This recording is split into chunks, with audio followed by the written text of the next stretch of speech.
Chapter 1. See Luo, I Mother. A voice, unfamiliar and abrupt, reverberated through the gray haze of consciousness. As night enveloped the city, the ZY Palace stood majestically amidst the suffocating darkness. An owl flapped its wings across the night sky, silently soaring over the towering city walls. The grand towers and palaces resembled a battalion of dormant soldiers, solemn and dignified. At this moment, only the patrolling palace guards, holding dim lanterns, traversed the palace path, while the moonlight drifted like a delicate phantom, silently infiltrating the inner palace. Jiang Luo. In this boundless silence, a pair of bewildered eyes suddenly opened. The Lijiang Palace, located in the western part of the Taohua Garden of the ZY Palace, was the most secluded and distant among the 6 palaces. It remained far from the central palace during the day, quietly basking in the pale moonlight that permeated the darkness at night. Within the moon viewing pavilion of the Lijiang Palace's side hall, the flickering candlelight danced precariously, like a butterfly crossing a river amidst wind and rain. "Lady, why are you awake at this hour?" A night watch maid, holding a candlestick, softly inquired. Jiang Zhao, wrapped in her quilt atop the bed, felt a heavy drowsiness clouding her mind. The brocade coverlet before her appeared strangely unfamiliar, and her vision was partially obscured by the gently swaying bed curtains. Aside from the light for the candlestick, there was no other illumination. She blinked in confusion, and the woman in ancient attire knelt closer to her, asking with warm concern, "Lady, are you feeling unwell?" Dazed, she stared at the stranger in silence, and moments later, she turned her head and fell back asleep, her last thought before slumber being the discomfort of the low and hard pillow beneath her. As time passed, sunlight gradually crept into the courtyard and cast shadows beneath the eaves that a flock of sparrows fluttered from the nearby woods, skimming past the flying eaves and beams, when one inadvertently collided with the eaves bell, producing a crisp sound that echoed through the empty corridors of the solitary palace. As per her usual routine, Taonyang arrived at the chamber to attend to the latest morning awakening. Within the main hall, other palace maids had already begun to set up breakfast. She lifted the green gauze curtain that separated the main hall from the sleeping quarters, maneuvering around a 4-panel screen embroidered with simple floral and bird patterns. The sleeping chamber was now soaked in the morning sunlight, the incense burner cold and extinguished, with fragrant dust floating in the light. The woman on the bed had long since awakened. Dressed in her night attire, she sat on the edge of the 4-poster bed, her bare feet resting on the bed step. Her long hair cascaded gently against her cheeks, while a few disheveled strands poked up. Her snow-white round face bore little color, and her clear peach blossom eyes warily surveyed her surroundings, with the bed curtains and bedding in disarray atop the bed. "Lady, the water is ready." A woman in a green RU skirt approached, lifting the 5-layered silk curtain with a silver hook. Turning, she wrung out a washcloth from a plain copper basin held by another maid, slightly bending down to extend her hand towards Jiang Zhao to wipe her face. Jiang Zhao flinched, her cold hands accepting the washcloth, but she remained silent, lost in a daze. She had been at home, engrossed in a game, and now she found herself in this bewildering place. Where was her phone? The maid beside her gently urged her, prompting Jiang Zhao to lower her gaze and inspect the towel. With a haphazard motion, she rubbed it against her face a few times, while beneath her thin nightgown, her legs trembled uncontrollably. After drifting off to sleep again last night, she was roused at dawn by a voice echoing in her mind. Oddly enough, she distinctly remembered someone calling out a name in her dream, yet upon awakening, only a vague impression remained. Beneath the faint morning light, she was struck with terror as she realized she lay ensconced in a confined space. In a panic, she reached out, only to find that the covering was made of fine fabric. Quietly peering through the canopy, she observed the dimly lit room, where the curtains hung low, the floor was carpeted, and a dressing table with a bronze mirror stood not far. Away on the wooden window nearest to her, a layer of cloth was affixed, reminiscent of an era devoid of glass.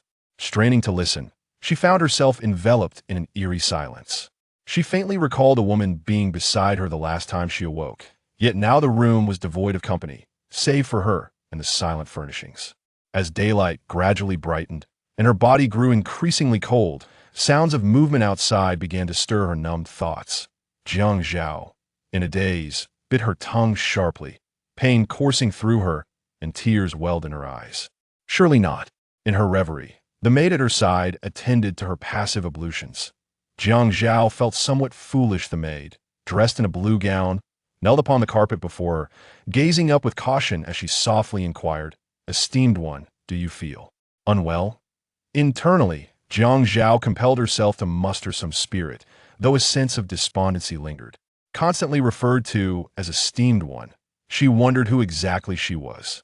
As her gaze met that of the maid, she noted the woman appeared youthful, with a plain countenance, clad in a high-waisted azure dress adorned with a silk ribbon that bore a small silver waistplate, seemingly engraved with characters. Her attention faltered, recognizing the waistplate. "Esteemed one, is there any discomfort?" "I'm fine," Jiang Zhao replied softly, shaking her head. The maid's hair was neatly arranged, secured with a simple silver pin, yet her demeanor exuded calm assurance, and her eyes, as they looked up at Jiang Zhao, brimmed with sincerity. Jiang Zhao sensed that this maid was unlike those typically found in ordinary households of the past. The maid helped her groom and changed her into a flowing sleeve gown, leading her past 4 folding screens to the main hall. There, she settled onto a soft seat against a mica screen, facing a writing desk adorned with a lamp, books, and several small dishes of food, flanked by tall copper candlesticks. At the far end of the hall stood a door to another room, and directly opposite the writing desk was a finely carved wooden screen, conveniently shielding the entrance from view. Suppressing her confusion, Jiang Zhao focused on the small bowl of porridge, 2 plates of side dishes, and another bowl of an unidentifiable soup before her. She absent-mindedly scooped with a porcelain spoon, lacking any appetite, while her legs continued to tremble inexplicably. "You there," she beckoned the nearest maid. "Esteemed one," the woman responded respectfully. Clutching the spoon handle, she pondered how to initiate a conversation, when at that moment, another maid entered, hands folded at her waist, head bowed, kneeling at a distance beside the screen, and spoke loudly. "Your Highness, the 5th Prince has instructed for you to arrive at the appointed hour this afternoon." Jiang Zhao was left bewildered. Was it truly a prince? Her porcelain spoon clattered back into the bowl with a resounding echo.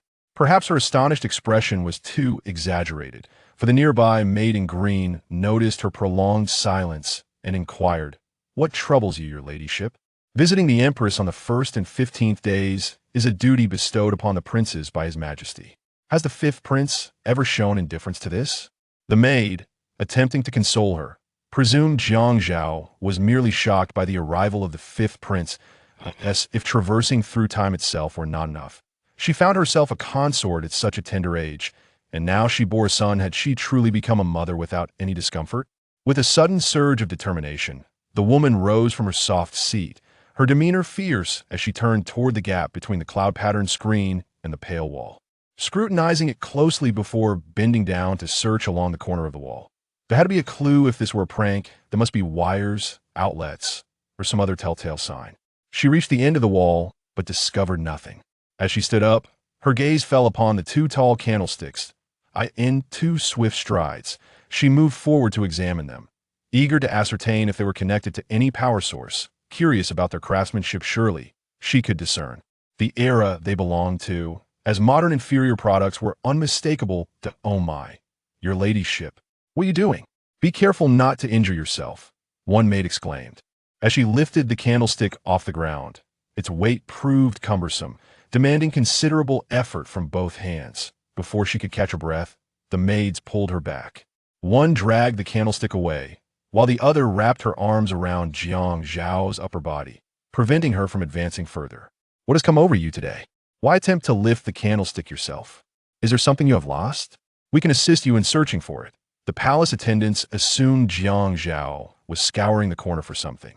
In truth, she was indeed seeking answers. At that moment, her emotions oscillated wildly, beads of sweat forming on her forehead. She yearned to directly question them about the situation. If it were a ruse, that would be one thing, but if she had genuinely crossed into another realm, she might be dismissed as mad. This was the imperial palace, and she had a son. Did that not place her in a perilous role, one where she could either be eliminated or have others eliminated to pave the way for her child? What a predicament! Was her original self a virtuous soul or a nefarious one? Surely, She had not taken any lives. Were there no sworn enemies in the harem? Gritting her teeth, she was gently pushed back in her seat by the maids. She was merely an ordinary employee, earning a meager salary of 3,000, which dwindled even further after deductions for insurance. In her company, she was often overlooked in meetings, and her only skill lay in repairing printers. In truth, if she were to transmogrify into a maid, it would be rather fitting, as they were all equally unfortunate lower-tier laborers. The thought of surviving even a few days in the harem was utterly inconceivable to her. She remained silent, devoid of any elation that might accompany a rise to power, instead feeling like a bewildered cow being dragged from the field and forcibly seated in a massage chair, as if she were on the brink of being sent to slaughter. The room remained silent for an extended period, an invisible pressure accumulating within the stillness. Jiang Zhao furrowed her brow, her hands anxiously clutching her dress. A gentle breeze wafted in from outside, brushing against the loose strands of hair on her forehead. She released her grip, wiping the sweat from her palms onto her skirt, and cast her gaze upon the congealing porridge on a long table. With a vacant stare, she murmured, "When did the fifth prince arrive?" One must not claim to have suddenly lost one's memory. Such an assertion is perilous. The palace maid, clad in azure, bowed her head and responded, "In accordance with tradition, His Highness the fifth prince usually arrives at the hour of the goat." She further added, "My lady, your breakfast must have cooled. Perhaps you should partake of it." The bowl of congee bore only the faint taste of beans and rice, insipid and unpalatable. Conversely, the soup, which she dared to taste, was excessively salty and not to Jiang Zhao's liking. As for the few pieces of pastries on the porcelain plate, she chewed them with the tedium of tasteless wax, contemplating whether there might be poison in her meal. After merely a few bites, she lost her courage to continue. The maid ceased her entreaties and silently approached to remove the uneaten food. They referred to her son as His Highness the fifth prince, the fifth in the royal lineage. While grooming herself, a fleeting glimpse of a youthful and unfamiliar visage materialized in the reflection of the bronze mirror. This child appeared to be quite young. The original owner of this body seemed to be merely in her early 20s. In ancient times, a girl would come of age at the age of 15. Even if she had entered the palace at the earliest opportunity, becoming pregnant shortly after, she would have given birth by 16. Thus, calculating the years, the child would now be at most in the first or second grade of elementary school, likely still a child, hopefully easily deceived. Visits from the child occurred only on the 1st and 15th days of each month, and the time spent together was brief. Either due to infrequent encounters, the child would be endearingly affectionate, or conversely, they may exhibit emotional distance due to the lack of familiarity. This would hinge on fortune. However, with carefulness, she should not reveal her true self. Children are not prone to deep contemplation and would not suspect their mother had transformed into another being. Thus, it would be advantageous to elicit some words from the child. Unconsciously, she gnawed at the dead skin on her lips with her canine teeth, pondering how to subtly inquire about her usual treatment, her relationships with various concubines, the name of the maid beside her, and her own name. These questions could not be posed directly. She would need to employ cunning. The palace maids nearby would eventually be sent outside to wait, preventing any detection of a ruse. Silence enveloped the chamber as the woman in the powder blue dress leaned over the desk in contemplation. In less than a moment, she succumbed to slumber, her eyelids fluttering gently. A shadow flitted by, and a thin shawl was draped softly across her slender frame. The gilded cloud-shaped adornment in her hair swayed slightly as she slept, the dangling tassels quivering in the in a dreamlike state. She awoke to find herself reclined on the soft, cloud-like sofa of her own home. The television played an indistinct drama in the background, the muted sounds resembling a conversation between two individuals. Her attention, however, was consumed by a novel on her phone, the text appearing hazy and indistinct, as though she had suddenly developed severe myopia. She read in this blurred state, uncertain of how much she absorbed, until she heard herself mutter, "Boring, what a tedious novel." Jiang Zhao's arm twitched suddenly, causing her to roll from the table onto the mat. As she rose, she inadvertently tugged at the tassel of her hair ornament, distinctly feeling a portion of it being dislodged. She reached up to touch that section of hair, confirming that it indeed felt loose. The palace maid beside her, particularly the one in the azure garb, was likely a favored attendant, possessing keen insight. Noticing her movement, she promptly summoned someone to bring forth a bronze mirror and comb, preparing to tidy the hair atop her head at the long table. In the mirror, the woman deftly twisted her delicate hair, inquiring, "What time is it now?" "My lady, it is but the first quarter of the hour," the palace maid replied. She clenched her hands, feeling a twinge of anxiety. Is the fifth prince coming alone? Such a question seemed innocuous enough. Or, is there someone sent to greet him? It was a motherly expression of concern. As soon as the words left her lips, the room fell into an eerie silence, as if even the wind had stilled. Jiang Zhao keenly sensed something amiss, beads of sweat beginning to form on her forehead. Chapter 2. Siluo, Part 2. The noble lady, your highness, usually comes alone. The palace maid, who responded, knelt with her head bowed, obscuring her expression. She glanced at the maid who was combing her hair in the mirror. The latter appeared unperturbed, though her hands momentarily hesitated in their task when Jiang Zhao's words fell silent. "How has your highness been recently?" She quickly diverted the topic. The maid attending to her answered, "I have heard that your highness excels in archery and horsemanship, receiving much praise from the doctors of the National Academy lately. Learning such skills at a young age, what a fortunate environment." As soon as her hair was finished, the maid cleared away the copper mirror and other items. The maid in the blue robe stepped behind the screen to exit, soon returning with a lacquer tray, respectfully stating, "Noble lady, his highness has arrived."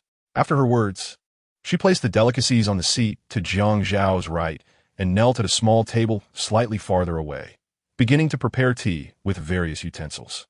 Silence enveloped the room as Jiang Zhao clenched her hands, her heart pounding with anxiety, silently hoping for a good-natured child rather than a mischievous troublemaker. She heard the maid inquiring after health, and through the intricate screen, sensed a figure approaching.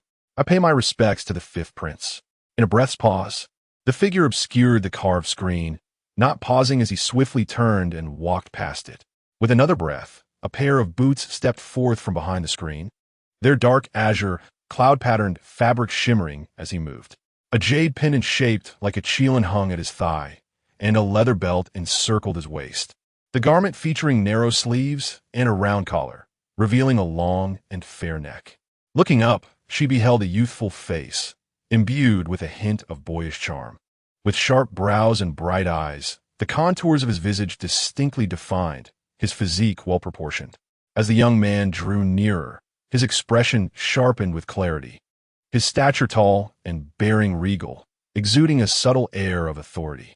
She widened her eyes, gazing at him, and suddenly a gust of wind swept through, causing the tassels in her hair to sway gently. His gaze swiftly scanned the room before settling coldly upon her with furrowed brows. "Mother, I trust you are well." His voice was clear, yet indifferent, devoid of any discernible emotion. Jiang Zhao discreetly opened her hand beneath the table to dry her clammy palms, her crossed legs trembling uncontrollably. She pressed down on her legs, striving to maintain an appearance of calm, as she said, "Please, take a seat. This boy must be at least 15 or 16, resembling a high school student. Could he truly be the original owner's son? How absurd. He looked more like the original owner's younger brother. Such a youthful face could not possibly belong to the father of a child of this age." The young man's height surpassed hers by a head. With his hands clasped behind him as he approached the table and gracefully took his seat, the palace maid stepped forward to pour him and the esteemed Jiang Zhao a cup of freshly brewed tea. Jiang Zhao watched the stream of tea flow into the porcelain cup, her head throbbing, realizing that her plans seemed to unravel. This world appeared to be playing tricks on her. They remained silent for a considerable time. The young man leaned against the curved table with one hand, holding the porcelain cup with the other, seemingly indifferent to whether Jiang Zhao engaged him in conversation, even positioning himself slightly away, turning his back to her. She contemplated whether to make an effort to inquire, for she could not simply let him depart without asking anything. However, what if her secret is revealed? This young man appears rather formidable. Should she claim to have amnesia? Resort to such a desperate measure? Before she could devise a plan, the youth shifted slightly, turning to meet her gaze, which she could not escape. His eyes were so cold, they seemed to pierce through her very resolve. Jiang Zhao saw his lips part as he inquired, "What is mother consort observing?" Her palms, freshly dried, clenched again as fear and uncertainty gripped her. She timidly replied, "Nothing." What a cold and unpleasant visage. The maternal bond appears so strained. Surely they cannot be of blood relation. Such a poor relationship begs the question, why must she endure this? The prospect of a reversal in fortunes, where the oxen and horses become masters, is a privilege that will undoubtedly not be bestowed upon her. The youth's eyes, slightly upturned at the corners, had particularly sharp inner cantee, the dark pupils nearly eclipsing the evident whites beneath them. When he gazed at her, it was as if a sword unsheathed, ready to slice through flesh. He chuckled coldly. "Today, as tranquility is unlike you. What trickery are you planning, Jiang Zhao?" He placed a porcelain cup upon the table, producing a crisp sound. Jiang Zhao, Jiang Zhao. Such a familiar name, a visage equally recognizable. Her mind even discerned the individual characters. She had certainly encountered him before, but where? He approached her with an inexplicable hostility. Yet Jiang Zhao was oblivious, helplessly regarding his indifferent countenance, seeking an explanation, only to turn her gaze towards the maid who had ceased brewing tea. The maid stepped forward, kneeling before them, her forehead pressed to the ground, hands clasped in reverence. She respectfully stated, "Your Highness, today the favored one is unwell and did not intend to offend." He did not spare her a glance, still focused on Jiang Zhao, yet spoke, summoned someone. Soon, a young attendant dressed in the garb of a eunuch entered. "The servant is here." 20 strikes, he commanded, his voice devoid of emotion, yet it rang out like a decree, resonating with authority. The eunuch swiftly approached the maid to carry out the punishment. Jiang Zhao shouted, "Stop!" She hurried forward, lifting her skirt to shield the maid behind her, furrowing her brow as she questioned the young man, "Who granted you the right to strike?" The young man sat with an air of nonchalance, propping his chin upon one hand, entirely dismissive of her. "Mother consort, do take care not to overexert yourself." His gaze swept over the maid she sheltered, and with a tone that dripped with disdain, he added, "The servants in your palace seldom distinguish between ranks. 20 strikes are warranted. Wouldn't you agree?" The last 5 words were directed at the maid, known as Taonyang. "This is my domain. The decision to punish or not rests with me. You may call me mother consort, but do you truly regard me as such? What does it mean to return a motherly discourse?" He made no move, merely shifted his hand, leaning slightly. "Yesterday, mother consort personally struck my attendant. Have you forgotten? Or perhaps I shall personally administer punishment to this maid myself." Rising to his full height, he towered over Jiang Zhao. "But should I be the one to punish, the consequences would be markedly different." His voice, low and chilling, bore down upon her, causing her to shiver inwardly. This was more than a mere poor relationship. She feared he might exert physical force at any moment. The young man, broad-shouldered and narrow-waisted, reminded Jiang Zhao of Taonyang's words regarding his commendable horsemanship and archery skills. She feared he might indeed deliver a lethal kick to the maid. "My servants are mine to manage. Your people shall no longer concern me henceforth." Yesterday, the original master struck his servant. It is only natural for the young man to wish to retaliate. However, Taonyang was inadvertently involved, and she could not simply ignore the situation. Thus, it was necessary to take action. He fixed his gaze upon her, pinning her in place with an overwhelming presence. Jiang Zhao felt that this youth was exceedingly difficult to contend with. The circumstances were unclear to her, yet Taonyang was indeed innocent. It was she who had momentarily wished for Taonyang to speak on her behalf. None of this was her fault. The young man sneered. "Mother has always worn a dual facade. Just last month, she expelled this servant from the palace, and today she defends her. Among those who are inconsistent in their commands, you are certainly one. Jiang Zhao, do you not see yourself as a ghost when you gaze into the mirror at night?" His words pierced like a sharp dagger, striking at Jiang Zhao's throat. Although it was broad daylight, a chill coursed through her. Faced with the young man's aggressive discourse and his cold, mocking countenance, she could not suppress the turmoil of indignation and grievance within her. Trembling, she exclaimed, "You are utterly nonsensical. How dare you speak to me this way? I am your mother. How I address my mother is naturally a reflection of how you speak to me," he retorted, a smirk playing at the corners of his mouth. seemingly pleased with her reaction. Jiang Zhao was overwhelmed with a sense of injustice and resentment. The young man was in a rebellious phase, each of his words laced with barbs that pierced her heart. She placed a hand over her chest, striving to compose herself, and said, "I do not wish to quarrel with you. Please return." Without awaiting his response, she turned and lowered her head to assist Taonyang, her ornamental tassels swinging through the air and brushing against the young man's robe. Ignoring him, she proceeded past him toward her chamber. As their shoulders were set to brush past each other, Jiang Zhao suddenly felt a sharp pain at her wrist. The young man had extended his hand without her noticing, gripping her wrist tightly, and coldly remarked, "Are you eager to flee when the odds are against you? Yet, when in a position of strength, you wear a different expression." She raised her chin to meet his gaze, which was filled with disdain. Deep inside, she suspected that this child was likely an adopted son.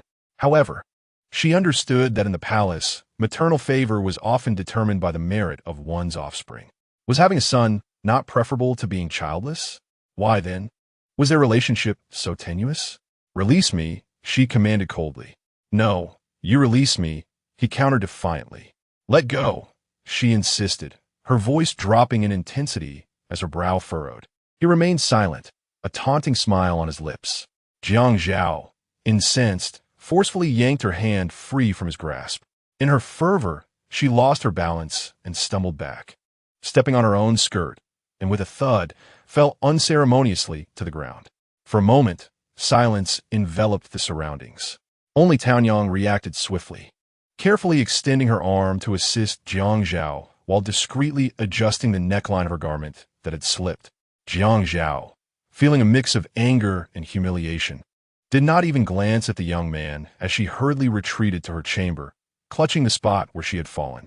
Taonyang fetched water for her to wash her hands and quietly entered, saying, "The prince has left." Still seething, Jiang Zhao replied, "Does he intend to barge into my chamber to accuse me?"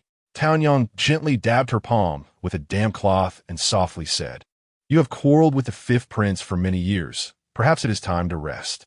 The fifth prince is growing, and his strength and cunning now surpass your own. How can you expect to gain the upper hand? At that time, you were young and newly entered the palace.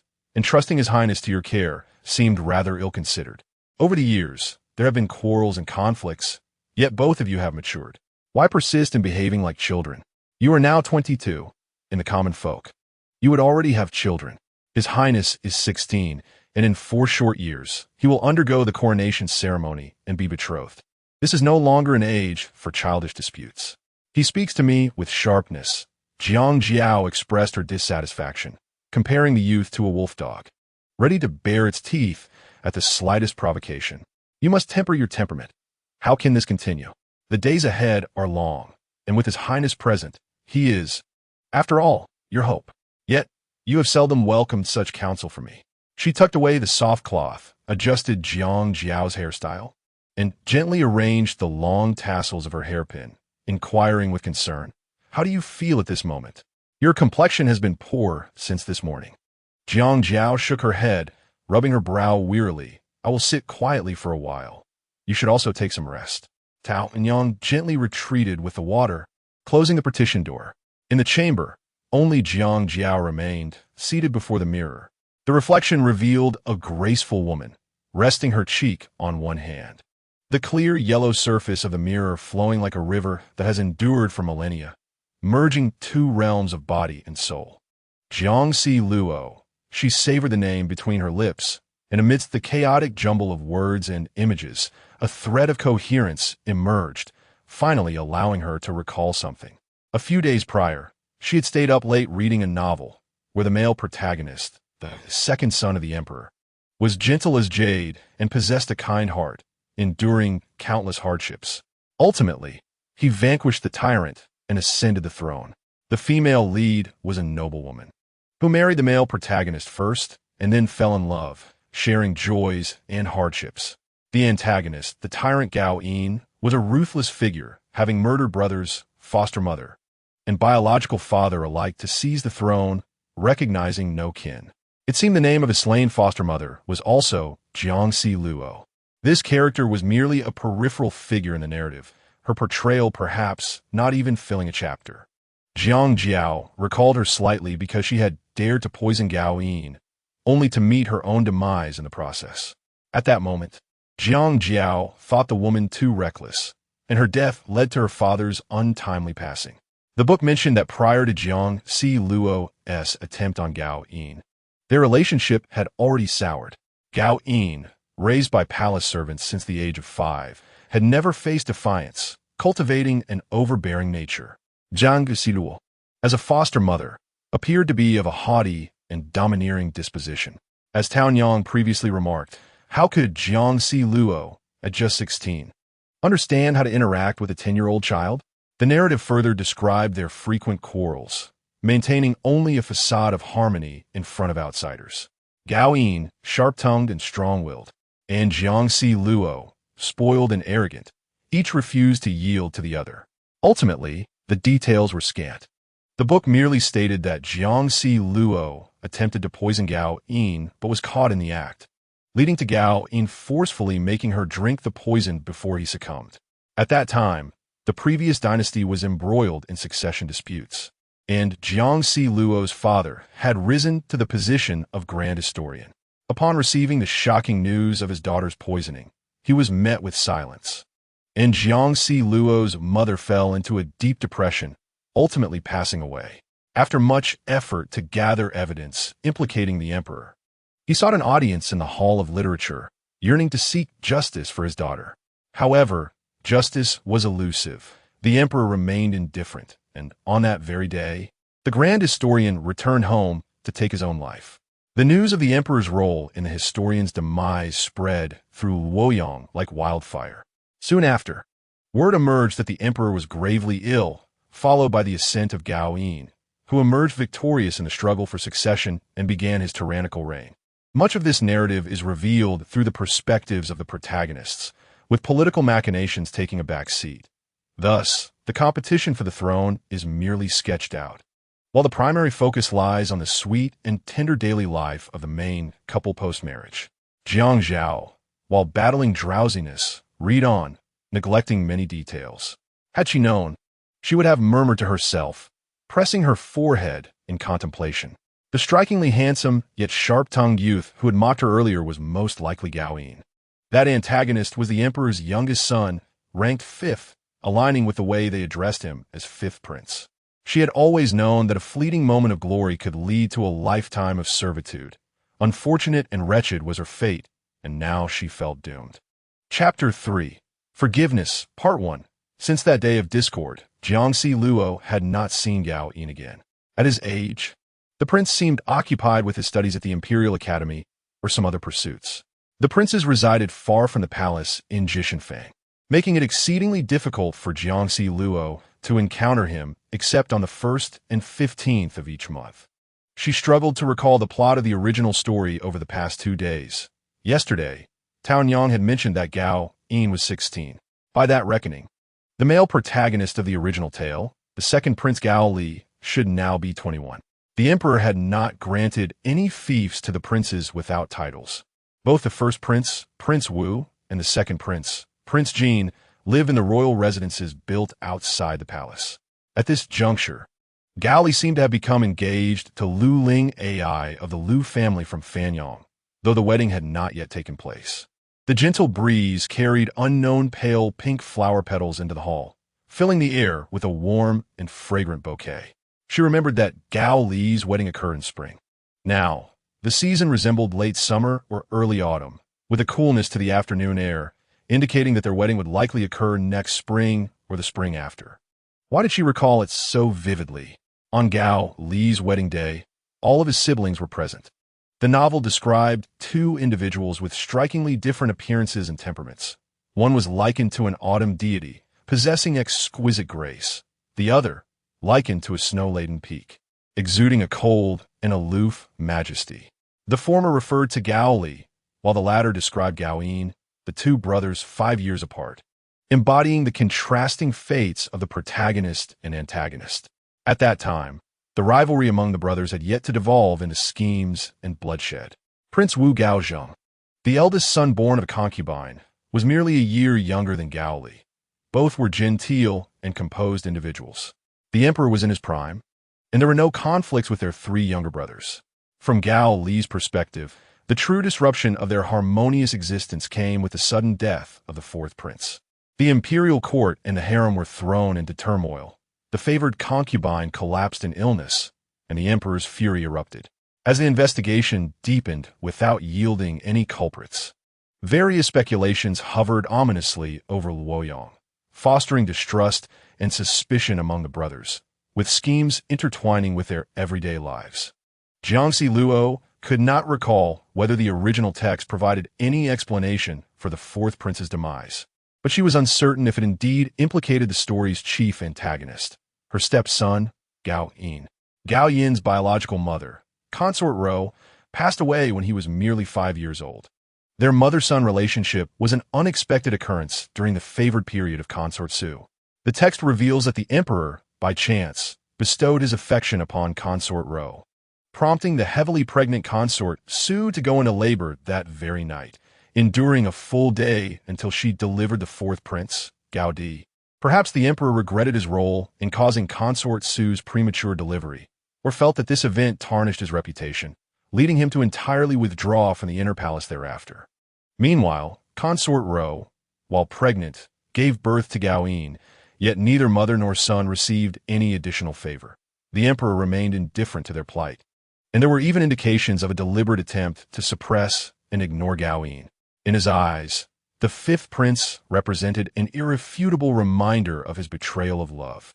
Upon reaching the age of 5, Gao Yin lost his mother and was subsequently raised by palace attendants until Jiang Zhao entered the palace.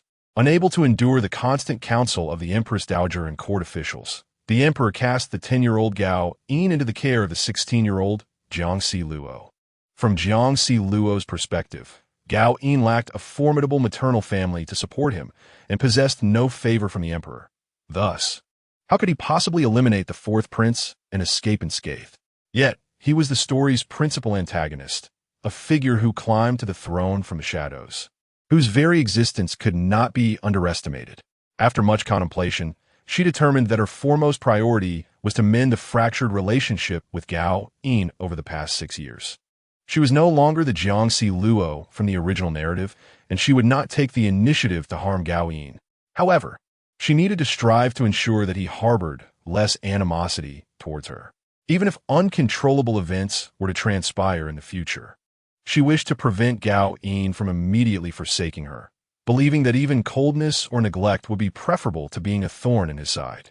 As for the original protagonist, Gao Li, he, by virtue of being the main character, was entitled to his advantages. Yet, if Jiang Zhao rarely saw her own son, what chance did she have to engage with Gao Li? Moreover, even if she were to encounter him, would he trust her? How could she neglect her own son while seeking closeness with another's? She cradled her face and sighed as Tao Yang poured freshly brewed tea into the porcelain cup before her. Should she draw near to Gao Li? Regardless of how others might perceive it, if Gao Yin were to discover this, it would likely exacerbate his disdain for Jiang Zhao.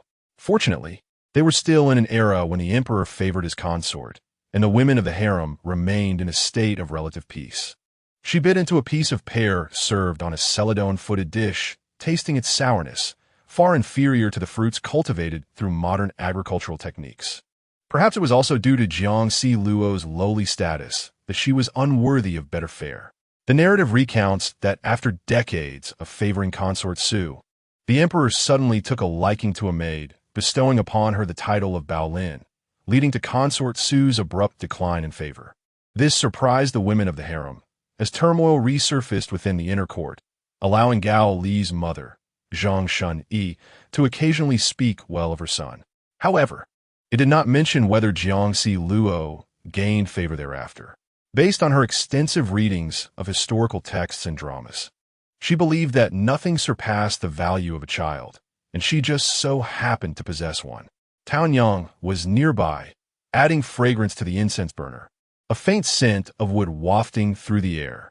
On the day Gao Yin visited, he did not use incense, as he grasped her wrist and their elbows brushed. She seemed to catch a whiff of an ethereal chill, perhaps conjured by the fright of Gao Yin's words. The sun blazed brightly that day, Where could the chill have come from? 4 years remain until Gao Yin ascends the throne, and she must steer him back onto the righteous path, or at least prevent him from harboring animosity towards her, thereby altering her own fate of being poisoned. 6 months after his coronation, Gao Yin faces rebellion from Gao Li and is executed in the Hall of Literature 2 months later. With his demise, it seems unlikely he would meet a favorable end himself. Perhaps he would find himself relegated to a distant, desolate hall destined for burial alongside Gao Yin. Or perhaps Gao Li, possessing a modicum of compassion, might spare her life, relegating her instead to a monastery or temple. In the narrative, before the fourth prince's death, Gao Li once confided to Zhang Zhao that even if Su Guifei were to facilitate Gao De's ascension, he would seize power, leading to Gao De's inevitable death. Even if Su Guifei did not resort to murder, she would send him to a temple to pray for the late emperor's soul. Zhang Zhao harbored resentment towards Su Guifei for the favoritism she received, which allowed the Guifei's offspring to bask in affection while the others were left with but a meager share of paternal love. Should I send word for him to come? Do you think he would? She inquired softly, understanding the urgency of revealing her stance to Gao Yin before an irreversible event unfolded in the shadows unbeknownst to her. Taonyang, somewhat surprised, noted that while it was feasible to relay a message to the prince, his willingness to come depended on his disposition. Then have someone convey the message, suggesting he visit if he finds the time. I have matters to discuss, she pondered aloud. After Taonyang acknowledged her request and departed, Jiang Zhao reclined against the curved table, idly sipping tea. Before long, Taonyang returned to kneel beside Jiang Zhao, replenishing her cup, indicating that the task had been accomplished. By the way, the screen inside has fallen and suffers some damage. Can it be repaired? Jiang Zhao asked. Last night I awoke thinking I was at home, and in a daze, I fumbled for the switch. Ultimately, I stumbled in the dark and collided with the 4-panel screen, losing my footing and knocking it over, resulting in a resounding crash that nearly startled the night watchmates. Taonyang, concerned for her safety, urged her to summon the imperial physician. The fabric of the screen had torn slightly along the embroidery due to her mishap. Wasn't that screen embroidered by the talented lady during her time at home? Taonyang inquired, her tone laced with curiosity. I certainly recall, Jiang Zhao replied, contemplating the unexpected skill of the original owner and how to reconcile it. Since entering the palace, the talented lady has not touched needlework. Has she not grown rusty? Taonyang added smoothly, her words easing Jiang Zhao's anxiety. Indeed, she acknowledged nonchalantly. At that moment, a maid entered, bowing respectfully. Talented lady, Lady Wang has come to visit you. Jiang Zhao placed her porcelain cup back on the table, rapidly searching her memory for any information regarding Lady Wang. Struggling to recall her identity, she resolved to act as she had when first encountering Gao Yin, urging her to enter. She silently prayed that Lady Wang was not there to cause trouble, but rather as a friend. Sitting upright at her desk, she attempted to focus on the text before her, though the words eluded her. Suddenly, the sound of jingling footsteps approached, accompanied by a lively voice. Why are you buried in books again? Such splendid weather, and yet you choose not to sit outside.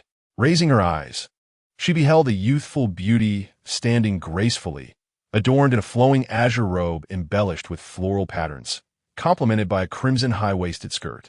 Around her neck hung exquisite pearls, and her hair was elegantly styled with a silver-gilded flower pin. Her delicate oval face was framed by slender, arched brows above a pair of soulful, shimmering eyes, while her lips, round and full, lacked sharp contours, exuding a gentle and warm demeanor. Jiang Zhao sat in the upper seat, momentarily taken aback. Was this the caliber of beauty within the palace? Such exquisite allure, yet relegated to the status of an inconsequential courtesan. Are you daft? Why are you silent today? The beauty inquired with a smile, approaching with the intent to playfully swat her with a hand fan. Jiang Zhao tilted her head to evade, casting her book aside, and rose from her desk, exclaiming, I wondered where this beauty emerged from, transforming even my chambers into a more charming space. Oh dear, the other chuckled, covering her mouth. What delectable treats has the kitchen bestowed upon you today? Your words are unusually sweet. She naturally linked arms with Jiang Zhao, the golden bangles on their wrists chiming melodiously. Such splendid weather, let us sit outside for a while. Jiang Zhao, led by her companion, stepped out from the hall. The hem of her azure skirt flowed gracefully down the stone steps. In the small courtyard stood several indistinguishable trees, their canopies broad with branches extending in myriad directions. At this moment, one could discern light brown, pod-like fruits hanging among the verdant leaves, and as the wind blew, leaves occasionally drifted to the ground. To the left of the courtyard, a verdant patch was set up with seating, where Taonyang and some palace attendants arranged tea and snacks upon a table. The coolness of the season made it necessary to sit for a while before the chill set in. Jiang Zhao spoke while adjusting the shawl on her arms, and as she settled, she reclined languidly against the curved table, reminiscent of her earlier posture in the room. Across from her, Beauty Wang gently fanned herself, observing Jiang Zhao's demeanor. "Did you not sleep well last night? You appear quite weary." Not merely restless, Jiang Zhao thought. I was utterly alarmed. She recalled the mishap of colliding with the screen in the night. I startled myself awake with the collision. Beauty Wang gazed at her in astonishment, ceasing the motion of her fan. "How could you manage to bump into it?" "It's nothing. I merely rose in the dark without lighting a lamp. I was unharmed, but I frightened them greatly in the dead of night." Taking a sip of tea, she discovered that the flavor was even more pronounced than when she was indoors, which explained Beauty Wang's insistence on sitting outside. The other nodded slightly in response, her gaze lingering on Jiang Zhao, yet she remained silent, continuing to gently sway her fan. Noticing the fan was embroidered with colorful swallows and petals sparked a thought in Jiang Zhao's mind. "My screen has suffered some damage. It has torn along the embroidered seams. Is it possible to repair it?" The beauty pondered for a moment before replying. "How much force could you have exerted? It should be mendable."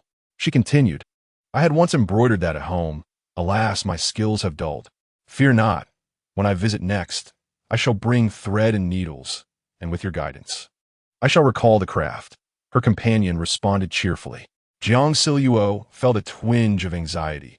She was a complete novice, contemplating the screen repairs merely as a means to occupy herself, lest her days be consumed by incessant worry and trepidation. Alas! Wang Marin lifted her gaze to the cerulean sky and let out a long sigh, lamenting that the weather in her hometown of Luoyang could never compare to that of Yangzhou, which she held dear. Had she known, she would have married early at home, for it would have been far better than idly wasting her youth now.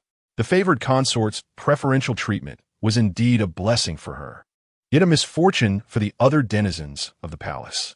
She cast her eyes downward, noting that the other party's tone lacked despair, merely tinged with sentiment. Thus, she remarked, "If the one you wed is not worthy, the situation will not improve much.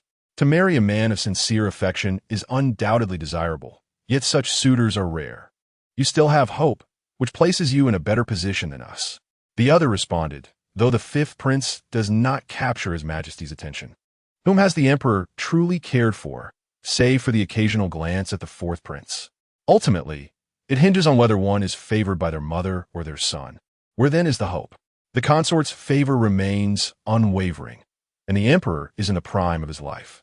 Moreover, the fifth prince has 4 elder brothers, each with their own advantages, and I possess no familial standing to assist him. Thus, what hope is there?" She continued, speaking of which Gao Yin, having lost his mother at a young age and lacking paternal affection, has managed to grow up in such circumstances, which is a feat in itself. A 5-year-old orphan in the depths of the palace feels akin to a child who has fallen into a land of giants, vast, empty, and fraught with unseen perils. A bewildered child is left to confront the indistinct boundaries of good and evil alone. As her fingers traced the rim of her cup, she envisioned such a scenario and felt a pang of pity for Gao Yin. Wang Marin shook her head upon hearing this. "The fifth prince is now grown. He is better off than we are, devoid of children. You ought not to quarrel with him. Though the fifth prince was neglected in his youth and indulged by the servants, which made him somewhat willful, you are still his elder. Besides, I caught a glimpse of him from afar not long ago, and he has grown ever more distinguished in stature and appearance over the years. If he could achieve military success or political merits, you might find yourself enjoying some of the fruits of his labor, standing a bit prouder. Indeed, he is quite formidable. The former owner of this body met with a tragic end, leaving me no choice but to be steadfast. Her words were sincere, devoid of any animosity or jealousy towards Jiang Zhao, spoken gently as if she wished for her to truly absorb them. In the brief days since her arrival, both Town Yang and Wang Marin had encouraged her to treat Gao Yin kindly and to cease their quarrels. Yet, the original Jiang Zhao seemed stubbornly unwilling to extend kindness, even harboring a hatred that led to the poisoning of her own child. Chapter 4. Forgiveness, Part 2. The former owner, devoid of favor and progeny, should have cherished this child bestowed upon her, yet she seemed intent on pushing it away. Did Jiang Zhao harbor some ulterior motive, or was she merely a naive, spoiled fool? She glanced at the nearby palace attendants, recalling the day she fell in front of a crowd, a wave of shame washing over her. I have changed. I will not quarrel anymore. Moreover, I have never regarded him as a crutch. All I desire is for us to coexist peacefully in the future. If only you could truly heed this advice. In the past, whenever I spoke to you, you would retort defiantly, almost as if we were enemies. The other feigned an attempt to pinch her cheek, but she evaded it with a smile. Humph. Wang Marin leaned back, sighing. The days are gradually growing cooler, and it seems this year is slipping away. The smile that lingered on her lips began to fade slightly. It is only October. As the wind stirred, the woman across the way tilted her head, reaching out to catch the petals drifting in from the courtyard. Year after year, she remained unaware of the passage of time. Her tone was as untroubled as ever, devoid of resentment or sorrow, as if merely engaged in casual conversation. Yet, Jiang Zhao inexplicably tasted bitterness. Reflecting on her homeland 3,000 miles away and the 2 decades spent in the imperial palace. A single call of Imanzi, and my tears fall before you. She recited softly, never imagining that one day she would find herself a character within the very poem. 3,000 miles of homeland still beckon for day and night travel. 3,000 years of homeland. What then? Is Imanzi a song title? I have never heard it, her companion inquired, turning her head. Jiang Zhao paused, pulling herself from her reverie, and replied, It must be. Yet I have forgotten which book I saw it in back home. Luo possessed talent, but it was a pity to recite poetry to someone like me, who knew nothing of verses. If only her water-like eyes would turn, graced with a mischievous smile. Jiang Zhao was caught off guard by her jest, and then said, Let us not speak of such things. The thought of the emperor entering the harem in a few years made her long to return home instantly, wishing to evade serving a man in his 50s. A figure defined solely by his ruthless power. Lady Wang waved her hand, ceasing her playful banter. She was a woman full of laughter, having shared many smiles during her visit to Jiang Zhao. Her tone devoid of any melancholy that might be expected from someone with no favor in the depths of the palace. Every word flowed smoothly, soothingly, and instilling a sense of ease in the listener. She must have been a remarkably optimistic woman. As the sun sank in the west, the night breeze began to rise, painting the sky with hues of blue and red.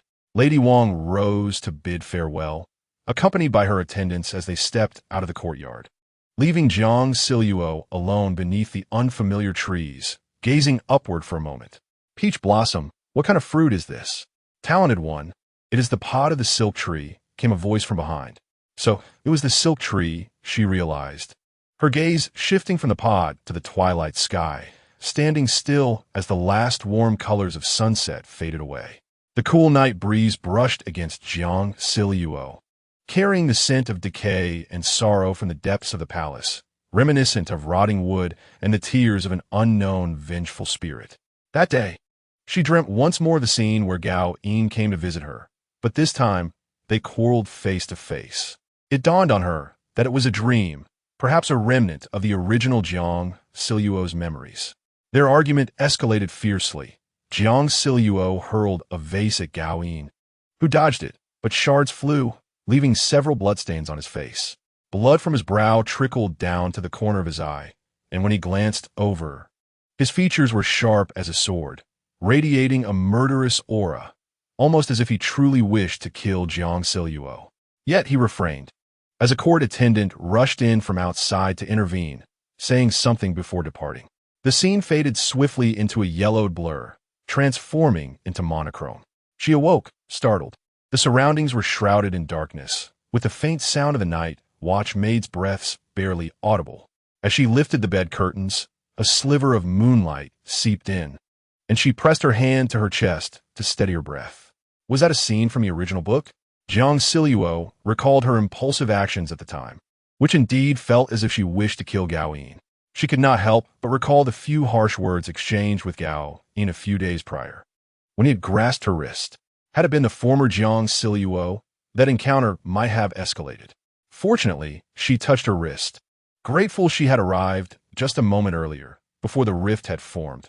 Otherwise, no matter how many messages she sent, Gao Yin would not have come. She reclined once more, yet her mind was filled with the image of the youth with blood streaming from his brow. Jiang Zhao occasionally strolled through the courtyard, gazing at the birds soaring across the sky. Sometimes she thought of home, sometimes nothing at all, merely enduring the passage of time in silence. After 2 days of this, she withdrew a roll of white hemp paper from the shelf, unfurling it to reveal neatly pinned characters in a disciplined hand. From the adjacent spot, she extracted another scroll, its end inscribed with the title Lessons for Women. As she untied the ribbon binding it, the scroll unfurled in her hands, revealing the first few lines. I am ignorant and dim-witted, lacking in sensitivity to my nature. Benefiting from the favor of my late sovereign, I rely on the teachings of my mother and my mentors. The content indeed matched that of the first scroll, the small script easily legible. The original owner had evidently been one to transcribe the lessons for women. Was she writing for someone else? Had she been punished? Your Highness, the fifth prince has arrived. Tao Yang's announcement interrupted her contemplation. At that moment, she still held the scroll, hastily rolling it up and returning it to the shelf. The two heavy palace doors swung wide open, and the sound of courtiers bowing grew clearer as the youth approached. Tall and striding with purpose, he entered almost instantaneously, accompanied by the sounds of kneeling and greetings. His cold, emotionless gaze fixed upon Jiang Zhao, not inquiring about her purpose, but standing there with an air of aloof majesty, scrutinizing her with a frigid stare. Though he was but a youth, one would perceive him as a child in her era, yet he bore none of the traits of youth. Even in silence, his presence was commanding enough to intimidate her, reflected in Jiang Zhao's eyes. He appeared entirely an adult. Leave us, she instructed softly, and the two maidservants bowed and exited, the final door gently closing behind them. Gao Yin remained silent, his indifferent gaze directed at Jiang Zhao as she approached. I had thought you would not come. She cleared her throat, feeling a hint of nervousness. Standing 2 paces from Gao Yin, she raised her eyes to meet his impassive expression, then lowered her gaze slightly, speaking softly. I wish to discuss matters of these past years. That night's dream replayed in her mind like a black and white silent film. She had pondered for a long time, acknowledging her fault. I have not fulfilled my duties as a mother and a queen over these years. Gao Yin offered no response, merely the sound of his breathing. She thought it was better this way, preferable to an outburst of anger. In my family, my parents were somewhat overly indulgent. Had I married into an ordinary household, I would have faced some hardships, but that year her tone resembled a recounting of a life story. She chuckled softly at this point. Even she did not understand why. That year I entered the palace, I was 16, just the age you are now. Not long after, His Majesty bestowed you upon me. Everything transpired too abruptly, and at that time, I understood nothing. Truth be told, she longed for someone to elucidate all that had transpired. Otherwise, her attempts at reconciliation felt so profoundly inadequate. Though Jiang Zhao spoke of her youthful innocence, Gao Yin was merely 10 years old at that time, and her heart ached for him. Outside, swallows flitted beneath the eaves, leaving behind a few crisp chirps. Gao Yin's gaze captured the image of a woman with her head bowed, her thin lips parting slightly as she languidly remarked, "So today, I am to play the role of one seeking forgiveness. What a pity." Observing the woman's flushed cheeks and ears, he recalled her mortified expression from that day. She fell to the ground. His mother should have forewarned him. Alas, he still lacked the necessary branches for his role. His voice was as cold and unyielding as ice, leaving one uncertain whether his final words were jest or earnest. Jiang Zhao mused. Surely he could not intend to strike her with those branches as a means of venting his frustrations. That would indeed be excessive. The original owner of this body could not have truly resorted to such measures. But what if she had? No, she silently shook her head. She could not recall whether the book had chronicled Gao Yin's childhood, yet she remembered the words of Lady Wang, who mentioned how he had been spoiled by the palace servants. Thus, it was evident that these years were not solely Jiang Zhao's fault. Rather, her age conferred upon her a greater share of responsibility. On a small table within the room, there remained the tea brewed by Tao Yang, previously warmed for Jiang Zhao's enjoyment. She approached, poured herself a cup, and, with both hands cradling the jade-green porcelain, mustered the courage to meet Gao Yin's gaze. I do not seek to erase our animosities with a mere smile, but please believe me when I say, I can always stand by your side. She extended the cup toward him, her heart racing, her attention shifting nervously to the rippling tea. The absence of Gao Yin's response was replaced by the sound of chirping sparrows in the courtyard, one voice inquiring, "Why are there so many little birds in the tree at this hour? Perhaps they are feasting on the pods of the silk tree. Speak softly, do not mind them." Before her, a long, elegant finger appeared, pushing the cup back in her direction. Gao Yin's dark eyes revealed no emotion. "I merely wish to mend the rift between us. I do not desire to quarrel endlessly.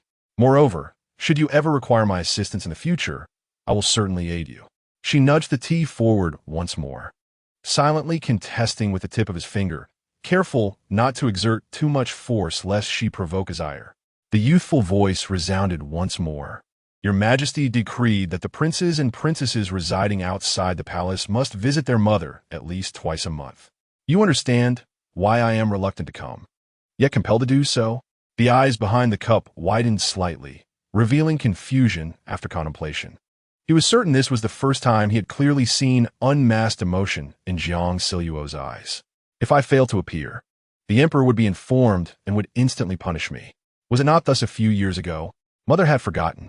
His gaze remained neutral, while confusion danced upon the woman's face, mingling with her expressions of contemplation and then trepidation. Was it pity? She cautiously looked up, believing her feelings concealed expertly. "It is my folly. My memory has deteriorated over this past year." Her expression mirrored that of the fourth prince, caught unprepared for an examination, unable to recall a single answer. He chuckled inwardly. Jiang Zhao initially pondered whether the original text had mentioned this, but it had not. So, despite their mutual disdain, Gao Yin continued to visit, as their mounting conflicts reached a boiling point. She slowly lowered her slightly sore arms, turned around to place the teacup back on the table, and sighed softly. What I just said was from the heart. If I were to express that not only did I fail to protect him back then, but I also treated him coldly, what good would it do? So much time has passed. I may have arrived a bit late, but not too late. How can I convince you to believe me? Furthermore, have I been the only one at fault over the years, Gao Yin? Haven't you made mistakes too? The youth's gaze swept over her head, and without uttering another word, he turned and walked away. The sunlight framed him in a golden halo, outlining his tall and slender figure. Jiang Zhao stared blankly for a moment, and when she hurried outside to pursue him, she could only see his distant silhouette. Nevertheless, she found solace in the fact that he had come when she needed him, which was a positive sign. Chapter 5. The Sour Orange. Not long after, Wang Marin came to visit her again. After personally inspecting the screen, she remarked, "It can indeed be repaired, but it would require the same amount of money and must be mended using the original stitching method." Jiang Zhao hesitated to agree, feeling it somewhat unreasonable to have a novice restore a master's work. However, Wang Marin assured her that she would teach her, so she reluctantly agreed. After all, she had damaged the original owner's screen, which could be considered compensation. Tao Yang somehow unearthed an embroidery frame, which, after a thorough dusting, was still usable. She placed it beside the seat at the head of the table, and upon seeing this, Wang Marin smiled and said, "Your little servant is quite thoughtful. You probably didn't even realize you brought this into the palace." At first, Jiang Zhao was absorbed in examining the embroidery frame, but froze at the remark. Tao Yang had been brought into the palace by Jiang Zhao, and had been her maid since childhood. This meant she was intimately familiar with Jiang Zhao, and she could easily discern the changes in her these days. Surely, she understood Jiang Zhao's character and habits all too well. Tao Yang obediently set up the embroidery frame and then stepped aside. Jiang Zhao felt it inappropriate to scrutinize her, so she merely smiled softly at Wang Marin and said, "Indeed, Tao Yang is wonderful. I've been thinking about making something for the fifth prince. What do you suggest?" The two of them sat before the embroidery frame, arranging the silk threads and materials they had brought. They were merely planning to create some shoes, socks, and garments, as well as a pouch. The blue-skirted beauty pondered for a moment. "What type do you wish to make?" For Jiang Zhao, this seemed an insurmountable challenge in modern times. She had only ever mended her own torn clothes and had never tailored garments. The notion of crafting a belt seemed daunting as well. Recalling Gao Yin's stature, she thought, "A pouch? That sounds reminiscent of sachet. All right, it's small and should be quick to make." She exhaled in relief, as Wang Marin's example indeed resembled a sachet. Selecting a piece of deep azure fabric from the bamboo basket, she carefully traced a charming and auspicious design onto it. Wang Marin stood by her side, helping her stretch it onto the small embroidery frame, guiding her hand in the art of stitching and knotting the thread. Jiang Zhao immersed herself in her studies, oblivious to the fact that Tao Yang was surreptitiously watching her from a distance. By afternoon, Wang Marin took her leave, claiming she needed a rest. Jiang Zhao accompanied her to the door, and the hall once again fell into a tranquil silence. The golden incense burner wafted a fragrant aroma, while sunlight filtered through the lattice windows, casting shadows on the carpet. Dust danced in the rays like ephemeral insects, and within the stillness, she quietly sat, releasing a sigh of pent-up frustration.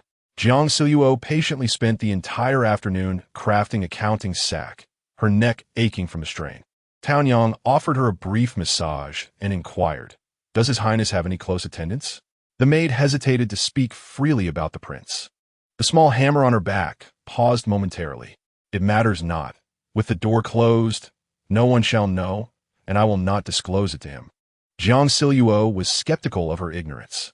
Tao Yang came around to face her, gently kneading her legs, then whispered, "There is a trusted Zhang servant beside His Highness, through whom messages are conveyed to him. Is that true for my words as well?" "Indeed. What is the character of this servant, and how does he treat His Highness?" She pressed further. Tao Yang pondered carefully. "I do not know him well, but I believe he is quite loyal to His Highness." Jiang Zhao nodded, her gaze resting on Tao Yang's somewhat frail figure.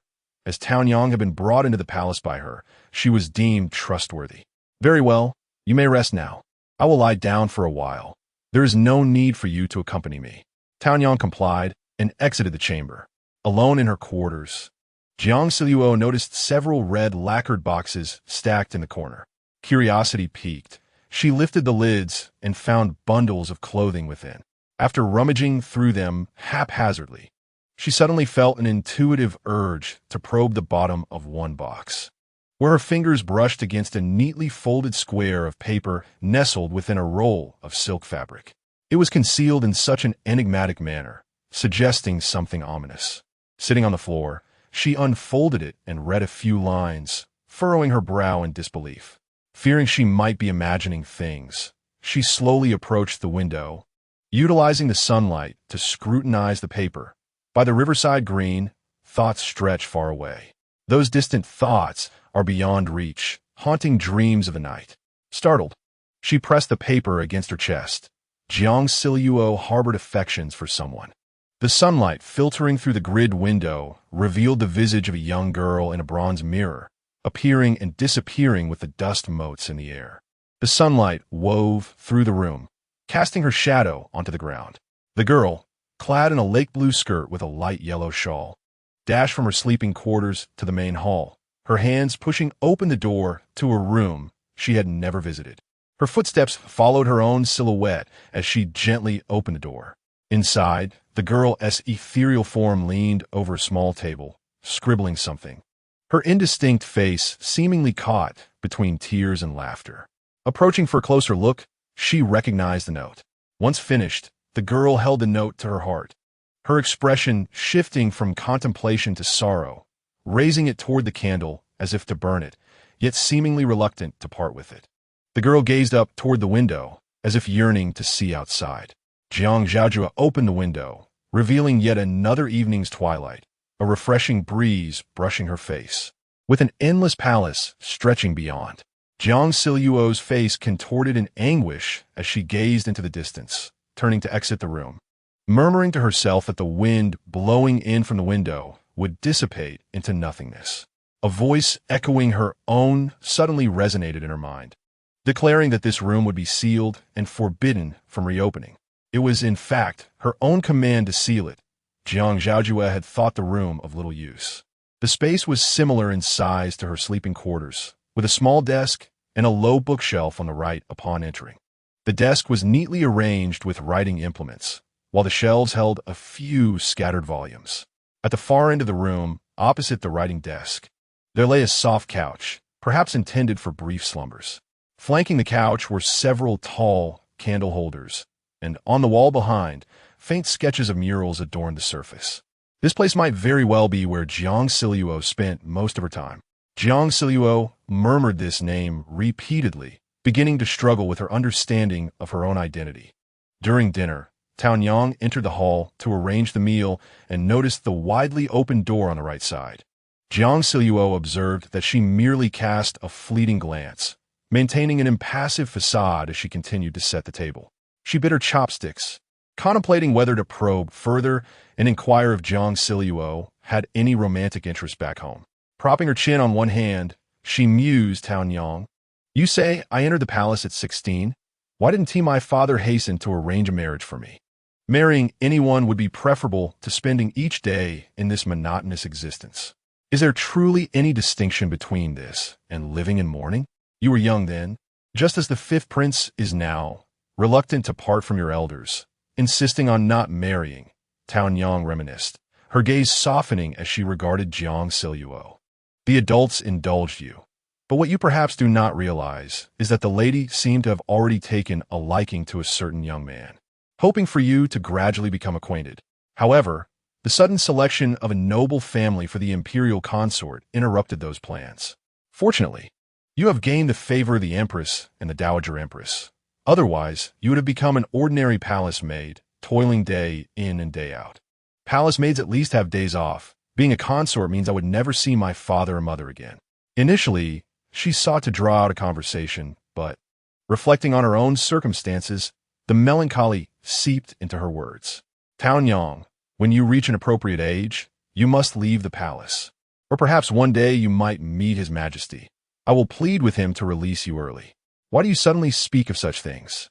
I have accompanied you since childhood. How could I abandon you?" "Well, it's not as if I'm leaving tomorrow. There is still time."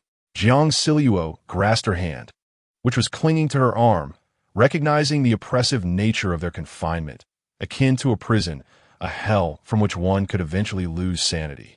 As night enveloped the surroundings in tranquility, Jiang Siluo tucked a note back into the box, rearranging the clothes within, and sat beside her bed, gazing absently at the moonlight that carpeted the floor like snow. Tao Yang's words hinted that there was no one special in Jiang Siluo's heart back home. Could it be that she had developed feelings after entering the palace, perhaps for the emperor or other men within these walls? A sense of dread washed over her, fearing the day she might be caught in the web of chaos left by the original owner of this body. After several days of immersing herself in work, she and Wang Meiren had visited a nearby bathing hall, which Jiang Siluo found to be akin to a lavishly decorated public bathhouse. After a brief soak, they returned to their respective quarters, as the chilly weather made her reluctant to catch a cold. As Jiang Siluo reclined on the low couch, worried that Gao Yin would not come on the 15th of the month, the sound of approaching footsteps echoed from the corridor outside. She hurried to the main hall, where she beheld Gao Yin accompanied by several attendants, clad in a moon-white, narrow-sleeved robe embroidered with auspicious beasts. He stood tall and striking, and as he crossed the threshold, the jade pendants at his waist swayed gently, the flowing fabric of his attire appearing to stir 1,000 layers of snow. "Please take a seat," She gestured with the book in her hand towards the lower position before settling herself at the higher seat. Peach Lady brought in some pastries and brewed tea. Yet Gao Yin did not bow in acknowledgement. Instead, he carelessly lifted his robe and leaned languidly against the hidden pouch behind him. His tall stature accentuated his elongated form as he reclined. He remained silent while Jiang Zhao pursed her lips and gestured for everyone to leave, clearing her throat before asking, "So, aside from your studies, what else have you been up to?" Gao Yin lifted his gaze, his long eyelashes casting delicate shadows across his high nose. "What do you wish for me to do?" He replied nonchalantly. He reached for a pastry, tossing it into his mouth, contemplating the entertainment of watching performances or strolling through the bustling markets. When in a foul mood, he mused, perhaps it was best to simply take a life to lighten the spirit. Tilting his head, he scrutinized Jiang Zhao, whose beauty was striking and exquisite. When he was not smiling, he appeared as cold as a bloodied blade. Yet now, a casual smile graced his lips, revealing a hint of charm. Jiang Zhao felt uneasy under his gaze and shifted back slightly, asserting, "I believe you are a good child." She returned his gaze earnestly, sincerity evident in her eyes. He turned his head, chuckling softly before meeting her gaze once more. "If I am a good child, why then is my mother so distant?" Jiang Zhao took a deep breath to bolster her courage. "I have something for you." She stood and walked into her chamber, cradling a counting pouch she had placed on the dressing table. She returned to the main hall, squatting before Gao Yin and presenting it. "This is something I made. I heard that some gentlemen wear counting pouches, so I crafted one for you, though I'm unsure if you wear them." Gently, she placed it on the table. Gao Yin remained silent, and fearing he might utter something unkind, she added, "It's fine if you don't wear it. You can use it for something else or simply keep it." The young man across from her did not speak, instead extending his long, slender fingers to pick it up and examine it closely. Jiang Zhao felt a twinge of embarrassment as she observed his scrutiny. "I did not make it very well. If it displeases you, feel free to set it aside. I will practice and create a better one later." Gao Yin continued to say nothing, turning the pouch over in his hands before tossing it back onto the table. Jiang Zhao's heart skipped a beat as she looked up at his expression. He remained indifferent, still slouched casually. "Are you hoping to win my forgiveness?" Noticing that he was aware of her intentions, Jiang Zhao placed her hands on her knees, a smile blossoming on her face as she nodded in affirmation. She wore a long dress of green and blue hues with a narrow-sleeved, peach-pink top that showcased her delicate shoulders and neck, unadorned, enhancing her graceful appearance. Compared to the beauty of Wang Meiren, Jiang Zhao possessed a different charm. Her oval face with a rounded chin and slightly chubby cheeks framed her enchanting peach blossom eyes, which appeared distant when not smiling. However, when she smiled, her eyes curved like crescent moons, sparkling with a soft luminosity. A flicker of light danced in Gao Yin's dark eyes before it vanished. "Come here," he beckoned, casual yet commanding. Jiang Zhao, still processing his words, instinctively leaned closer over the small table. She anticipated his words, only to find that his elegantly crafted hand swiftly grasped her cheek with considerable force, tugging at the flesh. She stared at him in disbelief, her wide eyes reflecting a rare hint of childishness in his otherwise indifferent gaze, which mirrored her flustered expression. "Let go." Her cheek stung from his grip, and she struggled to pry his fingers apart. The warmth of his hand seemed to spread, flushing her face.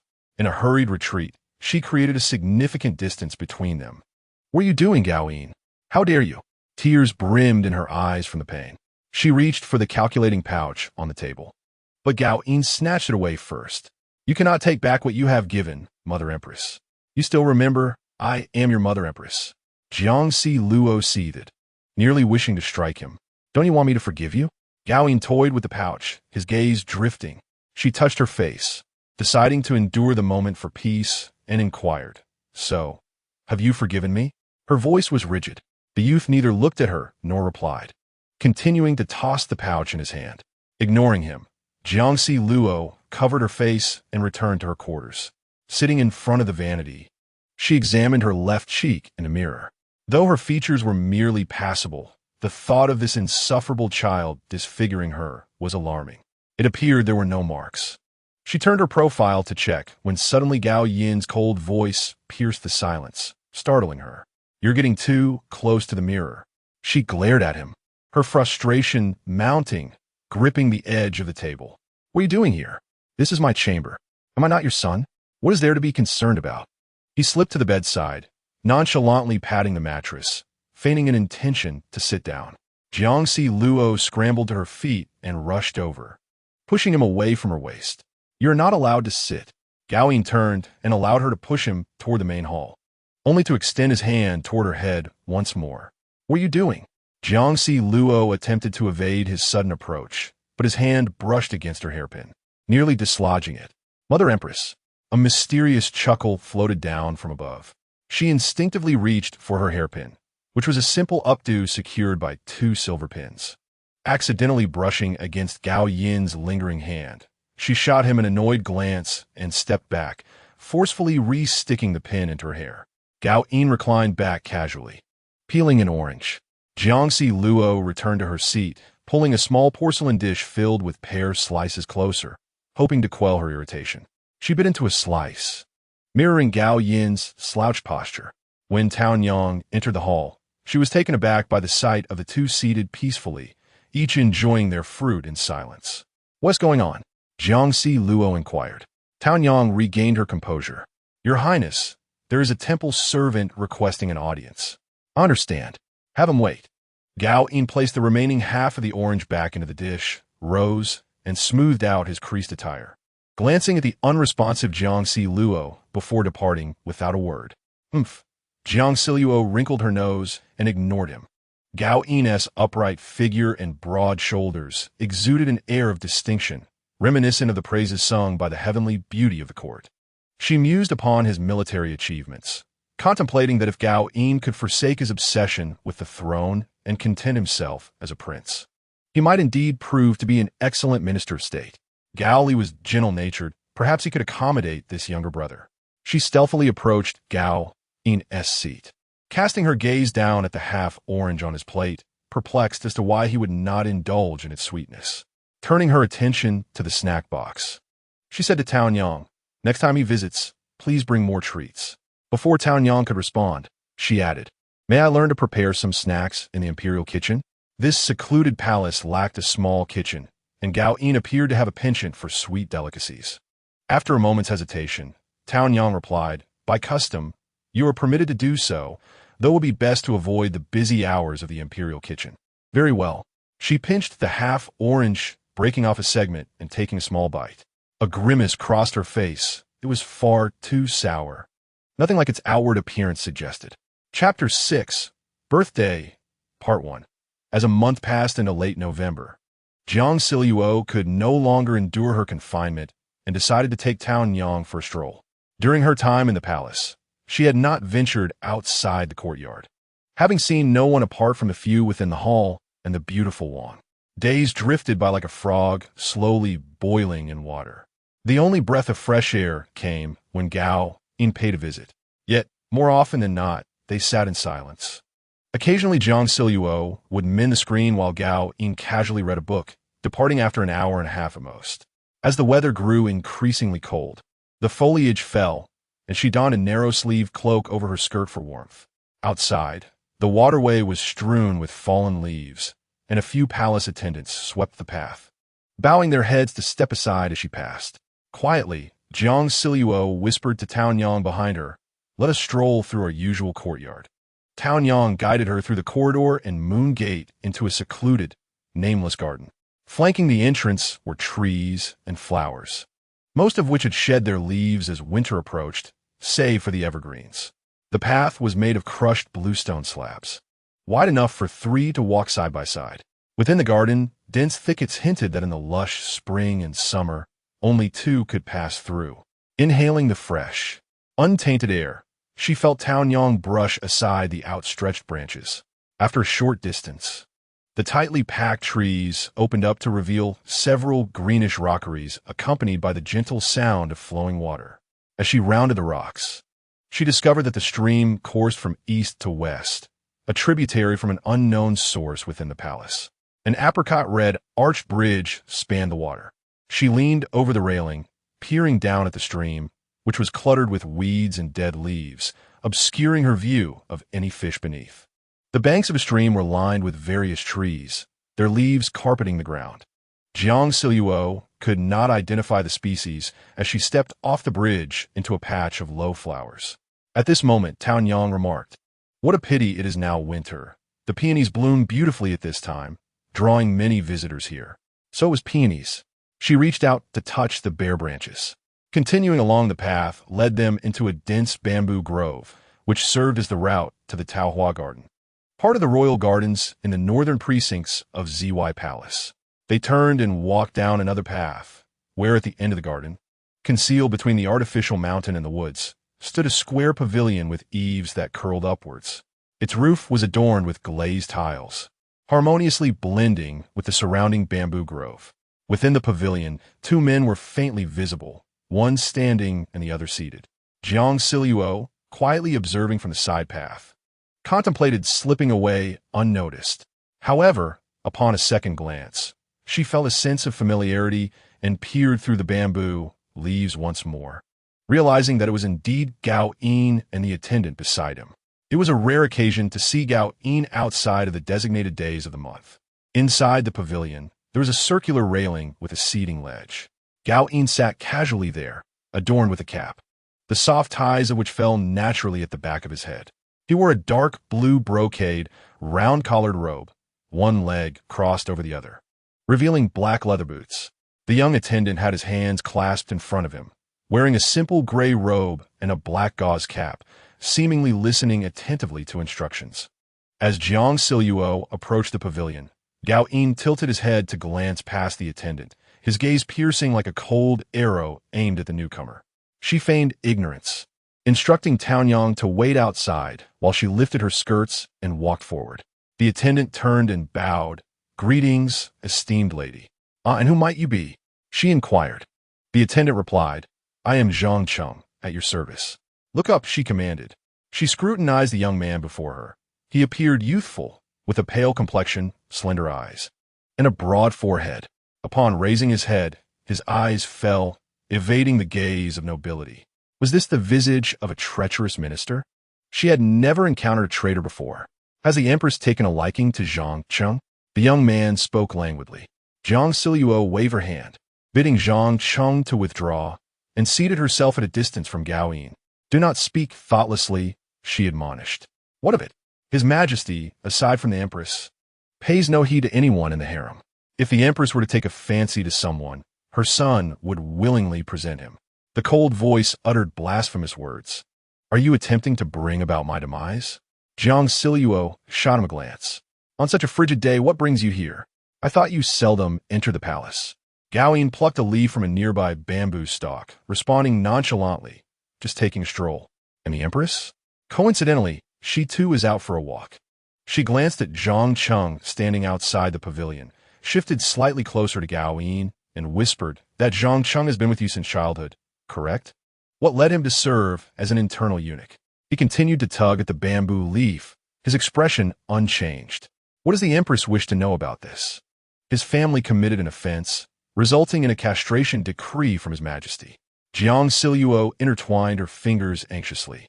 "This is rather unfortunate. To be castrated by the emperor could easily breed resentment towards imperial authority, and Gao Yin, as a prince, is theoretically the closest to that power. Does he harbor any hatred towards His Majesty?" Gao Yin's dark, abyss-like eyes remained fixed on Jiang Zhao, causing her to feel uneasy. "I harbor no ulterior motives. Just listen to me. You see, his family committed an offense, and it was His Majesty who decreed the punishment. As a result, his entire family suffered." She spread her hands. "This situation, well, he was once a whole and normal person. It is entirely possible for him to resent His Majesty." Jiang Zhao continued, "You are His Majesty's own son. If he bears a grudge against the emperor, he may very well harbor animosity towards you." After speaking, she raised her gaze to Gao Yin, attempting to find agreement in his eyes. "What do you think? And furthermore?" Gao Yin countered, "Why are you concerned about him resenting me?" As Jiang Zhao lowered her head and released her clasped hands, she reminded him, You are my son recorded in the ancestral lineage. I must remind you of this. It would be even better if your father could convey these words to you. The wind rustled through the bamboo grove, while the pavilion felt as if it had been muted. Having not heard a reply from Gao Yin for some time, she raised her gaze, only to find him leaning against the column behind him, silently feigning sleep. The coldness etched upon his brow was softened by the sunlight, dissolving into the breeze. At this moment, she sensed a tranquility that the original Jiang Zhao had never witnessed. He sat there, eyes closed, resembling a statue of jade. "You're not sleeping, are you?" He slightly furrowed his brow, opened one eye, and then closed it again, continuing his charade. "Hasn't the Grand Tutor spoken to you about Zhao Gao and Hu Hai?" Zhao Gao instigated the second emperor to alter the laws, favored treacherous ministers, listened to slander, and failed to implement benevolent governance. Hu Hai was stripped of power by Zhao Gao and ultimately forced to commit suicide. Such petty and treacherous figures exist in every dynasty. As a prince, you should always remain vigilant. Gaoing gradually opened his eyes, gazing at the woman before him. Today, her hair was styled in a manner reminiscent of a pair of short rabbit ears, adorned with two fan-shaped silver hairpins. Beneath her narrow-sleeved cloak, she wore a light-colored short robe with wide sleeves, complemented by a long skirt of hibiscus hue, intricately embroidered with osmanthus flowers. She lowered her head, fiddling with the silk tassels hanging from her skirt, her slightly furrowed brows revealing an air of melancholy, and her eyelashes fluttered gently. Though she sat with an air of decorum, it seemed somewhat affected. From his perspective, she appeared to be of similar age to Chong Lo, yet she still favored the demeanor of an elder. Particularly in this past month, she relished portraying a deep mother-son bond, no longer as prone to tantrums as before, always quietly gazing up at him like a little lamb that had bumped its head. Severe punishments and harsh penalties. The governance is deeply flawed. Rewards and punishments are misapplied, and taxes are excessive. The world is filled with troubles, yet officials fail to uphold their duties. The common people suffer in poverty, while the rulers show no compassion. He spoke with a stoic expression. Have you ever considered that it was precisely because Hu Hai was inherently violent and foolish that he placed his trust in Zhao Gao, becoming his puppet and leading to his own demise? She understood his implication and promptly straightened her posture, replying, "Are you suggesting that even in the presence of treacherous ministers, you would be able to discern their true nature and not be swayed by their manipulations?" After speaking, she gently patted her lower back.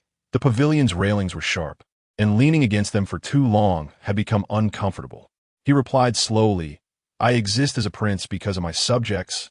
I am a prince. And what treachery concerns my mother?" His mother was overthinking. She could not decipher his expression.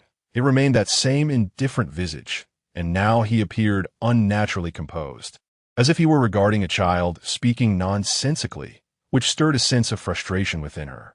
Indeed, matters were not so easily resolved. She silently chuckled at her own audacity. If everything were that simple, how could the protagonist endure years of obscurity before ascending to the throne? And why would the original Jiang Zhao have perished? The current Gao Yin had developed his own ideas and convictions. How could the words of others easily sway him? Very well, she thought. Regardless, a few words seemed to have no effect. Feeling somewhat weary, she stood up to leave, but then recalled something and turned back to inquire. "Didn't you say you could only enter the palace on the 1st and 15th day of the month?" "Today, His Majesty summoned us to the palace to discuss our studies," he replied nonchalantly. Hearing this, Jiang Zhao sat back down. "He hasn't caused you any trouble, has he?" He appeared to recall some amusing incident, a flicker of amusement gracing his otherwise impassive and handsome visage. Yet he uttered, "It is nothing.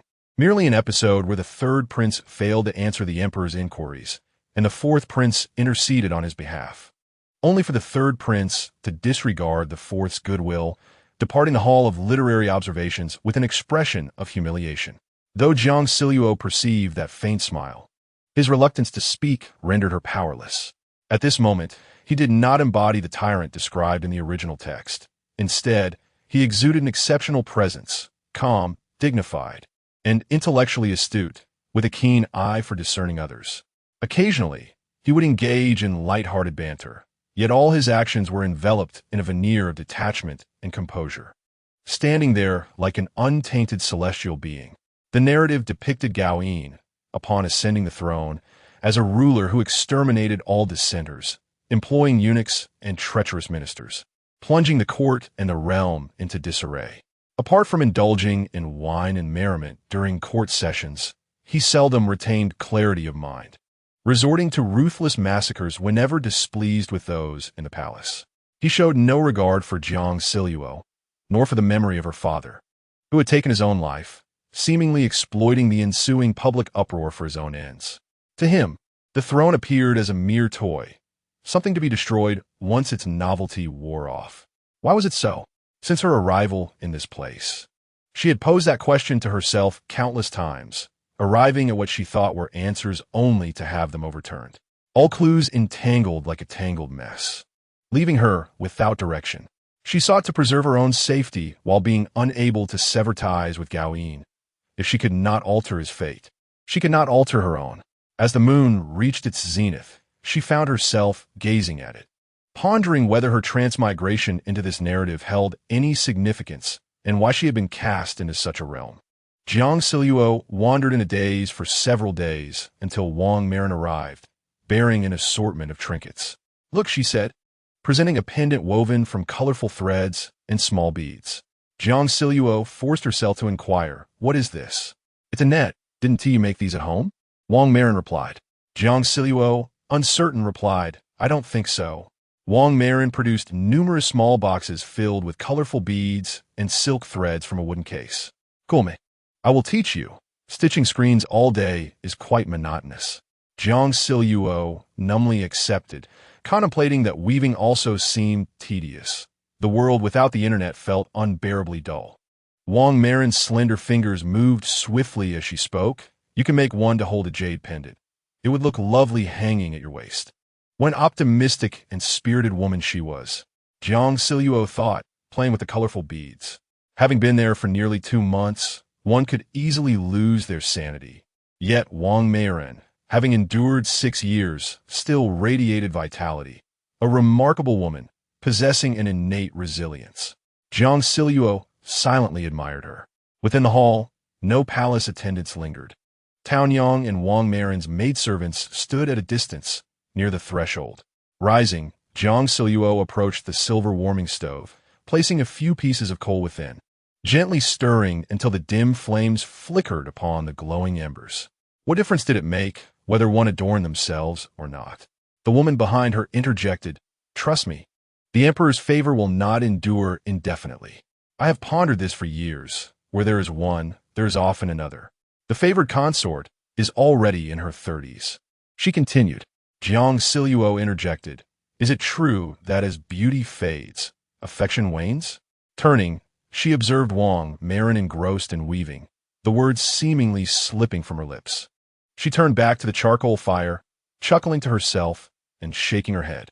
Indeed, the emperor would soon return to the inner palace, which would undoubtedly present a troublesome situation, especially with Wang Marin desiring his favor, a prospect she was not keen on.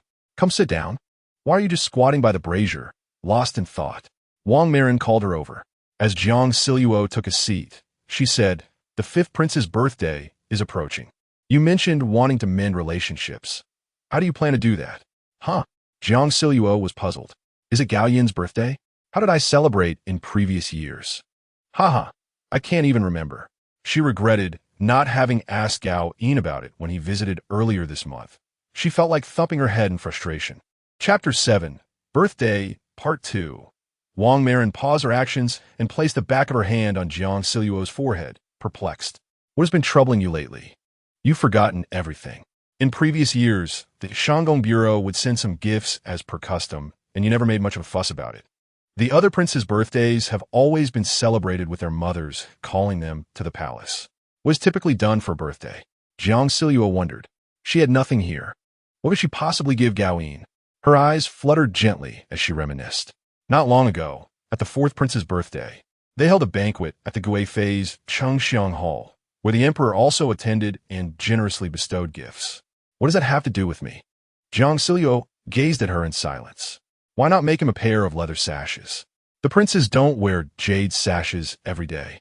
She recalled his attire in the garden that day, which seemed to feature a leather sash adorned with a golden hook, but it was too late for that now.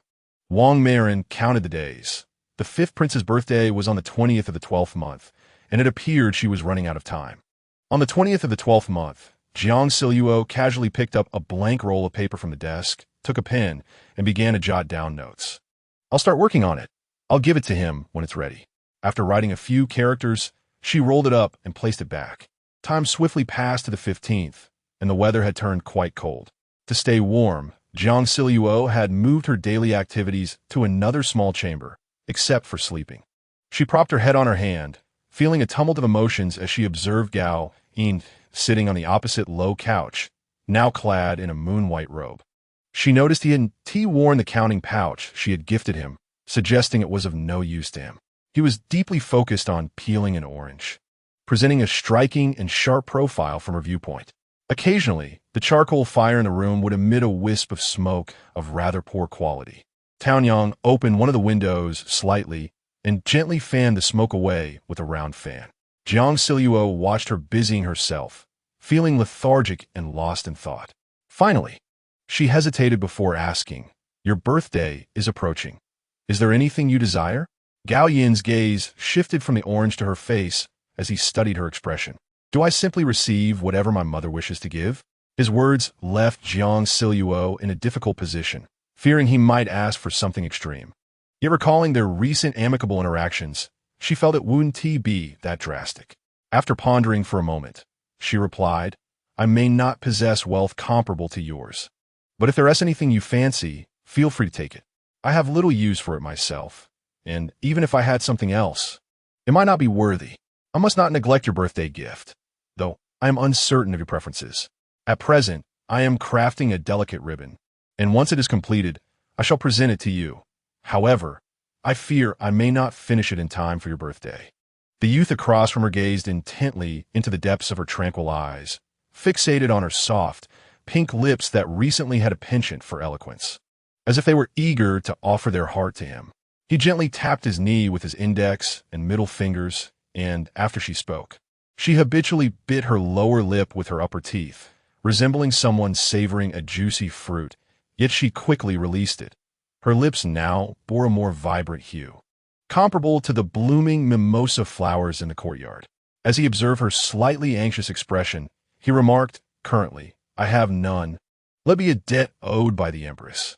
His gaze shifted to the intricate patterns of the silver warming stove, a mysterious itch stirring within his palm. "Is there something you particularly enjoy eating, perhaps a specific delicacy?" Seizing this rare opportunity, he resolved to inquire about her preferences. Aware that she was of a similar age as the original owner and was burdened with the remnants of the mess left behind, learning how to fulfill the role of a mother. The original owner had vanished, leaving her, the unfortunate soul, to fend for herself, should she choose not to learn. Her fate would be to meet her end at the hands of Gao Yin. While posing the question, Jiang Zhao averted her gaze from him, as she felt that the sight of Gao Yin's face came with an unspoken price. Was this truly something she could behold without cost? His voice remained as cold as ever, seemingly unaffected by any circumstances. "Will the Empress prepare delicacies for me?" Su Guifei often sent snacks to the fourth prince, who enjoyed sharing them with the Grand Tutor. Yet, what good would that do? No amount of flattery towards the Grand Tutor could compensate for the fourth prince's intellect. Even Enhua would find herself at a loss. Jiang Zhao had been particularly subdued of late. Although he had initially not intended to invest excessive thought into her, her unusual demeanor increasingly piqued his curiosity. She lowered her gaze to her delicate, lustrous hands and shyly replied, "I am uncertain. If you have something you enjoy, I could give it a try." Perhaps they could select an appropriate time to visit the royal kitchen and ask the chef to instruct her. His gaze instinctively shifted from the charcoal fire to her hands, which appeared as fragile and exquisite as jade carvings. With a graceful elongation of her neck and her ruby lips framed by pearly teeth, her deep, dark pupils sparkled with an inquisitive glimmer as her gaze slowly traversed his face. Sensing his scrutiny, her eyelids quivered slightly, prompting him to abruptly withdraw his gaze and unconsciously fidget with his fingers. Recalling her inquiry, he responded apathetically, "I have no particular favorites." He was reminded of that day in her chamber, when her soft hands gently guided him away, their touch so light it felt as if she feared burning him.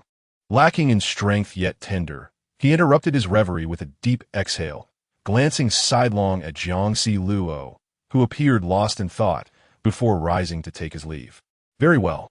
She stood, revealing a gentle smile, her cheeks rounding beautifully as she accompanied him while saying, "It snowed this morning. The roads may be treacherous now, so be cautious with your steps." Jiang Zhao watched him tread through the snow, his moon-white robes harmonizing with the surrounding white landscape, until he swiftly turned and vanished around a corner.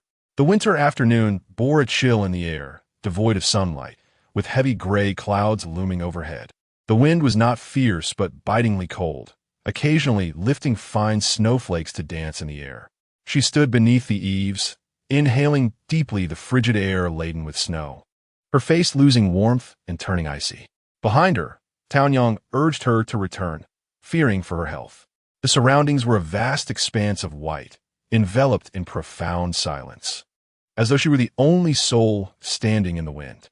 Only by closing her eyes could she indulge in the fantasy of reopening them to find the snow-laden ground unchanged. Yet the flying eaves and ancient palace walls would be replaced by straight, luminous streetlights and broad, pristine roads, with cars slowly advancing through the snowstorm, their headlights illuminating the path. At that moment, the intensity of the snowfall would matter little, for she would always find her way home. Barely 2 hours had passed when the heavy snowfall returned, swept along by a fierce, biting wind, engulfing the imperial city. A palace maid clad in a cream-colored narrow-sleeve dress, her hair elegantly styled in a single bun, trudged through the snow.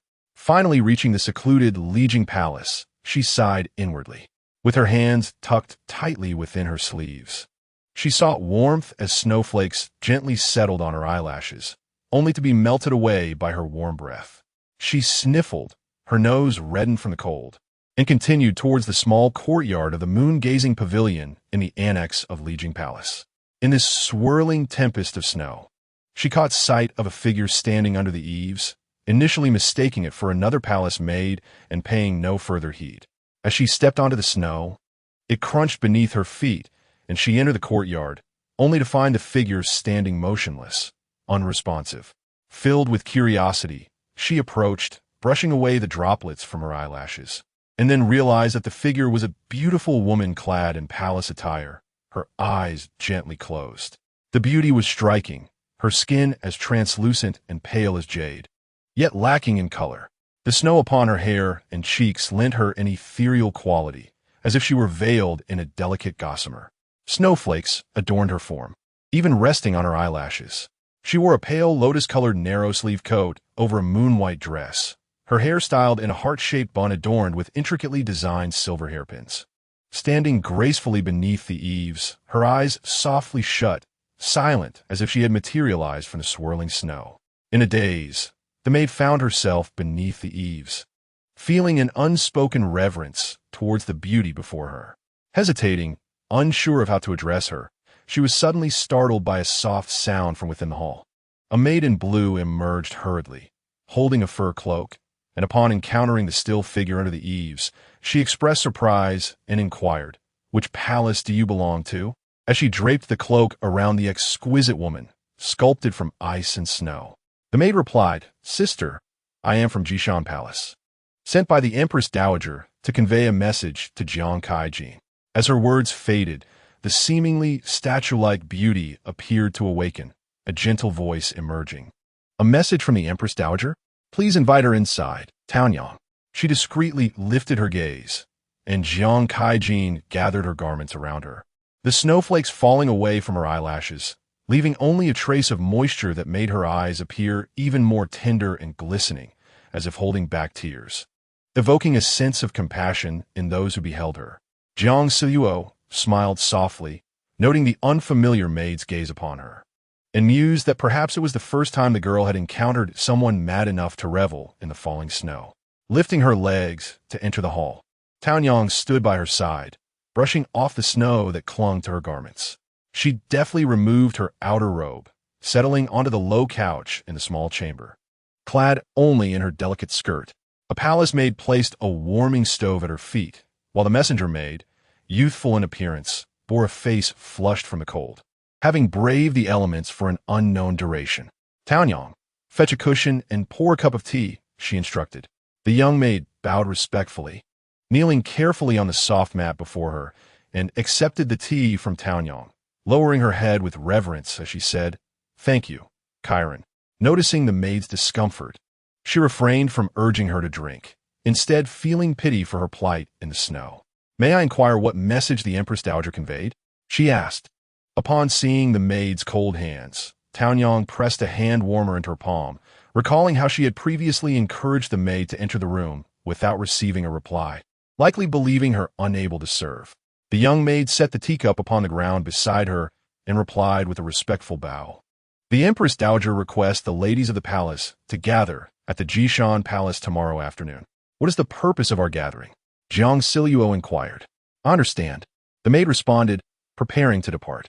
Jiang Zhao urged her to warm herself with a cup of tea. "Taonyang, please lend her an umbrella. The snowfall is heavy outside." The young maid hurried away, shielding herself from the wind and snow under the umbrella. Jiang Zhao, slender and petite, appeared no older than 18. She refrained from lingering outside, as Taonyang adamantly insisted, fearing for her health. Reclining on the couch, Jiang Zhao felt a wave of anxiety wash over her. The text she had perused scarcely mentioned the Empress Dowager, leaving her uncertain of the woman's temperament. It struck her as odd. When Jiang Zhao entered the palace 6 years prior, the emperor had been infatuated with the noble consort for many years. Why then had the Empress Dowager and the late empress chosen to select a lady from a respectable family for the palace? Had they foreseen the emperor's inevitable change of heart? Chapter 8. The Noble Lady, Part 1. The following morning, she rose with the dawn, and after breakfast, sent someone to inquire with Wang Meirin whether she had received any word, arranging for their afternoon meeting at Jishan Palace. Taonyang brought forth a set of garments for Jiang Zhao to inspect. Shaking her head, she replied, "I prefer not to wear such ostentatious colors. Please replace the silver red top with the silver white one." "Might that not be too plain?"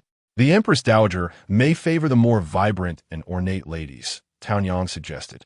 Jiang Zhao pursed her lips, lowering her head to practice her calligraphy, asserting that silver white garment is adorned with numerous moon-white floral embroideries. It is hardly plain.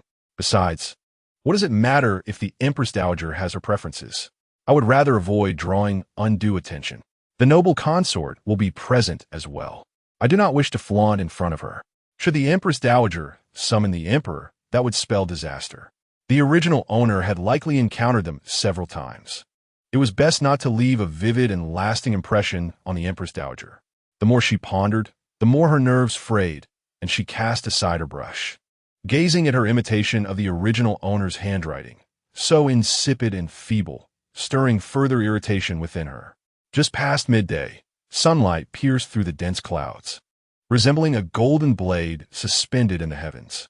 Jiang Zhao, clutching her hand warmer and draped in a shawl, traversed the garden along a narrow path, where she met the resplendent Wang Meirin beneath the thousand steps corridor.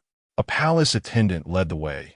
She had always struggled to remember these winding routes, so she tilted her head to converse with the woman beside her, who remarked, "I happened to be playing chupu with Yang Kalin and Li Ronghua yesterday. The messenger maid must have saved a trip. What does the Empress Dowager desire from us?" Jiang Zhao inquired. "Ultimately, there is nothing of great concern. The Empress Dowager, indifferent to court matters, occasionally gathers us for conversation. Do you recall the year she invited us to admire the scenery at Taohua Garden? She even praised your beauty." She sighed, her forehead buzzing, a faint ache lingering. "I truly cannot remember." Lady Wang playfully pinched her wrist, chuckling, "You are feigning forgetfulness.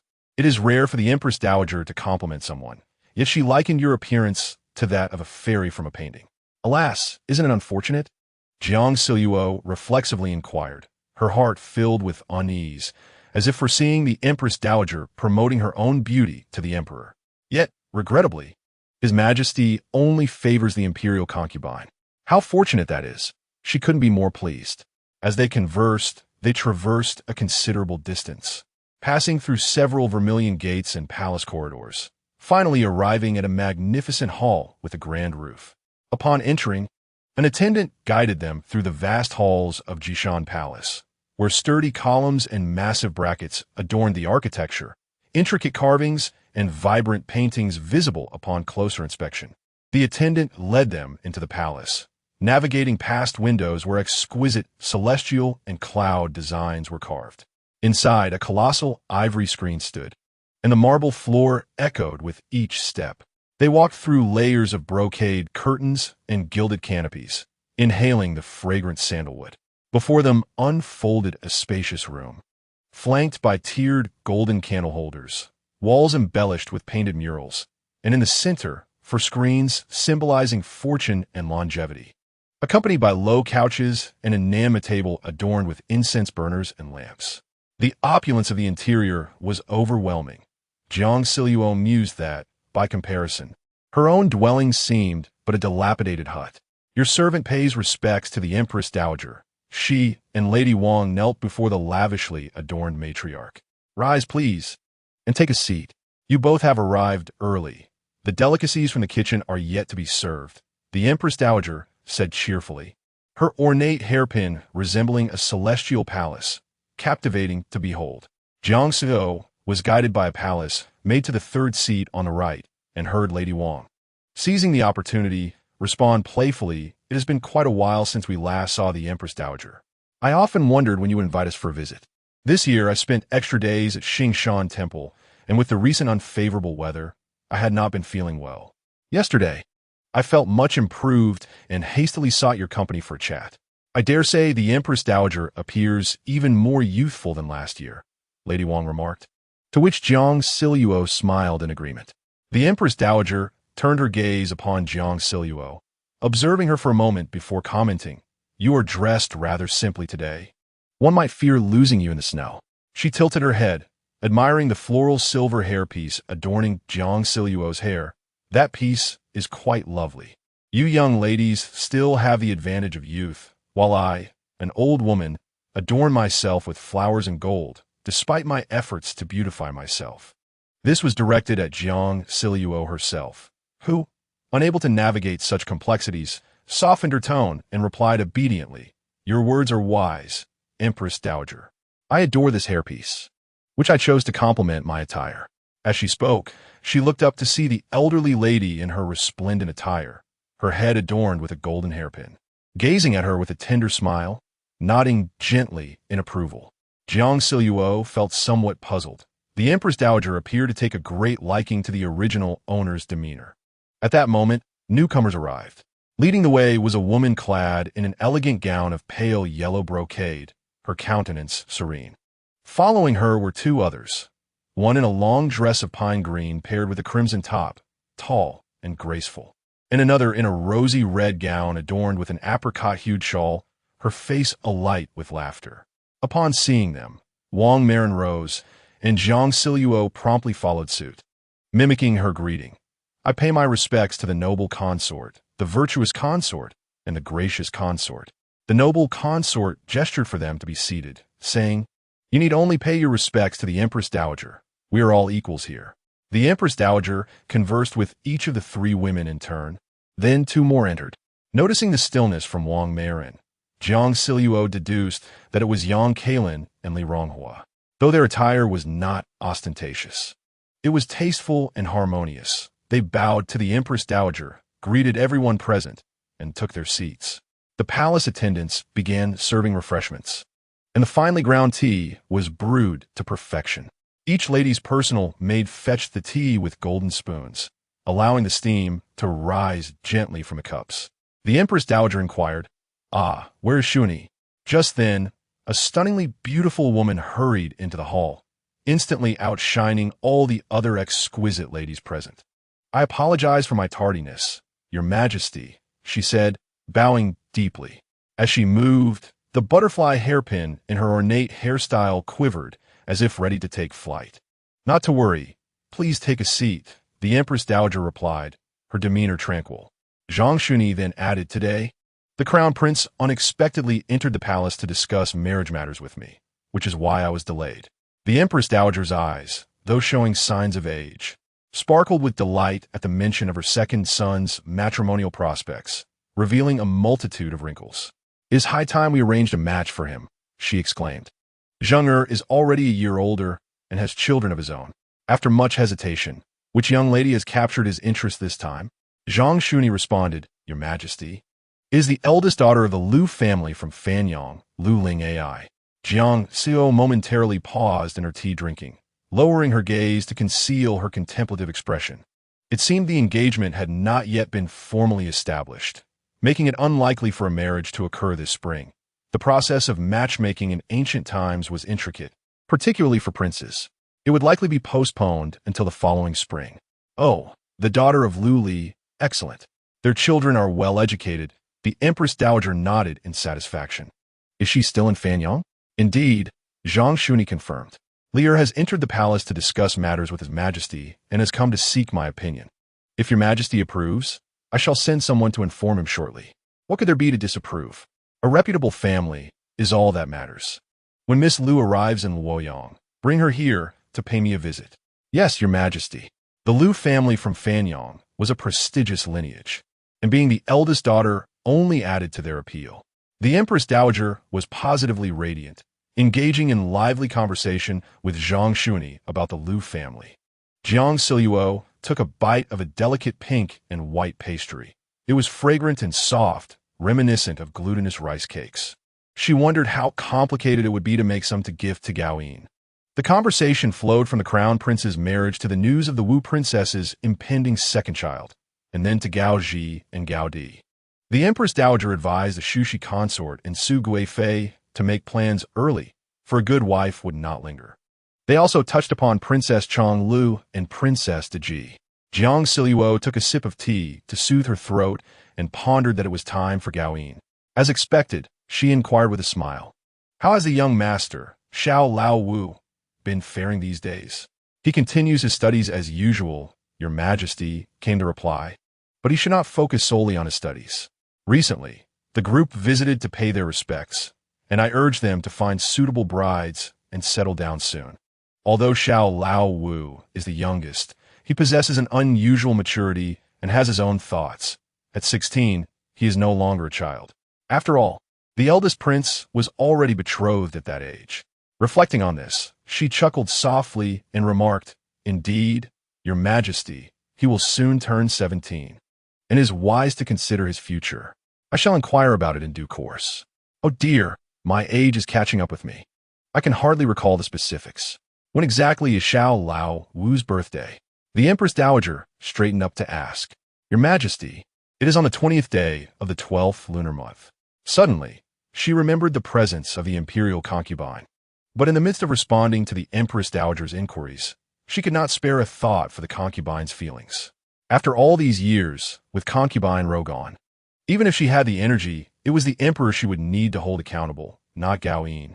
The Empress Dowager pondered for a moment and said, "Xiao Lao Wu lost his mother at a tender age. These years have not been easy for you both.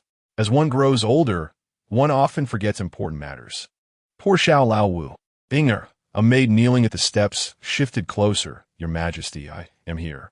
Select a few bolts of shoe brocade from my storeroom. Send 2 to Xiao Lao Wu and 2 to the talented one. Also, there's a Qi Hu jade pendant, which I forgot who gifted me earlier this year. It should go to Xiao Lao Wu as well." She placed her hand on her forehead, recalling, along with that piece of jade. "There is also a piece of ink jade seed material. Send that to him too, so he may create something he fancies. And add some other items to the gift." "Yes, Your Majesty." The maid gracefully withdrew. Jiang Zhao stood and bowed. This humble servant expresses gratitude on behalf of the 5th prince. She was taken aback by the Empress Dowager's generous gifts. She had thought their conversation would be brief. It seemed the Empress Dowager held affection for her grandchildren, far surpassing the emperor's demeanor. The elder waved her hand. "You and your son have endured much. Xiao Lao Wu's stubbornness is evident, but do not fret. It is of no consequence." A maid glided in like flowing water, presenting fresh winter jujubes. The Empress Dowager remarked on her delicate constitution, requesting that the others partake instead. Jiang Zhao lowered her head, nibbling on a jujube, and discreetly lifted her gaze to observe the elegant Su Guifei diagonally across from her. The concubine was gracefully sipping tea, her demeanor serene as she conversed with the Empress Dowager, hoping that today's matters would not bring undue trouble to Gaoyin. Inside the hall, the ladies entertained the Empress Dowager with lively banter, each contributing to the harmonious atmosphere. The concubine carried herself without airs, her laughter gentle and warm, and the other consorts displayed no grievances or dissatisfaction regarding her favored status. Jiang Zhao, holding her teacup, joined in the laughter, the air fragrant with the delicate scent of beauty mingled with sandalwood and the sweetness of fruit pastries. Her gaze wandered, captivated by the enchanting scene, and she couldn't help but wonder what the future held, whether such moments would still exist when that day arrived.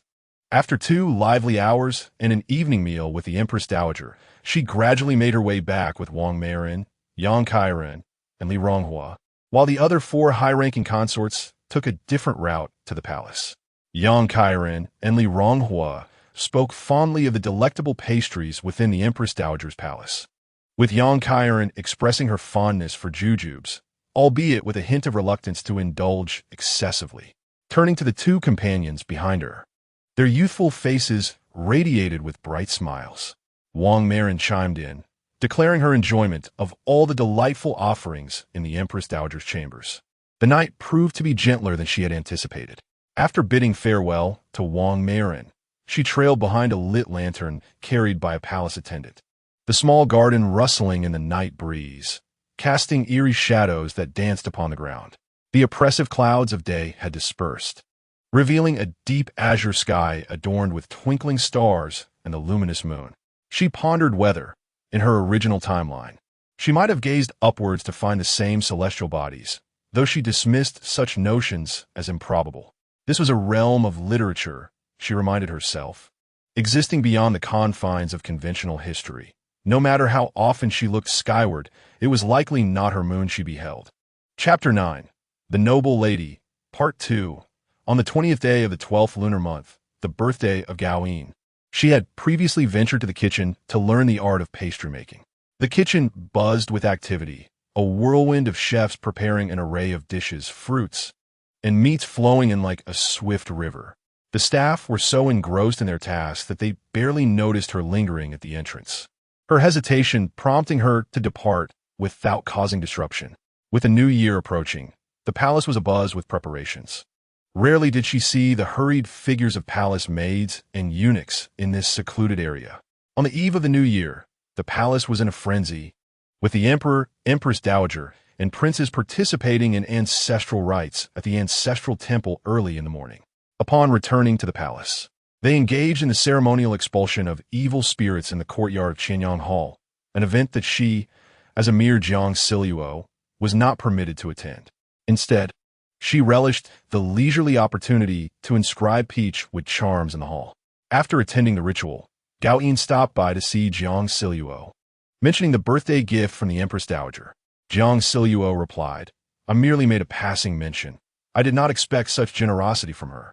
She straightened to admire her handiwork, thinking it was a fortunate surprise. Gaoyin approached her, hands clasped behind his back, his gaze cast downwards as he inquired, "What have you inscribed, mother?" She stepped back to appraise her creation and pointed with her brush to the left, declaring, "Shintu is here," then gestured to the right.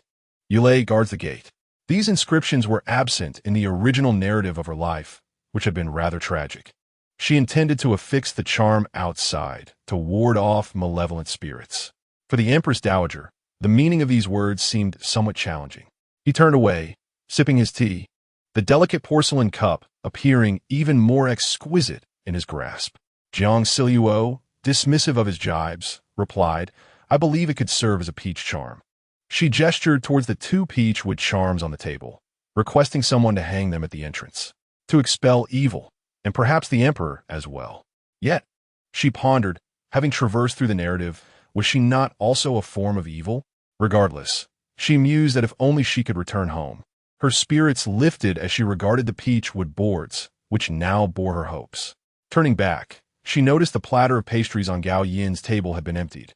"Peach charm, Please bring forth the small wontons, she requested. It is said that today, early in the morning, he is to accompany the east and west in his travels, specifically instructing Taonyang to procure something from the imperial kitchen, which has been kept warm on the stove.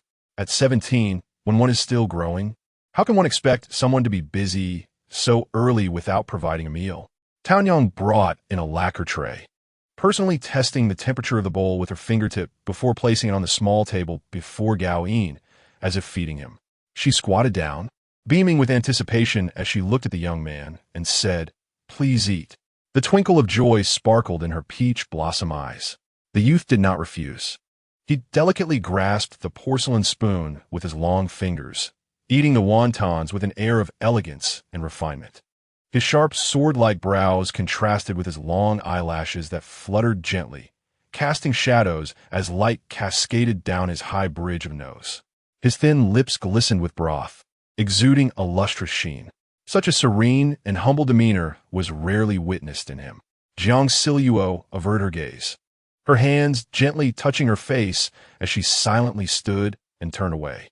The bowl contained approximately a dozen small wontons, which were swiftly consumed. Jiang Zhao buried her head in writing behind the table, pausing occasionally to ponder and recollect. Once he finished, Taonyang cleared the bowl and refilled the teacups.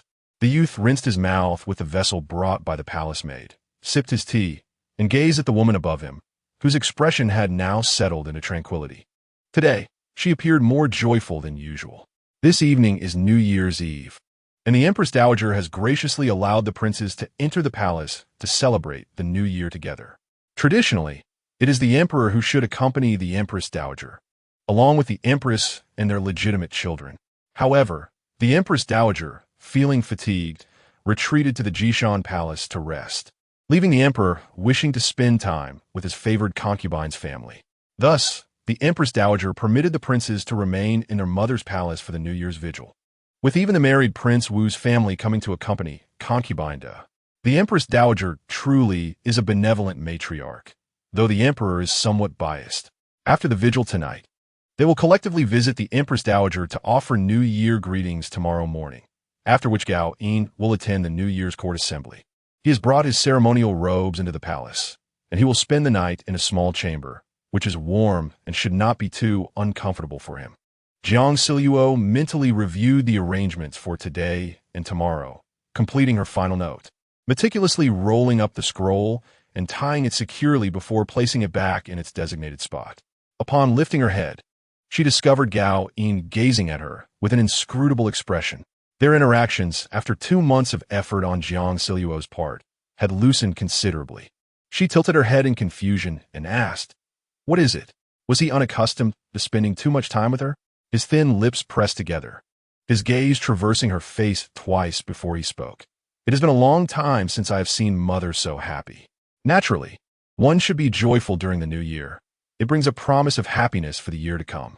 The woman flashed a smile, revealing her pearly white teeth. Her laughter tinged with innocence. They were akin, he mused. Jiang Zhao returned to her chamber and retrieved a pre-sewn red pouch, settling at her vanity to count a pile of copper coins. Noticing Gao Yin had not followed, she felt relieved to first tuck 2 silver ingots into the pouch embroidered with the characters for warding off misfortune, hoping Gao Yin would not stray from the right path and would grow to be a good child.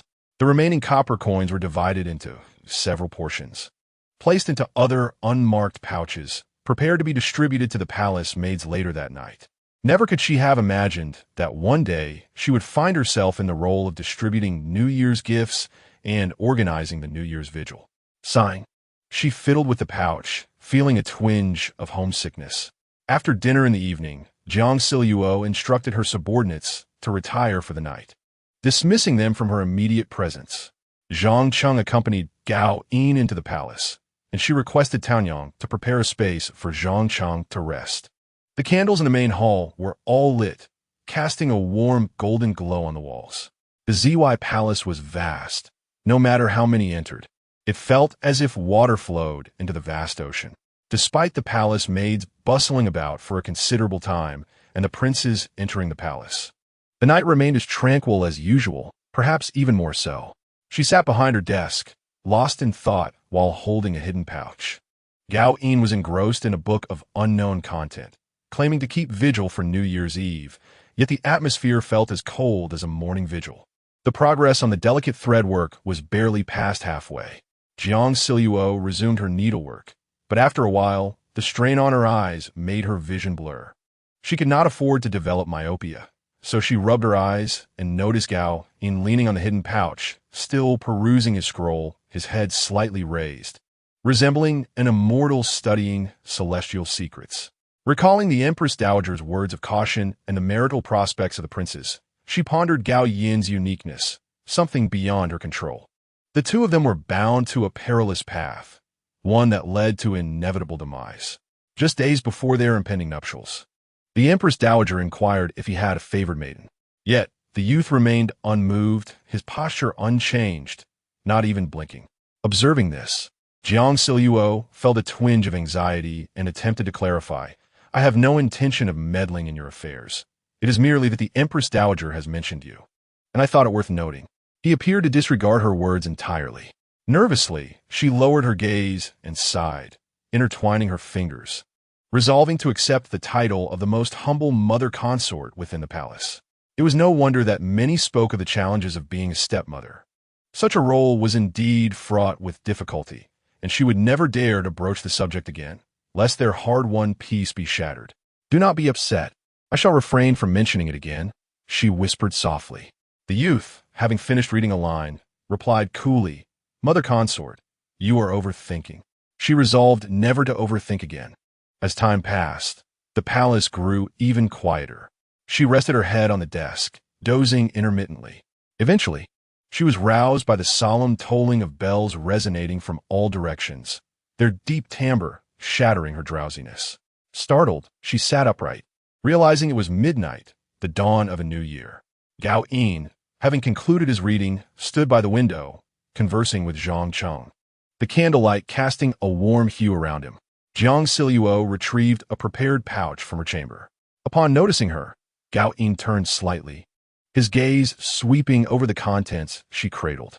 "This is for you," she said, handing him a pouch she had held separately, then offered a bag filled with coins to Zhang Zhao. "This is for you, a token of good fortune." Zhang Zhao, with hands clasped, seemed poised to decline, but she stepped back toward the door, turning to insist, "You must accept it. This is to ward off evil."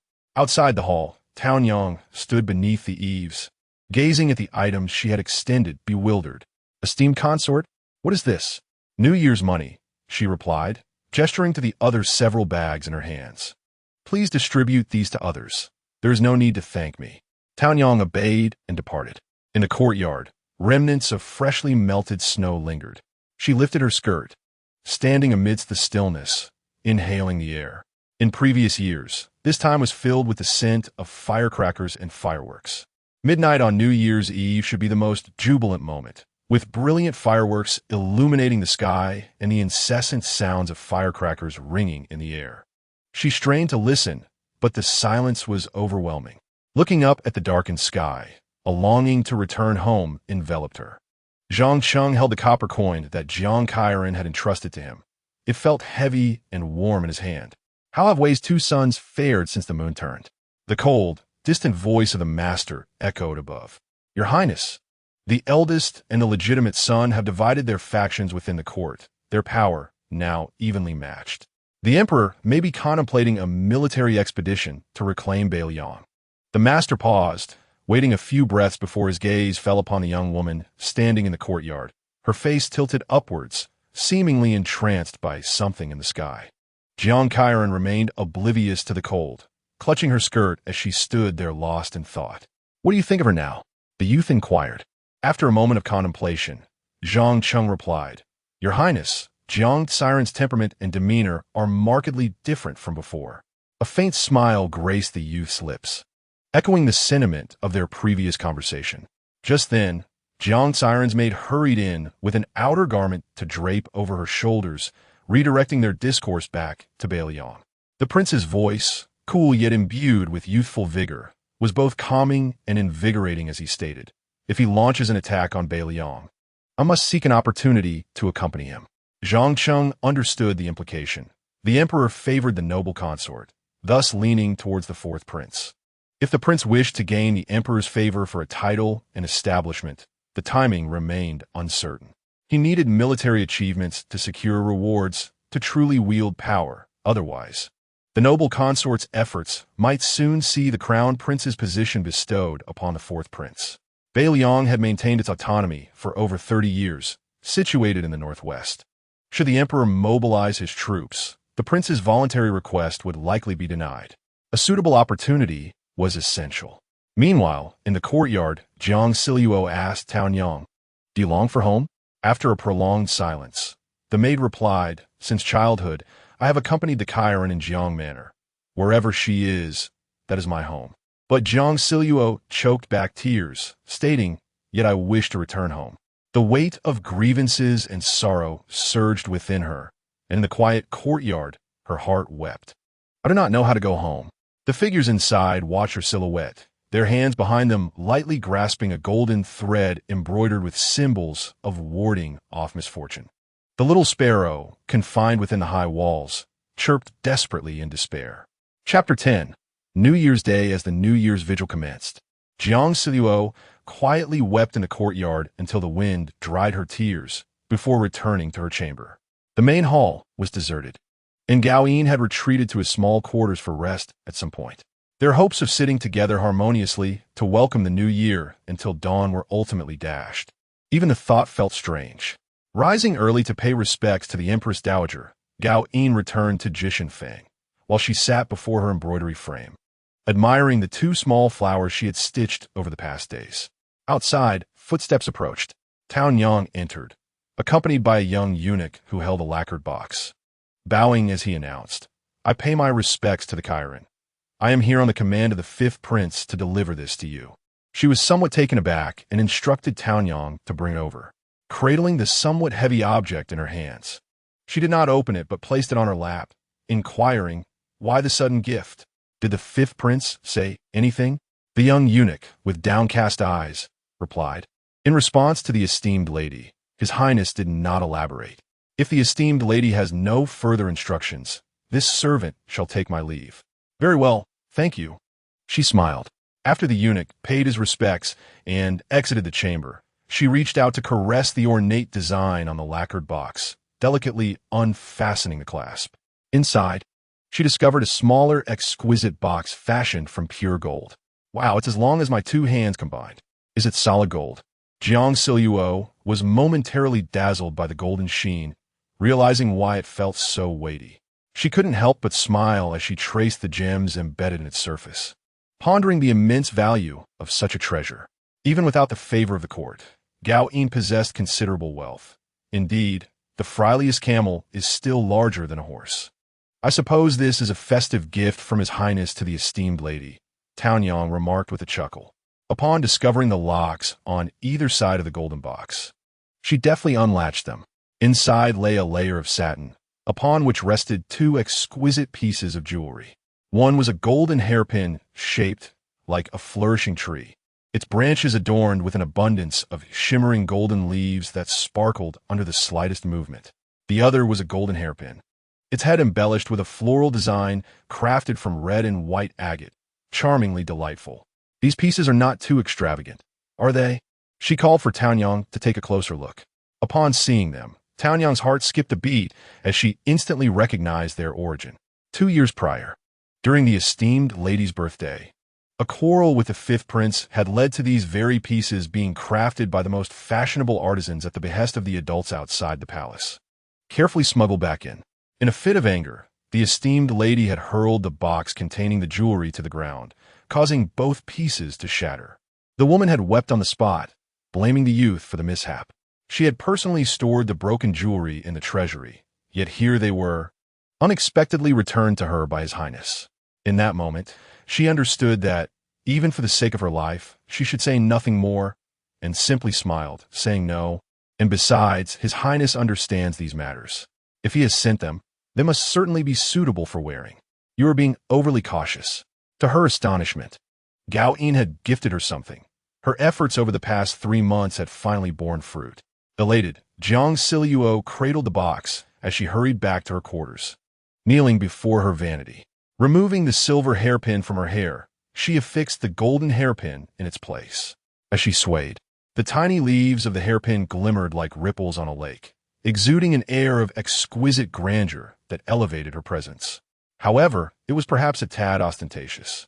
She replaced it with the agate pin, its floral motif adorably youthful, reminiscent of the adornments a 16 or 17-year-old maiden might wear. She gazed into the mirror, feigning a smile, endeavoring to recapture the youthful glow on her face. Observing her joyous demeanor from outside the mirror, Taonyang harbored a myriad of thoughts, contemplating whether Jiang Zhao was intentionally withholding the truth. Yet, the latter's expression upon seeing the jewelry was genuinely unfamiliar, as if she had never laid eyes on them before.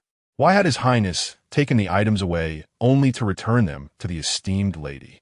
Meanwhile, Jiang Zhao, fondling the golden box, mused about the possibility of taking it outside the palace, where she could break it into smaller pieces for use or perhaps pawn it if she had no need for it.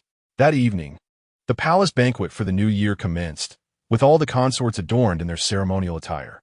The noble consort led the ladies of the court to gather in the hall of Rinshou, while the emperor celebrated with the officials in the hall of the Yi. The hall of Rinshou was illuminated by countless lights, adorned with beaded curtains and splendid draperies, creating a scene of unparalleled brilliance. This was the most resplendent hall she had ever encountered since her arrival. She took a seat at the far end, with Lady Wang seated one position away. The table was elegantly set with a small cup of wine and delicacies, far more exquisite than the usual fare.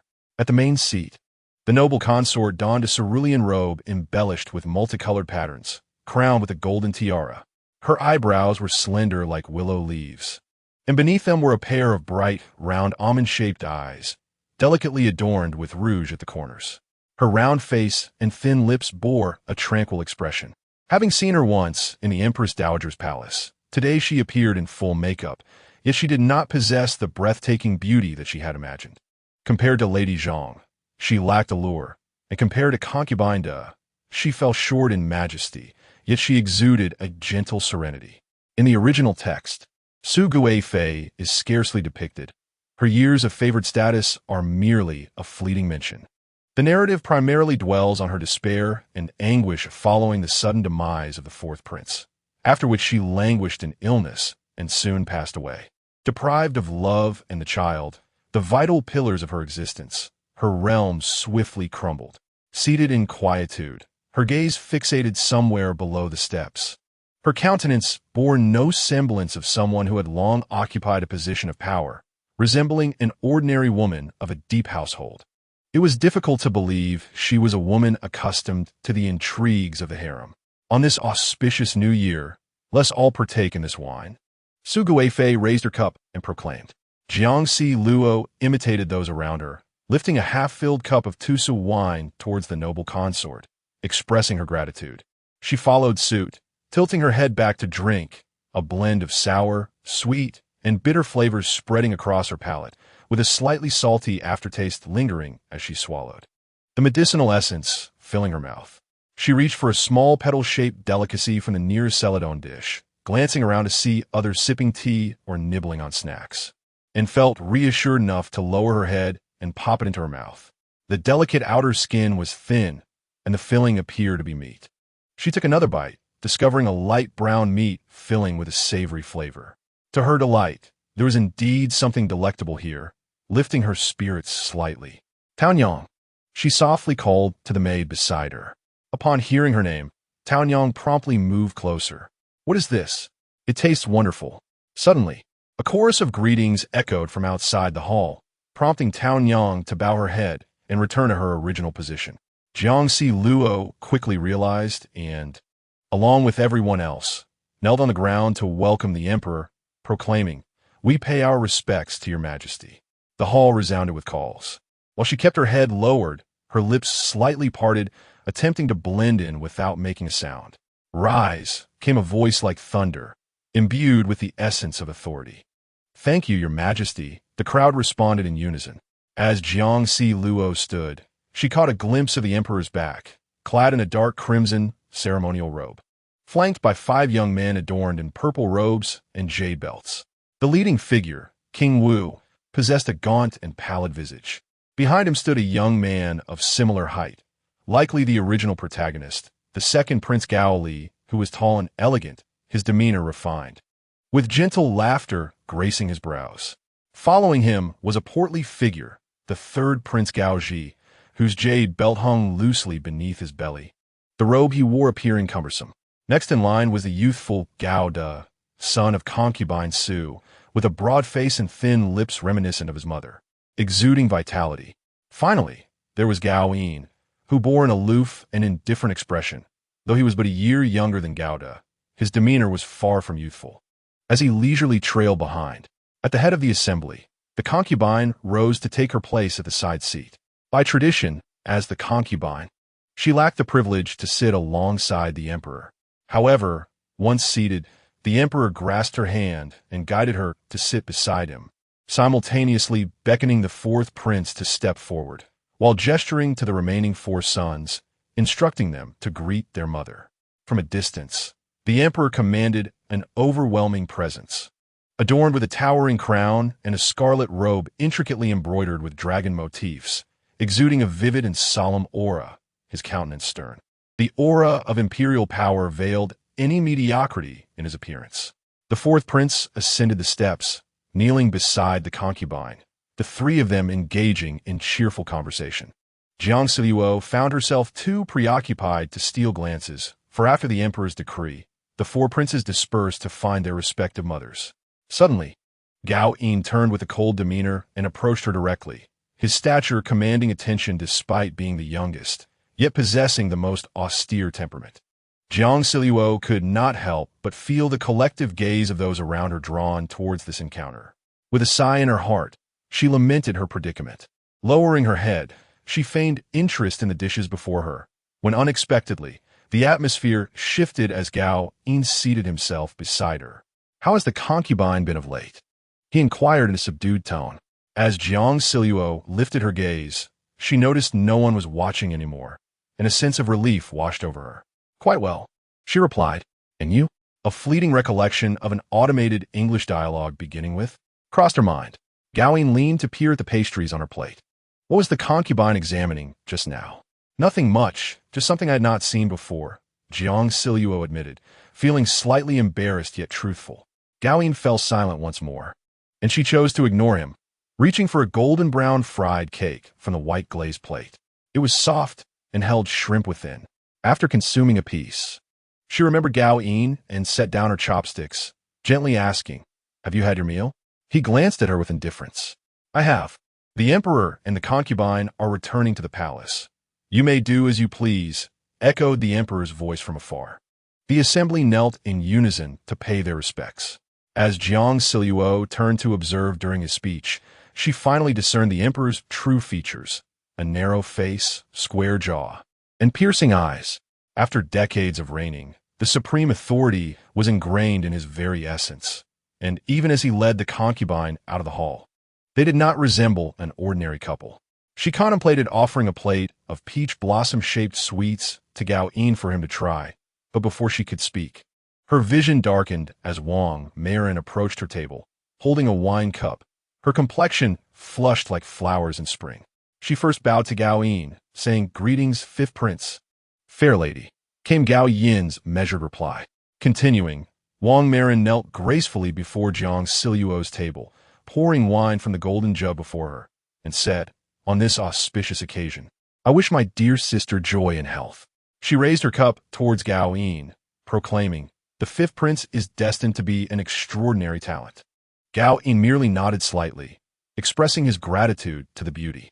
Wang Marin tilted her head back and drank deeply, leaving Jiang Zhao surprised at her boldness in drinking. Unaware of the contents of the wine vessel, she raised her cup and wished, "May my sister's desires be fulfilled." Closing her eyes, she too drank, the strong aroma of the wine filling her senses, yet she could not discern its flavor. "Ah, Luo is so spirited," Wang Marin said, patting her shoulder before moving on to another concubine to continue drinking. Jiang Zhao, clutching her cup, watched her vibrant smile with a hint of concern. fearing she might overindulge and cause a scene at the banquet. Suddenly aware of a powerful gaze upon her, she turned to find Gao Yin staring intently. What could he possibly want? Pouring herself another cup of wine, she discreetly raised it towards him, whispering, "I wish you well. May the great rock rise with the wind and soar to great heights." She drank again, savoring the flavor that eluded her comprehension. She reached out for Tao Yang's support, while Gao Yin silently stood up beside her, stating, "I shall take my leave. This gathering feels rather pointless." It seemed strange to celebrate a festival among so many unfamiliar faces. "I shall accompany the Empress Mother," he added as they walked side by side out of the hall. Outside, the Rinshou Hall was adorned with an array of lanterns, far more than those in her vicinity. On the first day of the Lunar New Year, coinciding with the new moon, the sky was cloudless, yet the moon remained hidden. A chill wind caused her to draw her neck in, her cheeks warming and her head feeling slightly dizzy. Tao Yang led the way with a lantern, and without any other maidservants accompanying her. It left just her and Gao Yin walking together. She kept her gaze upward, searching for the elusive moon, when Gao Yin inquired, "What does the Empress Mother seek?" "The moon," she replied, her vision somewhat blurred, forcing her to lower her gaze. "The moonlight brings thoughts of home." The atmosphere during the new year felt especially desolate. There were no fireworks, no firecrackers, and a distinct lack of festive spirit. The palace walls, illuminated by lanterns, still felt cold, and the night air was unyieldingly frigid. "Isn't the Empress Mother from Luoyang?" he asked. No. She shook her head and, recalling her gratitude, reached to touch the hairpin in her coiffure. "Thank you for the hairpin and the hairpin decoration. They are exquisite." Gao Yin's expression was inscrutable, a smile playing at the corners of his lips. "It is nothing. Are we far from the destination? Is it not yet reached?" she queried, her legs weary, wishing to rest. "Tyrant, we shall arrive once we pass the corridor," Tao Yang assured her. True to her word, after traversing the corridor, they arrived. Upon entering the hall, she loosened her cloak, feeling a sudden warmth flush her face. Tossing her cloak onto the embroidered rack, she muttered, "It is so warm." Turning to step outside for a breath of fresh air, she was halted as Tao Yang urged her to sit on a low couch, saying, "I will fetch a cloth for you to wipe your face." Leaning on a small table with her hands supporting her head, she waited as Gao Yin took a seat across from her. His face shone beautifully under the lantern light. "You are so striking, unlike that old emperor. Surely your mother must have been quite beautiful," she remarked. The young man reclined against the hidden pouch, seeming somewhat fatigued after standing all day. "Is that so?" he asked. "Indeed, that old rascal now favors the noble consort while keeping a throng of women in the harem. Such is the heart of Sima Zhao." He appeared to smile slightly, replying, "Oh, he is an old rascal?" Jiang Zhao discovered that his smile was even more charming, and she couldn't help but smile in return. "If it weren't for my inability to leave, I would have fled long ago. But how could I escape? I don't know.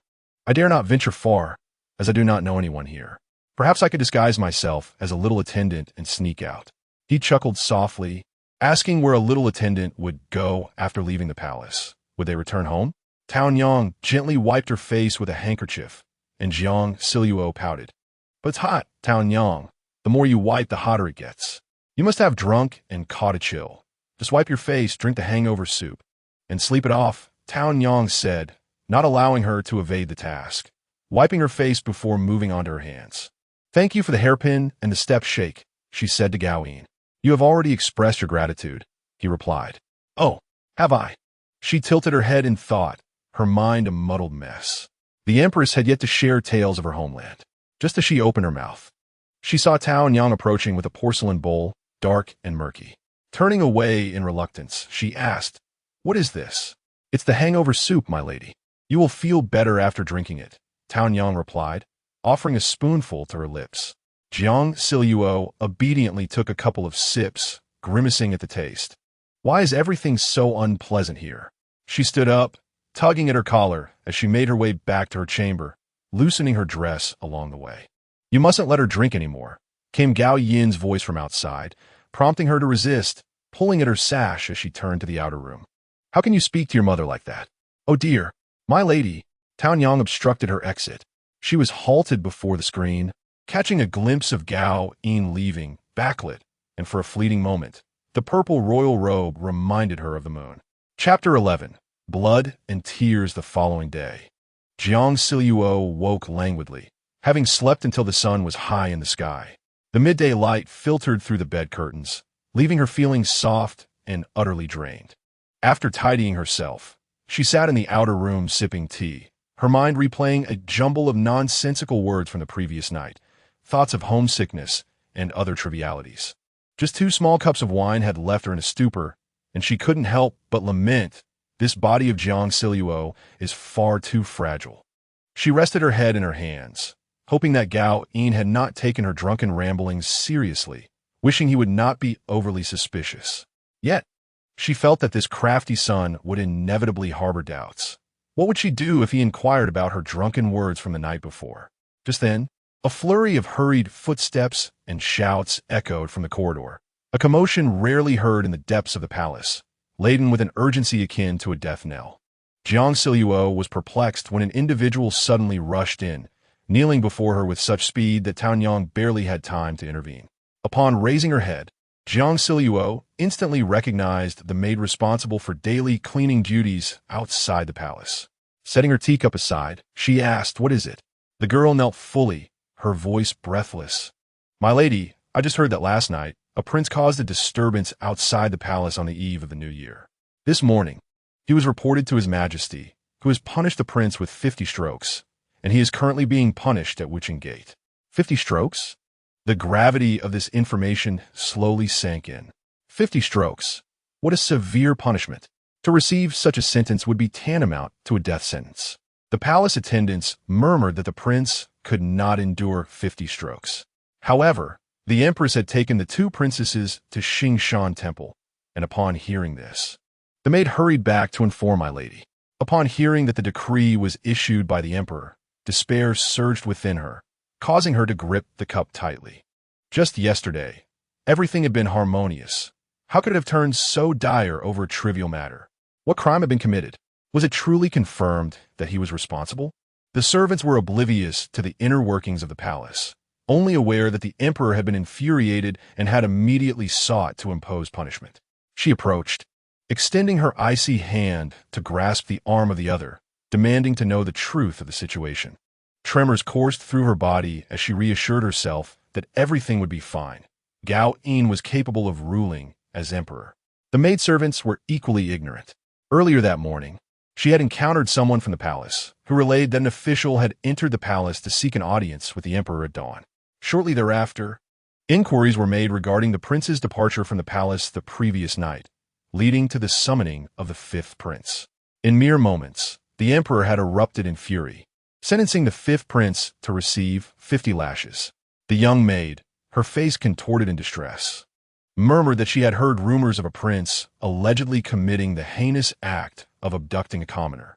At this revelation, Jiang Zhao sprang to her feet. Seizing the maid's arm, "Take me to the 5th prince," she demanded.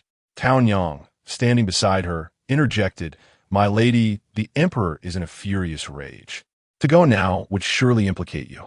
It would be wiser to wait for the Empress Dowager's return before making any plans." Having already stepped beyond the palace door, she turned back, declaring, "If the emperor decides to punish me as well, you shall seek an audience with the Empress Dowager at the Jishan Palace. Remain here and await news. Do not accompany me." The maid beside her, terrified at the prospect of confronting the emperor, urged my lady. Perhaps it would be prudent to wait for more information. According to protocol, a prince accused of wrongdoing should be tried by the 3 judicial bodies. There may still be room for leniency. Leniency? The earlier chapters had depicted palace life through Gao Li's perspective, revealing no such scandal. In the original narrative, Gao Yin had never been entangled with any woman. He was accused of cruelty and bloodlust, of capriciousness and drunkenness, but never of indulging in beauty. She had once questioned whether this omission was merely a narrative choice. Now, having witnessed the strikingly proud youth before her, how could he possibly stoop to such foolishness as to attract this trouble? Ultimately, she could not bring herself to believe it. What if he were to perish? She pondered. Jiang Ziluo's own life might be temporarily spared, and she would no longer need to curry favor with him. But what would happen when the emperor favored the 6 palaces? Would she truly become a member of the emperor's harem? In the event of conflict among the 6 palaces, could she survive on her own? Perhaps they were right. There might still be a chance to avert catastrophe. Gaoyin was the emperor's own son, and throughout history, no emperor had ever unjustly executed his own child. Unbeknownst to her, tears streamed down her pale face, tracing a path along her cheek before falling from her chin. She wiped them away with the back of her hand, unwilling to gamble on her fate. Regardless, she had to see for herself.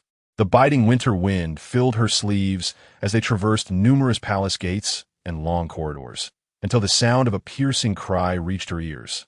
In a vast corridor, a figure knelt upright, flanked by executioners wielding thick canes, mercilessly striking his back with each blow, each stroke accompanied by a sharp, resounding crack. Though they were still at a distance, Jiang Zhao could see the blood splattering forth.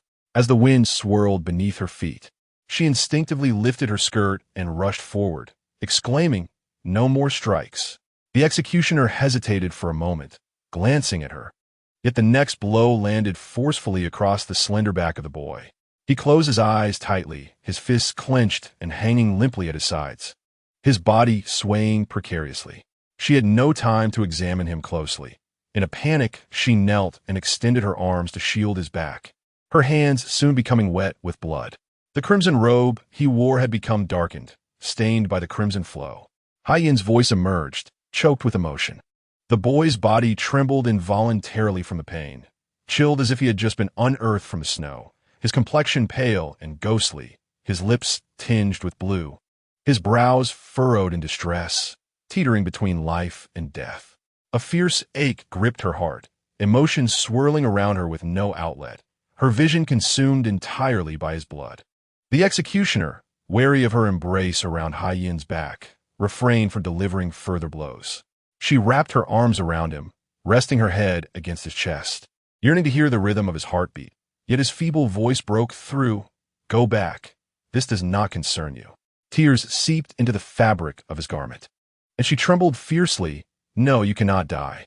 From behind the Wuqing gate, the voice of an inner court official resounded. "Jiang Kaijin, His Majesty requests your presence in the palace." She shuddered violently, tightening her embrace around the boy. Unexpectedly, a gentle touch caressed her slender waist, but her arms fell weakly to her sides. "Just go and admit your wrongs, and then return." Jiang Zhao rose, casting a lingering gaze upon the pale, blood-streaked face, biting her lip and clenching her fists as she turned and stepped over the threshold of the Wuqing gate. Within the expansive Wen Hall, the inner court official awaited her ascent up the jade steps, gently pushing the palace door open, his tone calm. "Kaijin, please." He disregarded the distant sight of the bloodied prince and the disheveled woman. Inside the Wen Hall, as the door opened slightly, a wave of warmth mingled with an unusual fragrance rushed forth, starkly contrasting with the bloody chill outside, creating 2 distinct realms. The floor was adorned with golden threaded carpets, and the hall was supported by grand pillars. The emperor sat high upon the throne, adding incense to the jade burner. She entered, her mind in turmoil, hesitating internally, yet ultimately bending her knees in submission, bowing her head. "I pay my respects to your majesty." The hall fell into an unsettling silence, the lid of the jade incense burner softly closing. Before the emperor spoke, "What commotion have you caused outside?" His icy reprimand sent a chill down Jiang Zhao's spine. The emperor was even more unyielding than she had anticipated. "I have heard that the 5th prince has erred and faced your majesty's punishment. Yet he is not that kind of person." Fear gripped her, her blood-stained palms trembling incessantly upon the carpet. The voice above drew nearer. "You are accusing me." His tone was calm and devoid of emotion, yet his presence bore the weight of 1,000 burdens. Tears fell silently onto the carpet, leaving no trace. "I do not dare to, but indiscriminate punishment undermines your majesty's authority." The 5th prince is still young and easily swayed in his admiration for his father. A pair of black boots and an ochre-yellow dragon robe came into view, blurring through her tear-filled gaze. She lifted her head, and his voice struck her like a rock upon her brow. Despite her trembling, she had no choice but to slowly raise her gaze. meeting the piercing eyes of the one who towered over her. The one at the pinnacle of power scoffed, "Mediocre in appearance, yet your tongue is quite clever." He no longer gazed at Jiang Zhao, his eyes peering through the intricately carved palace door towards the outside. Stepping past the kneeling woman, he walked out slowly, coldly stating, "Why has it stopped?" The chamberlain immediately raised his voice to proclaim outside, "Continue the beating." Jiang Zhao turned her kneeling position, pleading, "Your Majesty, I beseech you, cease the punishment. It would be prudent to wait for the results of the 3 divisions' inquiry before proceeding. How can the 5th prince endure such torment?" The emperor remained unresponsive, descending the steps with measured pace towards Wucheng Gate. In a moment of helplessness, as he distanced himself, she feared he would abandon this place. Summoning an inexplicable courage and strength, she rose to intercept him. As the emperor's foot hovered at the threshold of Wucheng Gate, poised to step outside, Jiang Zhao rushed to the threshold, kneeling once more before him, obstructing his path. "Jiang, you possess quite the audacity," he remarked, his calm voice tinged with barely concealed ire, an overwhelming pressure enveloping her, rendering her breathless. Yet, she persisted, "I implore your Majesty to delay the sentencing until after the inquiry of the 3 divisions. What if I am determined to punish this ungrateful child today?" The words left her momentarily speechless, uncertain of how to respond. "Your Majesty is wise and would not unjustly slay his own kin." The response to her plea was a sharp slap, sending her crashing to the ground. Her forehead striking the unforgiving stone, her face aflame with pain, blood filling her mouth. To raise a son in such an uncertain manner, one truly develops a bond. The voice taunted, oscillating between proximity and distance, mocking her seemingly insipid emotions. Behind the emperor, Gao Yin's weak voice emerged, delivering each word slowly amid the lashes of the willow branches. "Mother has long dwelled in the deep palace, her vision limited. She did not intend to offend." Jiang Zhao listened to his every word laced with blood, never having harbored such hatred for anyone. Yet the man known as Father Emperor displayed no compassion, scoffing, "Ignorant woman, you have raised this wretched child." The sound of willow branches striking flesh echoed relentlessly upon Gao Yin's bloodied back, crimson seeping from his robes onto the stone path. Infiltrating the cracks, the youth remained silent, enduring the senseless punishment. This was not how it should be. Why did he willingly bear such burdens? Having suffered countless unjust punishments since childhood, Jiang Zhao rose from the ground anew, refraining from beseeching the emperor further. Gritting her teeth, she crawled to Gao Yin's side, wrapping her slender, blood-stained arms around him, desperately clutching his blood-soaked robe. Weak and exhausted, she closed her eyes, resting her forehead against his chest, her body smeared with his blood, consumed by despair. "I wonder if the Empress Dowager has returned to the palace. Will she arrive in time?" In a daze, she thought that perhaps it would be better to die and return home, oblivious to her arms being gently pulled down from behind, evading the descending willow branches. The sound of hurried footsteps approached from afar. "Your Majesty, your Majesty." This humble servant Shen Zhua requests an audience. Amidst the agony, tears mingled with blood streamed down. Her body cold, her mind a tumultuous haze, the voices around her blurred and distant, as if someone had arrived, uttering words she could barely comprehend, only able to discern the irksome voice declaring, "Take him back. As for Jiang, she shall be confined for half a year. Rise, concubine." A hand reached out to steady her arm, and Jiang Zhao abruptly jolted awake from her daze. Surrounding her were several palace attendants who had previously seemed like mere decorations, now animated and speaking urgently. "Your Highness, the Emperor has spared His Highness. You and His Highness must seek the physician's care at once." She lifted her gaze, only to find Gao Yin's head drooping, his body leaning against her, already in a state of unconsciousness. With great effort, she watched as the attendants moved to lift Gao Yin onto a stretcher. Gathering all her strength, she implored, "Take him to me." Before her vision darkened once more and she succumbed to unconsciousness. Pain coursed through her body. It was unbearable, and she felt an urge to vomit.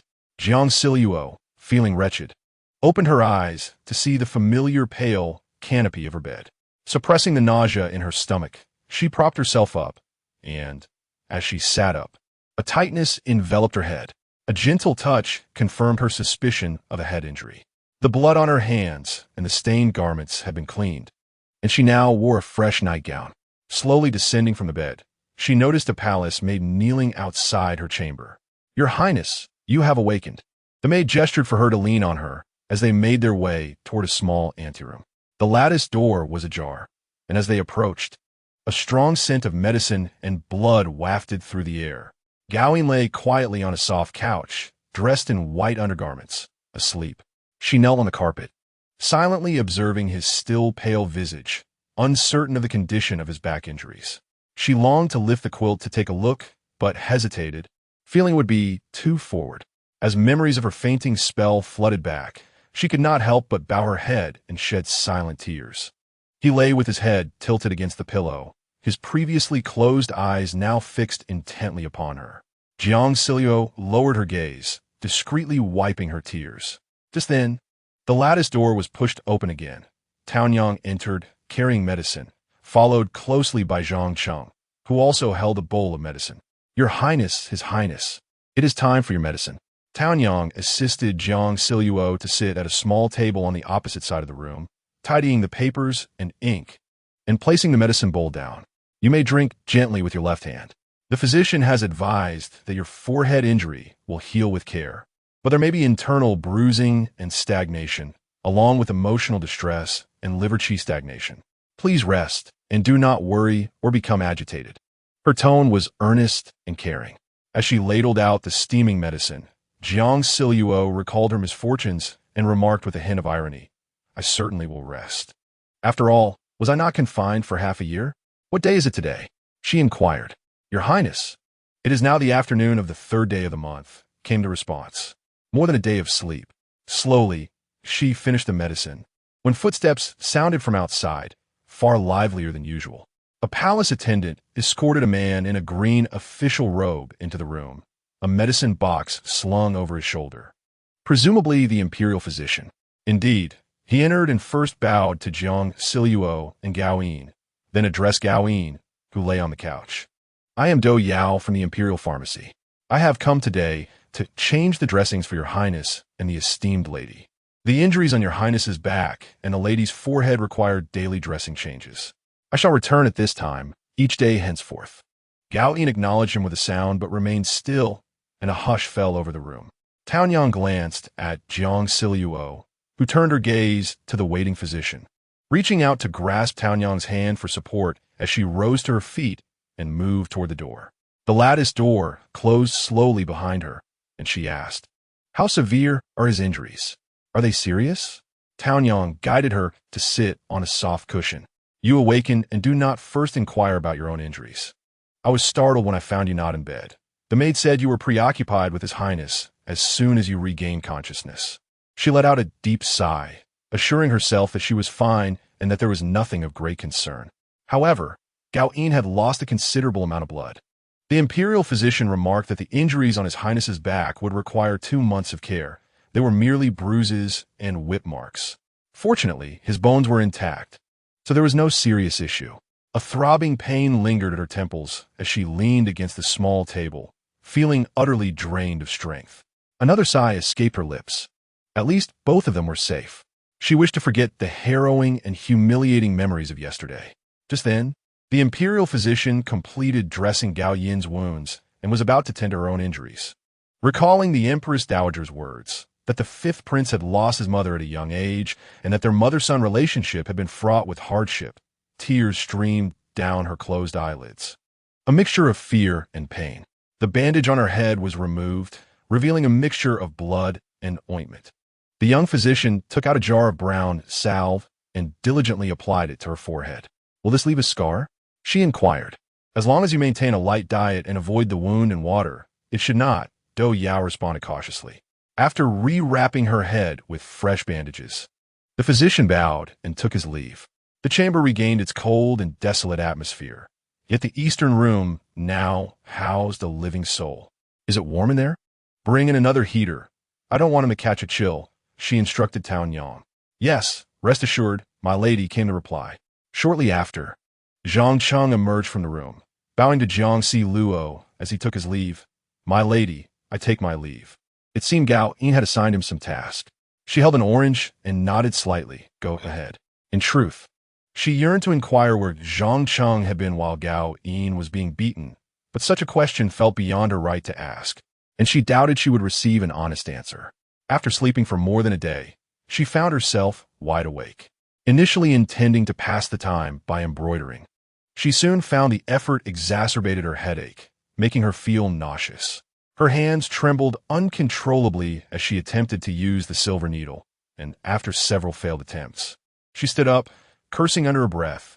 "One slap from that old bastard turned me into a wreck." In the small chamber, only Gao Yin remained, and it was eerily quiet. She quietly opened the door crack, peering in to see him. Just as she did, a voice from the bed cut through the silence. "What are you looking at?" His tone was cold and unyielding. Feeling guilty, she managed a smile and approached, sitting at the bedside. "No one else is here. I was afraid you might need something and not find anyone." His chin rested on a soft pillow, ignoring her smile. Despite losing so much blood, he still appeared weak, his handsome face pale and marked by exhaustion. "I told you to leave. Why haven't you?" he asked directly, his tone carrying an accusatory weight. Jiang Zhao lowered her head, pondering for a moment before responding. "If I hadn't stayed, you would have died after receiving those 50 blows." "And then what?" He replied dismissively. "But you are innocent. There will eventually be a verdict from the Court of Judicial Review." Had Lord Shun been a moment later, "You would have perished alongside me. If you were dead, what significance would the verdict hold?" His expression remained impassive as he gazed at her. "Why did you come?" Jiang Zhao bowed her head, feeling the pain in her forehead intensify. There were reasons she could not articulate, and in that moment, as she rushed to the Xianzheng Hall upon receiving the news, a chilling dread coursed through her. For she had never anticipated that Gao Yin would ultimately become the villain destined to ascend the throne. He would not perish so easily, yet he could not escape the worry that his arrival might instigate a butterfly effect. When she truly beheld him, bloodied and kneeling there, the entire palace corridor desolate, she seemed to glimpse the 17 years of solitude and helplessness that had characterized Gao Yin's life. "After all, I am your nominal mother. How could I remain indifferent when you are struck?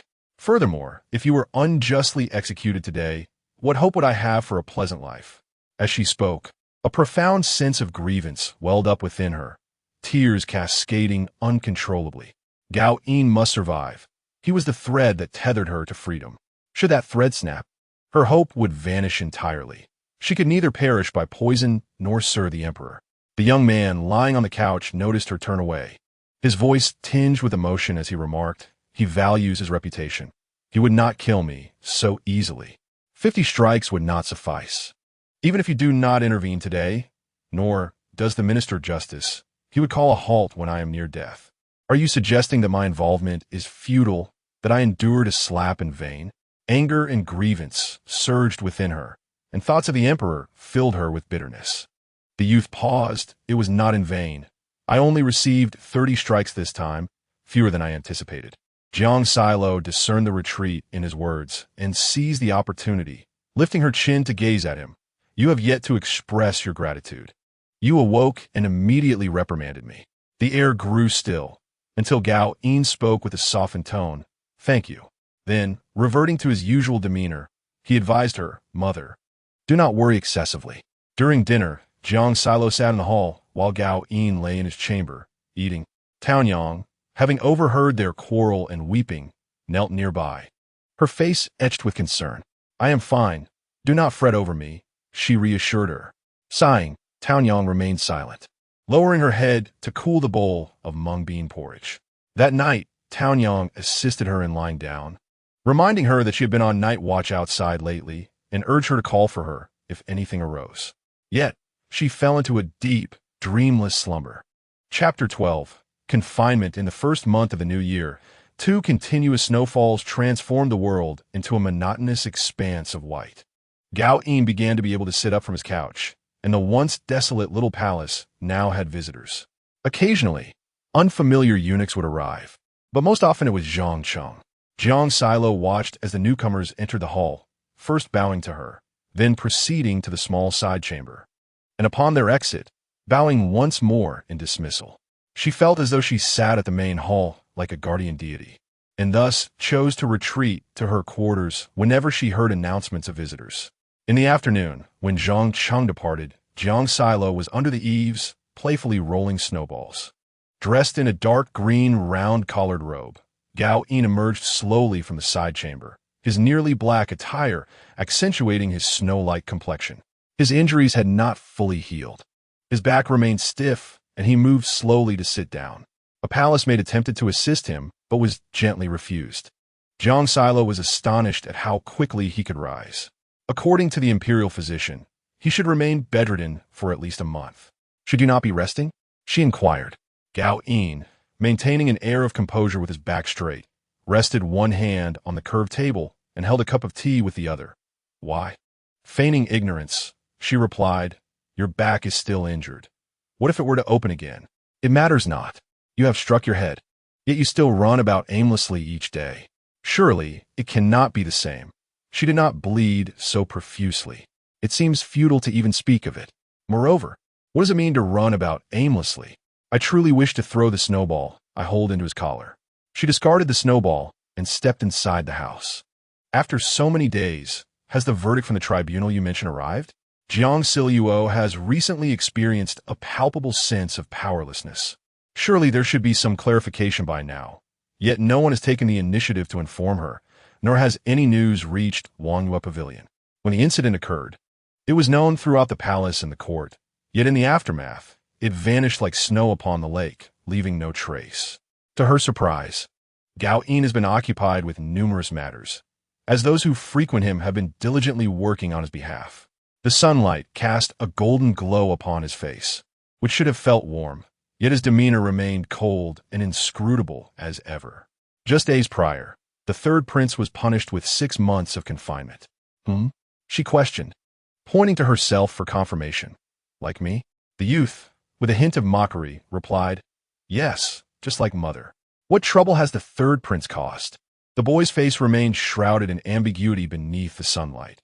He forcibly claimed a married woman in the streets. The family of the woman, neighbors to a minor official in the censorate, happened to be out on the same day to enjoy the festivities. The third prince, seeing the woman's beauty amidst the crowd, seized the opportunity to act. Naturally, the family refused to comply, yet recognizing his princely purple robes, they refrained from direct confrontation and sought the aid of the minor official. The official consulted with his colleagues at the censorate and subsequently reported the matter to Censor Do.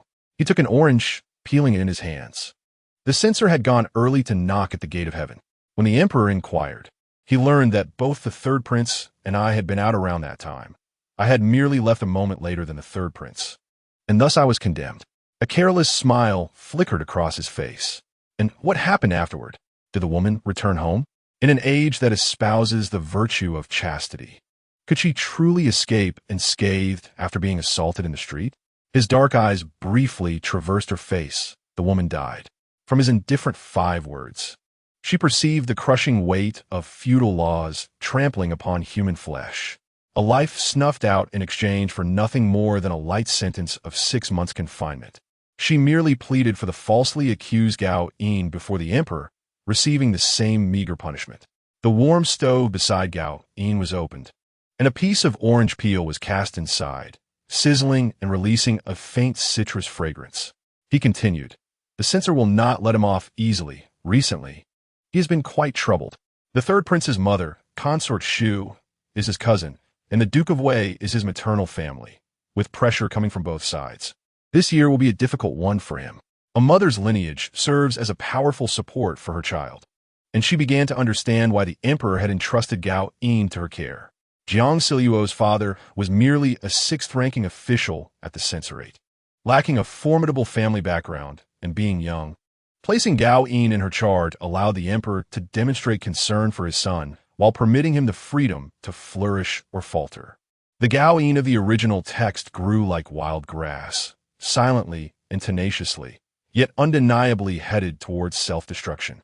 The woman, lost in thought, furrowed her brow, appearing as if her soul had departed. Throughout his time here, she had never fully relaxed her expression. At that moment, a silhouette entered from outside, backlit by the light, the return of Jiang Zhao, who, according to reason, should only visit once a day. She stood up, intending to retreat to her dormitory for a moment's respite, thereby providing space for their conversation. However, Gao Yin called out to her, asking where she was going and urging her to come over and take a look.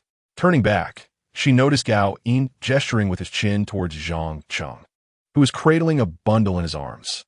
As she approached, he triumphantly revealed a small, black and gray tabby kitten from the package. "Oh!" Jiang Zhao exclaimed, quickly reaching out to accept the tiny creature. The kitten, still dazed and unable to discern its surroundings, remained perfectly still in her embrace. Its small, warm, and fluffy body felt like a miniature furnace, and as it stirred slightly to open its eyes, it let out a soft meow directed at the delighted woman. Overcome with surprise, she gasped the kitten, gently stroking the soft fur atop its head. She turned to Gao Yin and expressed her gratitude. "Thank you." Gao Yin waved his hand dismissively, allowing Jiang Zhao to leave, his expression unchanging. "It's nothing," he replied, sitting back down on the low couch. She placed the kitten on her lap and inquired, "Where did this come from?" Gao Yin replied casually, "The tabby from Chong Lu had many kittens." He lowered his gaze to the tea in his cup, appearing indifferent to the feline. The little tabby nestled comfortably in Jiang Zhao's arms. "Has your injury healed by 50%? She asked. She had been changing the bandages on her forehead for 3 days, whereas Gao Yin's injury had been healing for 7 days, with the imperial physician stating that he would no longer need to visit after tomorrow. Almost, he replied soon. "You will have your peace back." She awkwardly patted the kitten's head, clarifying, "That's not what I meant." His recovery gave her a sense of relief.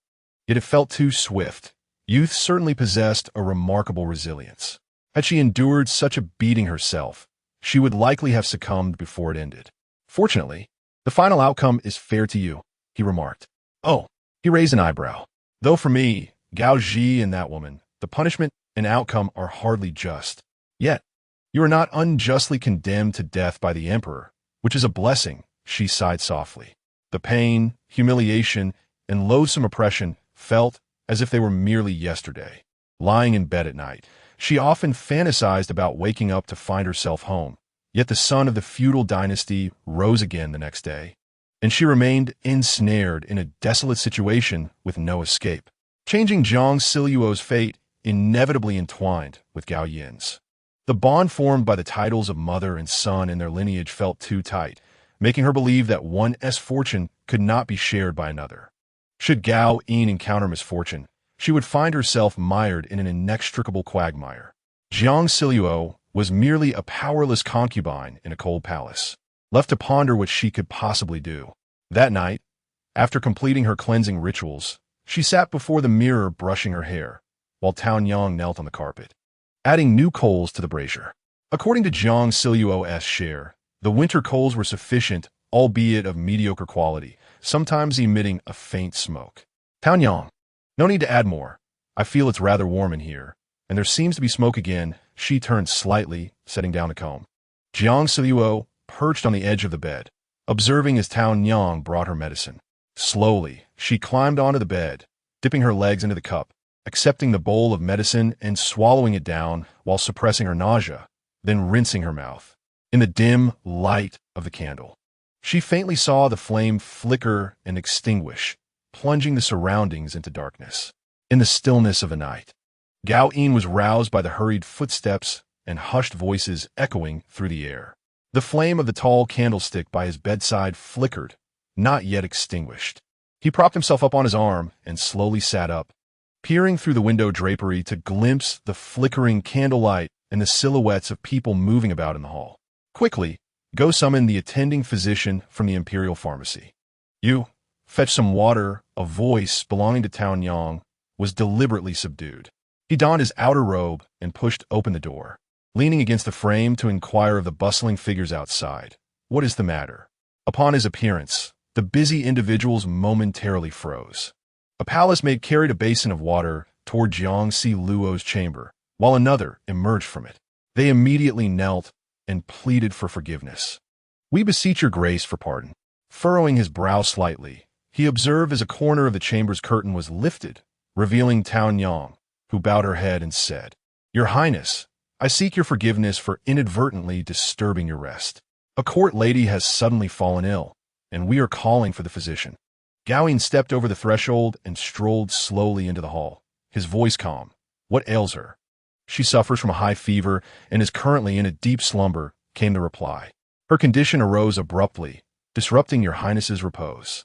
"It is of no consequence," he replied nonchalantly, leisurely making his way to Jiang Zhao's chamber. As he raised the curtain, a faint, warm fragrance mingled with the smoke wafted towards him. Through the screen, he noticed that the bed's curtain was drawn halfway, and it seemed as if murmurs of a dream drifted into his ears alongside the warm scent. "Your Highness," Tao Yang said, casting her eyes downward, "this is not in accordance with propriety." A soft chuckle echoed through the silent hall as he deftly drew back more of the curtain, stepping into the now fully opened room. Navigating around the screen, he found a small palace maid gently wiping Jiang Zhao's face. Upon seeing him, she fell silent, and Tao Yang took over the task, signaling for the maid to exit.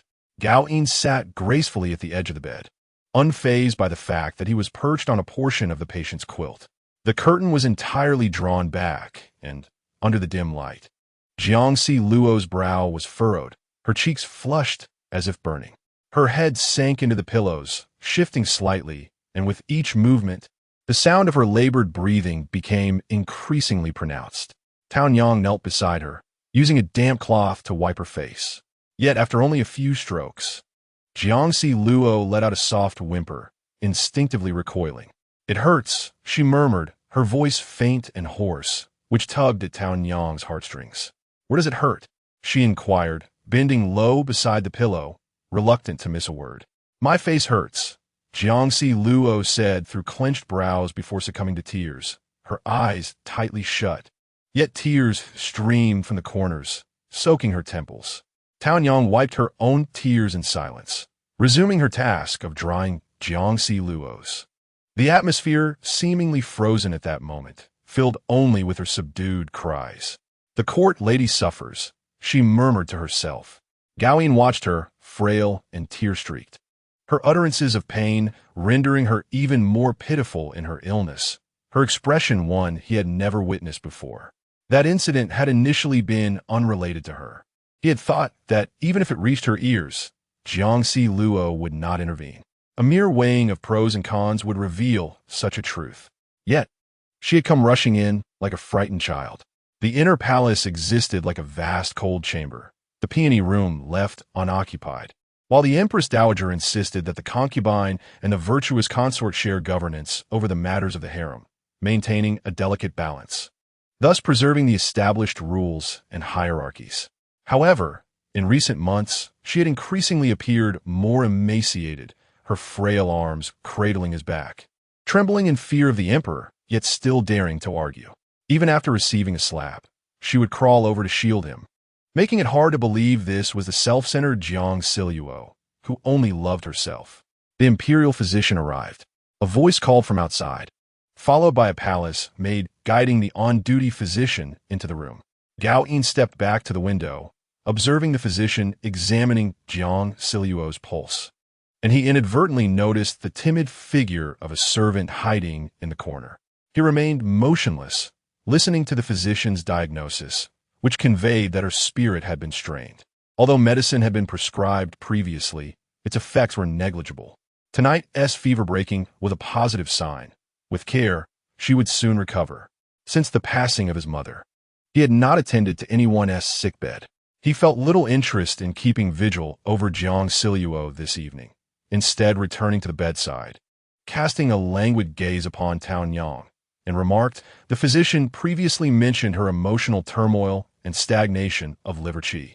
How was she so vibrant before?" The young palace maid, not daring to be dismissive, immediately knelt and softly responded, "I beg your highness for forgiveness. The consort has inexplicably been forgetful for nearly 4 months.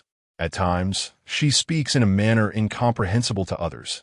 At other moments, she sits vacantly, disregarding those around her, unable to recall myriad details.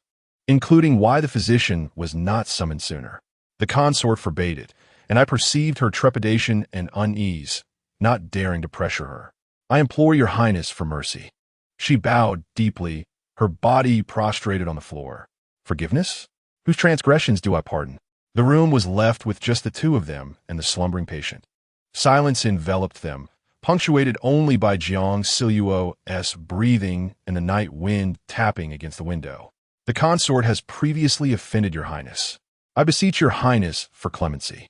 Recently, she seemed to lose her clarity, and I was at a loss for how to assist. "Her condition has fluctuated, and if I have inadvertently angered your highness, I humbly request that I be allowed to remember this act of mercy." He coldly interrupted her. Taonyang's forehead pressed against the carpet, her voice tinged with sorrow. "I do not seek to leverage the consort's plight for personal gain. I merely fear that if she continues in this state of confusion, it may not bode well."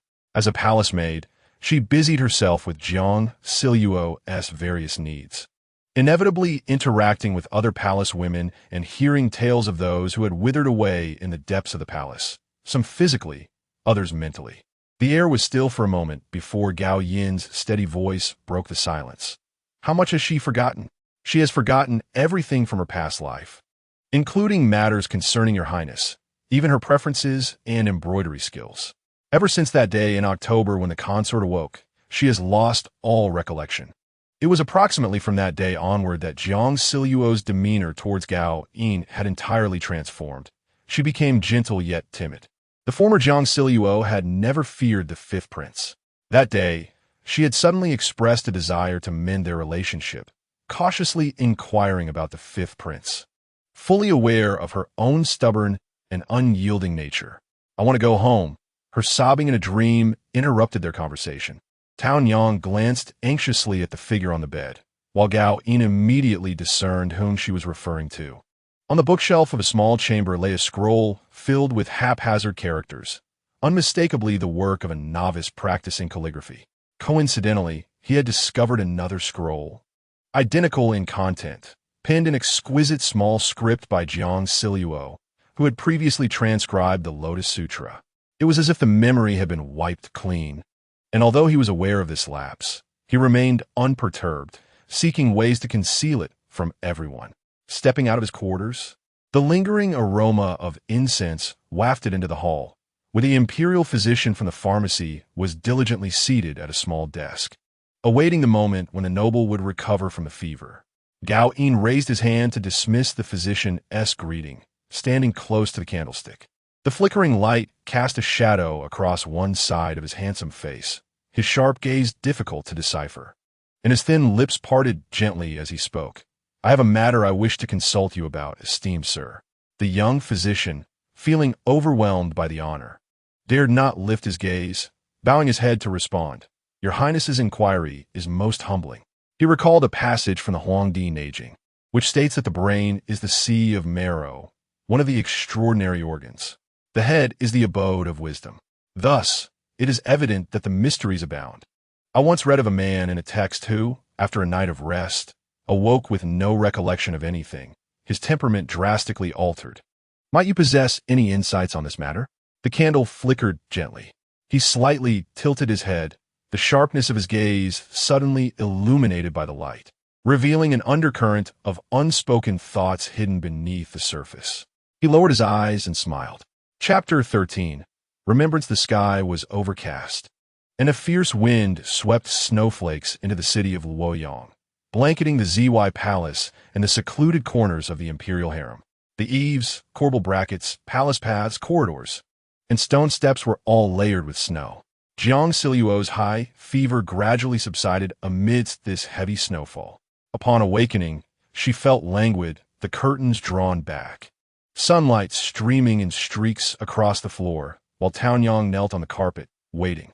Their eyes met, and Taonyang swiftly approached, placing her hand on Jiang Zhao's forehead. "You are awake. Thank goodness, the fever has passed." "Did I have a fever?" she inquired, recalling the muffled murmurs of illness that had drifted into her dreams the night before. "Your Highness had a slight fever last night, but there is no cause for concern. The physician assured us it would resolve itself." Taonyang comforted her gently, while assisting her in sitting up to drink water. Jiang Zhao took a few sips from the cup in Taonyang's hands before reclining once more, allowing herself to drift into a state of relaxation.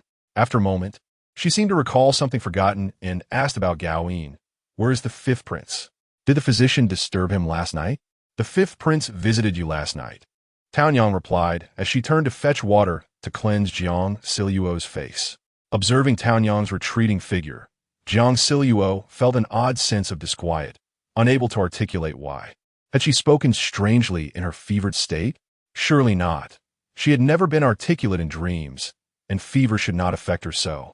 Before long, Taonyang returned with water, accompanied by a young palace maid. They helped Jiang Zhao rise, cleansing her face and hands, changing her garments, and styling her hair into a simple bun. Finally, Taonyang draped a padded cloak over her shoulders, and the two women, one on each side, offered their support as they guided her toward the main hall. Jiang Zhao withdrew her arms into the cloak and declared, "It's all right. I can walk by myself." The low couch in the hall remained unoccupied, and Gao Ying was likely within the room. Reflecting on how long he might have been disturbed from his slumber the night before, a twinge of guilt surfaced within her, especially since his back injury had yet to heal properly. In a moment of distraction, Jiang Zhao was offered a bowl of warm porridge by Taonyang, who urged her gently, "My lady, please take a few sips. You will need to take your medicine shortly." "Is there still medicine to take? Wasn't it said that the ailment would simply pass?" The light outside appeared to indicate that it was no longer morning. The porridge was warm, likely kept heated by Taonyang for her. "But we cannot discontinue the medicine just yet, my lady." Just then, Taonyang exclaimed, "Oh dear, the little fox spirit has arrived."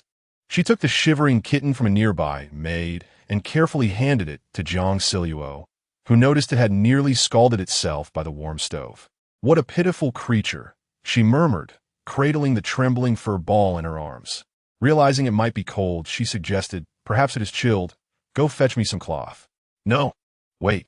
She recalled having seen several garments while rummaging through her trunk the last time. "Search in my trunk. There should be a blue cloak there." Without specifying her intent, Taonyang obediently went to retrieve it. As she left the room, the lattice door creaked open, revealing Gaoyin, who emerged wearing a simple round-collared robe, black leather boots adorning his feet. His hair was tied back and secured with a silver crown, his expression unreadable, exuding an aura as serene as drifting clouds or frost in sunlight. He said nothing, merely casting a brief glance in her direction before taking a seat opposite her. Jiang Zhao, still cradling the kitten, took a few sips of porridge before putting it down. At that moment, Taonyang returned, holding the blue cloak. Jiang Zhao reached out to touch it, finding it padded yet appearing somewhat worn and likely long and used. "This one will do. Bring me my needle and thread. I shall tailor it a coat." She gently patted the little creature's head. Taonyang widened her eyes in surprise, exclaiming this. "You wish to make clothes for the kitten? It seems cold, and the charcoal fire in the room is barely sufficient. What if it were to freeze?" She observed Taonyang contemplating the cloak before slowly speaking. "This garment was made by the lady of the house for you, my lady, and she entrusted it to you, which is why it was brought to the palace." Her words carried an explanatory tone, and she concluded with a question, "If you no longer wish to wear it?" "That is understandable, but what do you intend to do with it?" Jiang Zhao, holding the kitten, was jolted from a reverie. Her mind had been muddled from the previous night's turmoil, and this garment was not hers to decide upon. It seemed that the original Jiang Zhao held a fondness for it, having brought it from her home, and each sight of it must evoke memories of her family. She reached out to caress the cloak, made of simple blue silk, with delicate floral embroidery around the collar. If Zhao were to take shape, perhaps it would resemble the leaves embroidered by her mother. The stitching was nearly invisible, flawlessly done. Jiang Zhao's mother must have been quite skilled in embroidery. She wondered if Jiang Zhao felt sorrow each time she beheld this garment, which had been relegated to the bottom of the trunk. Now, she too felt a profound sadness. She ought not to seek out this cloak, as it stirred painful memories. The soft fabric was a connection to her home, but where, then, lay her connection to her family? If Jiang Zhao were to one day leave the palace and reunite with her parents, would she have another chance to see them? Jiang Zhao smoothed the wrinkles on her garment, gritting her teeth as she uttered, "Forget it, just return it." She feigned a steady voice, yet Taonyang seemed remarkably perceptive, handing the garment to a palace maid and kneeling before her, inquiring, "Your Grace, what troubles you?" Jiang Zhao shook her head and turned to Gaoyin, asking, "Did the physician disturb your rest last night?" Her usually gentle tone was tinged with a fragile, unresolved sob, airy and delicate. Gaoyin, with his profile lowered as he perused a book, replied indifferently, "Not at all." "Is that so?" Jiang Zhao held no illusions that Gaoyin harbored any special affections for her. She believed her character lacked such allure. As long as he did not seek to poison her, she certainly would not wish him harm. They could coexist peacefully, and when he ascended the throne, even if he could not remedy his tyrannical rule, perhaps she could plead for her release from the palace. Recently, Gaoyin had given her the impression of being rather accommodating. Yet, if she were to leave the imperial confines, would she truly allow him to face his demise alone? The youth before her, noble and aloof, resembled a placid ancient well. Such a striking individual. Why was he not the protagonist? "What are you reading?" Jiang Zhao caught a glimpse of Gao Yin's gaze. "Nothing," he replied. "You've been staring at me for quite some time. Have you noticed something?" He closed his book. "No, I merely drifted off in thought, daydreaming," Jiang Zhao replied innocently, shaking her head. Outside the hall, Taonyang led a palace maid who stood behind the intricately carved screen, announcing, "Your Grace, a servant from the Defei requests an audience." Jiang Zhao was taken aback. She had never interacted with Defei before. Why had someone been sent now? Anxiety surged within her, and she glanced at Gaoyin, her eyes conveying a sense of helplessness. The young man found humor in her need for reassurance, but maintained a calm facade, saying, "If we remain here quietly, what significant matters could arise?" He offered her a figurative balm for her nerves. The maid was soon brought in, an impeccably dressed woman of a somewhat advanced age. She knelt in the center of the hall, greeting Jiang Zhao and the fifth prince. "I pay my respects to your highness, and to you, your grace." She appeared more mature and composed than any maid Jiang Zhao had encountered, suggesting she was a trusted aide to Defei. "What business does Defei have?" she inquired. The maid lowered her head, stating, "A few days ago, news of the incident at Wucheng Gate reached the palace. Considering your and the fifth prince's injuries, Defei, along with the Gui Fei and Shu Fei, has been managing affairs of the six palaces. Now that we have reached mid-February, she wishes to inquire about your health. So, she has sent me to visit you."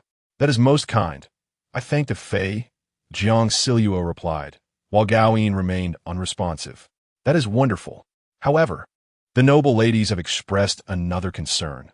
Given the perilous circumstances of that day, it was not inappropriate for you to have settled the prince in Wangyue Pavilion for recuperation. Since he is now recovering, it is not proper for him to remain in the inner palace for too long.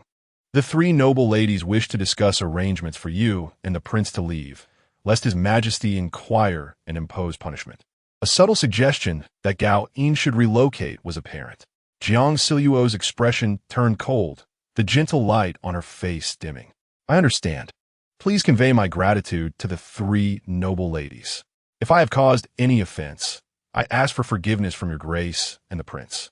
I shall take my leave," the maid said with great courtesy. Jiang Zhao maintained a stoic expression as she watched Taonyang escort her out of the hall. The esteemed consort Gui, consort Da, and consort Shu jointly governed the harem. This proclamation was conveyed by a maidservant of consort Da, yet it stemmed from a collective decision made by the three. Consort Shu, however, remained oblivious to the intricacies of their thoughts. Both she and Gaoyin suffered undue hardship due to her overbearing son, and she audaciously urged him to leave the palace before he had fully recuperated. The one who erred displayed a fearless demeanor, while the innocent remained subdued. She maintained her silence, as did Gaoyin, though he was often silent, his emotions inscrutable. With a sigh, she conceded that Consort Da's words held some merit. The previous day had been fraught with tension. She was deeply concerned that the emperor might insist on expelling Gaoyin from the palace. Thus, she summoned him to her quarters, her heart laden with anxiety over the emperor's potential interference. However, upon awakening to find him lying there peacefully, A wave of relief washed over her. Were the emperor to err in judgment, there was no telling what trouble might ensue. "Tomorrow, I shall depart," the young man remarked, his expression serene as he gazed at her with his usual composure. She nodded, her eyes lingering on the intricate embroidery of his dark garments that danced in and out of visibility. "Do take care to move gently. Avoid straining your wound," she advised. The following morning, she accompanied Gao Yin to the entrance of the courtyard. The young man, tall and upright, walked away down the path, and she realized she had watched him depart far too many times. Once he left, Lady Wang visited her in the afternoon, rushing in and grasping her hand. "Why are you so impulsive?" she exclaimed. Just as she contemplated naming the cat resting on her desk, Lady Wang's sudden entrance startled the feline, causing it to lift its head in surprise. "You nearly frightened me to death. How can you be so bold?" Lady Wang settled on the low couch opposite her, scrutinizing her expression. "Did you injure yourself? Is it healing well? How do you know so much? Have you heard about my injury?" she replied, surprised at Lady Wang's knowledge of her misfortune. In the palace, rumors spread swiftly. "I heard about your misadventure and hurried to the compassionate palace to seek the Empress Dowager's assistance. But alas, she did not return until evening. Thankfully, Lord Shen arrived just in time." With concern, Lady Wang advised her, "Never act so recklessly again. The emperor holds no compassion for anyone save for Consort Gue. If you were to confront him directly, what might happen? It would break your parents' hearts if they were to learn of it." Mentioning Jiang Zhao's parents, she cast her gaze down at the cat, reflecting on the tragic fate of Jiang Zhao, whose demise had also claimed her parents' lives. It dawned on her that her own actions had indeed been rash. She worried for him, her heart heavy with sorrow. She had merely intended to visit. Yet, upon touching the fading wound on her forehead, her heart raced. He had been drenched in blood, and in that moment, all else slipped from her mind. The tangible had vanished, but the memories remained etched within her, tears flowing endlessly from her eyes, with many more retreating back into her heart. Alas! The woman across from her reached out, gently caressing her forehead. After the third court session concluded, the Empress Dowager admonished the emperor, instructing that this matter should not be mentioned again. In the future, do not harbor any resentment towards him when you encounter him. It was impossible for her not to hold resentment. She was not of this era, unencumbered by feudal hierarchies or the doctrine of absolute monarchy. Nor did she subscribe to the notion of subservience to a husband. Yet, one must bow their head beneath the eaves of another. She could endure and feign compliance. Yet deep within her heart and eyes, resentment simmered unceasingly, awakening in the dead of night, tears dampening her cheeks. She found herself yearning for Gao Yin to eliminate the emperor even sooner. A faint, artificial smile graced Jiang Zhao's face, but her heart felt burdened as she feigned nonchalance. "I understand," she said, lifting the obedient kitten, which mewed softly, allowing her to embrace it. Wang Marin gently tapped the kitten's head with her slender fingers, inquiring, "I saw it as soon as I entered. Where did you find this? I haven't been able to leave the house for half a year. Gao brought it to me for amusement." The kitten nestled trustingly in her arms, its tiny tail curling around her fingers. "The fifth prince is much improved compared to before," she sighed, as if with unspoken words lingering on her lips. She comprehended the sentiments she wished to convey and recognized Gao Yin's intention in gifting her this feline companion, merely a gesture of gratitude for her rescue at Wucheng Gate. Yet, her thoughts were fixed on the future. She longed for the emperor's demise, for Gao Yin to ascend the throne, and for the second prince to reign as a virtuous king. Alternatively, she envisioned a scenario where the second prince took the throne while Gao Yin contentedly ruled as a prince, ultimately escorting her out of the palace. Having saved a considerable amount of money, she dreamed of a joyful life beyond the palace walls, liberated from the constant fear of confinement. Tao Yang entered with a tray of tea, and Jiang Zhao pointed to a note on the table. "I was just thinking of naming this little kitten. Could you help me decide?" 3 square notes lay on the table. Wang Marin pressed one down with her fingers and read aloud, "Rui." She examined the other 2 notes, which bore the names Tang Yuan and Yen Yen. "I know Rui, but what about the other 2, especially Ting Yuan? What is that?" "Tang Yuan are glutinous rice dumplings I once read about. round and white. Nian signifies the remembrance of one's homeland. I hope to always cherish that longing. Perhaps, if I yearn enough, I might find my way back. Wang Marin supported her chin with her hand, gazing thoughtfully at the meanings. How about you choose? She suggested with a smile to the kitten. Gently taking the little creature from Jiang Zhao, she placed it on the small table. Initially frightened, the kitten mewed helplessly. But after being petted by Jiang Zhao for a moment, it began to leap and frolic on the table. Its paws playfully batted at the notes, and, eventually, one note landed atop its fluffy little head. Jiang Zhao picked it up, revealing her unrefined handwriting. Nian Nian. Across from her, a languid voice spoke. I meant to ask you last time during the festival. That night, you wore a golden hairpin with full leaves. The one your parents gave you? What? She was taken aback. Chapter 14. Bei Liang. In the third month of spring, the mimosa tree in the courtyard began to show signs of revival. Jiang Zhao wandered aimlessly to pass the time, discovering a mimosa pod that had fallen from the tree the previous autumn. Nearly 2 months had passed since the incident at Wucheng Gate. The wound on her forehead had completely healed, and Gao Yin had also recovered.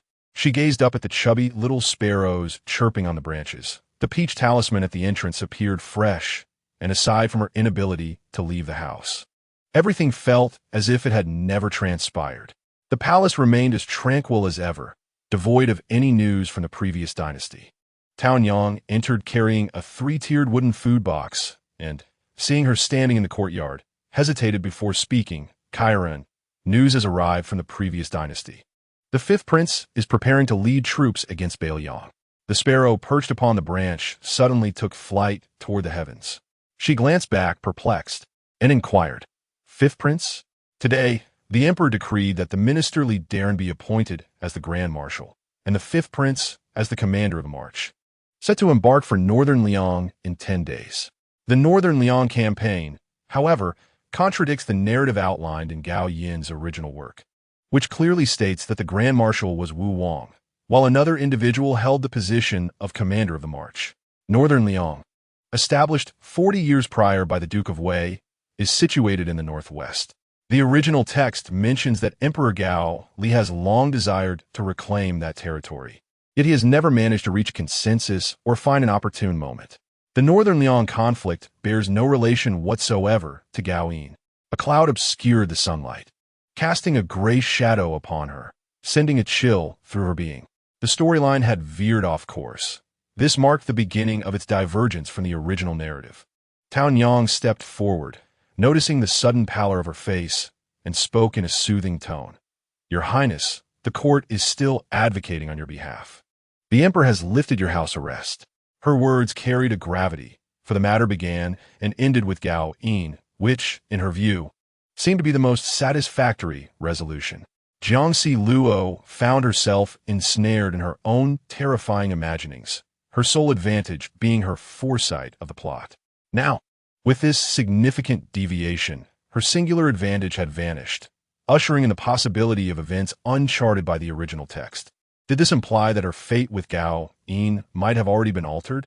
Or perhaps, in the end, it would merely be a different path leading to the same destination, as history invariably corrects itself. In the original narrative, the northern Liang conflict arose due to its proximity to the Xiongnu, and at this juncture, the northern Liang emperor had grown old, while his sons vied for the throne amidst political turmoil, with some even colluding with the Xiongnu. This was well known to the emperor, Gao Li, and others, marking it as the most opportune moment. Furthermore, spring was a season when the nomadic tribes were weakened, effectively reducing the Xiongnu's interference in the conflict. The battle lasted nearly a year and a half, set against the harsh, cold northern terrain, interspersed with feudal negotiations and cunning plots, while the Xiongnu loomed menacingly in the background. Fortunately, victory was ultimately secured, reclaiming 180,000 square miles of territory with an army of 80,000, which led to Wu Wang's elevation in rank. Should Gao Yin return triumphantly from this campaign, he would likely be ennobled as well. Concubine, Tao Yang observed her anxiously, as the woman stared vacantly into space, furrowing her brow, her lips barely moving as if she were whispering something. Town Yang summoned a palace, made to take the food box back to the chamber. Concubine. Her palm felt cold as she grasped the woman's wrist, her beautiful eyes returning from their daze. What troubles you? Let us partake in breakfast first, dear concubine. Soon you shall be free to take a stroll. The emperor must still harbor feelings of guilt regarding you and the fifth prince. The long table was set with a meal, and as she sat down, a small figure scampered up her legs. A mundane yet power-soaked visage flashed through her mind. He might feel remorse toward the favored concubine, thus neglecting the gentle concubine and suppressing Gaoyin, yet he would never feel guilt for her or Gaoyin. Even if they were to perish that day, he would remain unburdened by remorse. The searing pain on her cheek was etched in her memory, the blood still fresh upon her palm, a memory she could not afford to forget. After consuming half a bowl of porridge, she was persuaded by Town Yang to eat 3 of the small dumplings that Gao Yin had enjoyed previously. The palace maid cleared the dishes and prepared the food box anew. Due to her defiance towards His Majesty, she has been punished. During this period, apart from the favored consort Wang, no one else has visited, and the palace has grown accustomed to a state of silence and solitude. The palace attendants have been idly passing their days, while Jiang Zhao has taken a rather indifferent stance, merely hoping that no significant mistakes occur. At this hour, still within the hour of Chun, only Town Yang remains to attend to her. Jiang Zhao is grooming the cat, Nian Nian, in a tranquil and serene atmosphere, devoid of human chatter. Initially, Nian Nian twitched its ears, rising from its lounging position, its gaze fixated on the outside, as if it had been disturbed by Jiang Zhao's handling. Consequently, she set the wooden comb aside, and the little cat mewed softly at her before turning its attention to the door. Following Nian Nian's line of sight, Town Yang stood up to investigate outside. But before she could step out, a palace maid entered the courtyard. She recognized her and bowed respectfully, saying, "Lady Ying, what brings you here today?" Li Ying stepped over the threshold and replied, "I waited outside for a while, but seeing no one, I decided to visit the consort." Town Yang smiled wryly and led her to meet Jiang Zhao. Jiang Zhao was puzzled as she observed Li Ying entering, who then knelt and bowed, stating, "This servant, Li Ying, pays her respects to the consort. Rise and take a seat," Jiang Zhao instructed, to which Town Yang promptly brought a soft cushion. "Thank you, consort. I have come at the Empress Dowager's behest to invite you to Jishan Palace for a discussion," she announced clearly. Nian Nian, somewhat shy around strangers, scampered away into the inner chambers at that moment. Li Ying's gaze followed the cat, her expression remaining composed as it accidentally knocked over a porcelain cup along its path. "Shall we go now?" Jiang Zhao inquired. "Yes, the Empress Dowager requests your immediate presence," replied Li Ying. The blue-green porcelain cup rolled across the carpet to Li Ying's feet, where she stared at it blankly, motionless. Town Yang bent down to pick it up and casually returned it to its original place. Upon arriving at Jishan Palace, Jiang Zhao soon realized she was not the only one summoned. A young man sat beside the Empress Dowager, clad in a peacock blue robe adorned with a pattern of intertwined birds and flowers, a leather belt cinched at his waist. He rested his arm on the table, listening to the elderly woman speak, and as she approached, his gaze shifted to her. "You have arrived." The Empress Dowager extended her hand, inviting her to sit beside her. Jiang Zhao took hold of her arm, the fabric smooth against her skin, intricately embroidered with phoenixes and peonies, vividly lifelike. She settled down, facing Gao Yin across the table, who slightly shifted his gaze and addressed her softly, "Mother." The peacock blue round-collared robe was one she had never seen him wear before, contrasting with his usual dark attire. It exuded a refreshing spring vitality akin to shimmering waters, and oddly, a sense of gentleness. Gentleness, she mentally admonished herself, refusing to succumb to peculiar biases towards him. The Empress Dowager held her youngest grandson in one hand and the palace's youngest consort in the other, stating, "I have summoned both of you today. Do you know the reason?" This classic opening line stirred memories of her own trepidation under authority, leaving her with no alternative but to comply. "I do not know." "Your mother is unaware, but do you know?" she inquired of Gaoyin. The young man, maintaining a stern expression, gazed at his mother, who was bowing her head like a quail, and replied, "It pertains to the events of 2 months prior." "Precisely," the elder praised, patting his grandson's hand before turning her attention back to the young consort. "Your mother is still young and acts with impulsiveness." She felt a tightening at the crown of her head upon hearing the reprimand, pondering why some individuals were so fond of scolding others. "Yet, in the interest of your salvation, I too must assume the role of a mother, capable of deep empathy." At that tender age, she had already taken on the responsibility of caring for you, a mere child, leading you with a whimsical innocence that always struck me as pitiable. That aged, wrinkled hand gently patted the young and delicate hand of Jiang Zhao, reminding her that now, dear fifth son, you have grown, and you must remember the hardships your mother has endured. Upon hearing these words, Jiang Zhao felt a flush of embarrassment, unable to meet Gao Yin's gaze. A tinge of shame washing over her. One must not be excessively rigid in their actions, nor should you contend with your father, the emperor, in a few years. As you establish a family of your own, with a wife and children, along with your mother, many will depend on you to uphold the family name. Do you understand? The youth listened quietly to the admonition. On the surface, it seemed to criticize Jiang Zhao's impulsiveness, but it was in essence a reflection on how he had led others into peril. The grandmother's words resonated within him, and he nodded in understanding. Moreover, there is another matter. Do you harbor resentment towards your father for the injustices he has inflicted upon you? The Empress Dowager inquired. At her words, Jiang Zhao lifted her gaze to observe Gao Yin's expression. The young man, devoid of any visible emotion, remained unfazed by praise or blame, his naturally sharp, dark eyes meeting the elders with tranquility as he replied, "I do not harbor hatred. My father has his own burdens." Jiang Zhao, observing his composed demeanor, found it hard to believe Gao Yin's words. Regardless of how tumultuous their relationship may become, he remains her biological father. Your father has few heirs, and, at his age, he has only 7 children. The Empress Dowager continued to gently counsel her grandson as the fragrant smoke wafted from the golden crane incense burner on the table, curling in layers like ethereal mist from a celestial mountain. It was said that Su Fu once journeyed far and wide in search of the elixir of life, but he might never have encountered such a heavenly realm.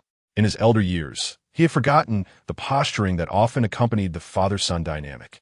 You shall return victorious from battle, and only then will the good days for you and your mother truly begin. Do not harbor hatred for your father. Remember my words.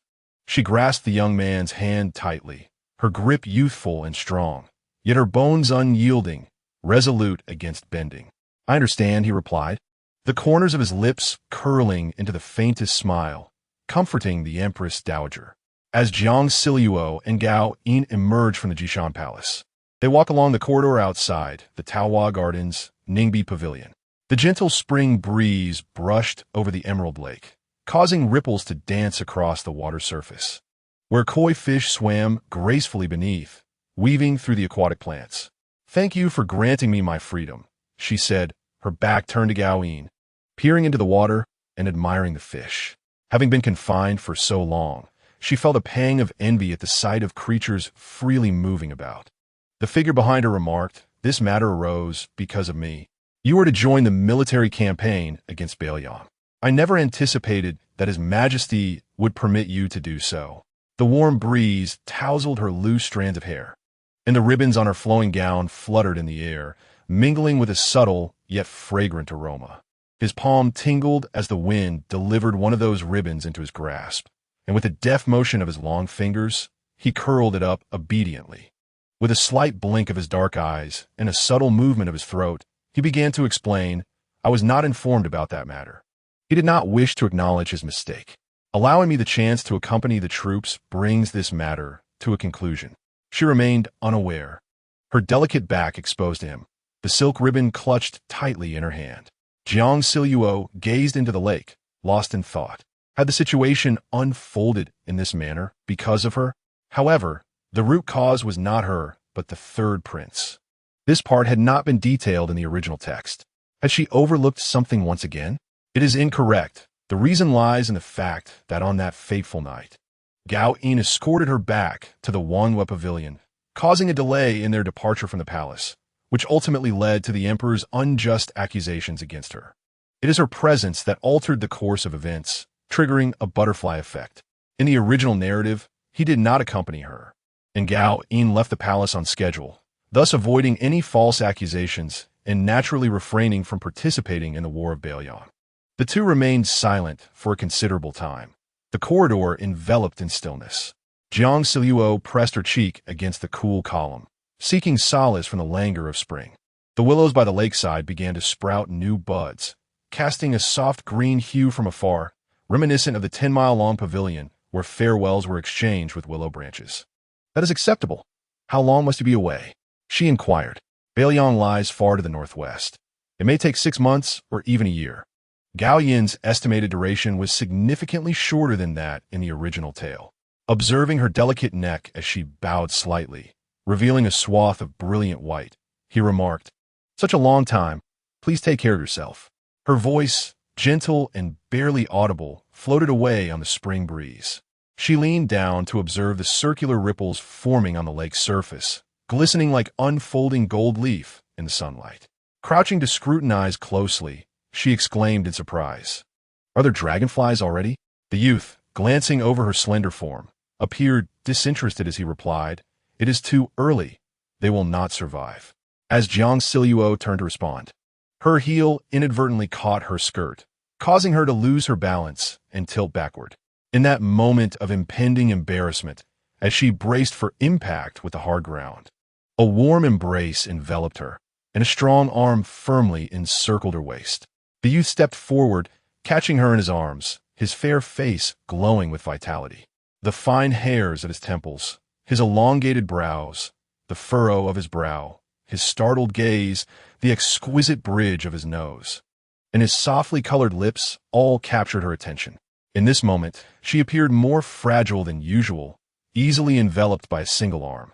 A delicate, fragrant scent surrounded him, her hand feeling as soft as the petals of spring flowers. He gazed at her lowered eyelashes, then shifted his gaze to her flushed ears. Jiang Zhao found herself engulfed in his broad, warm embrace, acutely aware of the heat radiating from his arms around her waist. Their bodies were pressed together, sharing warmth. His dark eyes, cast downward, held an inscrutable expression. As she lifted her gaze to seek his eyes, their contrasting expressions locked in an intense moment. Suddenly, she struggled to escape his embrace, using the railing to steady herself. Half of her body trembled and felt numb, still turned away from him, mortified. The warmth that had surged from her back to her ears now flushed her cheeks crimson, and her palms, gripping the railing, began to sweat. Before her lay the verdant waters of the lake, while her mind lingered on Gao Yin's peacock blue robe from earlier that day. The spring breeze continued to blow, heralding a season of rebirth. Her slender form quivered before him, and she gently brushed the arm that had encircled her waist behind her back, feeling a surge of anxiety as she noticed the youth's pronounced Adam's apple move. "After I depart, Zhang Cheng will enter the palace to keep you company. Arrangements have already been made with the Palace Affairs Bureau." His calm voice broke the silence, seemingly unfazed by the earlier incident. She glanced toward the palace attendants nearby, feeling embarrassed but unable to turn back to him. Why must he enter the palace? He was unable to accompany the troops, and, with idle time on his hands, any matters or uncertainties that the Empress Mother had could be directed to him. Facing the sun, Gao Yin's eyes, dark as ink, concealed a profound gloom beneath their surface. In Chapter 15, Parting Words, Jiang Zhao endeavored to suppress the memories of her hasty retreat from that day, paying no heed to the expression on the youth's face in the corridor. Her heart raced like a drum, her cheeks burned with embarrassment, fleeing from that place in distress. Taonyang followed closely behind her, remaining concerned about Jiang Zhao's flushed face, fearing it was the sudden chill of early spring that had caused her to catch a cold. Seated before the embroidery frame, her mind wandered as she contemplated the leather belt intended for Gao Yin, which lay unfinished. Unaccountably, she had delayed its completion, and with the servant preparing to depart for the distant northwest, it seemed even less relevant now. The items and luggage required for the military campaign were to be arranged by the palace and Gao Yin's attendants, and even if she wished to prepare something for him, she was at a loss for what to provide. In truth, Jiang Zhao had initially felt no concern regarding the impending conflict.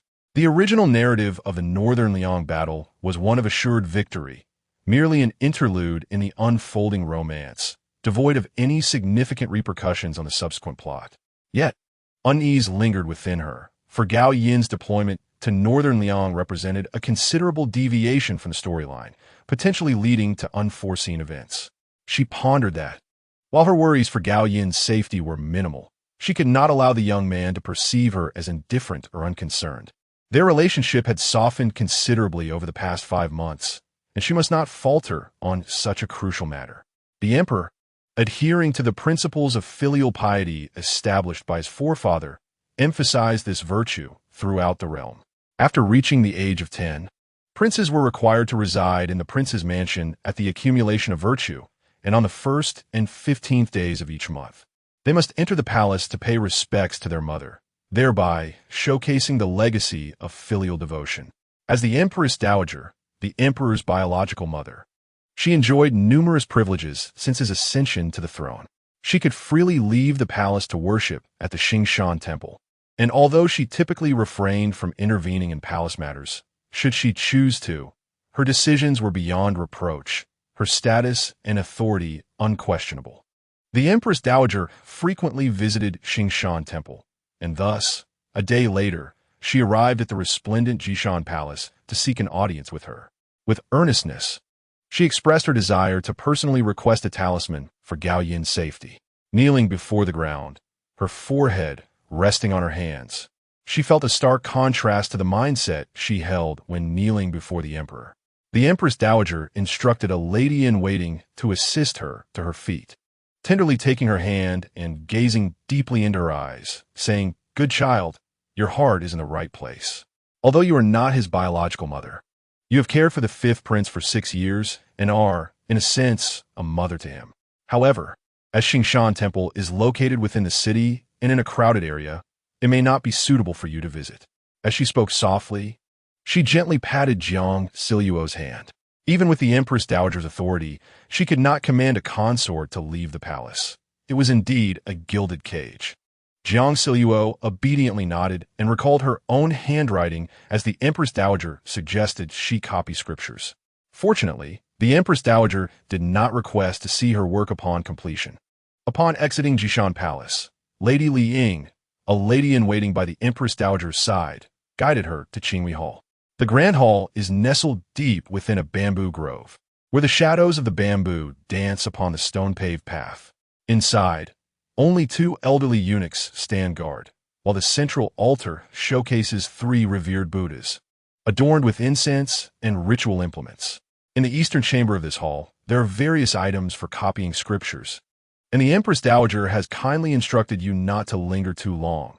Sincerity is all that is required. Link bolet respectfully, et presink her gratitude. Thank you, Your Majesty. Jiang Zhao replied softly, retracting her gaze from the hall's interior. Once Li Ying departed, Jiang Zhao inhaled the fragrant incense that filled the hall and settled behind the writing desk in the eastern chamber. On the adjacent bookshelf lay an array of paper and scriptures, while the writing desk was adorned with a variety of brushes hanging from a plum and deer brush holder. Jiang Zhao was not well versed in these matters, having seldom delved into them in her previous life.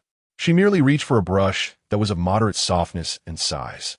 Outside the lattice window, the rustling of bamboo created a serene ambience, the verdant shadows swaying gently as warm sunlight cascaded onto the ground. Tan Yang knelt outside, preparing ink for her.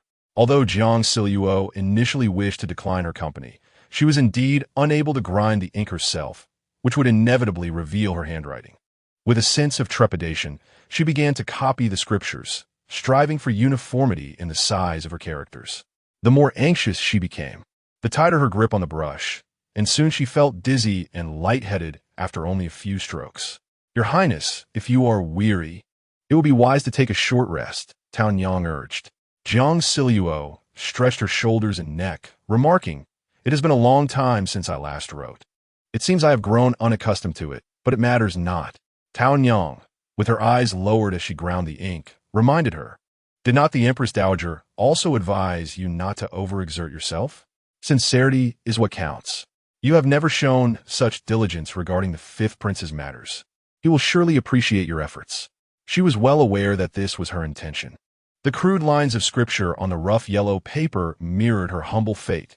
The fifth prince would triumph in the upcoming battle in the northwest. The afternoon sunlight filtered through the lattice window, casting a gentle glow on her face, where pearls in her hair shimmered, and her pupils glowed amber under the light. The woman steadfastly gazed at the character she was transcribing, murmuring to herself, "Upon his return from this battle, there shall undoubtedly be rewards. He will possess his own power and standing, no longer just a small prince lacking the emperor's favor." Her serene visage was illuminated by the flickering shadows of the trees. Her expression ambiguous, wavering between hope and sorrow. "If I endure for a few more years, the emperor will pass, Gao Yin will ascend the throne, and I shall be free." The fleeting emotions that swept through her mind were dismissed as she continued to copy, paying little mind to the meaning of the words she inscribed. Meanwhile, Jiang Zhao, who should have been waiting beneath the trees outside, stood expressionless in the shadows, separated from the occupants of the hall only by a window. As the sun sank in the west, casting twilight shadows, the chill beneath the bamboo shadows deepened, and tender blades of grass emerged between the azure stones. Jiang Zhao intended to return to the Moon Pavilion before dinner. Exiting the Qinghui Hall, she stepped onto the cobblestone path. At the edge of Taohua Garden, the yuan was adorned with blooming red plums. She mused that everyone was likely preoccupied with their evening meals, and thus settled beneath the Biaoxua Pavilion in a yuan to admire the early spring blossoms. The sight of the red plums in full bloom evoked thoughts of the original protagonist, Lu Ling Ai, who at this moment should be at home, carefree and frolicking with her siblings. The Lu family of Fanyang was a venerable clan, truly noble. As the legitimate daughter, she enjoyed a harmonious family life, with parents in love, siblings in harmony, and cherished friends in her inner circle, her days filled with laughter and joy. Since her birth, she has never encountered the tempests of adversity. Her world has always been graced by the gentle warmth of spring, accompanied by the exquisite blooms of the season. At 16, she stands at an age reminiscent of Jiang Zhao when she entered the palace. The paths of individuals can diverge so vastly. Even during her 6 months of confinement under Gao Yin, Lu Ling Ai did not truly endure hardship. Gao Li, after all, remains the Prince of Jin, his title unrevoked, and she is still of the esteemed Lu family of Fanyang. Gao Yin lacked the madness to obliterate noble lineages. With a sigh, she gazes at the enchanting plum blossoms intertwined on the branches. As she rises to return, a man clothed in a stone-blue, round-collared robe emerges from the moon gate, momentarily confusing her gaze with that of the cool young man she had encountered before. Yet, the man before her is evidently a few years her senior. Adorned in a stone-blue floral robe, a golden belt at his waist from which hangs a jade pendant and fragrant sachet. His visage is as refined as jade, exuding warmth and charm, instantly garnering trust and affection. Upon noticing Jiang Zhao, he appears slightly taken aback, yet his expression remains imbued with gentle amusement. "Your Highness." "Prince of Jin," Jiang Zhao addresses him. "Jiang Tyrant," he replies amiably. It seems he is acquainted with Jiang Zhao. It is hardly surprising, given the limited number of esteemed individuals in the palace. She lifts her gaze, smiling at the twilight sky, reflecting on the serendipity of encountering the prince today. However, as the hour grows late, she decides not to impose further upon him. The elegant man steps aside, allowing her passage, and kindly bids Chiron please take care. She nods with a smile, making her way back to the moon-gazing pavilion, pondering the undeniable connection between the protagonists of her story. Just as she contemplates the heroine, the hero appears. Since her arrival here, she had yet to meet anyone else, save for Gao Yin. Perhaps the ease of chance encounters in Taohua Garden has spoiled her. Even the secluded Yuan is no exception. Indeed, her initial instinct to avoid that place was wise. For the next couple of days, she resolves to take the small paths to evade the throngs. After 2 more days of avoiding people while diligently copying scriptures, Albeit slowly, she completes a single transcription of the Heart Sutra. She cuts the hard yellow paper, which is then properly stored by the elderly inner servant of Qinghui Hall. Alone, she approaches the altar, lighting 3 sticks of incense, before folding a note and tucking it away, bowing respectfully to the statue before departing with Taonyang. Despite her efforts to elude encounters, she finds herself crossing paths with the prince daily upon her return. He merely observes her with a serene smile, while her mind is preoccupied with various thoughts. Perceiving him as a constant presence, she does not subscribe to superstitions or the supernatural. She is a staunch materialist. Yet, there is something uncanny about being thrust into this narrative, and she deems it prudent to adhere to the customs of this world. At the moon-gazing pavilion, she awaits the young man's appearance to present him with a talisman for safety. However, until her departure, Gao Yin does not grace her presence again. Perhaps due to his busy schedule. Having just turned 17, it is his first time leading troops in a battle, bearing the responsibilities of a general. The spring days are a mix of warmth and lingering chill. Gao Yin's words resonate, for the dragonflies had emerged too early that day, destined not to survive. Cradling her hand warmer, she stands within the octagonal pavilion, close to her moon-gazing pavilion, where she can clearly observe the comings and goings of people along the surrounding paths. The figure of Taonyang approached from afar, and she softly remarked, "Your Majesty and the officials have already sent the troops off at the east gate." Although her tone was seemingly ordinary, a hint of compassion lingered in her voice. The warmth of the furnace was insufficient.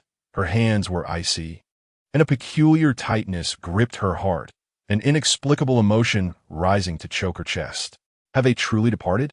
Her gaze lingered on the budding green shoots, and she tilted her head to inquire once more. "Indeed, they have left," came the reply. Upon hearing this, her eyes gently closed, the verdant glimmer fading from within them. She could hear the rhythmic thumping of her heart, a wave of disappointment and melancholy swelling in tandem with each beat. For so many days he had not appeared, and even at the moment of departure, he had not graced her with his presence. Doubts clouded her mind. Did Gao Yin truly care for her, his mother? What vexed her further was the realization that she felt a sense of loss and even sorrow over his actions. Must she, before he had even warmed to her, already invest her own emotions? "Taonyang, it is Zhang Neishi who has arrived." She opened her eyes to see the plainly dressed Zhang Cheng approaching beneath the trees. He bowed and said, "I greet you, Taonyang. I have come at His Highness's command to attend to you." As swallows returned in the spring, fluttering above the pavilion, she replied coolly, "I see. You may rise." Clutching the pouch tucked beneath the brazier, her gaze drifted aimlessly, void of focus. Outside Zy City, the army marched forth, their armor gleaming, weapons standing like a forest. The young general, clad in black armor, turned back from his warhorse. "Jiang Taonyang, it is a pleasure to see you again." To her surprise, a familiar face approached, ascending the steps with a gentle smile. Lost in an indescribable emotional haze, she furrowed her brow in confusion upon recognizing him. "Your Highness, Prince Jean?" Chapter 16. Warm spring days, oh dear, why do you appear so downcast? You have missed the target with the arrow numerous times. Once again, the wooden arrow fell outside the bronze pot, and Wang Marin pushed her aside to sit down. The weather was warm today, and with De Fei presiding, a banquet was held in the Liuli Pavilion by the moonlight pool. After several rounds of feasting, and with appetite satisfied, Xu Fei proposed a game of throwing arrows on the open ground before the pavilion. Jiang Zhao would certainly not partake. Initially, she sat nearby at the low railing of the winding waterside corridor, enjoying the scenery as the others moved outdoors, but was soon dragged away by Wang Marin to join the game. After a few attempts, she was set aside with disdain. Content to distance herself from the crowd, she returned to her previous spot. On the day the army set forth, she had an unexpected encounter with Gao Li in the pavilion. He claimed it was a coincidence. Yet Jiang Zhao harbored suspicions, feeling their encounters were far too frequent. The lake reflected the azure sky, and the green willows and red plums mirrored on the water, partitioning two worlds. Magnolia petals drifted down like snowflakes, filling the air with a sweet fragrance. Taonyang brought over a celadon teacup, offering her tea. "Taonyang, why not return inside and sit a little farther from the water. "Look," she said, turning her back to the lively crowd, pointing to the nearby willow tree. The delicate green tendrils gently brushed against the lake's surface, and, as the wind blew, the tiny buds traced a jade line across the water. The willow had grown so swiftly, it felt like just a few days prior it had merely sprouted, and now it was so lush. Taonyang cast a fleeting glance and remarked, "At this time of year, all flora grows rapidly. In just a few days, the garden will be awash with blooming flowers. Taonyang, let's go inside to sit, away from the lake's edge," she urged gently, wrapping her arm around the woman's shoulder and drawing her closer. Jiang Zhao, seeing her concern, had no intention of making things difficult for her. She slowly rose and meandered towards the lively crowd gathered around the throwing pot, where a group of beautiful women congregated. The vibrant silk and satin fluttered gracefully, and golden ornaments sparkled brilliantly under the sunlight. Many lovely faces basked in the warm rays, smiling elegantly, playfully, and stunningly, like a variety of flowers by the lakeside. Their laughter was infectious, and Zhang Xuanyi was particularly animated, laughing uproariously. Approaching, she inquired of Wang Marin, what was the cause of such merriment? The latter seized her shoulder, pointing at a bronze pot on the ground. Jiang Zhao observed, but noticed nothing amiss, until she heard, "Xuanyi has indulged in a few more cups of wine and tossed her wooden arrow into the lake." The crowd encircled the radiant beauty at the center, laughing heartily. Sunlight poured down from above, and she tilted her face skyward to embrace the warm glow, joining in the laughter. Half a month had passed since Gao Yin set forth on his expedition. Time slipped by like a fleeting shadow. She had inhabited this world for nearly 6 months, and the habits of the ancients had become imprinted upon her, dictating her movements and expressions with a set of constraints. Though the women of the inner palace appeared harmonious, they were constantly surrounded by court ladies and servants, their ears filled daily with the calls of her title. Jiang Zhao's name had faded like a whisper, while Jiang Zhao's identity had long been concealed by her own volition. This concealment was an attempt to avoid slip-ups, yet the moments spent recalling that name dwindled increasingly. At times, she nearly forgot that she was also called Jiang Zhao. Confined within a small courtyard, the initial sense of restriction had evolved into a mundane acceptance. The tasks she performed day after day became repetitive, and the words she heard echoed in ceaseless monotony. The people and events she encountered during rare outings mirrored the routine of her daily existence.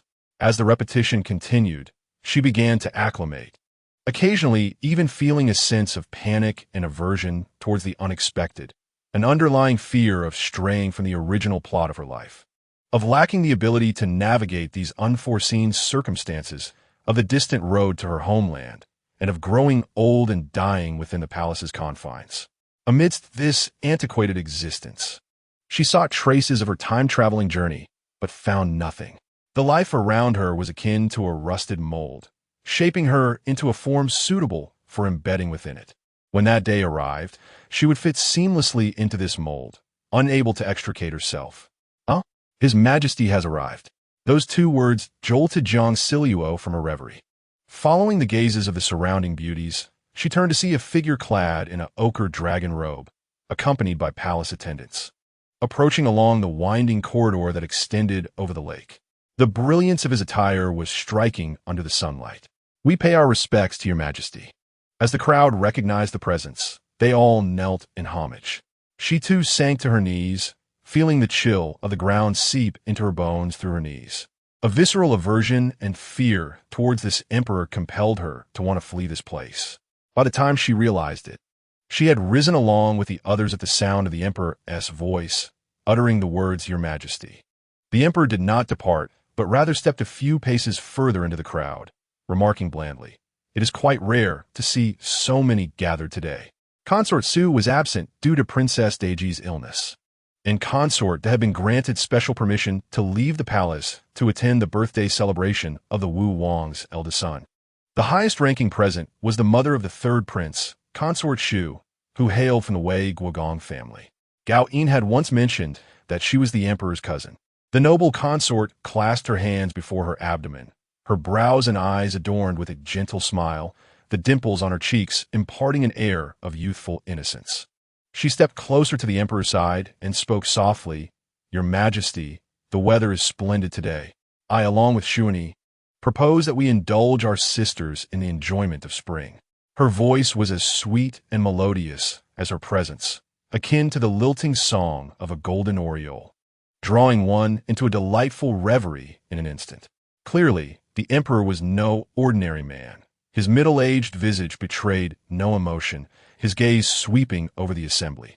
Jiang Zhao stood behind Lady Wang, her heart quaking as she cast her eyes downward, oblivious to the fact that the emperor's gaze lingered upon her for a brief moment. Had they just been engaged in a game of tossing pots?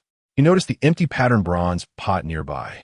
Silence enveloped the room, with only the emperor's inquiries eliciting responses. The serene beauty of the springtime lakeside subtly shifting in atmosphere. No one dared to interject or seek favor, for even in the absence of the favored consort, nearly 2 decades of exclusive affection remained unchallenged. Time had elapsed too long enough for the denizens of the harem to discover their own comfortable modes of existence, wherein the emperor's affections, long detached from their lives, had ceased to occupy their waking thoughts or dreams. At that moment, clad in a gown of floral-patterned pale yellow silk with wide sleeves, Zhang Xuanyi responded, "Reporting to your Majesty, indeed." She met the emperor's calm gaze, adding, "I was merely playing pots, my skills lacking, which elicited laughter from my sisters." With a smile full of fragrance and vitality, her beauty, already resplendent, was further enhanced by the light sheen of perspiration on her brow and the gentle tremor of her floral hairpin, rendering her even more alluring. Jiang Zhao, weary from staring at the ground, discreetly glanced at the two engaged in conversation. Zhang Xuanyi and the noble consort, both radiant as ethereal beings, each exuding their own charm. Yet the emperor remained impassive, his demeanor cold and unyielding, leaving her perplexed as to his purpose amidst the throng of women. His tone as tranquil as a reprimand. What should have been a pleasant outing was disrupted by his presence. The more she observed, the less she liked it. Had she not feared detection, she would have rolled her eyes in exasperation. With a flick of his ochre sleeves, he motioned for them to continue, departing from the Liuli pavilion, while the others knelt in respectful farewell. Jiang Zhao pressed her forehead against her hand, feeling a wave of relief wash over her. The emperor seldom participated in their activities, and this was the first time she had witnessed him approach to inquire. He arrived with a throng and departed with an even larger entourage. Was this a portent of the emperor's impending involvement in the harem? What was she thinking? Her eyes darted around. Lady Yang sat beside her, the lake reflecting the silhouettes of 2 young women. Dressed in a loose green-hued gown, with her shoulders bared, Lady Yang held a round fan. Gazing at the willows by the lakeside, her expression suggesting a discomfort with the heat. "Nothing much," Jiang Zhao replied, fanning herself with her own lark fan to offer some coolness. Lady Yang smiled gratefully, seemingly lost in thought as she remarked, "I was merely pondering the whereabouts of the army at this hour." So she was concerned for the 5th prince. Lady Yang gently fanned Jiang Zhao's face, continuing, "The 5th prince has journeyed to the northwest, and since his Majesty has permitted him to go, especially as a general, he must indeed be extraordinary. While we in the depths of the palace remain unaware of the affairs of the outside world, we ought to place our trust in the emperor's judgment." The revelation of her faith in the emperor nearly drew a laugh from Jiang Zhao. Yet, upon reflecting on her words, a sudden shadow darkened her previously relaxed demeanor, as another possibility surfaced in her thoughts. The emperor granted him the opportunity to achieve glory on the battlefield, truly intending to confer upon him the title of king and the splendor of a grand estate upon his victorious return. A chill coursed through her. The cold that seeped in her knees felt almost tangible. Rubbing her knees, she rose and said, "Your words are indeed most reasonable. It ought to be so." She then smiled and exited the corridor, stepping out of the glazed pavilion to find her attendant, Zhang Cheng. He stood in the shade of the willows, hands clasped, and upon seeing Jiang Zhao approach, appeared somewhat surprised, asking, "Does the talented one have a matter to discuss?" She glanced around at the courtiers in the vicinity, tilted her head, and replied, come with me. The two sought refuge beneath a secluded tree, with Tao Nyang standing 3 paces away as a guard. She regarded Zhang Cheng's earnest countenance and inquired, "Tell me truthfully, is there any danger for Gao Yin on this expedition?" Without a moment's hesitation, he responded, "My lady, the battlefield is perilous. Sword or blind, how could there be no danger?" "I do not refer to the dangers of the battlefield," she retorted, gazing at the distant crowd of laughter. Surrounded by willows on 2 sides and a rockery on the other, they remained unnoticed. Her eyes bore into Zhang Cheng's with unwavering intensity, seeking a singular answer, and she softly asked, "Does the emperor, who has always harbored a dislike for him, truly intend to allow him to return victorious and be granted a title and estate?" The woman's gaze was fervent, yearning for any hint of information from his eyes, even if only a vague indication. "The talented one is overburdened with worry. This is not conducive to your health," he said, his eyes clear and sincere. This nearly confirmed her suspicions, inducing a wave of panic and trepidation within her, prompting her to urgently ask, "You need only answer me. Does the emperor wish for him to return from the northwest?" The final notes of her question trembled, almost breaking into tears. Zhang Cheng noticed the glimmer of tears in her eyes and thought her too prone to weeping. Acutely sensitive yet unable to resist touching upon matters she clearly could scarcely bear. He lowered his gaze and replied earnestly, "There is no need for concern, my lady. The prince has his own plans." Her throat tightened as she swallowed hard, in the gentle breeze that carried the warmth of the willows. Her mood shifted dramatically within mere moments. "Are you remaining in the palace to assist him? Is there anything I can do to aid him?" Zhang Cheng bowed, hands in a gesture of respect, and declared, "There is no need for the talented one to worry. This battle shall pose no threat to the prince." He offered no further elaboration, every word a refusal, his lips sealed as if stamped with steel, his expression betraying nothing. Even after the affair at Wuching Gate, Gowing still did not trust her. It was understandable that he did not come to bid her farewell, yet what did the gold hairpin, the raccoon, and those familiar smiles signify? Were they merely tokens of gratitude? She cast her eyes downward in disappointment, feeling a pang in her shoulder. He still did not believe in her. Zhang Cheng remained silent, yet to her, his steady breathing felt like mockery. The woman turned her gaze past him toward the figures in the glazed pavilion, who were engaged in sampling new teas, suddenly feeling suspended in midair, untrusted by the emperor, unable to warm Gao Yin's heart. What was she to do? For a moment, they exchanged no words. Her heart brimmed with disappointment as she sighed deeply at the lake, as the sun dipped in the west, casting a familiar twilight over the palace. The revelry at the glazed pavilion came to an end, and the concubines, accompanied by their attendants, departed. At the foot of the Lioli pavilion steps, 2 princes stood in conversation, one tall and refined, the other stout and imposing, greeting the departing concubines with nods. The one who was supposed to be under house arrest for a year now appeared in the inner court. Jiang Zhao lagged behind, her steps faltering.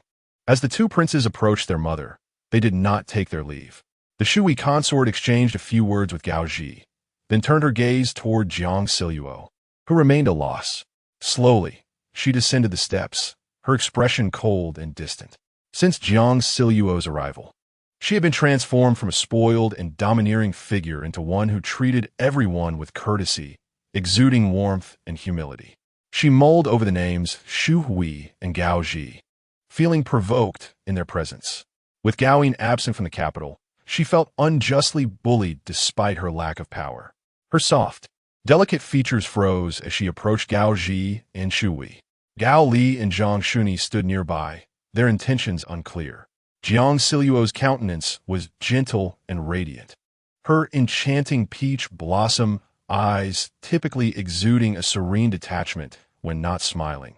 But now she wore an expression of unprecedented frostiness, her gaze fixed on Gao Ji as though regarding a corpse. Talented one, Gao Ji and Gao Li nodded in acknowledgement. She lifted her gaze to Gao Li, who stood with arms folded, addressing him with a curt, "Your Highness, the Crown Prince." Then, she coldly turned to Gao Ji, asking with indifference, "Shouldn't he the 3rd prince be elsewhere at this time?" Gao Ji's face betrayed a mix of embarrassment and hesitation as he scratched his forehead, glancing at Shu Wei. Stepping forward, Shu Wei took Jiang Zhao's hands, which rested upon her abdomen, but Jiang Zhao regarded her actions with a stoic expression, ignoring the gesture of goodwill. The other woman's hands were well cared for. It was evident she had never experienced the sensation of being struck to the ground, nor had she witnessed her son bloodied from a beating. As the daughter of the Duke of Wei and the Emperor's cousin, with the Empress Dowager as her aunt, Jiang Zhao's lips curled into a mocking smile, her eyes widening slightly as she addressed the woman before her. I fail to comprehend the Shu Wei consort's intentions. The third prince has been punished by His Majesty with a year of house arrest for his transgressions. Even if a mere faade is to be maintained for the sake of the former court, it is inappropriate for him to flaunt his authority before me. At 18, Gao Ji, older than Gao Yin by a year, retained the countenance of a Na'vi youth, his innocent eyes betraying a sense of awkwardness and shame. The sight of the third prince before her only reminded Jiang Zhao of the suffering inflicted upon the fifth prince because of him. Thus, appearances can be deceiving. One so pure and innocent could dare to claim another's wife on New Year's Day, leading to a tragic demise. The royal family, perched high above, exuded an aura of both terror and grandeur, each member donning countless masks. Beneath one layer lay another, leading one to believe they could uncover sincerity, only to find yet another facade. Jiang Zhao could hear her heart pounding, excitement rendering her throat parched, her hands trembling. Shu Wei, sensing her agitation, grasped one of her hands and spoke soothingly. Do not be distressed, dear sister. Your health is of utmost importance. My son often finds himself in trouble, yet he is devoid of ambition and exceedingly simple-minded. On that fateful night of New Year's, his lack of foresight caused great misfortune, affecting both the fifth prince and you. It is his fault, and thus today he has come to personally apologize to you. Gao Ji took a couple of steps forward, his ample belly quivering slightly as he raised his hand to Jiang Zhao in a gesture of apology. I offer my sincerest apologies on behalf of the talented one, for my transgressions have brought misfortune upon her. She slowly withdrew her hand from the gentle grasp of the concubine Shu and replied, Your Highness, a year of solitary reflection behind closed doors would be the greatest form of apology for both myself and the fifth prince. Though you express regret to the concubine, your actions speak otherwise. Today, as provocation stems from my lack of power and influence, does it not? Jiang Zhao regarded the mother and son with a cold detachment, perplexed as to why they felt compelled to confront her today. If they were not under house arrest, would it not be more pleasurable to keep their distance and revel in their own merriment? The smile on concubine Shu's face faltered, her hands folding back in front of her abdomen as she glanced at her bewildered son, about to speak when Jiang Zhao interrupted. The concubine claims that your son is prone to causing trouble, yet my son has never been a source of chaos. She turned her face away, recalling Gao Yin's disbelief in her, a wave of injustice swelling within her, yet she remained resolute. My son and I have always exercised caution within this palace, never daring to err. It is because of your son's reckless actions, forcefully taking another's wife and endangering lives, that my son was beaten to a bloody pulp by his father on the first day of the new year. Had I arrived even a moment later, he might have lost his life. My son lay bedridden for half a month. What has your son been doing? What wrongs have the fifth prince and I committed? Must you continue to bully us? Jiang Zhao turned her gaze toward Zhang Shun, Yi, and Gao Li, who stood silently to the side. What were they doing? Merely there to witness this spectacle. Her fury blazed, indifferent to their ranks. She longed to drag concubine Shu and Gao Ji away for a sound thrashing, to let them taste the consequences of their actions. Gao Li furrowed his brow, contemplating a plan only he could hear, struck by the stark contrast between the furious woman before him and the one he had encountered in the Plum Grove days prior. He and his mother had originally intended to mediate at the behest of concubine Shu, but the recent words exchanged had filled them with shame. Thus they would disappoint her trust. He lowered his head, raising his hand in a gesture of respect. I extend my apologies to the talented one. My mother and I ought not to be involved in this matter. Zhang Shun Yi also offered a contrite smile in her direction.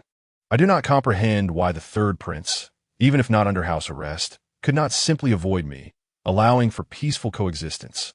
Why must this turmoil ensue? She mused, her brows knitted in confusion. Concubine Shu gripped Gao Zhi's hand tightly, her head bowed in silence, revealing a sense of helpless vulnerability. She shot a glance at the two, just as Gao Li finally spoke. Chapter 17. Lush shade the twilight unfurled behind him as Gao Li stood with his hands clasped behind his back, speaking gently. This matter is without dispute. However, the concubine, driven by her maternal affection, beseeched our father to show mercy and grant clemency to the third prince. Our father acquiesced to the concubine's request. Should the fifth prince and the talented one choose to forgive this incident, the emperor would be willing to lift the third prince's house arrest. When did his majesty agree to this? Gao Li was unaware of the specifics, turning to Gao Zhi, who hesitated. It was half a month ago, prior to my brother's expedition. In an instant, Jiang Luo felt a surge of indignation, tears welling in her eyes as she questioned, an agreement made half a month ago, and you did not consult Gao Yin, yet now you come to coerce me? Gao Zhi lowered her head and remarked, Fifth brother is usually stern and aloof. I dare not seek his understanding.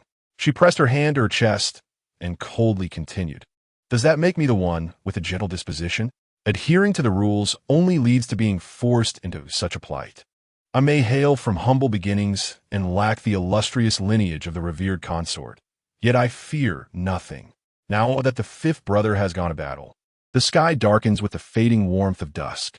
She gazed at the crescent moon, her heart heavy with unnameable emotions. This battle to reclaim Bailiang is assuredly victorious. Her declaration was resolute, and then she spoke indifferently. Having been in the palace for nearly 7 years, I have no lingering concerns. I will not forgive Gao Zhi for her actions, regardless of how the revered consort treats me in the future. My forgiveness is not forthcoming. She glared fiercely at the panicked eyes of the revered consort. Resolute, even in death, she would not grant forgiveness. Those like Gao Zhi, who regard human life as insignificant, should remain confined in silence. Today, she boldly expressed these sentiments in front of Gao Li and Zhang Shuni, knowing that any mishap tomorrow would be attributed to the consort and her son, with Gao Yin still fighting for the nation at the front lines. She doubted the consort would dare to act against her. She heard Zhang Shuni's helpless sigh. The revered consort stepped forward, imploring, A year of confinement is too long. What, half a year? If my sister is willing to forgive, I shall beseech His Majesty to elevate your status. She smiled derisively, replying, What I desire has always been merely the safety and well-being of myself and my child. Feeling drained, her emotions tumultuous, she became light-headed. Upon noticing her pallor, Taonyang hurried to support her. As she attempted to leave, the revered consort and Gao Zhi barred her way. Why cling to the past? We see each other daily within the inner court, and Gao Zhi and Gao Yin will have to work together in the future. Since her arrival, she had been burdened with worries, leading to restless nights. After the breach at Wuqing Gate, her emotions have fluctuated violently, exacerbating her distress. The imperial physician had forbidden her from experiencing excessive emotional strain. At this moment of turmoil, she felt weak and dizzy, gritting her teeth to endure, gripping Taonyang's arm for support. After hearing the revered consort's words, she chose silence and turned to walk away. Zhang Cheng obstructed the advancing revered consort and Gao Zhi, bowing respectfully, Noble ones, please halt. The consort has not been well since the incident at Wuqing Gate. I implore you to spare her. With this, no one dared to stop her. Jiang Zhao, aided by Taonyang and Zhang Cheng, gritted her teeth and made her way back to Wanghua Pavilion. Upon entering, she collapsed, utterly spent, onto the floor. Consort. The two rushed to assist her to the bed in her chamber. Zhang Cheng hurried off to summon the imperial physician, while Taonyang poured a cup of warm water and offered it to Jiang Zhao's lips. She tilted her head, brushing her lips against it but refusing to drink, shaking her head in denial. Taonyang removed her embroidered shoes, covered her with a silken quilt, and closed the half-open window tightly. After completing these tasks, she turned back to see the woman curled up, silently weeping, tears soaking the pillow. Kneeling at the foot of the bed, She choked back her own emotions to console her. Consort, do not take their words to heart. Your health is paramount. They only dare to bully you in the absence of His Highness. Mention of Gao e'en made Jiang Zhao's heart ache, bringing forth a wave of nausea. And her tears flowed more fiercely. A flurry of hurried footsteps echoed outside before Zhang Cheng entered, accompanied by the imperial physician. Tao Yang gently assisted her into a proper seated position while the physician took her pulse, advising her to cease her tears, stating, "My lady, excessive weeping is detrimental to your health." After examining her pulse, he reiterated his counsel.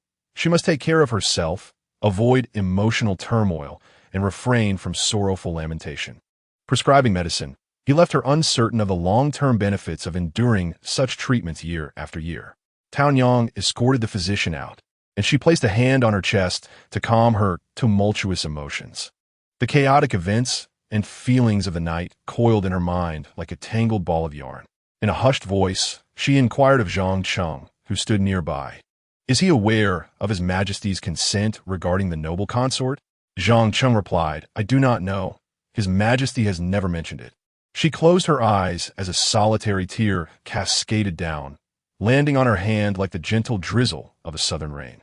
Jiang Zhao reclined against the soft pillow, her tear-streaked face showing signs of drying. Zhang Cheng stood quietly at the door. Before long, Tao Yang returned with a bowl of medicine, bending down to offer it to Jiang Zhao, who weakly replied, "This medicine is too bitter. I do not wish to drink it." With a delicate and feeble voice, she lamented, "What good will it do me? Spending another day here, my body will not improve, yet my temperament compels me to contend with my own suffering, doubling my anguish." With a sudden thud, Tao Yang knelt, raising her head to behold the sorrowful beauty before her, and mournfully pleaded, "My lady, the lord and lady outside the palace still hope for your recovery. I beseech you, do not give up so soon."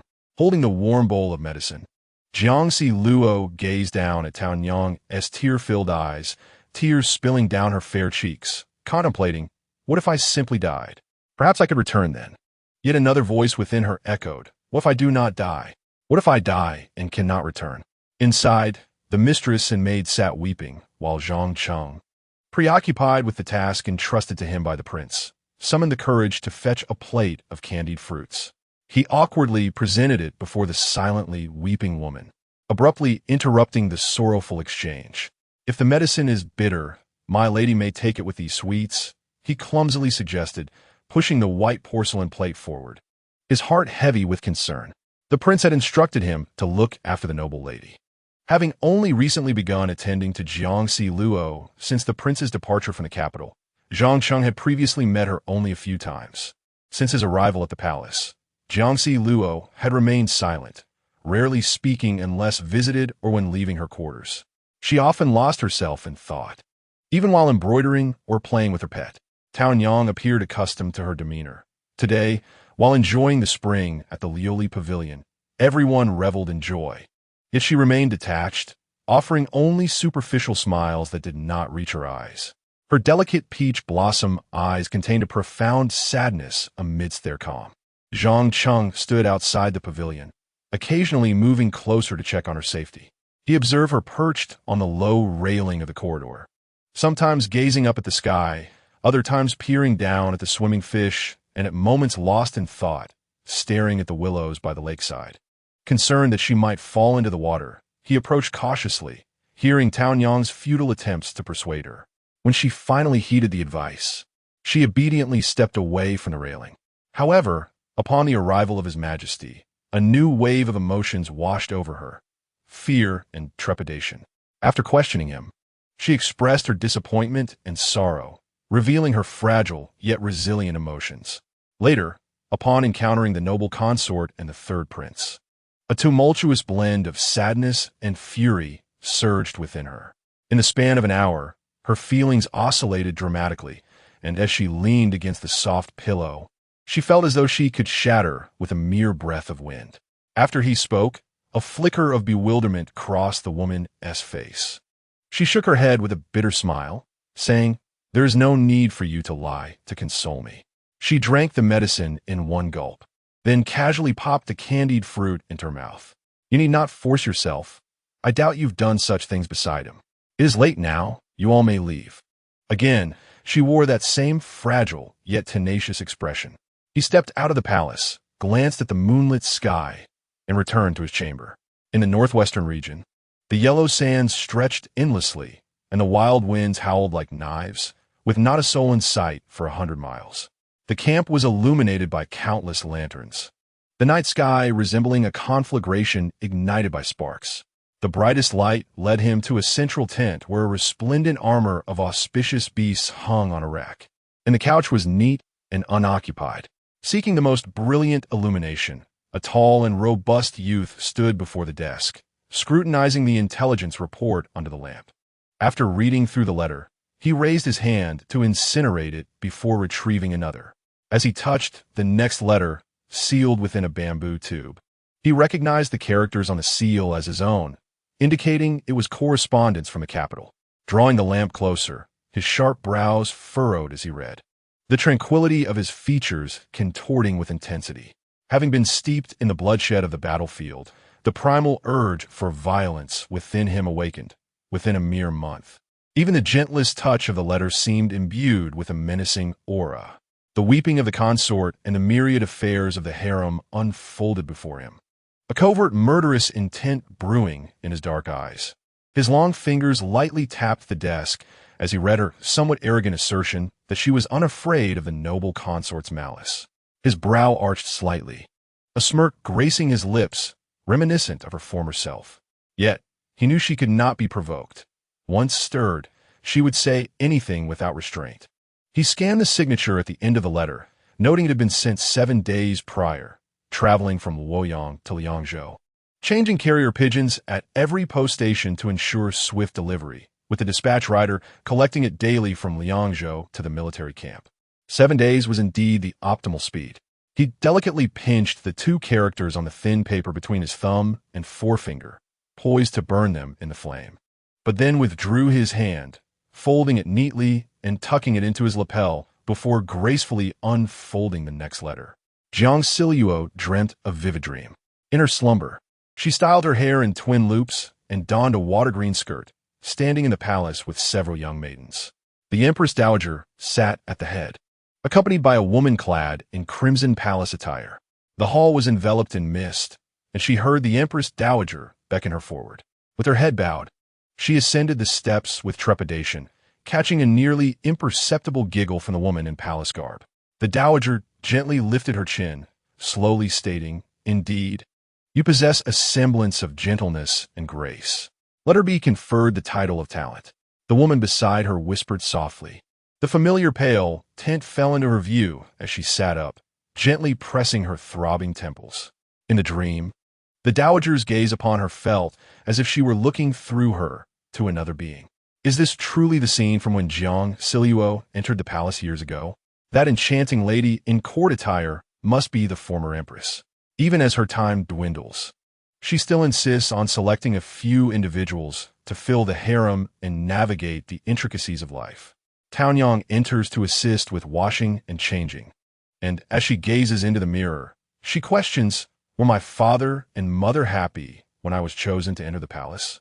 With her hair styled into an elegant bun, Jiang Zhao handed her a pair of flat fan-shaped golden hairpins, recalling, back then, in the young lady's courtyard. When news from the palace arrived, my father and mother summoned me and offered their words of caution. If happiness is to be measured, she shakes her head, for they were mostly concerned for my well-being. Jiang Zhao's pampered nature made such concern entirely reasonable. The reactions of the Empress Dowager and the Empress in her dreams perplex her. Their invitation to her presence feels as though they had long anticipated her arrival. What does it mean to possess a touch of gentleness and tranquility? Though it sounds like a compliment, the tone suggests otherwise. Each encounter with the Empress Dowager has been marked by a certain tenderness. Nian frolics on the grassy courtyard, and she reaches down to lift the little creature, wiping its dirty paws with a handkerchief. Just then, Zhang Cheng enters, and their eyes meet. He is merely a court official.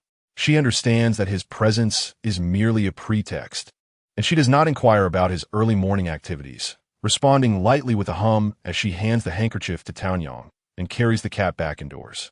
Nian Nian, nestled in her arms, stretches out, meowing at her. Jiang Zhao smiles down, gently scratching the little cat's chin, asking, "Have you fed it this morning?" "Yes. It has been eating more and more lately," Taonyang replies, presenting her with 2 plates of pastries as she chuckles. Jiang Zhao weighs the little one in her arms, thinking that to grow tall, it must eat well. Swallows flit about the courtyard as summer deepens in a dream. The hibiscus tree suddenly bursts forth with vibrant green leaves, as if they are about to cascade down. Jiang Zhao orders a low couch to be moved beneath the tree, seeking refuge in its cool shade for a brief nap. She dons a long skirt adorned with floral patterns, complemented by a water blue gauzy top with large sleeves. Reclining sideways on the couch, the gossamer fabric clings lightly, revealing her delicate, fair skin beneath, veiled by a layer of azure, reminiscent of being immersed in refreshing seawater, inviting a gentle breeze. In May, Nian Nian remains an energetic little kitten, originally nestled in Jiang Zhao's fragrant embrace for a nap. Yet, when her owner awakens, the kitten has vanished to explore elsewhere. Lazily, she rolls over and sits up, adjusting her neckline that has slipped off her shoulder. The summer heat can be exhausting, and within the courtyard, only the rustling of leaves can be heard. The cicadas, having been captured by the palace maids weeks ago, refrain from disturbing the noble slumber. In the moon viewing pavilion, the atmosphere is relaxed. On such a rare, cool summer afternoon, everyone seeks refuge to rest. The courtyard is peaceful and serene. Jiang Zhao allows herself to sink into this tranquility, drifting into a drowsy sleep filled with strange dreams, only to awaken again after a while. Feeling weary from lying still for so long, she rises to search for Nian Nian. In the covered corridor beneath the eaves, Taonyang is embroidering a handkerchief to pass the time. Upon seeing her awake, Zhang Cheng brings warm water and a cloth, wetting it before handing it to Jiang Zhao. She accepts it gratefully, wiping her hands and face, and asks the man who leans over her, "Where has Nian Nian gone?" Under the eaves, Taonyang tidied up her embroidery, saying, "Just now I saw it scurry into the room. It must be playing inside." She then stepped into the chamber, and a wave of stifling heat rushed towards her. Nian Nian, the little cat, accustomed to responding to human voices, remained silent. She ventured further into the bedroom and the small alcove, searching in its favorite spots. Sensing the tension in her voice, Taonyang and Zhang Cheng also entered the room to assist in the search, while 2 other servants scoured the courtyard. It was not on the bookshelf, nor beneath the couch, and not within the boxes either. A sense of panic surged within Jiang Zhao as she asked Taonyang, "When did it enter the room?" The concubine was wronged. "It must have been about half an hour ago," Taonyang replied, hoping fervently that the cat had not wandered off. "It must have gone outside," Jiang Zhao said, her tone laced with anxiety, fearing it might roam and get hurt or offend someone of importance. Zhang Cheng stepped outside, declaring, "I shall go and look for it. You head east. I shall accompany Taonyang west. You 2 remain here to keep watch over the courtyard. It cannot be left unattended."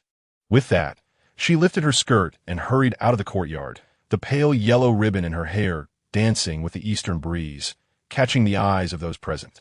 In the shadow behind the artificial hills of the imperial garden stood a young man clad in a brocade robe, standing with his hands clasped behind his back, observing the hurried figures of the 2 women from a distance.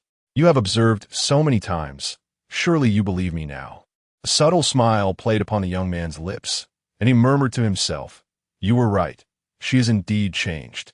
Chapter 18. The green silk skirt to the west of Lijing Palace, she dashed along the path leading to the long corridor, meticulously taking in every sight and sound beside her. Descending from the corridor, she arrived at the pavilion where she had once waited for Gao Yin. But there were no signs of the cat. Exiting the pavilion, she stepped onto the blue stone slabs, searching among the blooms of the garden, calling out for Nian Nian alongside Taonyang. She had confined herself to her small courtyard for nearly a month and had only just burst into the garden, realizing she had missed the spring outside. Now, the flowers were lush and the foliage dense, with no response to her calls. "Concubine, it's of no concern. The weather is warm. Take care of yourself," Taonyang said, pulling out a handkerchief to wipe the fine beads of sweat from her forehead. I worry it may roam too far and be mistaken for a wild cat and killed. She scanned her surroundings. Nian Nian had always been obedient, rushing to her when she called. Yet now, having called so many times, it seemed likely that the cat was not nearby. She lifted her leg and walked northward. To the west lay the residences of Wang Meirin and Yang Kaijin, who were familiar with Nian Nian and would not worry about the little cat straying into their quarters. Passing through 2 moon gates and over a stone arch bridge, she reached the edge of Taohua Garden, a place she typically avoided. "Concubine, please rest in the shade of the trees. I shall go search," Taoyang urged, guiding her to a stone stool by the water's edge. "Regardless of whether I find it soon, I will report back to the concubine." Jiang Zhao watched her retreating figure, wiping the sweat from her forehead with a handkerchief. This frail body could hardly run a few steps without gasping for breath. If danger truly arose, it would likely end in her collapse. As she sat alone, catching her breath in the cool breeze, she awaited Taoyang's return, but instead encountered someone she had not anticipated. The eunuch, adorned with a black cap and clad in a blue robe, emerged silently from behind the rockery, startling Jiang Zhao as if she had encountered a ghost in broad daylight. She placed a hand over her heart and scrutinized his face, feeling a strange familiarity. The eunuch, appearing to be in his 40s, lowered his expressionless brow and respectfully addressed her. "Your servant pays respects to the talented one. His Majesty requests an audience with you." It was the ominous eunuch who had delivered the message from the Wuqing Hall. Without hesitation, she rose to follow him, wondering why the emperor had summoned her. In response, "Your Excellency, His Majesty awaits you in the front garden. You shall understand upon your arrival." The leading eunuch remained deliberately vague, revealing nothing further. By the Baiqi Lake, at the waterside pavilion, the eunuch stood at the bottom of the steps, beckoning her to ascend. As she lifted her skirts, anxiety coursed through her, her thoughts alternating between concern for Nian Nian and anxiety for herself, a thin sheen of sweat forming on her forehead. The pavilion's doors and windows stood wide open, allowing a refreshing breeze to sweep through. Intricate carvings of lotus and koi adorned the red rosewood partitions, with a moon-shaped doorway framing the fragrant lake view.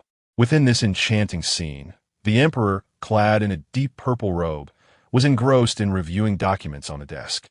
At one end of the long table, a fluffy tabby cat lounged, ready to leap down upon her arrival, while at the other end, Taoyang knelt. Jiang Zhao knelt and bowed her head, uttering, "I pay my respects to your Majesty." The emperor replied, coolly, "Rise." She straightened up to gaze at Nian Nian, the little cat struggling in the eunuch's arms, mewing weakly at her. The emperor remained focused on the documents, while Taoyang subtly shook her head, cautioning her against acting impulsively. Jiang Zhao lowered her gaze, awaiting the emperor's words, as Nian Nian quieted after a few meows, leaving her puzzled about the cat's predicament and feeling a growing sense of impatience and disdain. The documents landed softly on the desk, and the emperor sipped his tea before speaking. "I have heard that Consort Shu sought your forgiveness regarding the previous matter concerning the third prince, yet you did not acquiesce. Indeed, it was about that unfortunate incident, stemming from her pain for her son and cousin. She and Gao Yin were truly the most unfortunate pair in the palace." She stared at her hands folded on her lap and replied slowly, "Consort Shu mentioned that your Majesty promised if I reconciled with the fifth prince, the third prince's confinement would be lifted. However, I cannot place my trust in her words, nor can I easily pardon the third prince. The fifth prince is far away on the battlefield in the northwest. I cannot decide on his behalf." A soft scoff emanated from within the room, laced with disdain, as if he saw through her insincere words, deeming her cleverness as mere folly. "You would do a favor for Consort Shu, who relies on the Duke of Wei. She will surely repay you in due time. Is such an arrangement not to your liking?" The mention of the Duke of Wei from the emperor felt peculiar, and she kept her head bowed, unaware of the sovereign's demeanor. She firmly articulated, "This matter pertains to the law. There can be no concessions, nor can it be bartered." Her voice severed the summer's tranquility and the fragrant ambience of the pavilion, sounding dull and grave. "Are you insinuating that I disregard the law in favor of Consort Shu? What else should she think? Why did he not extend similar favoritism toward himself?" She pondered, as the officials from the previous dynasty clamored for Gao Ji to face punishment according to the law, while he clandestinely sought to pardon someone at his cousin's behest. It was both foolish and biased. I do not presume, nor possess the authority, to admonish your majesty. This predicament arises from the favoritism shown by the consort towards her son, which has led to the indulgence of the third prince, and consequently resulted in a calamitous affair that has troubled your majesty. As these words escaped her lips, a wave of nausea surged within her, but fortunately, there were scarcely any individuals present in the pavilion. Otherwise, her reputation would have been utterly tarnished. Raising her head, the emperor spoke. She hastily exited the courtyard, clad in delicate cicada-wing silk and a flower-patterned long skirt. Her alabaster cheeks bore a subtle blush emanating from her flesh. Her eyes bright and clear, her brow slightly furrowed. Meeting the emperor's unyielding gaze for but a fleeting moment, she averted her eyes, directing her countenance towards the higher seat, thinking to herself that if he wishes to gaze, let him do so. In her mind, she recalled a dream where the Empress Dowager gently lifted her chin, exuding a kind of serene grace. Through her, whom was she truly observing? The maidservant remarked that the little raccoon was hers. He glanced at the raccoon nestled in the arms of the eunuch and inquired of the woman who lowered her gaze. Replying to Your Majesty, indeed it is. Her gaze fell upon the docile creature, its round eyes mirroring her own. The raccoon, oblivious to human affairs, had merely been playing in an unfamiliar place before being captured. Looking up at her with innocent eyes, Jiang Zhao initially thought the creature would receive a reprimand for its waywardness, but in that moment, she felt relieved that it was safe. The little raccoon knew nothing of such matters. The emperor waved his hand and resumed his perusal of the memorials. The eunuch set the small raccoon down and scampered towards Jiang Zhao, mumbling and meowing. She swiftly gathered the raccoon into her embrace and bowed her head towards the elevated position, saying, I take my leave, Your Majesty. Accompanied by Taonyang and Nian. She returned, as though she had extracted someone from the emperor's presence. The raccoon nestled quietly in her arms, while Taonyang spoke up, just now. I encountered Nian by the pond, and was about to approach, but one of the emperor's attendants got there first. Did His Majesty reprimand you? She inquired, noticing Taonyang's composed demeanor. No, His Majesty merely inquired whose cat this was and instructed the head eunuch to summon the lady. A tinge of guilt crossed her features. Thankfully, the emperor had not chastised the lady. Jiang Zhao mused, Look at the trouble you have caused. You feign innocence and evade responsibility, leaving me nearly terrified. Upon returning to the courtyard, Zhang Cheng approached urgently. Is the lady unharmed? Jiang Zhao handed Nian to him, her arms weary from holding it. It is fine. It ran to the emperor on its own. Should I see it again, do not expect me to return with you. She pointed at Nian's forehead, playfully poking a tuft of fur. The little creature flicked its tail, gazing back at her with innocent eyes.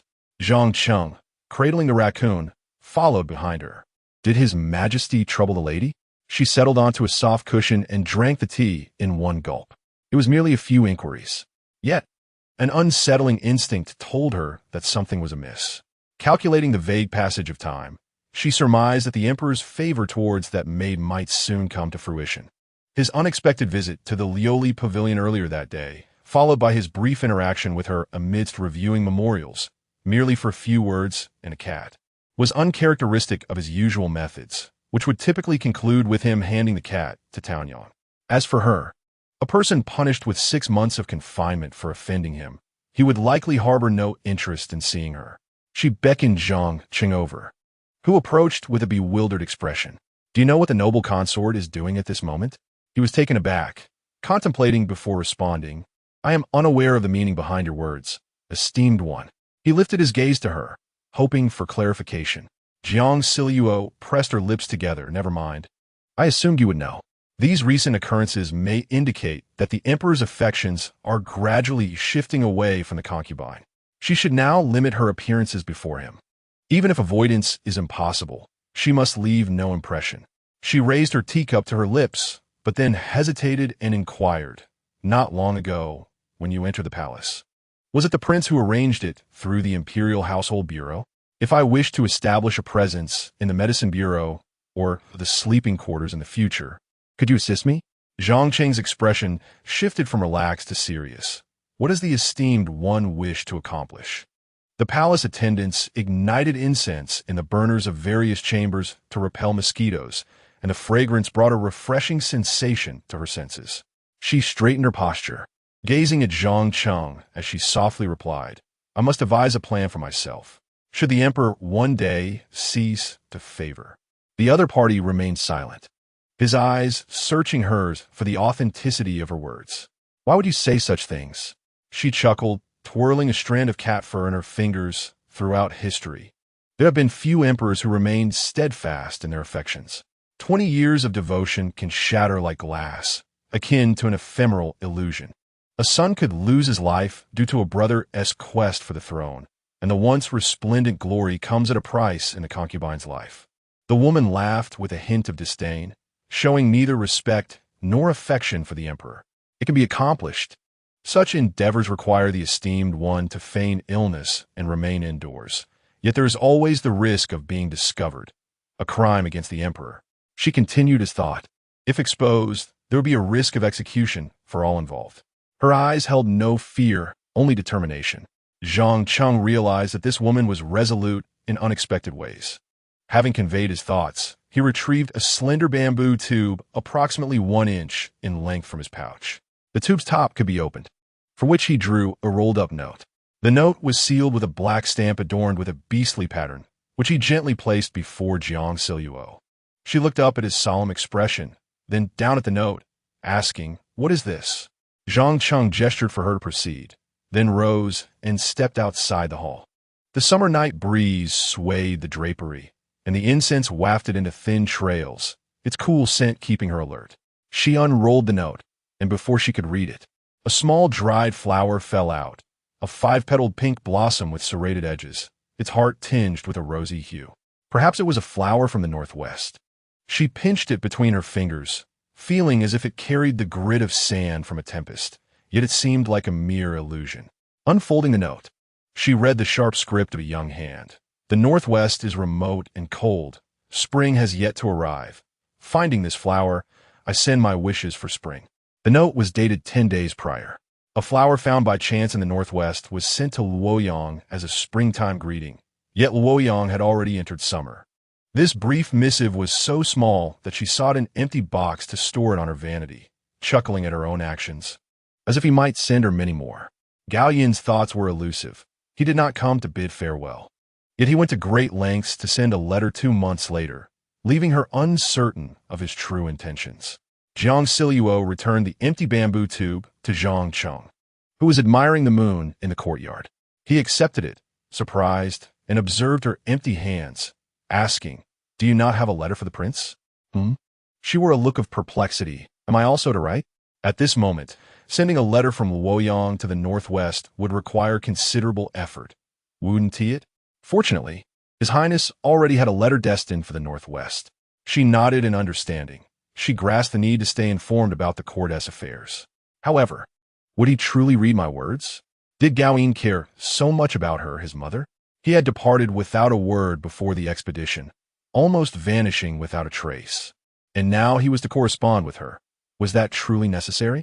Jiang Zhao posed the question, is it really necessary? The person opposite her was momentarily stumped by her barrage of inquiries. I shall not write to him. The woman turned her face away, her eyes sparkling under the clear summer night sky. I have done all that I could. He left without a word before his departure, after 2 months. He sends an ambiguous letter. Am I to be treated like a fool, to be toyed with? She raised her chin, glaring with her strikingly clear eyes. It is utterly absurd. I do not seek his affection as my son, but I certainly will not allow myself to be trifled with. With a cold huff, the woman departed, leaving Zhang Cheng standing in place, watching her retreating figure, feeling a strange echo of the indulgent past. Indeed, it is said that the nature of a person is difficult to change. He shook his head, tossing a bamboo tube in his hand, pondering how to convey the matter to His Highness.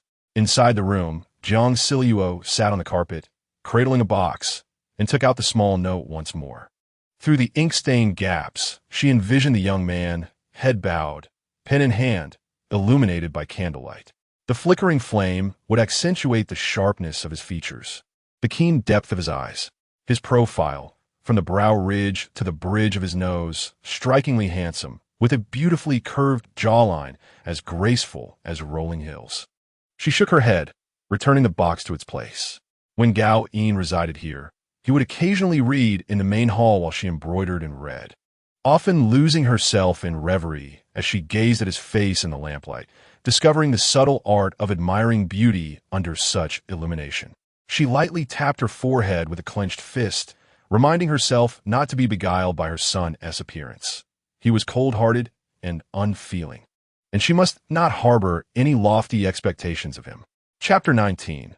Years of rain, taking advantage of the fine weather. Several ladies from the palace organized a few outings to the lakes and gardens, yet Jiang Zhao declined their invitations, citing illness as her excuse. She wished to avoid encountering Xu Fei, as well as the throngs of people. The beauty of the courtyard was sufficient for her. She preferred to appreciate it alone.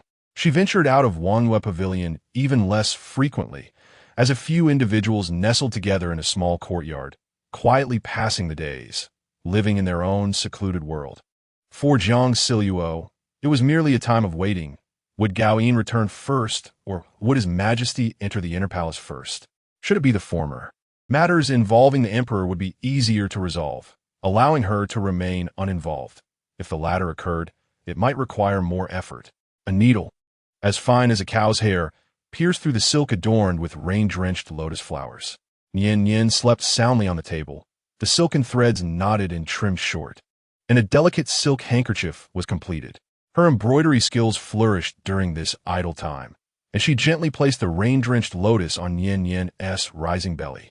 Taonyang entered with a plate of seasonal fruits in a blue porcelain dish, and Jiang Zhao playfully stroked the tips of the little cat's ears, saying, "To live as a cat in this life would be the truest form of carefree happiness. But that would require a master like you," came the light-hearted response. "Roaming the world isn't so bad either," she replied. The screen facing the door within the hall was moved aside, allowing a gentle breeze to flow through, making the summer heat indoors somewhat more bearable. From her position, she could gaze through the palace door and behold the scenery of the courtyard, directly spotting the entrance. The silk tree in the yard boasted verdant leaves and lush branches, casting a verdant shade beneath. Sunlight filtered through the gaps in the leaves, resembling emeralds adorned with golden edges. As a gust of wind swept by, the leaves rustled, echoing the sound of rain tapping against the eaves. Golden rays of light spilled into the threshold of the room, revealing fragrant dust particles floating in the air. This scene appeared dreamlike to her. It was ancient and tranquil, like a distant painting. Zhang Cheng, clad in a simple robe, stepped into the courtyard from outside, cradling several vividly blooming pink peonies in his arms. Each flower as large as a bowl, with layers of petals overlapping. She instructed Taonyang, "Please fetch a vase for the flowers." Approaching him, she personally took the blooms from Zhang Cheng's embrace, inquiring, "Where did these come from?" He replied, "The maid encountered Princess Deji on the way, who offered these flowers as a gift for you." Taonyang returned with a pale blue glazed vase, placing it at one end of the long table, filling it with water and arranging the flowers within. I hardly spoke with her. Why would she give me flowers? The combination of the pale blue vase and the pink peonies was elegant and lively, and upon seeing them, a smile graced her lips. Perhaps she is trying to curry favor with the talented one on behalf of the third prince, Zhang Cheng remarked. In that case, Princess Deji is indeed superior to her ineffectual brother. The second princess, intelligent from a young age, had been different from the third prince. She had always followed the Princess Cheng closely, and they studied together, learning needlework and palace etiquette. However, they had grown somewhat distant in recent years, Zhang Cheng noted. It is only natural for them to keep each other company as the two princesses in the palace. As they mature, their thoughts evolve, and it is no surprise they have drifted apart. I did not expect the second princess to still care for the third prince. I thought she would only be concerned about her own brother.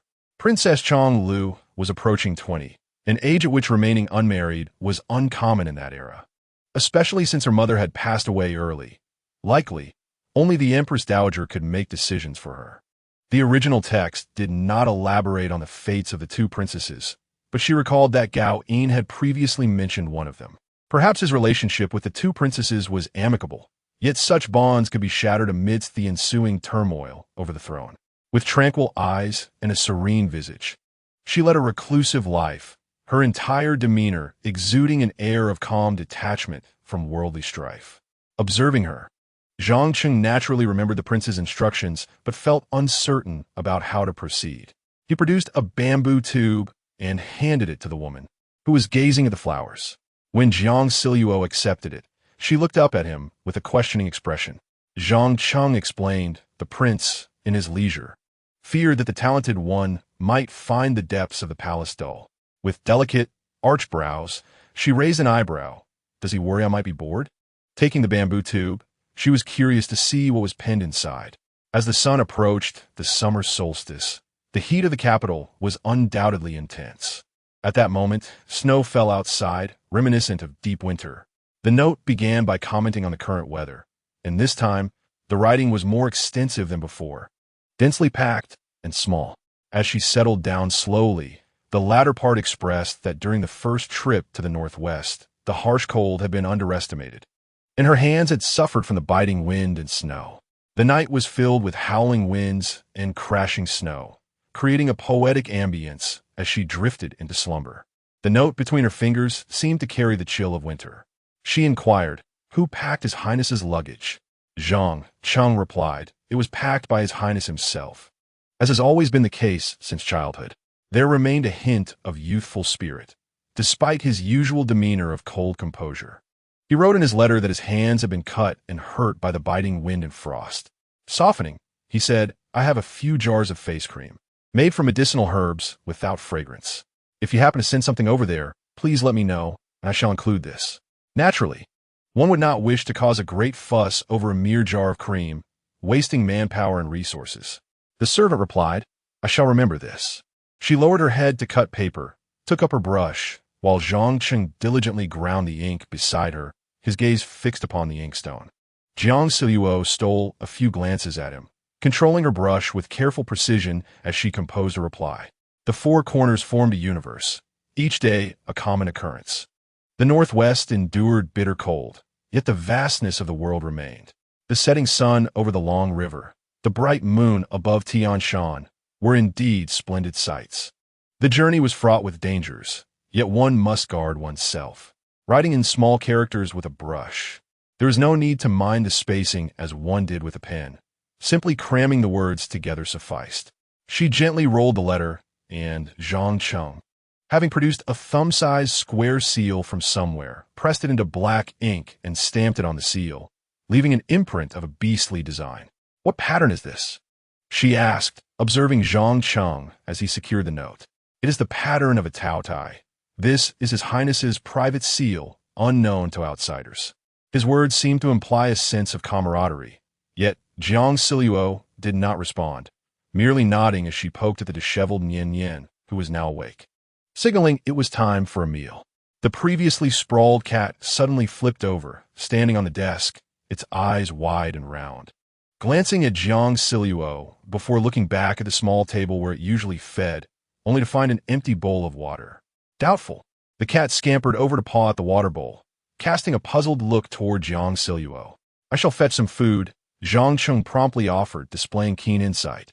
On such a sultry day, even in the absence of sunlight indoors, the air was hardly cool, making one long for the next rain, preferably a downpour that could thoroughly refresh the days ahead. Soon, such rain arrived. The torrential downpour seemed intent on flooding the Ziwei Palace. As raindrops lashed against the rooftops and windows, swiftly striking the ground and splashing into the room, leaves and flowers swayed wildly. The pond water began to rise, and a thin layer of water accumulated on the stone pathway.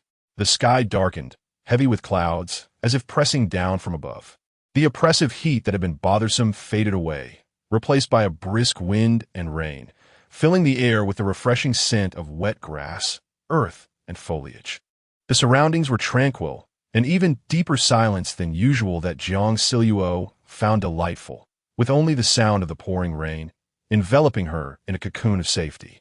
On such a day, surely no one would venture outside, save for her, as she stood at the railing of the pavilion, watching the rain fill the pond and patter against the lotus flowers. Under the eaves of the rain curtain, Tao Nyang and Jiang Zhao stood on either side, while Jiang Zhao reached out to catch the rainwater, feeling its force in her palms. The relentless rain carried a sense of destruction. The more one listened, the more profound the tranquility felt. The fish in the pond had hidden away, and the lotus flowers gazed skyward amidst the rain, uncertain how long they could endure. It turned out that a scholar was present here. A man's voice emerged from the sound of the pouring rain. Zhang Cheng and Tao Nyang first turned to bow, only for Jiang Zhao to realize that the voice came from behind her. The rain was indeed torrential. She released her grip on the wooden railing and stepped several paces into the dimly lit hall. Through the intricately carved, moonlit screen, the young man in the blue robe seemed to materialize from the misty curtain of rain, his hair dry save for a slight dampness on his shoulders. "Your Highness, the Prince of Jin," she remarked, astounded that he would be here on such a day when even the palace attendants seldom ventured out. In a shadowy, humid waterside pavilion, the sound of conversation broke the silence. She sat by the window, while Gao Li stood beside the screen, appearing solitary without any attendants. What could have prompted the Prince of Jin to visit this place? Did he too find pleasure in the rain? She inquired. "I emerged from my mother's palace, and, upon arriving here, misplaced an item, hence I sent someone back to retrieve it." He explained graciously, "I merely sought shelter from the downpour, not intending to intrude upon your enjoyment of the rain." She reached out to catch the strands of rain carried by the wind. Indifferent to the dampness that soaked her sleeves, the rain was welcome indeed, dispelling much of her unease. Otherwise, the heat and humidity would be unbearable. "I have never lingered simply to admire the rain," he said, moving to the other window to gaze outside, his profile appearing softer and more refined than Gao Yin's, lacking the latter's intense sharpness. Indeed, he possessed a certain charm. He turned back to her with a faint smile, one that was quite endearing. Outside, the gentle rumble of thunder mingled with the patter of rain on the pond, the sounds breaking the serenity of the lotus blooms. Accompanied by the slightly chaotic sounds of rain and water from outside, she spoke softly. The man across from her glanced over for just a moment before returning his gaze to the lotus pond. Gao Li, 5 years Gao Yin Sr., exuded a mature aura tempered by time, displayed a youthful elegance, and conversed with an ease that was both composed and refined. We spoke to Jiang Zhao. He was mindful of the rain's volume, slightly slowing his pace and raising his voice, demonstrating his attention to detail and consideration. His treatment of Lu Ling AI was equally commendable. If he was so considerate toward outsiders, he would undoubtedly cherish his own wife even more. She recalled the tales of Lu Ling AI playfully provoking him, attempting to shatter his calm demeanor to see if he would ever become angry. A smile involuntarily spread across her face at the thought, only to fade as she remembered this was not the original narrative. If only there were a way to protect everyone, to ensure Gao Yin's victory without harming Gao Li and his wife. Yet, she reconsidered. Each individual had their unavoidable burdens, and the world offered no solutions that satisfied all. Gao Li was confined by Gao Yin, and his family suffered. Rebellion was an inevitable choice. Had Consort Su succeeded in persuading the emperor to declare Gao Di as crown prince, would Gao Li have refrained from contention? Certainly not. Though his demeanor was gentle as jade, ambition lay within him. Wu Wang Gaozheng, a martial general, possessed little desire for the throne, while the remaining 4 were all ambitious. Gao Li and Gao Yin were equally matched in cunning. However, by age, Gao Yin was actually more formidable and ruthless. He had little to lose, but many to resent, and where the sword was drawn, blood would surely follow. Thus his endeavors were invariably successful. Gao Li, on the other hand, retained a kind heart, weighed down by the concerns of many. The ripples on the lotus pond had begun to dissipate, and the sound of rain softened into a lingering melody as she extended her hand to catch the cascading raindrops. "Your Highness," she acknowledged, as a palace attendant with an umbrella stood outside. "I apologize for disturbing you for so long. I shall cease to intrude." Gao Li emerged from a reverie, addressing Jiang Zhao, who was reaching out to catch the raindrops. She rose to her feet, watching him depart, remarking that His Highness was excessively courteous. The young man, beneath the shelter of an umbrella, lifted his robes as he descended the steps, conversing softly with a palace attendant, gradually disappearing from sight amidst the rain. The personalities of the children in the palace truly vary, she mused. Tao Yang closed the window, saying, "We should take our leave, for tomorrow the abbot of Xingshan Temple, accompanied by monks, will arrive at the palace to deliver sermons for 5 days. It would be improper to delay." This morning, a decree had been issued, announcing that the abbot and the monks would reside in the Qinghui Hall during their stay. The consorts of the harem were expected to attend the sermons from early morning.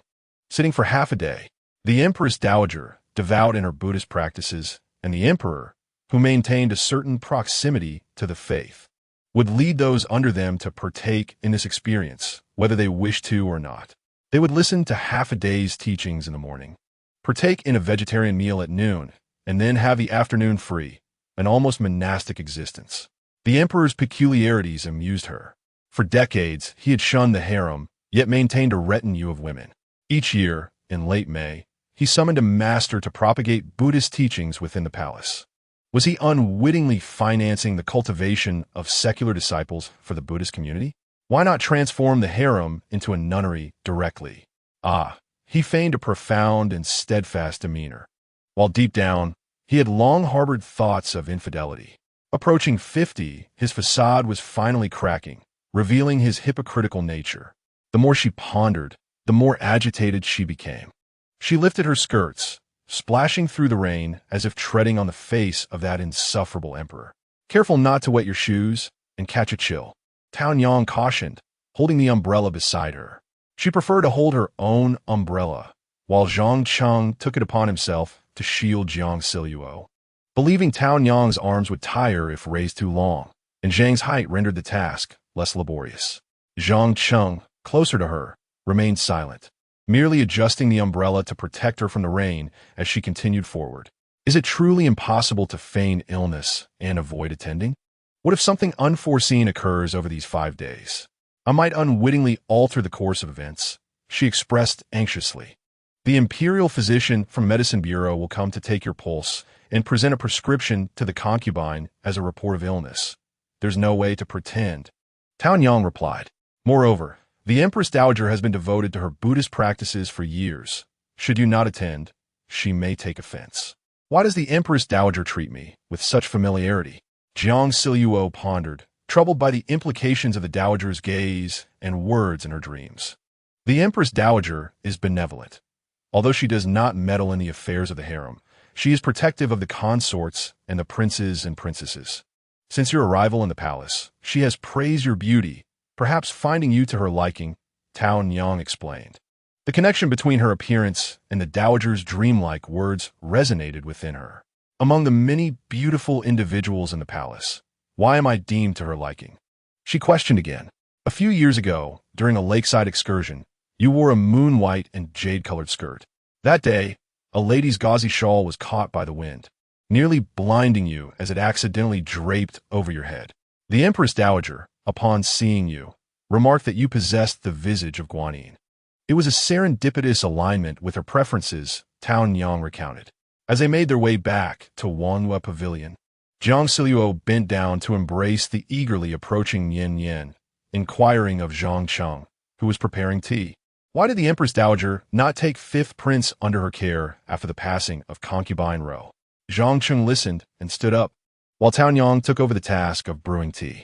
He approached Jiang Zhao and remarked, I am not well versed in these past events.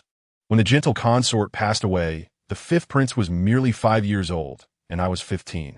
The discussions among the prominent figures were beyond our understanding. I have heard that at that time, Princess Chong Lu was cared for by the Empress Dowager, being frail and sickly, perhaps due to the Empress Dowager's preoccupation. In the palace, noble women merely had their names associated with the children they were said to nurture. All the necessary affairs were managed by palace servants. Even a consort like Jiang Zhao, who lacked favor, could not personally tend to an unfavored prince day and night. Did the Empress Dowager ever extend her care to His Highness during those years? Yes, she did. He paused, emphasizing that it was no small feat for two of them to be summoned before the palace. She turned her gaze, surprise flickering in her eyes. As the rain outside swelled with a sense of melancholy, perhaps a reflection of her own struggles, though she had not anticipated such difficulties. Chapter 20. A dream of floating life. The clear radiance hall in the bamboo grove was more vibrant than when she had arrived. With all the doors of the front and side halls wide open, the path through the bamboo was trodden by many feet, while monks within the courtyard busily swept and cleansed. Clad in a jade-hued skirt, the post-rain warmth intensified, yet she dared not loosen her collar nor don a sheer short top, opting instead to style her hair tightly and adorn it with 2 jade hairpins. In the courtyard before the clear radiance hall, a ceremonial seat and incense altar had been prepared beneath the shade of a tree, its trunk wide enough for two to embrace. The majority of the courtyard lay cloaked in its shadow. The assembly first offered incense together before kneeling on mats, listening attentively as the abbot of Xing Shan Temple gradually recited Buddhist proverbs, weaving them into stories and scriptures. The Empress Dowager, rarely seen in plain attire, occupied the foremost position, flanked by Princess Chonglu, followed by Princess De Ji and 3 princes, with others arranged according to rank behind them. Jiang Zhao, surprisingly, noticed several unfamiliar faces seated behind her, likely the offspring of respectable families without official titles. Waking early that morning, she now felt drowsy as the abbot's slow tones lulled her further into fatigue. She gazed at Zhang Yi's silhouette ahead, her eyes growing increasingly vacant, her eyelids trembling uncontrollably, resisting the urge to close. In a hazy state, her mind wandered, contemplating the seeming tranquility of the harem. Aside from the emperor, perhaps a portion of this stability stemmed from the annual rituals and teachings that indoctrinated these women. Faintly, the sounds of cicadas and birds reached her ears, while the gentle breeze stirred the leaves and bamboo, creating a blend of white noise, both serene and cacophonous. With a languid sigh, she exhaled her weariness, widening her eyes to sharpen her focus, only to find herself lost in the intricate patterns of the treasures adorning Shun Yi's gown.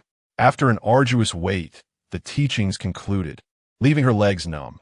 Having never endured such discomfort since her arrival, she nearly toppled over, but fortunately, Wang Meirun was quick to support her.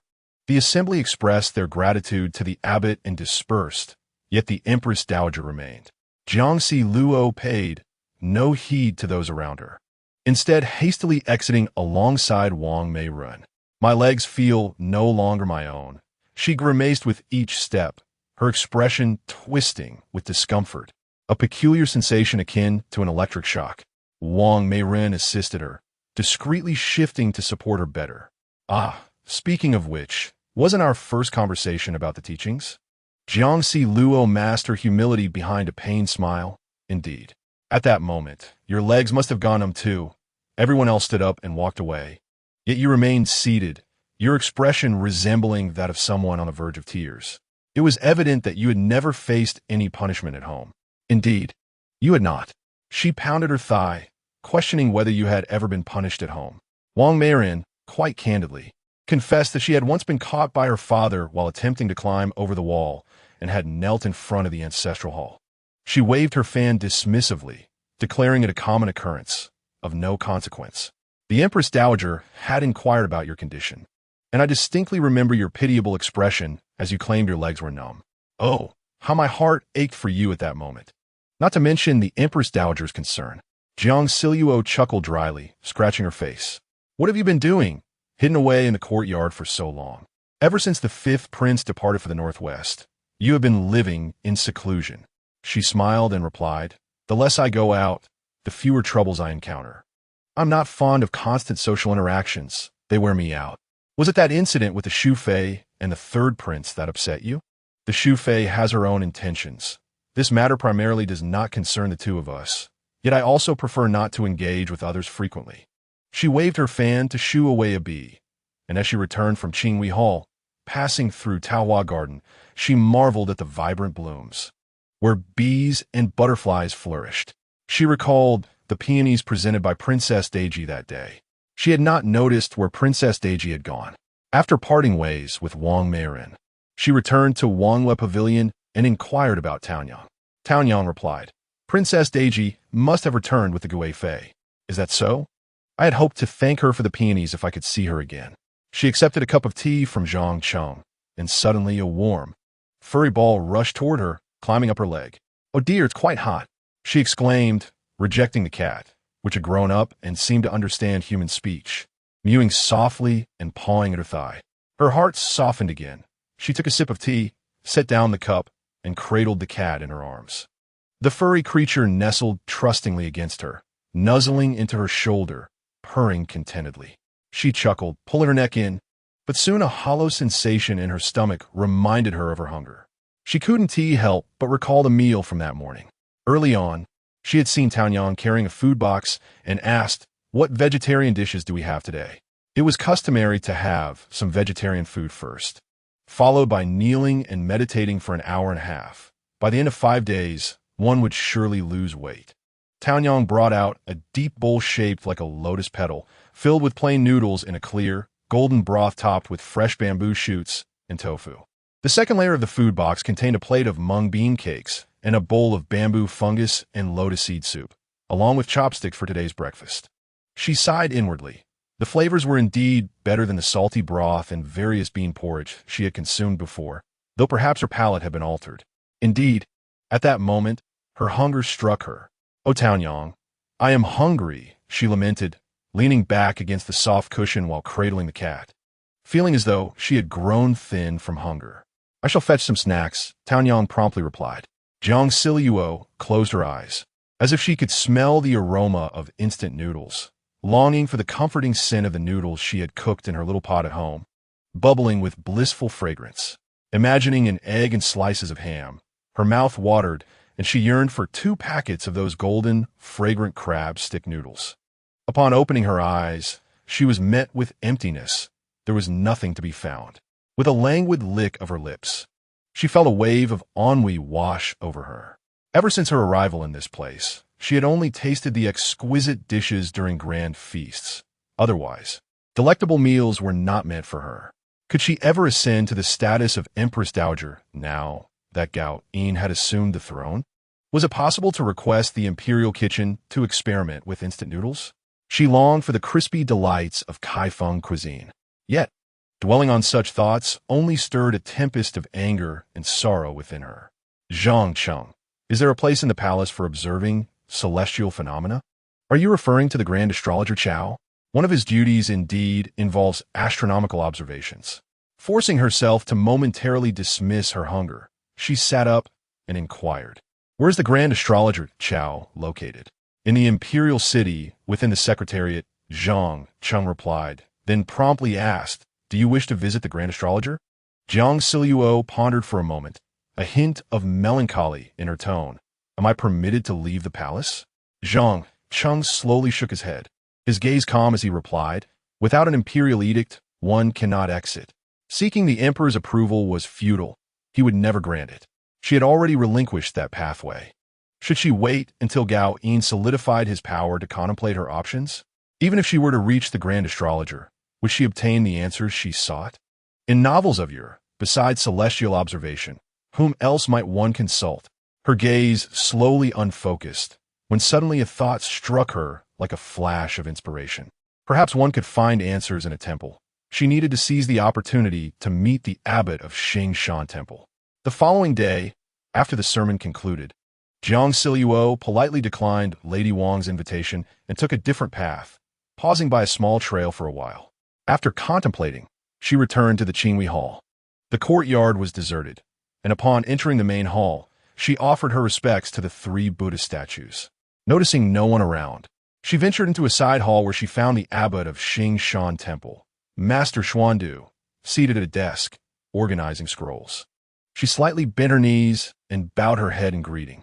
Your Grace, he said, rising from behind the desk, his kind visage reflecting mild surprise.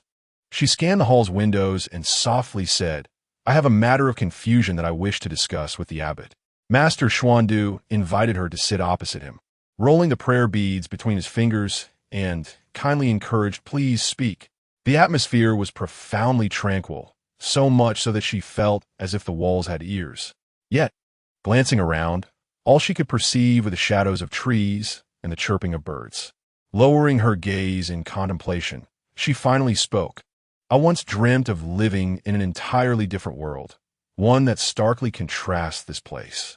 The dream felt overwhelmingly real, and since awakening, I have struggled to discern whether this existence is reality or merely a dream. As the incense wafted through the hall, mingling with the scent of cypress, he replied gently, "At this moment, where does the esteemed lady feel she resides?" Jiang Zhao turned her head to observe the beads in his hand. Memories of that awakening day flooding her mind, seeing Gao Yin, the gaze of the Empress Dowager, in her dream. Her tone remained detached. "It feels as if I'm still within a dream. Dreams inevitably come to an end." Master Xuandu smiled in response. His smile bore an enigmatic quality, open to myriad interpretations.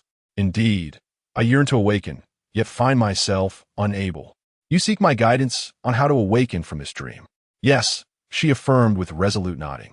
Master Xuandu then lowered his gaze, extending his hand to retrieve a thin scroll from atop a stack of books on the long table. He uttered a surprisingly poignant remark. "While organizing the Buddhist altar yesterday, I came across the Heart Sutra you transcribed. While many transcribe Buddhist scriptures for quantity, your single scroll is imbued with sincere intent." She cast a glance at the open scroll, only to find the characters uneven and somewhat unsightly. Calmly, she remarked, "My calligraphy is limited.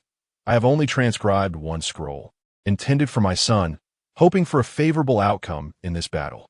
The child of my dreams. Would a talented individual not wish to invest their heart and soul?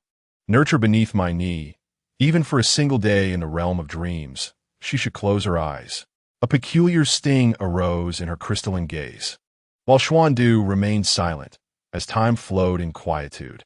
After a moment, the shadows of the trees danced upon the ground. That inexplicable emotion had dissipated, yet her brow slightly furrowed, her eyes surrounded by lingering sorrow. "Ultimately, I am still his mother," her tone revealing a hint of stubbornness. Xuandu dipped his brush in vermilion and inscribed upon her scroll, then said, "This scroll of the Heart Sutra is the answer of a humble monk, and I hope it serves as the answer for the talented individual as well." She accepted it, noticing a line where he had annotated with vermilion. "With a mind free from attachments, there is no fear, far removed from inverted dreams. What, after all, is nirvana? I do not comprehend." The monk clasped his hands in prayer, saying, "You may ponder this, talented one," holding the Heart Sutra she had copied. She departed from the Qinghui Hall, initially intended for Gao Yin's blessing, but now returned to her by Xuandu as an answer. The midday sun was blinding. Upon exiting the hall, she spotted Zhang Cheng standing in a corner, seeking shade. As he saw her emerge, he hurried over, asking, "Where is Taonyang?"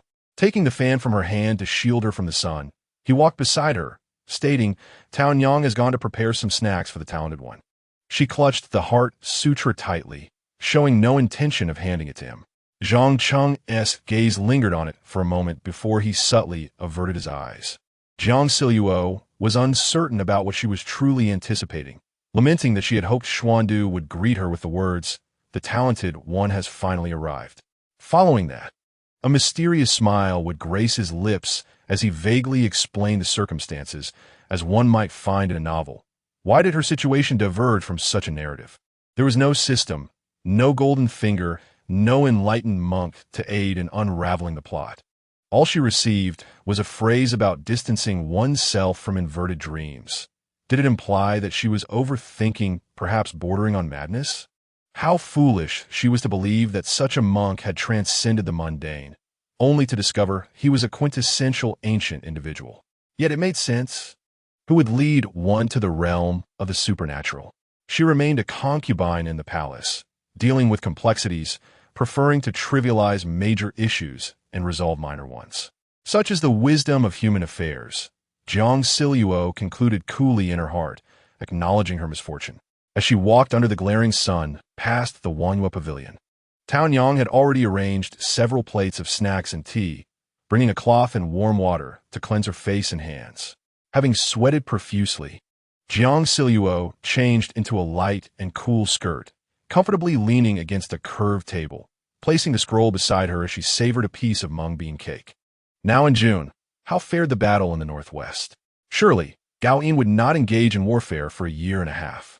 Zhang Cheng, kneeling to groom Nian Yin at one side, continued his task with steady hands, replying, in response to the talented one.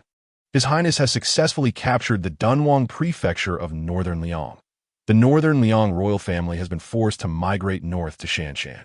Currently, all is proceeding smoothly. Is this information from the letter His Highness sent you? She inquired. It was a document presented to His Majesty a few days ago. Oh, indeed. Military affairs must be reported to the Emperor in a timely manner. She then asked, in that case, how much longer will this battle likely continue? Zhang Cheng gently rolled the shed cat fur into a ball. If all proceeded as planned, he could return home this year. However, should Bailiang seek aid from the Western Turks, the conflict would inevitably prolong. He tossed a fur ball to the ground, and Yin Yin immediately sprang up to chase it. The original text seemingly did not mention the Turks. If the Western Turks intervened, would this battle become perilous? Perhaps not, for the Western Turks were embroiled in internal strife. With nobility vying for power, their military strength diminished from its former glory. He answered all her inquiries, which slightly eased Jiang Zhao's worries. Yet, recalling his previous evasions, her brow furrowed. His Majesty had been attentive to her. Zhang Cheng refilled her cup with tea, the fresh aroma enveloping her senses. Furrowing her brow, she listened as he reassured her, stating, before a great victory, the prince shall be unharmed. Moreover, the prince forbids the maid from speaking excessively to you. You are quite isolated within the inner palace, constrained by much, so focus on harmony and tranquility. The prince wishes for you to remain untroubled.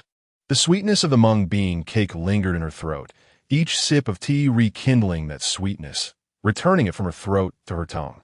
She nodded, temporarily setting aside her concerns, recognizing the futility of her thoughts.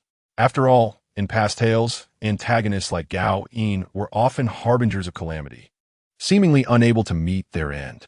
Nian Yin, with her four little paws, playfully dashed over and bumped against Jiang Zhao's thigh.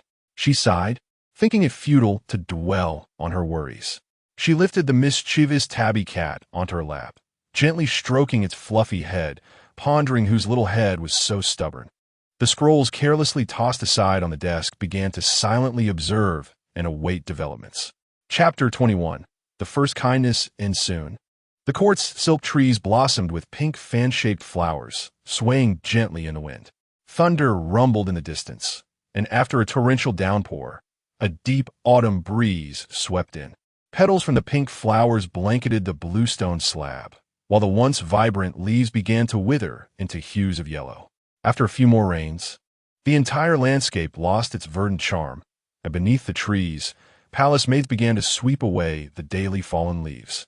The migratory birds departed, and the thunder faded away, as snowflakes began to fall upon the surface of Taohua Gardens Lake.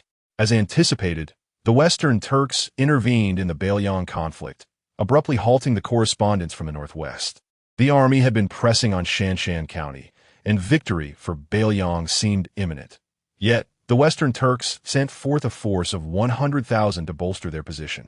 Jiang Zhao extended her hand to catch the season's first snowflakes, watching as they slowly descended into her palm. She showed Nian Yin, who peered out curiously. She forbade it from dashing outside in the cold, for Nian Yin was now over a year old. She playfully wiped some half-melted snow on its nose, prompting the little cat to shake its head and sneeze. Inside, the warm stove was lit once more, and Taoyang crouched beside it, adding coal. Zhang Cheng entered from outside, shaking off the remnants of snow from his clothes, and handed a bamboo tube to Jiang Zhao.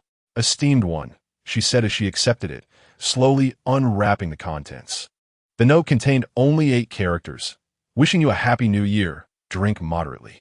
She raised her eyes to Zhang Cheng, seeking additional information, but he replied, regarding Bailiang. The Western Turks desire to negotiate peace. Confused, she questioned, this battle is to reclaim lost territory. How can there be negotiations? Is there a passage in the original text regarding this? Zhang Cheng replied, Specific news has yet to be conveyed back. She revisited the note, reflecting on the bustling front lines where carrier pigeons consumed both manpower and resources. The absence of a letter from him did not trouble her. For the cat he gifted continued to keep her company. She had hoped that perhaps the correspondence had been interrupted and would arrive only upon his victorious return. Unexpectedly, it reached her on New Year's Day. How could one calculate the time of travel to ensure its arrival precisely on this day? In person, he always exuded a frosty demeanor. Even his smiles lacked warmth, unlike the sincere charm of Gowley. Yet since his military service began, the letters he sent were filled with casual musings, devoid of the grimness of war or the urgency of military reports, as if he were leisurely penning them beneath the serene shade of trees. Peach lady, wear that golden hairpin tonight. She tucked the note away, her heart swelling with joy. Another year had passed, and Gao Yin would soon return. It was a splendid occasion to adorn herself with a cherished ornament. That evening, she found herself in the same location as last year, surrounded by familiar faces, similar decorations, and splendid views. She sat quietly, merely dipping her lips into the ceremonial wine, sipping tea, and enjoying the lightness of flour-folded goose cake. This year, the Empress Dowager was also present, and the Emperor arrived earlier than the previous year. After taking his seat, he instructed the princes to find their mother, but did not leave himself. She ignored the royal family at the head of the table, not even casting a glance in their direction. With her head bowed, she feasted while the Emperor conversed with the Empress Dowager. The conversation unexpectedly broadened, with Consort Shu and Lady Zhang joining in. She perked up her ears to catch snippets, yet before she could grasp much, she heard the Empress Dowager say, "Speaking of ornaments, Jiang Qiren's hairpin today is rather unique." Jiang Zhao felt as if a hand had jabbed her forehead, pulling her out of the crowd. With a forced smile, she hastily sipped her tea to clear her throat, dabbed her lips with a handkerchief, and stood to curtsy in front of the attentive assembly. "I am honored by the Empress Dowager's praise. This hairpin was a festive gift from His Highness, the Fifth Prince." Last year, she had expected a few exchanges would suffice, but to her surprise, the Empress Dowager beckoned her forward. With trepidation, she stepped into the spotlight, facing the collective gaze of the audience. "What words should not be spoken here? I pay my respects to the Empress Dowager, to your Majesty, and to the noble consort." She bowed with an impassive expression, feigning trepidation as she lifted her gaze, though annoyance simmered beneath. The Empress Dowager, however, was delighted to clasp her hand, exclaiming, "It is rare to see you adorned so splendidly. The Fifth Prince has exquisite taste and is dutiful to you. This year, he is away leading troops in battle, and I have not seen him for some time."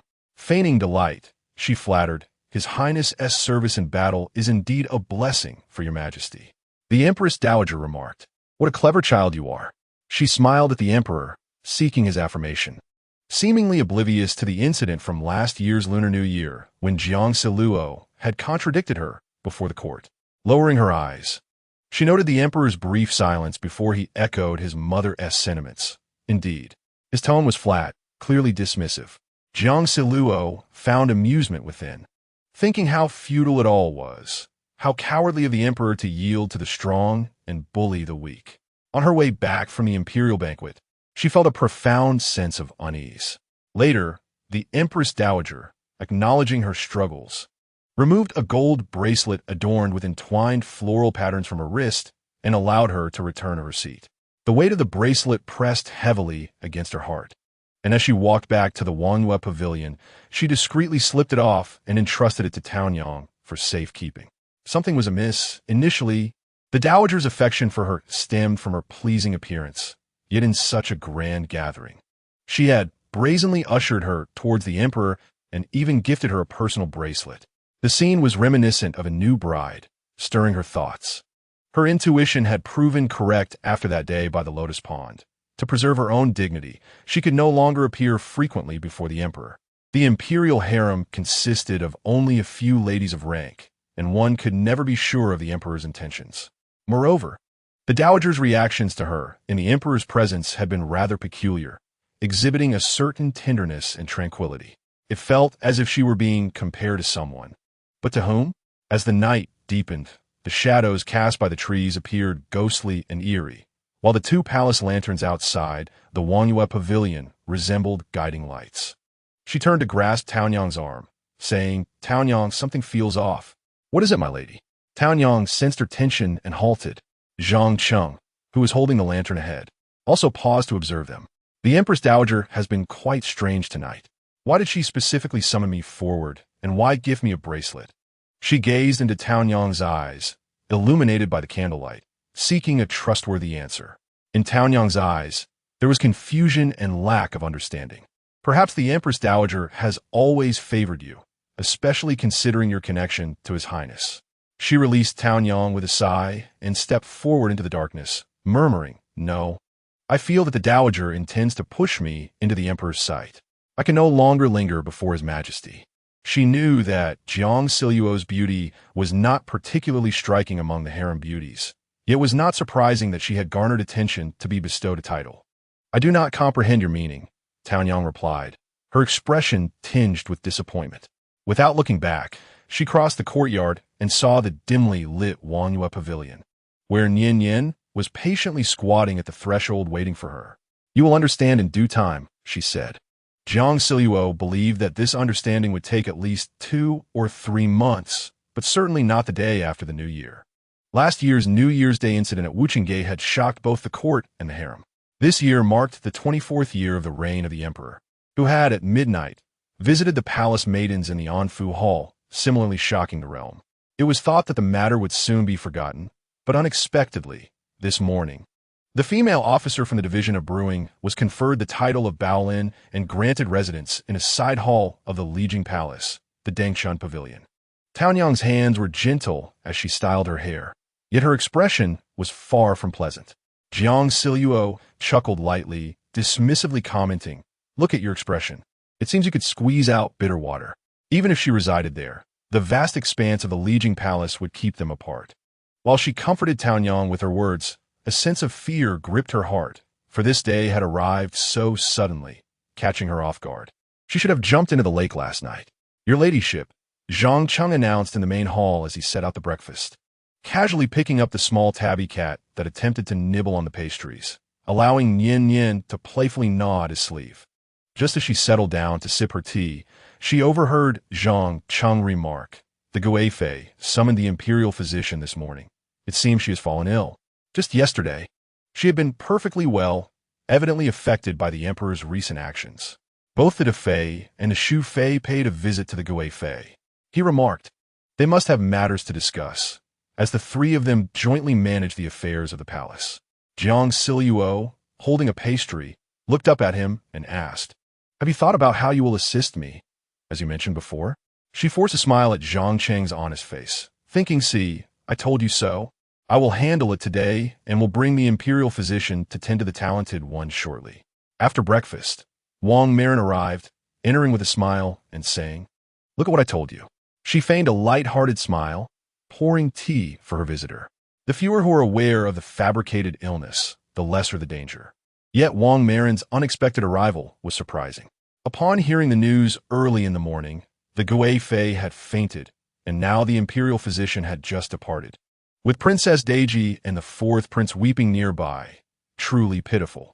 Her tone was calm, yet her face was striking, as if she had suddenly blossomed overnight, radiating more beauty than before. Seeing her appearance, Jiang Zhao exhaled a deep sigh from her chest, realizing that affection is ultimately an illusion. She had long anticipated this. Yet on this day, she still felt a twinge of pity for Su Guifei, and was even more saddened by Wang Marin's indifference to the Guifei's plight. She seemed utterly unconcerned, lacking any sorrow for the fallen rabbit. Wang Marin, with her jade bracelet, grasped Jiang Zhao's hand and said, "Allo, it is our turn for good fortune." Startled by her words, Jiang Zhao immediately withdrew her hand. Already anxious, she felt a surge of fear upon hearing this, and feigned nonchalance, saying, "I have no intention of engaging in the palace struggles, sister. I will not contend with you. I'm not testing you, nor am I afraid of your rivalry. We have endured neglect and confinement here for 7 years." She tightly clutched both of Jiang Zhao's hands, her gaze fixed intently on her anxious eyes. After waiting for this opportunity, Hesitating now could mean losing it forever. Do you wish to remain in obscurity for a lifetime? Do you not long for your own children? Are you content to be a mere talented one, living in second-class conditions? While the emperor bestows a title upon you after 100 years, dooming you to solitude, in this life, power, children, and love, surely one should grasp at least one of these. Her beautiful eyes brimmed with ravenous ambition and desires waiting to be fulfilled, firmly locking onto Jiang Zhao's fearful gaze. Her words resonating with conviction. She spoke the truth. After so many years of neglect in the palace, devoid of power, influence, and heirs, life felt desolate. With a bleak future in sight, today, an unexpected opportunity had arisen to alter her fate. Why let it slip away? There was no reason to forfeit it. It was all for her own betterment. Looking into her eyes, she gradually revealed a benevolent smile. Sister, pursue what you desire. We are all acting for ourselves. Thus I shall not seek imperial favor. Wang Marin furrowed her brow in confusion, just as Zhang Cheng entered with the imperial physician. You are unwell? She asked, observing the physician approach to take her pulse. Jiang Zhao nodded, and shortly after, the physician spoke of her chilly constitution, weak vitality, and instability of the kidneys, cautioning her against overexertion and advising her to rest. In summary, he recommended she minimize movement and spend more time lying down. She nodded in gratitude to the physician, who wrote out a prescription in duplicate, one for Jiang Zhao and the other to be archived at the Medicine Bureau for the preparation of her remedies. In this manner, the imperial palace would become aware that the record of the concubines would indicate her illness, even if the emperor were to commence his nightly visits as early as tomorrow. The palace would remind him that she could not attend. Fortunately, Zhang Cheng was present in the palace. Otherwise, she would truly have to feign illness. Why did you fall so gravely ill? Did you not say you were nearly recovered? The beautiful Wang, seated beside her, gazed at her in disbelief. She lowered her head to arrange her sleeves, her health having been frail for some time, and with the passage of years, it had only worsened since last year. Nonetheless, it mattered little. With proper rest, her life would not be in jeopardy. A probing gaze fell upon her, and she met it slowly, displaying an air of tranquility, even suppressing the joy swelling within her. The other's lips moved as if to speak, yet ultimately, they lowered their gaze and sipped tea, saying nothing further. This was for the best. She watched as the other drank, and just then, someone else arrived. Zhao Baolin, newly bestowed, came to pay a visit to Jiang Zhao. Today seemed particularly lively. She hoped it would be the last of such commotion. Please let her in, Taonyang, she instructed. In the midst of conversation, she overheard Wang mentioning that Zhao Baolin had served as a lady-in-waiting in the Department of Ceremonies for 2 years. As Zhao entered, she exhibited impeccable manners, her demeanor composed. The young lady wore a pale, pink skirt adorned with winter jasmine patterns, her hair styled in a twisted bun, decorated with delicate hairpins set with red agate and floral ornaments. As she bowed, her wrist adorned with a bracelet was revealed. I pay my respects to Jiang Kaijin and to Wang Marin, she greeted. Please have a seat. What brings you here today?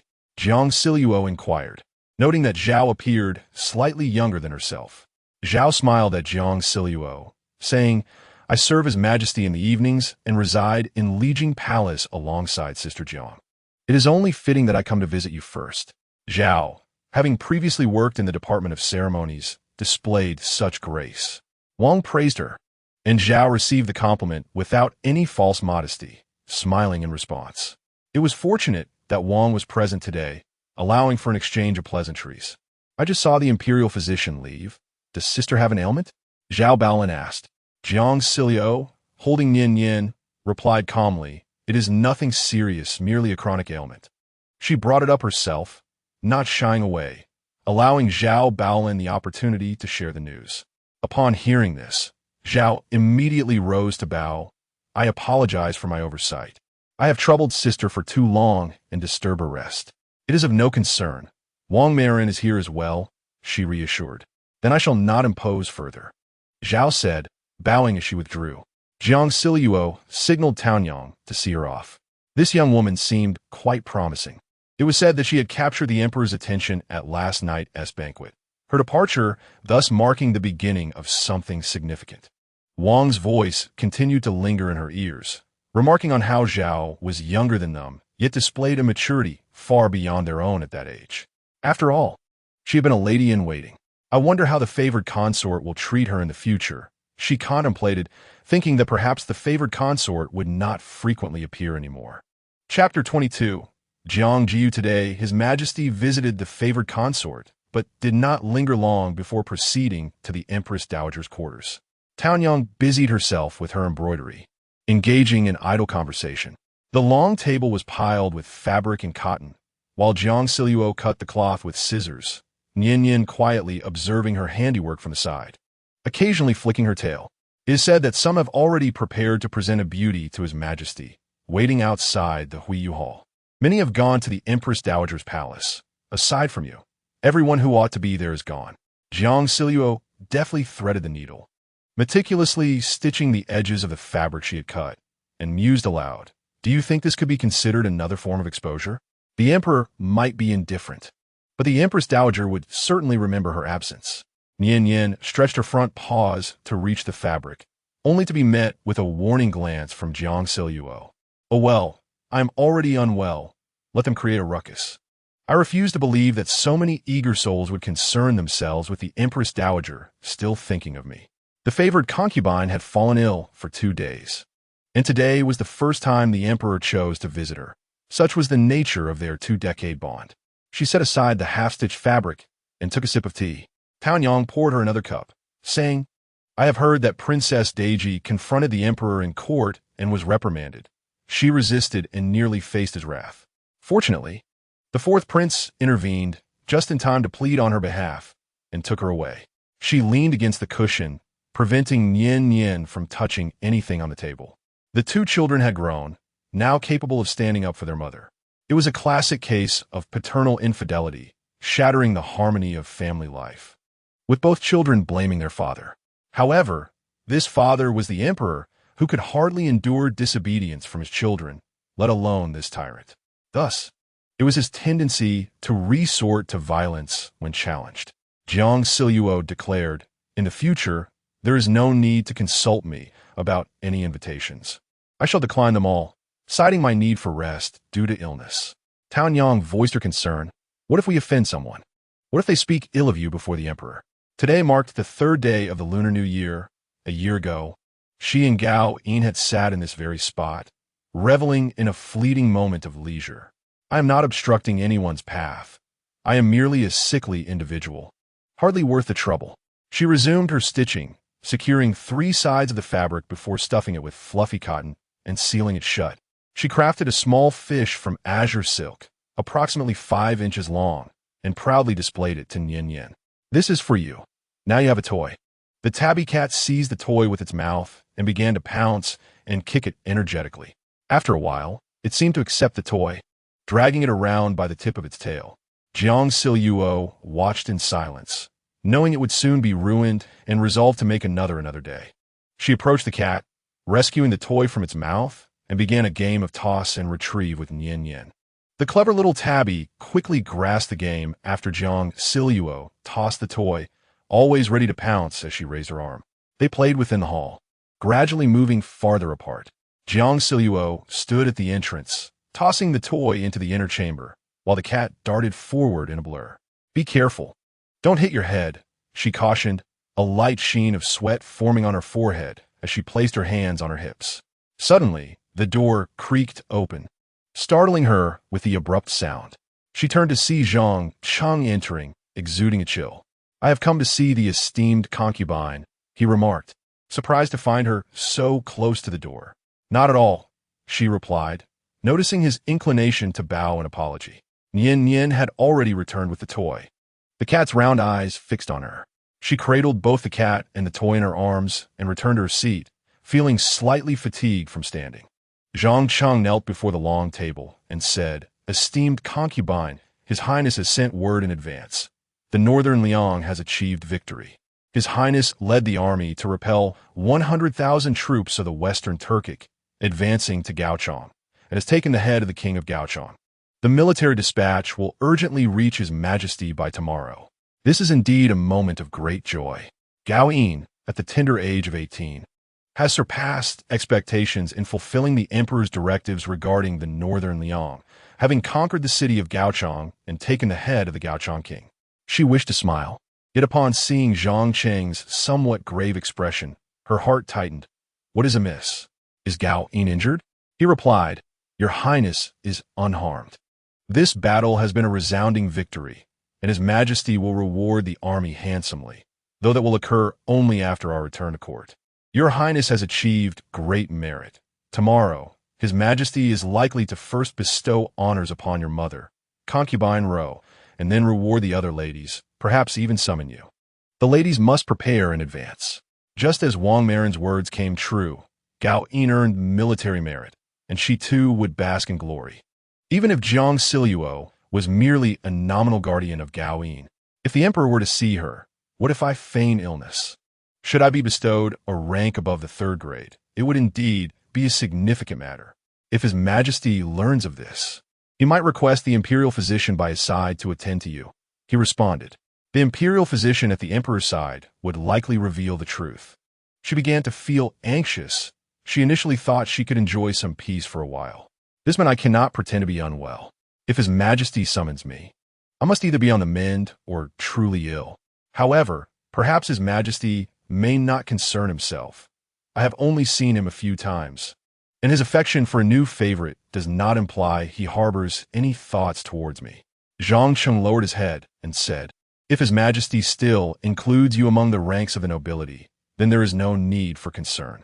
However, my ability to glean information from His Majesty's side is limited. Should this matter escalate, anyone involved would face dire consequences. If a diagnosis is made, I have been taking medicine for 2 days. I could simply claim the medicine is effective. Zhang Cheng pondered. The concubine's recent ailments have been treated by Lu, the imperial physician. At that time, I will find a way to divert him. As long as he does not take your pulse, all will be well. She frowned and asked, How will you divert him?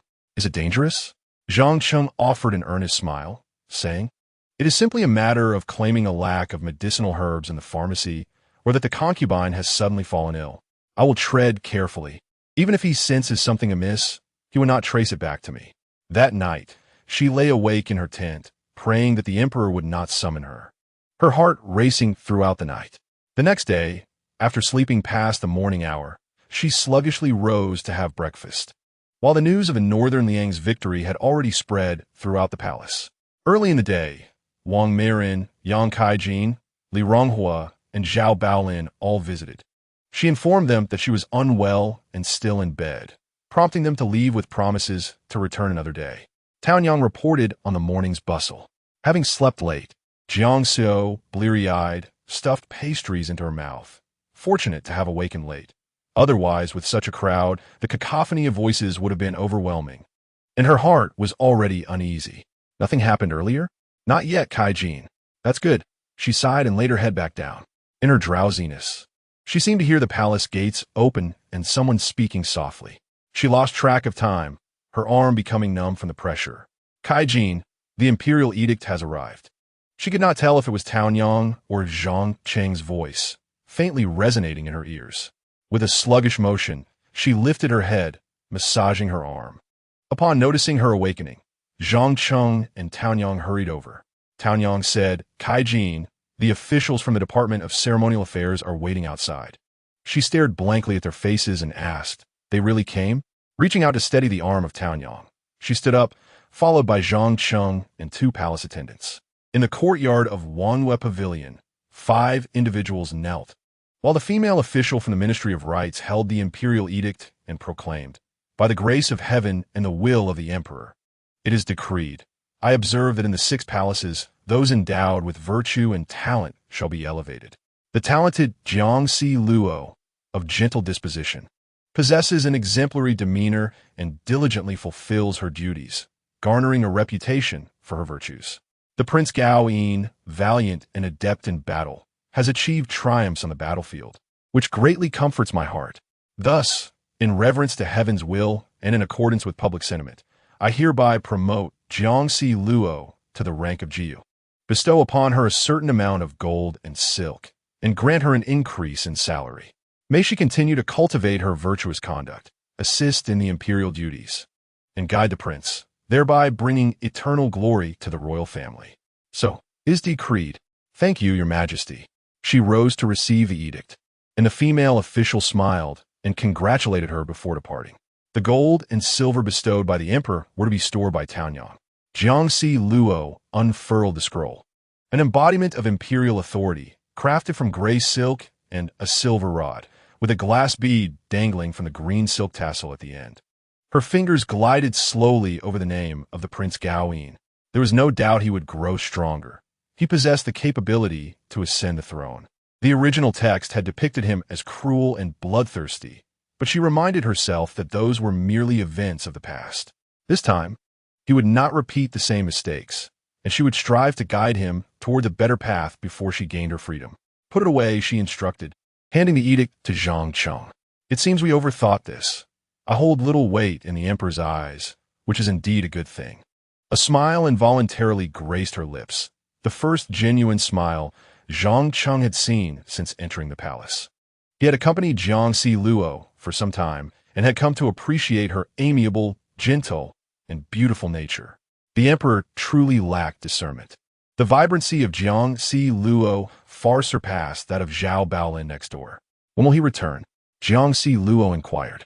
Zhang Cheng replied, we are currently awaiting the new governor appointed by His Majesty, which should take about 5 to 6 months.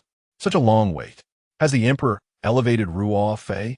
The emperor has decreed Ruo Fei to the rank of Gui Fei, posthumously titled Zhuangjing. Better than nothing. Yet it seems of little significance for the late Ruo Fei. Merely a gesture for the living. If the Jiu feels bored, it would be beneficial to take a stroll outside. Remaining cooped up in the courtyard all day is not good for one's health. The wedding of Prince Jean is on the 20th of February, and the Liu family has frequently visited the palace. You might as well join them for some amusement, Zhang Cheng suggested. What kind of person can endure months without venturing outside or conversing with others? It could lead to distress. Has Lu Nyangzi entered the palace? Jiang Luo asked. Indeed. With Lu Nyangzi present, the emperor is unlikely to appear, Taonyang concurred. Jiang Luo hesitated. According to her plan, she should remain hidden until Gao Yin returned to the palace. The reasoning behind hiding until Gao Yin's return eluded her, as she had not contemplated it deeply. She merely felt that his presence might offer a means to temper his father.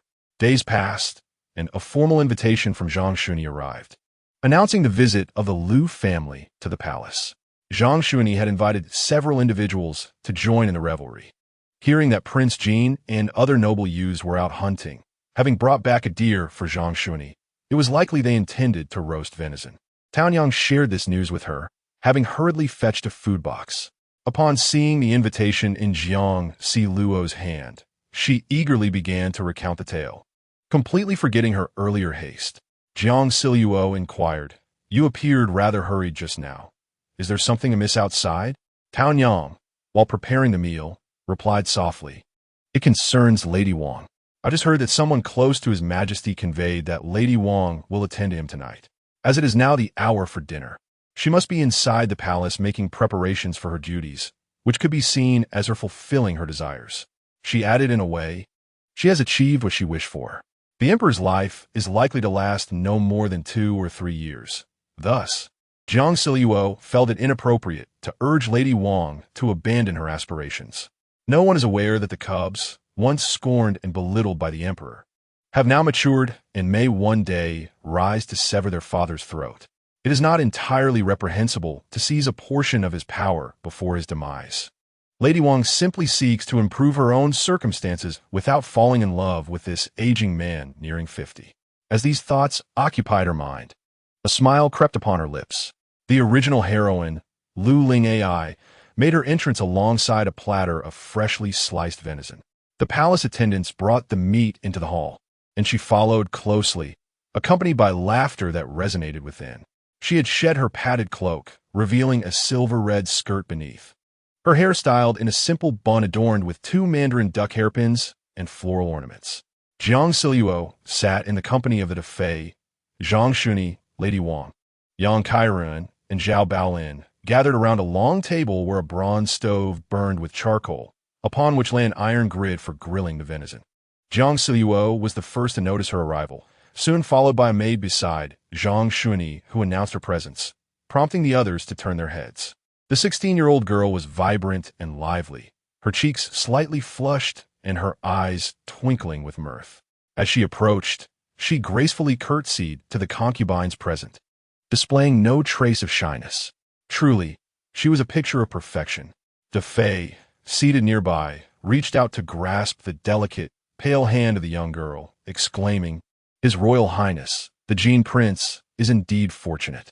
Lu Ling Ai's eyes sparkled with joy as she smiled and gracefully bent her knee in acknowledgement, saying, "Thank you, De Fei, for your kind words." Zhang Shuni vacated her spot to beckon her over, positioning her directly across from Jiang Zhao. Upon sitting down, Lu Ling Ai faced a serene and reticent woman, contrasting sharply with the jovial laughter that filled the room. The woman bore only a faint smile, seemingly untouched by the merriment surrounding her. At that time, vibrant colors such as red, green, and yellow were all the rage among the noble ladies of the court. However, this woman wore a pale lotus-colored cross-collared robe with voluminous sleeves, paired with a lilac skirt adorned with plum blossom and honeysuckle motifs. Her hair was adorned with merely 2 jade hairpins, and the fashionable pearls and jewels were absent from her attire. Having often discussed clothing styles with her close friends, Jiang Zhao could easily discern that the woman's elegant attire perfectly complemented her tranquil and graceful demeanor.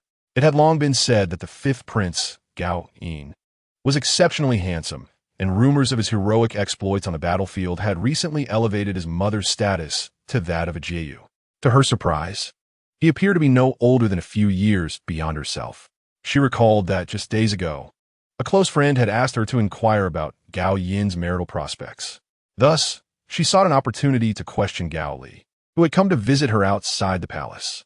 The man candidly admitted his ignorance on the matter and mentioned that the 3rd and 4th princes were also unmarried, implying that the 5th prince was still quite young. Remembering that she was to enter the palace today, she casually asked whether the 5th prince's mother would be present. The man replied gently, "Jiang Zhao is a gentle soul.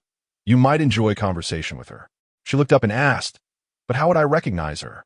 "That is quite simple. Just seek out the most serene and detached figure amidst the crowd, and it will likely be her." Noticing her gaze, Jiang Zhao raised her eyes with a gentle smile, only to be interrupted by Lu Ling Ai, who inquired, "Are you Lady Jiang? I feared I might mistake you upon our first meeting." They must be meeting for the first time, yet their recognition of one another is already quite impressive. Jiang Zhao nodded, "Indeed, it is I. You are astute, Lady Lu." The young woman regarded herself with an inexplicable curiosity and anticipation. Jiang Zhao was perplexed by her thoughts, as the other seemed eager to speak. The first portion of venison was ready, and Zhang Shuni beckoned everyone to taste it. With her eyes lowered, she took silver chopsticks to eat the meat.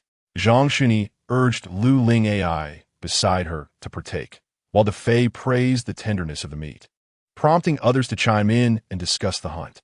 Jiang Zhao lowered her gaze again and popped another piece in her mouth, chewing thoughtfully. The lean parts of the meat were abundant, enhanced with various spices, perfectly roasted. It was tender yet retained a delightful chewiness, quite delectable. As the palace servants filled her plate, she consumed every morsel. Before the next dish was ready, she avoided the wine in the golden goblet and lifted her teacup for a sip. Looking up, she saw Lu Ling Ai tilting her head, playfully responding to Zhang Shuni. "Have these noble ladies in Luoyang formed any friendships?" Zhang Shuni inquired. Lu Ling Ai replied with a smile and a tilt of her head, "Yes, the ladies in the capital have treated me very kindly. A fulfilling family background, a tolerant and amiable mother-in-law residing in the palace, and a beloved husband." After the news of Lu Ling Ai's engagement to Gao Li spread throughout the capital, it was said she led the most fulfilled life. Later, after enduring a life of seclusion, she ascended to the position of empress, and no one envied her any less. This must be the heroine, Jiang Zhao mused, propping her head up with one hand, her thoughts becoming hazy. "Lady, are you intoxicated?" Zhao Baolin, sitting beside her, inquired. though Jiang Zhao was not fond of being touched by those she was unfamiliar with. Yet, with everyone watching, it would be impolite to push her away. Sitting upright, she replied, "The warmth of the hall and the venison have overwhelmed me with drowsiness. I apologize for my rudeness." Zhang Shuni laughed. "Why must you always be so courteous? Even if you were to doze off here, it would matter not. I heard you had been ill for many days, and I specifically invited you out to enjoy some food and company. Being cooped up all day is not beneficial." Zhao Baolan added, "If my sister does not mind, I could come to entertain her." She wrapped her arms around Jiang Zhao's, as if their relationship were exceedingly close. The more Jiang Zhao retreated to Wanhua Pavilion, the less she wished to engage with someone as fervent as Zhao Baolan. Logically, the latter's goodwill should be reciprocated. After all, they were colleagues, and a harmonious relationship would be preferable. Yet, she never regarded herself as a serious concubine, only desiring a quiet distance from disputes, dreading being dragged into trouble.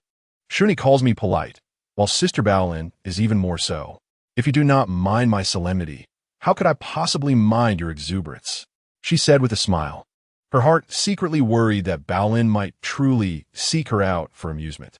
Little did she expect a Fei, holding a golden goblet and sipping wine languidly, would speak with words that cut through the air like a blade aimed directly at Jiang Zhao. "Sister, you are well again. It is time to amend that book. Should His Majesty wish to summon you one day, do not let it delay you." Chapter 23.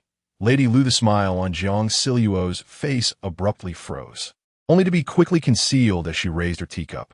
In a couple of days, the imperial physician would come to take her pulse, and she needed to inquire with him first. The noble consort seemed to have indulged a bit too much, her body swaying gently. She glanced down at her cup of wine and murmured, "Indeed, it is my oversight." Consort had clearly had her fill. Lady Wang leaned over to take a look and, noticing the faint blush on the other's cheeks, chuckled softly. The second round of roasted meat was ready, and Zhang Shuni beckoned everyone to partake in the wine and meat. Apart from Jiang Zhao, everyone present, including Lady Lu, raised their cups for a few toasts. Holding her teacup, Jiang Zhao signaled the attendant to pour her some tea. The beauties around the table, having indulged in wine, either leaned on their attendants or nestled against their companions, their cheeks slightly flushed and their eyes misty. Lady Lu leaned against Zhang Shuni's arm, her hairpins askew, her eyes shimmering with a watery glow, half closed as she gazed at the people at the table, mumbling incoherently. Zhang Shuni held her close, the two resembling a pair of affectionate mother and daughter. Lady Wang, with her well-known capacity for alcohol, appeared only mildly flushed after several cups, her eyes still clear. Jiang Zhao observed her lazily leaning back against a nearby table, her gaze fixated on her wine cup, seemingly lost in thought. Suddenly, a wave of warmth enveloped her. Before she could discern the identity of the intruder, her sleeve was seized. She instinctively leaned back to evade, only to find Lady Lu, intoxicated, with a flustered attendant beside her. The aroma of wine mingled with the scent of roasted meat, while Zhang Shuni across the table was engaged in a drinking contest with Consort Da. With no other option, Jiang Zhao turned to Lady Lu and said, "Lady Lu, you appear inebriated. Let the attendants escort you to rest for a while." The young lady, her cheeks flushed, leaned closer, grasping Jiang Zhao's arms, mumbling a series of unintelligible words. Not inclined to listen, Jiang Zhao raised her gaze and instructed the attendants to bring something to aid in sobering her up. On the green porcelain plate before her, only 2 pieces of venison remained, with chopsticks scattered between the dishes and wine cups. As she felt Lady Lu shake her arm several times, the young lady conspiratorially leaned in and asked, "Jiang Zhao, I inquire something?" Her vigilant eyes scanned the inebriated women around them. "I wish to ask if the 5th prince is betrothed." A question mark slowly formed in Jiang Zhao's mind. Why would she inquire about this? Does she harbor feelings for Gao Yin? This was the protagonist. She was already engaged to Gao Li and would be wed in a couple of months. Surely, this was no jest. Besides, Gao Yin always bore that grim expression. Could any lady genuinely be enamored with him? Lady Lu propped her rosy face on her hands and murmured, I have a friend who harbors affection for the prince, and she has been urging me to ask.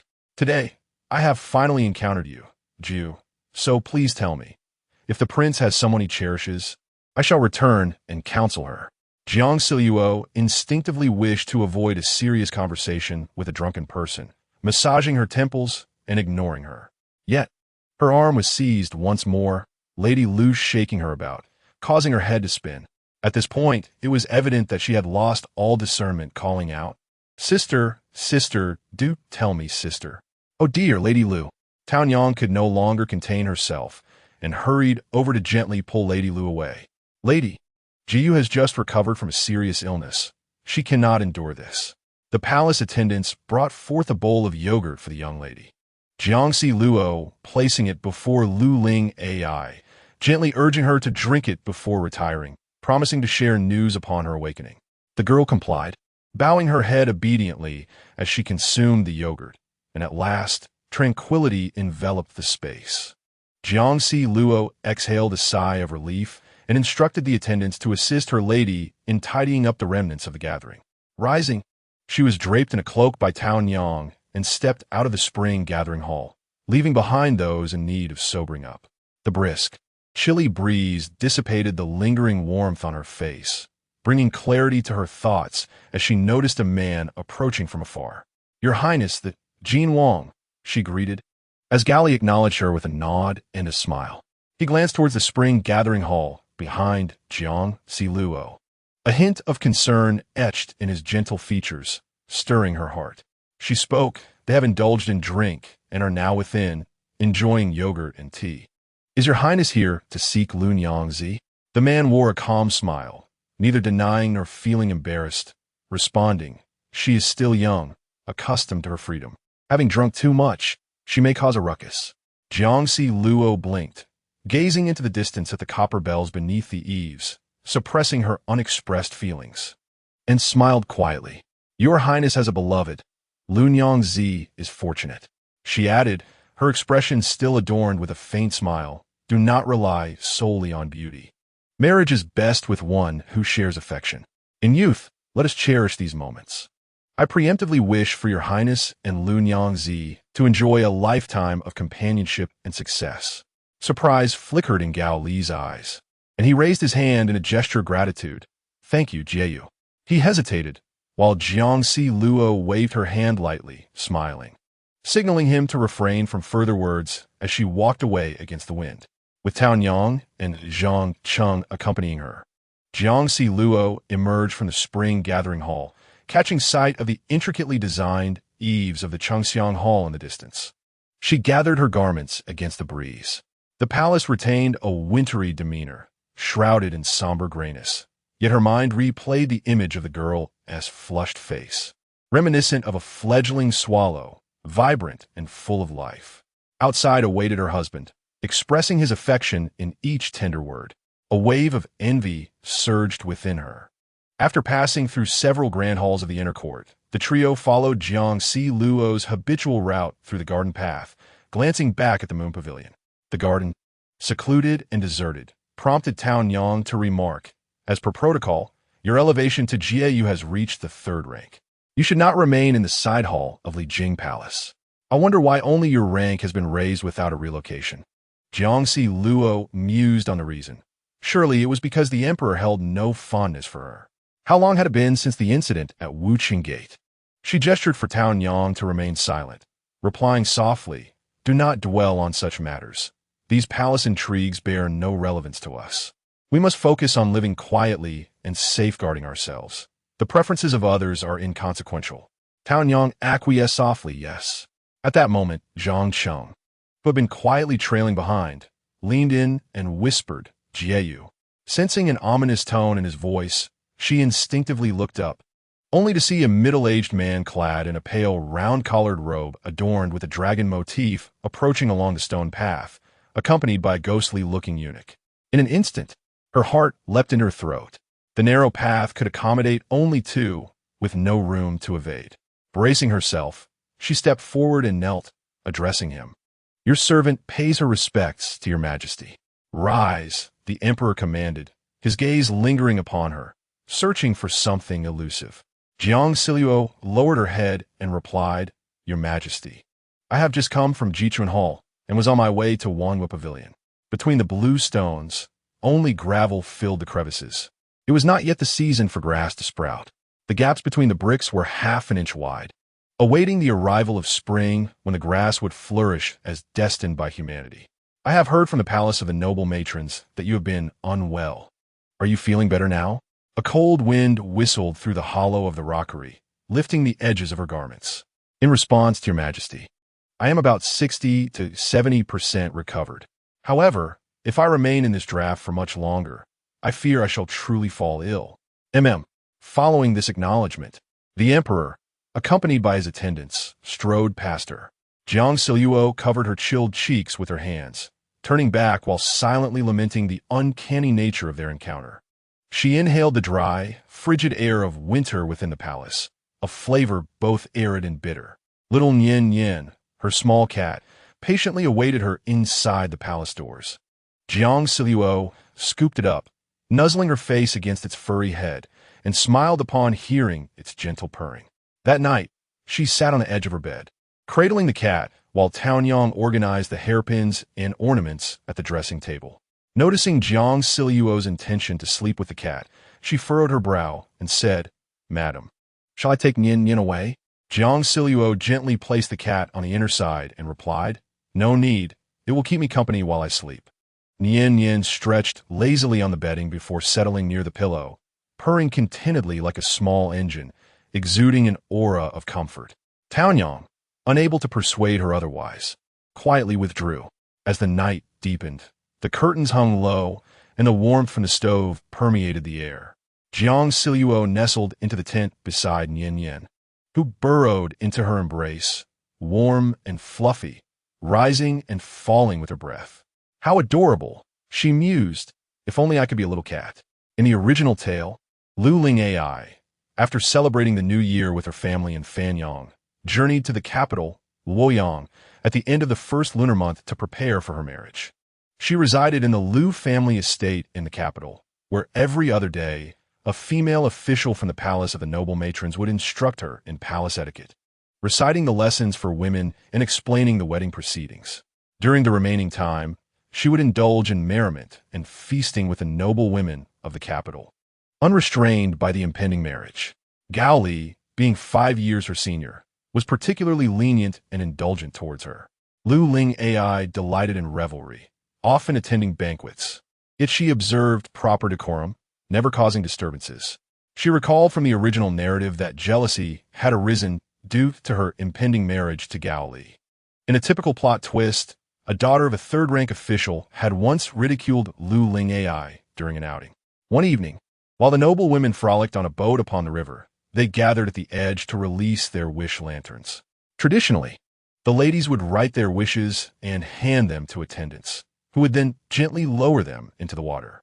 However, that young lady, seemingly spurred by a glimpse of the words eternal union inscribed on Lu Ling AI's lantern, snatched it and flung it into the inky depths of the river.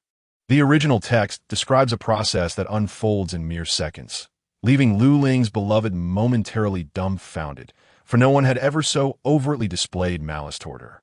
The young lady, lacking the capacity to confront such hostility, immediately questioned the offender, who feigned innocence and departed. She assumed that was the end of the matter.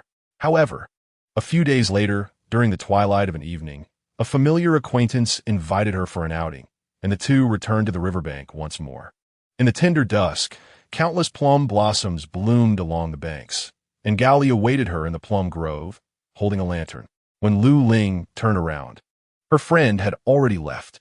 Gao Li led her to a pavilion to inscribe wishes on the lantern, and subsequently, under the warm, orange-hued sky, they strolled to the riverbank, where he presented her with a more exquisite lantern.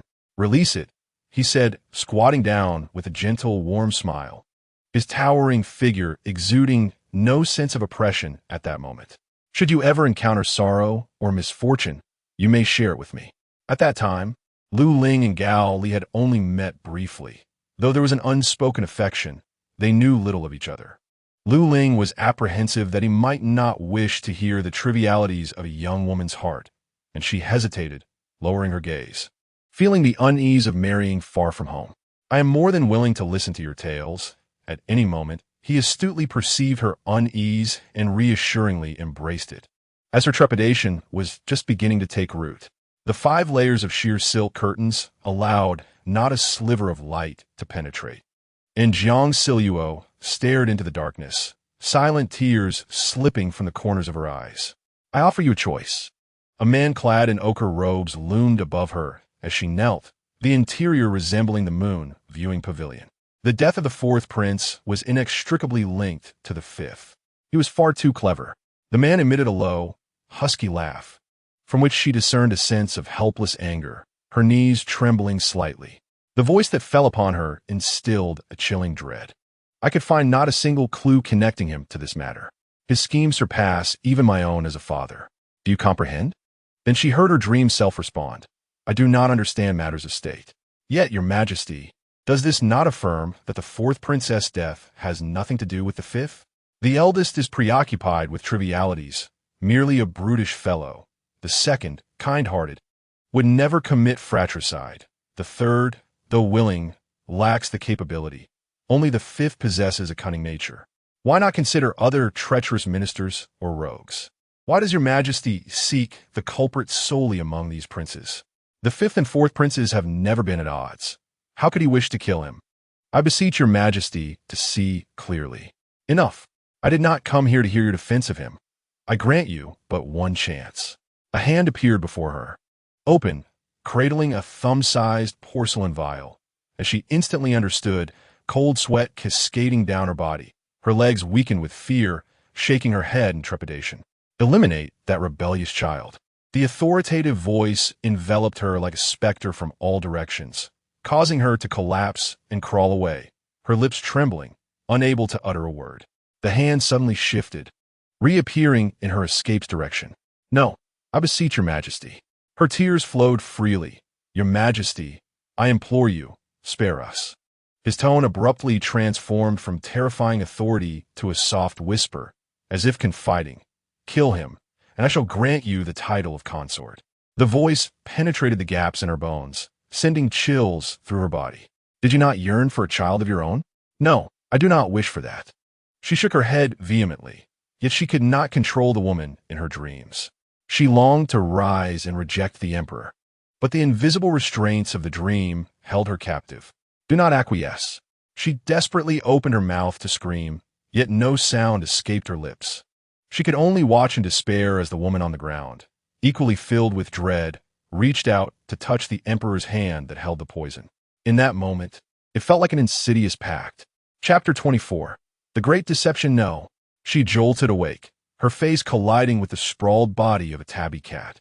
Coughing, Jiang Zhao hurriedly sat up, brushing cat fur from her mouth while soothing the startled Nian, inadvertently making a mess of the cat's soft belly. The little kitten looked at the disheveled woman with innocent curiosity. Outside, the sound of palace maids echoed, accompanied by soft footsteps. Jiu, are you rising? She cradled the cat in her arms, and with her free hand, she pulled back the bed curtains, allowing the morning light and cool air to envelop her. It is time to rise. Nian's tiny claws played with her cascading hair, and she released it, letting the kitten entertain itself on the bed. Tao Yang entered, carrying warm water. After freshening up, Tao Yang styled her hair. As she twirled a jade hairpin absent-mindedly, she inquired, At what time did they leave yesterday? Tao Yang replied, Half an hour after Jiu had departed. I heard that Prince Jean had been waiting in the side hall the entire time. He did not leave. She was not particularly surprised. It simply seemed unnecessary. Lady Lu would not cause any trouble at Zhang Shunyi's place. Perhaps he waited until everyone had dispersed to be assured by his own eyes. After securing the last jade pin, Tao Yang turned to the mirror and said, There are still a few exquisite ornaments in the box that you have never worn. Would you like to try them? Jiang Zhao shook her head, touching her bare neck. Let be, Tao Yang. Wearing too many ornaments feels burdensome. Once she was ready, she sat at the long table to partake in a rather mundane breakfast. Afterwards, she casually picked up a book to read. When fatigue set in, she would recite a passage and then lean against the soft cushion to doze for a while. In the hall, no one disturbed this tranquility. The The little tabby cat occasionally dashed around with a small fish toy, eventually collapsing onto the long table in slumber. Thus, time quietly drifted from morning into the afternoon, dappled sunlight flickering across the fish toy on the floor. Suddenly, the woman leaning against the soft cushion awakened, rubbing her face, as if she had just experienced a terrifying dream.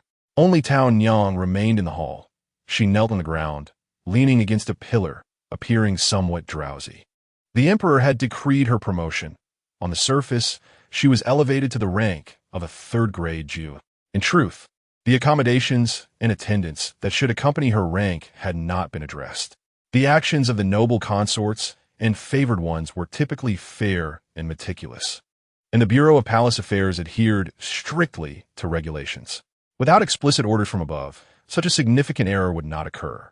She had ample reason to suspect that the emperor had issued secret instructions. Never mind, she thought. Jiang Zhao rose, the soft rustle of her garments awakening Tao Nyang, who immediately stood, looking somewhat dazed. Jiuyue. Tao Nyang is a remarkably diligent and devoted palace maid, consistently embodying a demeanor of steadiness and caution. Her perpetual appearance of fatigue has elicited pity from Jiang Zhao, who reflects on the hardships of palace life, rising before dawn and retiring long after dusk, with scarcely a moment of respite. Even when Jiang Zhao expresses her desire for her to take a break, she invariably returns to her duties shortly thereafter. Tao Nyang, you should go and rest, Jiang Zhao said, her tone firm and unyielding. Take an hour of sleep. I shall take Zhang Qing out for a stroll. Tao Nyang, accustomed to Jiang Zhao's occasional kindness, found herself unable to refuse and could only smile gratefully. Thank you, Jiayu. After donning her outdoor attire and clutching a hand warmer, she stepped out of the palace, only to find Zhang Cheng standing in the courtyard, seemingly lost in thought. Without further ado, Jiang Zhao made her way toward the courtyard entrance, waving her hand at him as she passed. Jiayu, where are we headed? Zhang Cheng inquired. Jiang Zhao led him through a maze of winding paths, eventually arriving at the main avenue leading to the forward palaces, where she stood in contemplation, momentarily lost. I wish to visit a garden, but I prefer to avoid encounters with others. Have we taken a wrong turn? She turned to Zhang Cheng, her expression one of confusion. Zhang Cheng sighed inwardly and gestured to her, Jiayu, this way.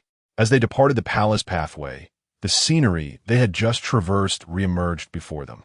It seems I am still unable to navigate the palace, Jiang Zhao remarked. This path leads back to the moon viewing pavilion, Jiayu. There's a fork in the road ahead. We could take the small path from there to reach E-Garden, Zhang Cheng replied, with her hand warmer in tow. Jiang Zhao nodded languidly. The idea of visiting E-Garden was a whimsical notion. She wished to provide Tao Nyang with a brief respite, unburdened by the worry of her immediate needs. Thus, she decided to take Zhang Qing out for a leisurely stroll, quietly venturing to E-Garden, where the plum blossoms should be in bloom. She thought a brief sit before returning would suffice for an hour. The secluded path was deserted, and Jiang Zhao sauntered ahead, while Zhang Cheng followed closely behind in silence. Suddenly, they were startled by the close sound of footsteps and conversation. She abruptly halted, scanning the surroundings, but finding no one in sight. Jiayu, they are on the adjacent path, Zhang Cheng whispered as they concealed themselves behind a thicket and a rockery, the hurried figures passing by unnoticed. Before she could respond, snippets of conversation wafted toward her on the breeze. I never anticipated that this news would reach Jiang Jiayu. Upon hearing her name, Jiang Zhao stealthily trailed the two individuals. His Majesty has informed us of the bedchamber arrangements so early today. It seems Jiayu is in for great fortune, one of them remarked. The two walked briskly, while Jiang Zhao felt her feet frozen in place, a wave of despair washing over her. She helplessly reached out, her cold, trembling hand grasping Zhang Cheng's. Were they just speaking of me? She asked fearfully, only to suddenly awaken from her daze, exclaiming, where are they headed? Panic enveloped her. What should she do? Her mind was a chaotic whirlwind. She had yet to summon the imperial physician, and the term illness had not been inscribed anew in the records. Now, those two were heading to the moon viewing pavilion. Was there still a chance for reversal? She crouched down, and Zhang Cheng followed suit beside her. Yeah, it is too late for me to feign illness now. I assenti it. Zhang Cheng spoke softly, urging her to remain calm, promising to fetch the imperial physician and buy some time. She helplessly gazed at the bluish stone tiles beneath her feet, attempting to feign composure as she inquired, "Is that possible?" In truth, her stomach churned with fear. She dreaded the thought of being discovered. If it comes to that, she gestured toward the distant lake. "I shall immerse myself in the water and claim I slipped and fell." It was a desperate measure. "I will seek the imperial physician at the medicine bureau. Please take care to avoid any palace attendants on your way back to the moonlit pavilion," Zhang Cheng concluded before hastily departing. In all honesty, when he was first assigned to serve beside the consort, he had assumed it would be an inconsequential task. A chill breeze swept by, prompting her to tighten her shawl around her shoulders. She took a few steps back along the path, but paused, hesitant to encounter anyone. Town Yang understood that she had been feigning illness, and upon receiving the imperial summons, she wondered how she would react. Without consulting her wishes, it was clear that her daily demeanor indicated a disinclination for such matters. Yet could Town Yang truly comprehend that? Biting the skin on her lips, she slowly made her way to the lotus pond. In early February, the air was warm, yet still held a hint of chill. The pond lay barren, its brown, withered lotus stalks standing stark against the water, which was devoid of even a single fish. The coldness of the water seeped into her very bones, and she could not help but recall the unsettling dream from the previous night, where the relentless wind left her both cold and agitated. In that dream, the Emperor's haunting voice only amplified the invisible pressure weighing upon her. Unlike others, she had never spoken to him with warmth or kindness. Her expressions had always betrayed annoyance. How had circumstances devolved to this state? Had this been mentioned in the original text? Frustrated, she kicked a pebble along the shore. In her dream, Jiang Zhao had been coerced by the Emperor to poison Gao Yin. Perhaps their relationship had not been as dire as she believed, as she had even advocated for Gao Yin at one point. If the dream bore any truth, then Jiang Zhao's connection with Gao Yin was indeed different from her assumptions. The pebble she tossed into the water sent ripples across the surface as she crouched on the bank, contemplating the matter. Yet at that moment, Jiang Zhao had indeed acted. Had she not? And had she not met her demise? The voice of consort Town Yang approached, accompanied by the sound of hurried footsteps.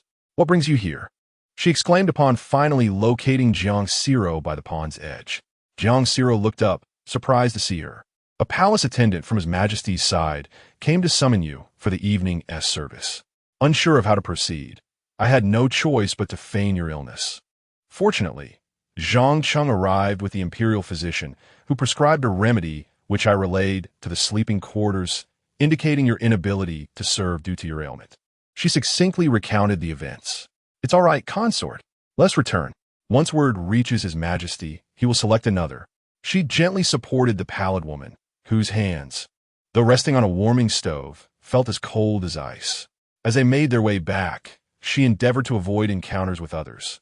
Jiang Zhao felt as though she lived like a mouse in the imperial harem, constantly fearful and hiding away.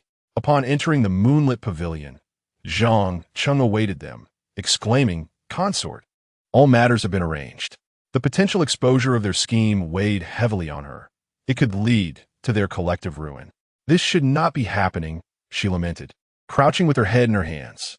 She had never intended for the situation to spiral to this extent. The web had grown increasingly tangled, pulling more individuals into its grasp. What she had envisioned as a quiet unfolding of events had instead turned into a series of unforeseen complications, revealing her own overreach and desire for something beyond her grasp. The noble lady, assured of her safety, felt secure in the presence of the imperial physician, who was aligned with the prince. Zhang Cheng continued to console her, while Town Yang echoed his sentiments, urging, "Do not be afraid, noble lady." Yet, her fear was palpable. She had narrowly escaped this time, but what if next time the Emperor were to summon her by name? This situation loomed over her like a guillotine, a reminder that one could evade danger only for so long. The palace was still too small. With a few more individuals, the Emperor would hardly notice her presence. Shivering from cold, she was assisted by Town Yang to a warm stove, while Nian nestled beside her. In Jiang Luo's mind, countless scenarios of escape played out. Yet she felt trapped with no avenue for retreat. Lost in thought for an indeterminate time, she had no appetite for dinner. When Zhang Cheng entered, he approached her with a somber expression, stating, "Noble lady, the emperor has summoned Wang Mayer in for the night. All is well." She nodded, shifting her gaze from the stove to his face, wanting to speak but only managing a sigh. They had never questioned her reluctance to serve the emperor, a duty that should have been intrinsic to her role as a concubine. Instead, they supported her whims, offering comfort at every turn. Yet, she felt no capacity to protect them and only placed them in perilous situations, burdened by guilt that consumed her. Closing her eyes, she swallowed her bitterness and declared, "I have something to share with you both." Her hand gently rested on the brazier, the room suffused with a delicate incense. "I did not willingly enter the palace," she began, suppressing the full confession she had long wished to articulate. The secrets she had harbored weighed heavily on her heart. At times, she yearned to scream them out to alleviate the oppressive anxiety. However, her reason remained intact, and she understood that disclosing her thoughts to Zhang Cheng would be tantamount to revealing them to Gao Yin. "When I entered the palace, I had resigned myself to my fate. Yet His Majesty favored Su Guifei above all. Even with newcomers, he showed no inclination to grow close. As time passed, I became accustomed to this tranquil existence. There was no need to attend to anyone, nor to fear offending the emperor. The relationships among the ladies of the court were harmonious, and the Empress Dowager was benevolent. Aside from the lack of freedom, life was rather agreeable. I had grown comfortable in this mundane routine, uninterested in vying for his affection or wealth and status. I do not love him." She gazed at Tao Nyang with tears in her eyes. "How could I love a man who strikes me? I tremble at the mere sight of him, fearing that I might provoke his ire." Su Guifei had been with him for so many years, yet he abandoned her without a second thought. Such a man possessed no heart. Tao Nyang embraced her, feeling the frailness of her body, and sorrowfully remarked, "My lady, you grow thinner by the day. If I were to encounter your family one day, how could I explain myself? I am sorry for dragging you into this perilous situation with my capriciousness." She struggled to overcome the emotional chasm within her, perhaps emboldened by her awareness of the impending narrative. The emperor's lifespan seemed limited to 2 or 3 years, contingent upon Gao Yin's actions. Regardless, he was not long for this world, and she dared to weave grand lies beneath the gaze of imperial authority. Far in the northwest, Gao Yin was seen as the sole lifeline in her sea of despair. She was reluctant to admit it, yet subconsciously she believed in him, despite their trust being anything but reciprocal. Zhang Cheng sank onto the ground, observing the two women before him, entwined in tears. His brow twitched in agitation. "Jiu, His Highness has entrusted me with your care. Rest assured, all shall be well." But could he truly be believed? Jiang Zhao murmured, "I long to return home." Nian Yin tugged at her skirt, sensing her despondent mood. The thought of returning to a home filled with a car, a mobile phone, and electricity, where the sword of Damocles did not loom overhead, was enticing. She would not need to worry about awakening to a world turned upside down, nor be confined to a courtyard, serving an aging man approaching 50. Releasing Tao Nyang, she clasped her arms tightly, trembling from the sheer force of her grip. She felt as though she were on the brink of madness, suffocated by the insipidness of her surroundings. Every person and thing here filled her with disdain. The superficial social niceties, the insincere chatter, and the hollow power bestowed upon her were all burdensome. The inner palace was as cold and dark as the depths of a well, where each individual clung to their own beliefs to survive, while she remained a stubborn anomaly. Deep down, she understood that when an individual attempts to resist the tide with their own strength, there are typically 2 outcomes: annihilation or assimilation. What would happen next time? Surely, feigning illness could not deceive them for another 2 years. Chapter 25. Imperial Edict on the 20th of February in the 24th year of the reign. The Prince of Jin was to be wed. On the 21st, the prince and his princess would enter the palace to pay respects to their elders and royal relatives. Jiang Zhao rose before dawn, meticulously preparing herself. By the time the hour of Chun arrived, she joined the concubines in the Jishan Palace.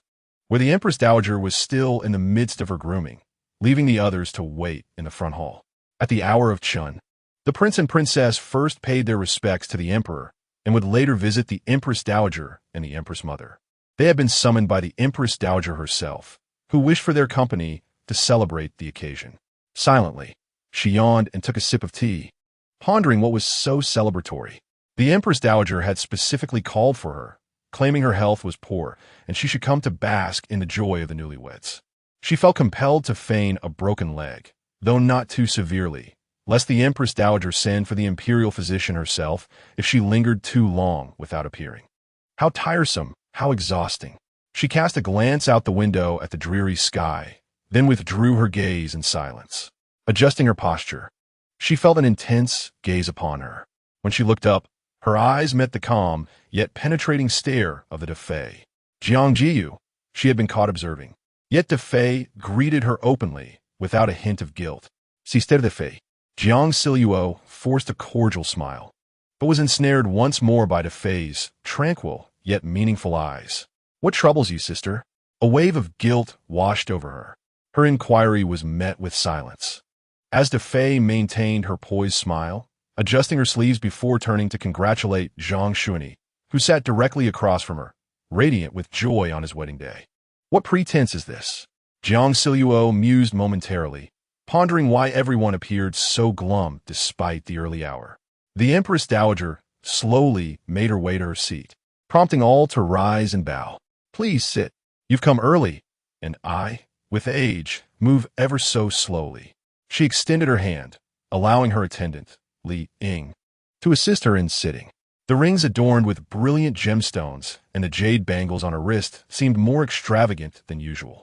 The Empress Dowager's gaze swept across the gathered concubines and the two princesses, ultimately settling on the long reclusive noble consort. How is the noble consort faring? Today, the new brides pay their respects to their elders. Aside from Zhang Xuanyi, although the other concubines merely accompany, they must still don ceremonial attire according to their rank. Noble Consort Su is clad in the first-grade Jai robe, adorned with a floral crown of 9 tassels and 2 brocades. Her demeanor remains serene as ever. She slightly nods and smiles in response to the Empress Dowager, yet Jiang Zhao perceives an aura of profound detachment emanating from her. Your Majesty, I am grateful for your concern. My health is no longer in jeopardy. I feel ashamed to have troubled you, she said. Seated beside her, Princess Deji maintained a stern expression, seemingly devoid of any joy on this auspicious day.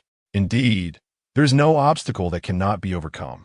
One should focus more on the children, the Empress Dowager remarked, raising her eyebrows with a smile as she pointed to Deji, seemingly oblivious to her countenance.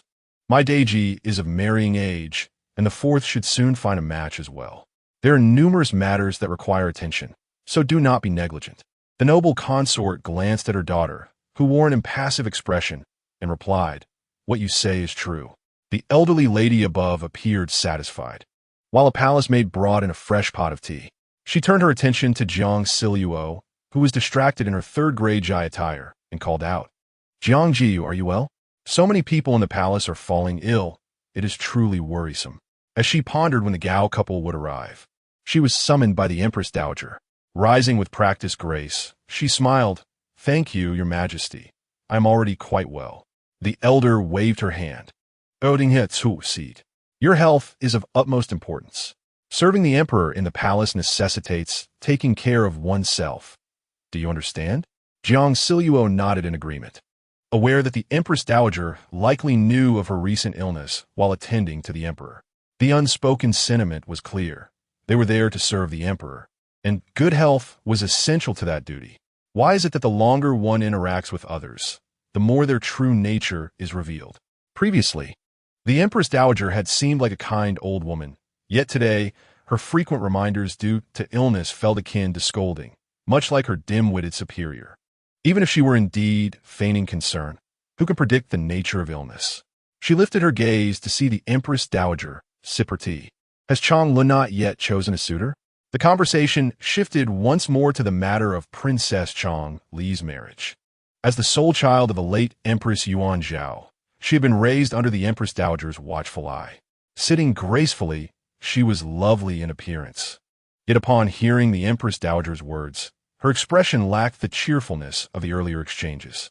Instead, her eyes reflected a hint of impatience as she replied, "Not yet. Grandmother inquired just a few days ago." Changlu was less solemn than Jiang Zhao had anticipated. Having grown up around elders and immersed in classical literature and court etiquette, one might expect her to embody a demeanor of decorum and seriousness. However, when she spoke, her manner was surprisingly vivacious. The Empress Dowager, unfazed, replied lightly, "Oh dear. One grows impatient with age." Changlu did not respond, while noble consort Su appeared to be whispering to Deji, whose expression was less than amiable. Outside, a palace maid announced the arrival of Prince Jean and Princess Jean from the Emperor. The announcement stirred a ripple of excitement within the hall. As those leisurely conversing with teacups set them down, straightened their postures, and turned their heads to engage in hushed whispers. Everyone present displayed an air of decorum and grace, their smiles directed towards the newlyweds who entered with measured steps. Lady Lu, adorned in an elegant attire of azure silk paired with a simple gauze skirt, walked alongside Prince Gaoli, who donned a regal purple robe and a three-arched crown. As they approached, he gently released her hand, and together they performed a deep bow, paying homage first to the Empress Dowager, followed by Lady Zhang, their mother. Prince Gaoli presented a jade disc, while Lady Lu offered a silk bundle along with a precious ornament as tributes to the Empress Dowager. The bride's beauty, enhanced by a rosy glow of matrimony, sparkled like stars in the night sky.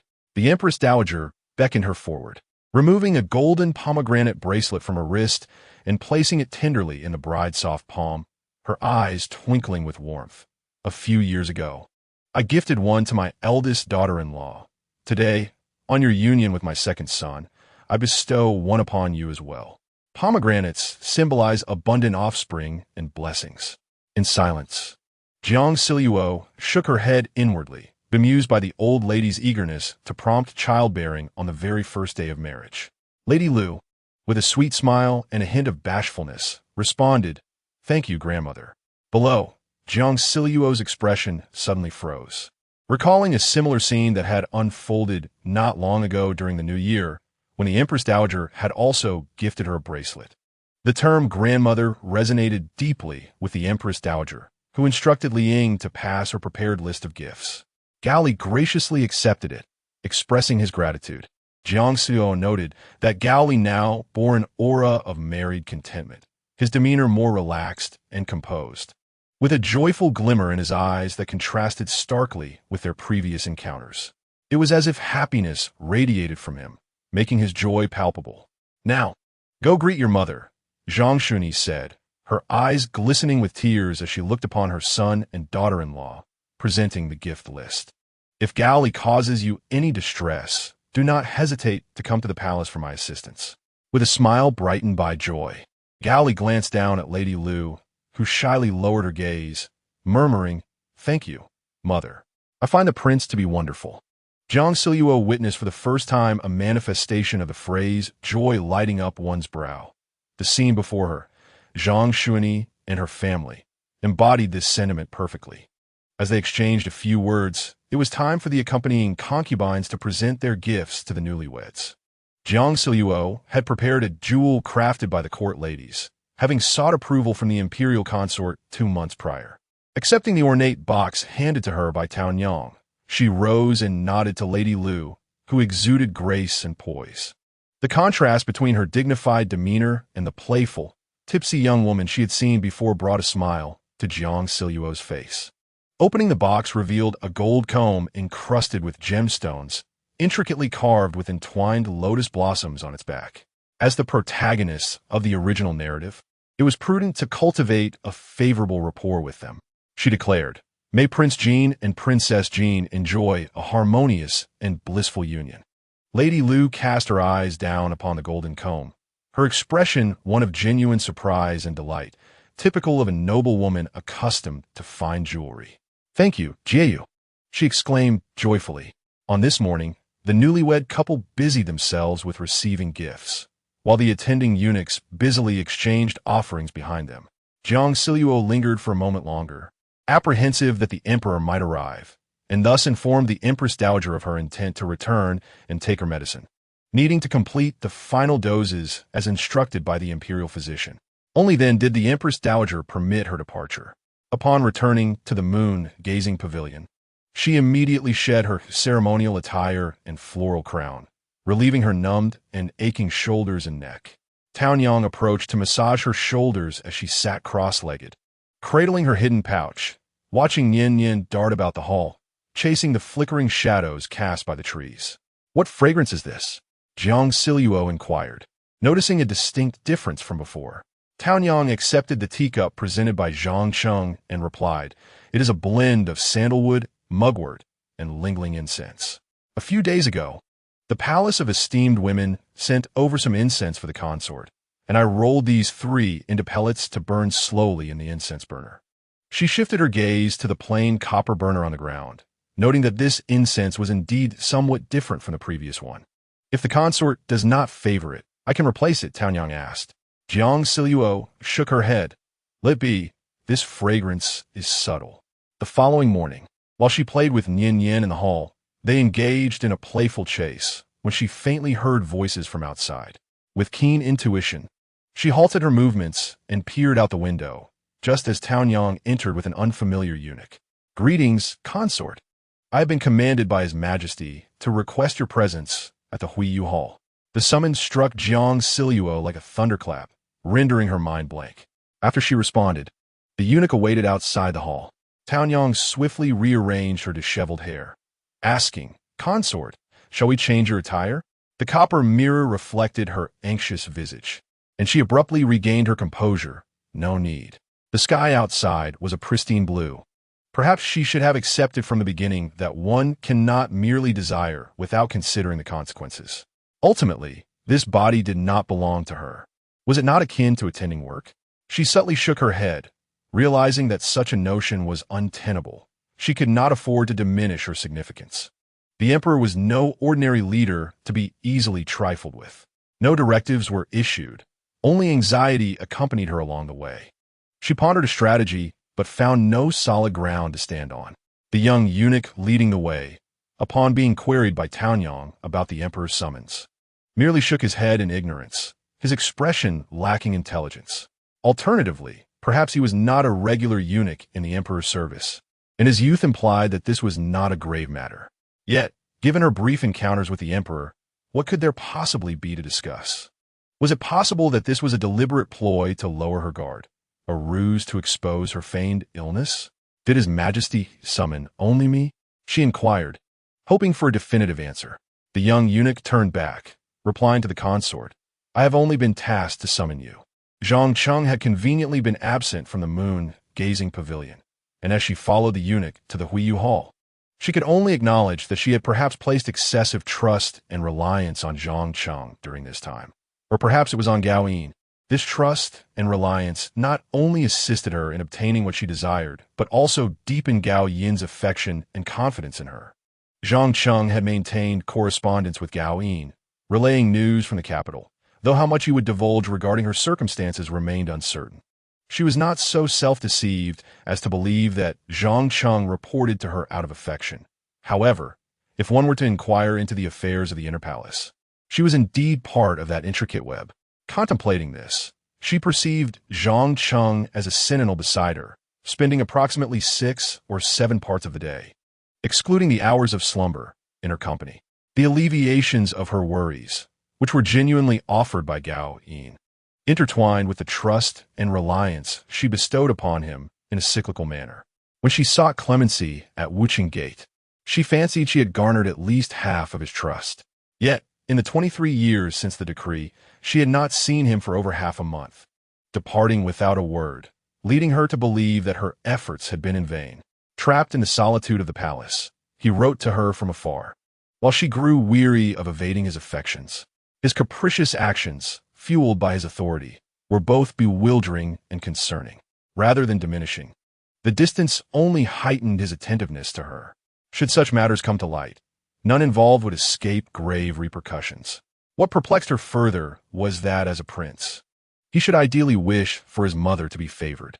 If Jiang Zhao were to gain the emperor's favor, she could easily whisper sweet nothings to him, making many of Gao Yin's schemes effortless. Why, then, did he appear to withhold such support? Was he seeking to hold her as leverage for complete control over her? Yet, what could Jiang Zhao, a figure of no power or influence, possibly offer him? Or did he harbor a profound disdain for the emperor, unwilling to allow her any association with him? Such thoughts seemed rather peculiar. Was he truly afraid that her ties with the emperor might lead to the loss of an ally? Jiang Zhao pondered deeply, attempting to encapsulate the nature of their relationship in words. After Wuqing Gate, she exhibited immense aversion and resistance towards the emperor. Perhaps her avoidance of his affections was something he had anticipated all along. They shared a mutual disdain for the emperor, a sentiment that Jiang Zhao alone dared to entertain within the confines of the palace. They had a common adversary, which later prompted him to extend a measure of his trust.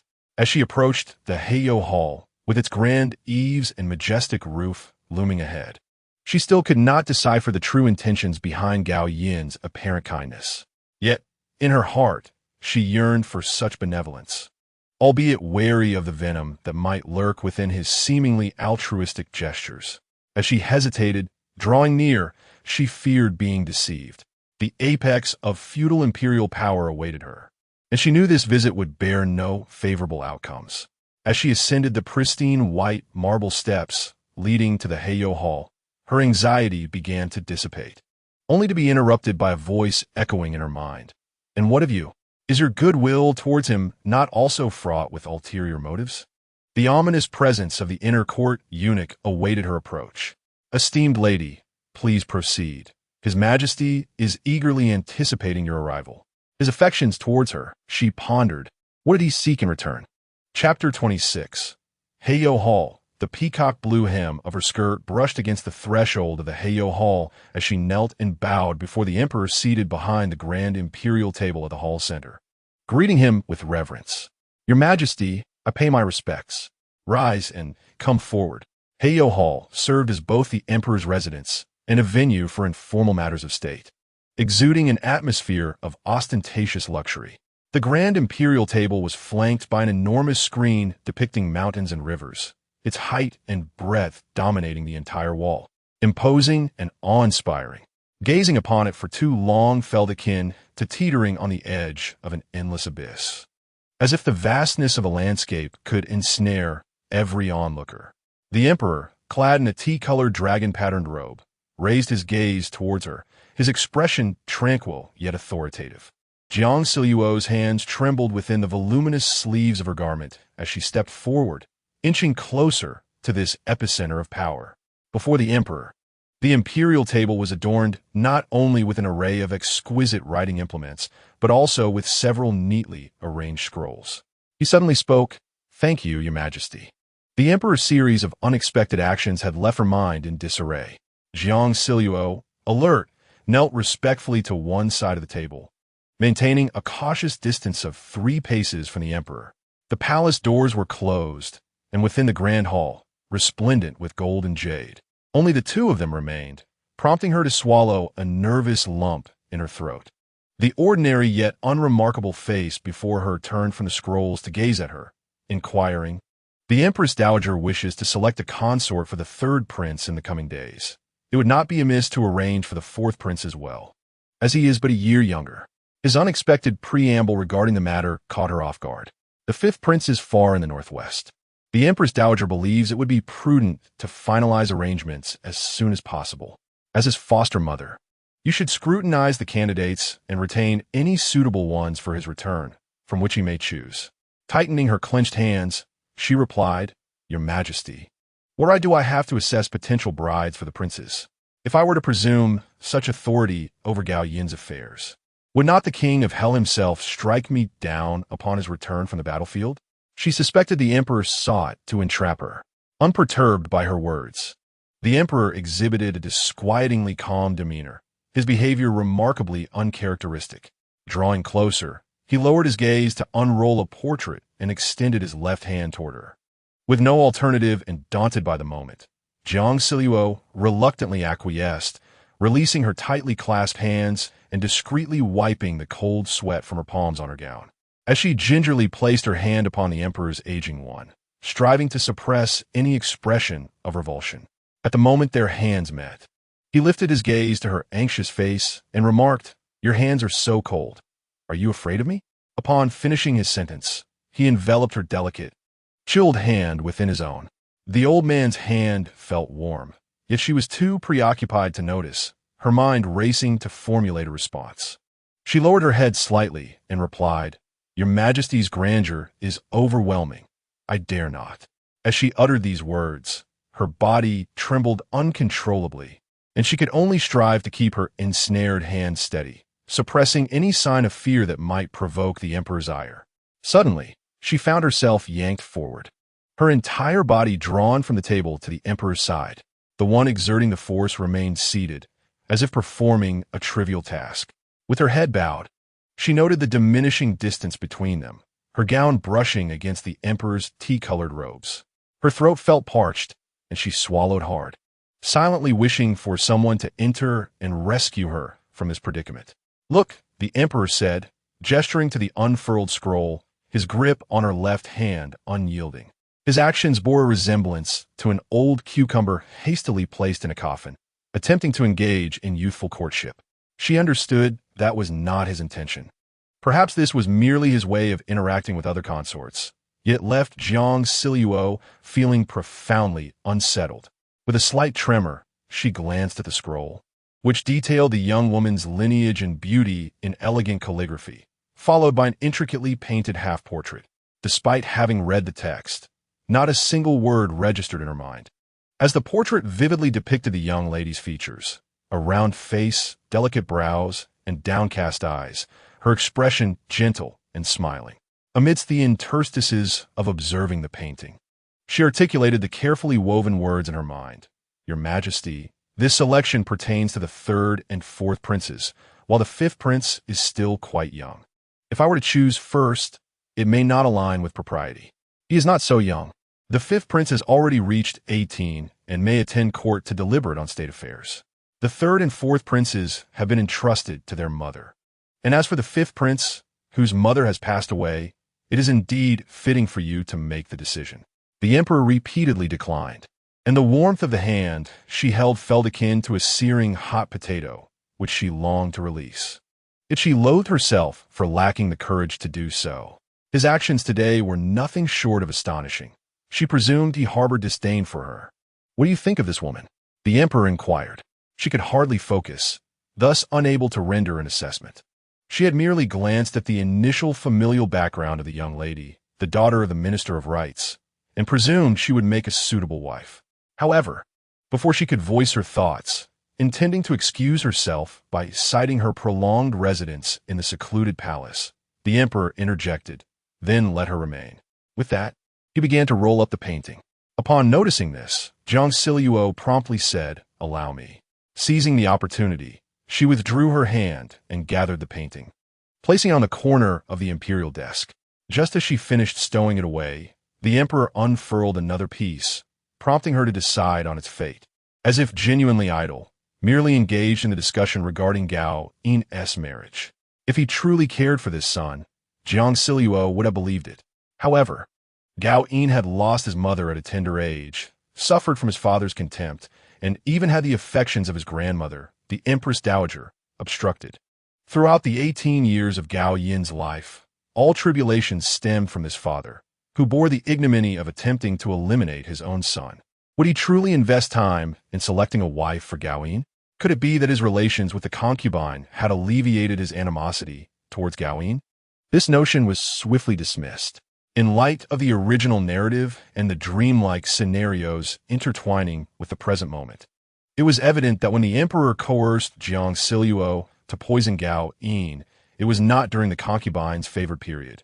Then, the rationale was a suspicion that Gao Yin had slain the fourth prince. He remained wary of the son he despised, who quietly surpassed him in capability. Perhaps in childhood, it was due to the concubine, but as Gao Yin matured, it became a matter of ambition and ability, leading to a deadlock in their father-son relationship. The young lady depicted in the painting before her wore a carefree smile, whether intentionally crafted by the artist.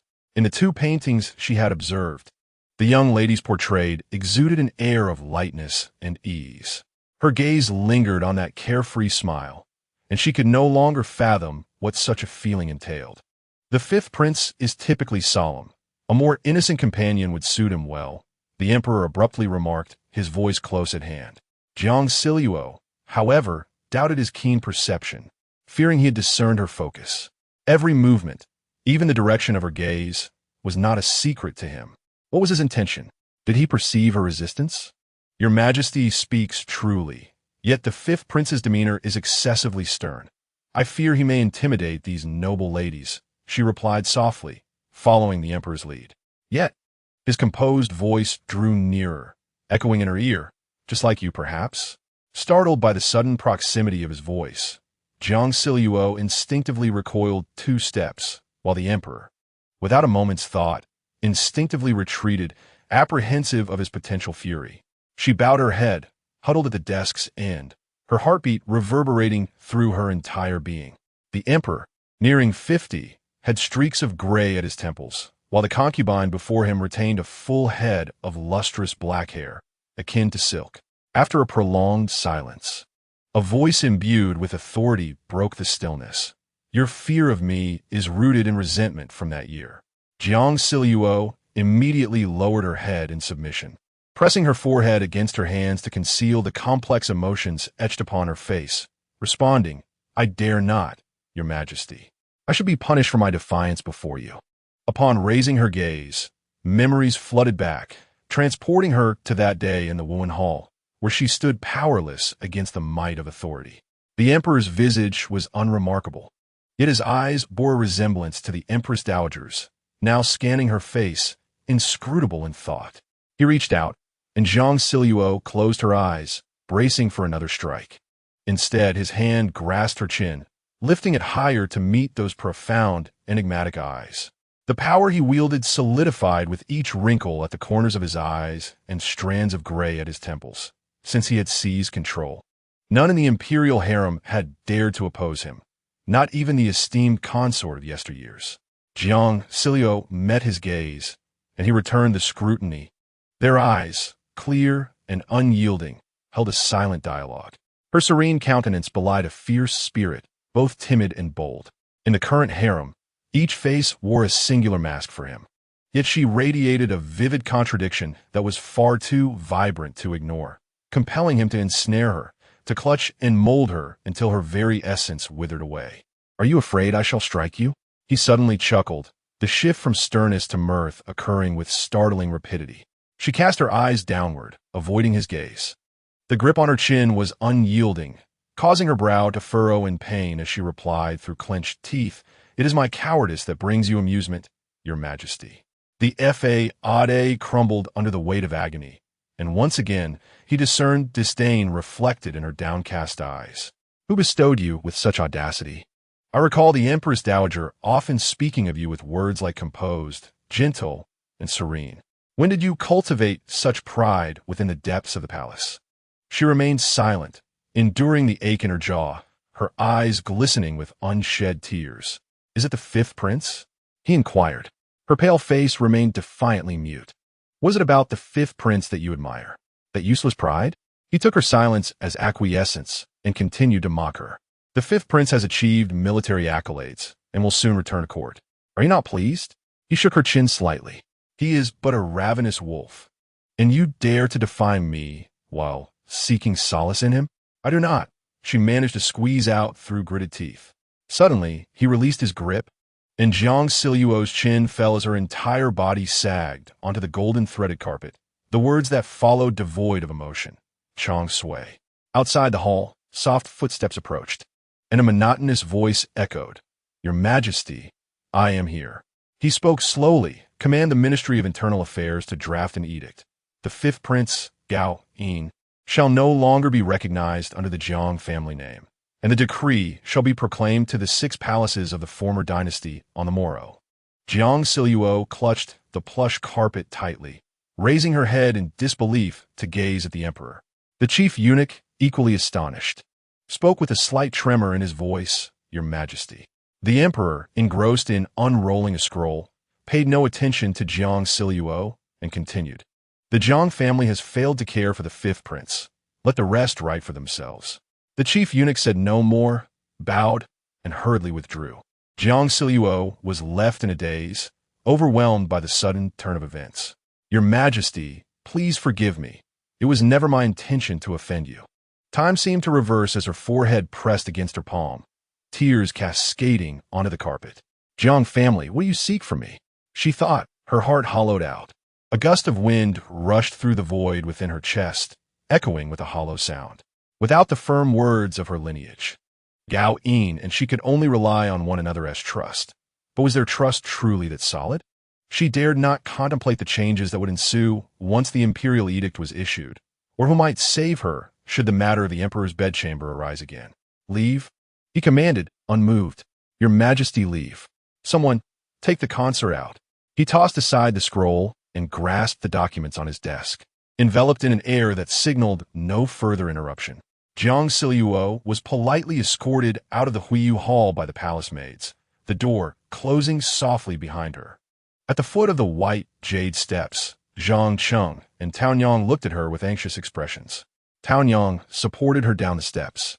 Having knelt inside for so long and faced intimidation, her legs felt numb and her spirit was scattered. The narrative had deviated too far. Everything should not have unfolded this way. Her involvement had altered the course dramatically. In her dazed state, she heard someone speaking beside her. Looking up, she recognized the speaker, yet furrowed her brow. Prince Jean. He seemed unaware of the turmoil, asking with genuine concern, "What troubles you, consort? Has my father wronged you?" Jiang Zhao sniffled. Gao Li's innocent expression pierced her heart, yet his concern elicited no response within her. "It's nothing," she replied simply. Gao Li raised an eyebrow, his gaze sweeping over her disheveled appearance, noticing the bruise on her chin, clearly the mark of someone's grasp. "Your Highness, it will be prudent for you to see His Majesty promptly, lest you delay important matters."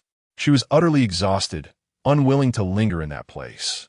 There was no room for redemption. The prince had a wedding leave, and yet he chose this moment to visit the emperor. How diligent he was. Gao Li was not inclined to let her depart so easily. "What has transpired? Is there anything I can assist you with, consort?" "I have come to report to my father, and there is no urgency in that." He continued, "The princess is quite fond of the comb you gifted her yesterday." Jiang Zhao felt he could offer no assistance. In the emperor's eyes, Gao Li was merely preserving his own interests. Even among the favored children, such as Gao De and Princess Deji, if faced with a decision already made by the emperor, their words would hold no weight, and his resolutions were not easily overturned. She gently shook her head, her eyes reflecting the grand and imposing Huiyu Hall. "Let this matter rest. I do not wish to implicate you further." Having spoken, she felt utterly drained. "I have matters to attend to, so I shall take my leave." Gao Li turned aside to observe the fragile shadow beneath the sunlight. The woman slowly approached Jinli Gate, her steps deliberate and measured. He pondered as he turned towards Huiyu Hall. "What shall I do? How do you expect me to manage this? Aren't we aiming to earn her trust? Patience is key. She is exceedingly wary of others. Overzealousness may backfire." Outside Jinli Gate, Jiang Zhao glanced back at Huiyu Hall, sensing a scrutinizing gaze behind her. Chapter 27. Midnight Rain at midnight. The cold rain pelted the tiles of the Gaochang King's palace, the rhythmic sound merging with a damp, murderous intent that cloaked the environment in a grayish mist. A sword, like the dawn's light, sliced through the inky darkness. Its movements were both peculiar and swift, each strike surprising the assailants. The air was filled with the sound of slicing blades, the silvery sword resonating in the stillness, each swing releasing a visceral scent of blood. What began as a siege transformed into a one-sided hunt. Gradually, the sounds of battle subsided, and the rain's rhythm softened. The candle holders in the hall were polished, revealing a tall, muscular figure standing within, sword in hand. The gleaming blade dripped with blood, and around him lay 7 or 8 fallen night stalkers, the thick crimson pooling and seeping through the stone cracks. The man slowly raised his head, inhaling the sweet, metallic scent of death, his Adam's apple gently bobbing. Moments later, his hand trembled, shaking the blood from the sword before sheathing it. The hall door creaked open, yet he did not turn. The dim light cast half of his sharp profile into shadow. A newcomer, clad in armor, knelt to report, "Your Highness." There were 10 in total. 8 entered the hall, and the remaining 2 were on watch. All have been dispatched. Incorrect. He spoke slowly, his voice calm and unyielding. 9 have been dispatched, and there remains 1 survivor. The messenger quickly grasped his intent, deftly locating the barely breathing figure among the fallen, pulling away the dark cloth covering the man's face. He gasped for air, his breaths growing frantic. Without further ado, the messenger bowed respectfully, "I understand.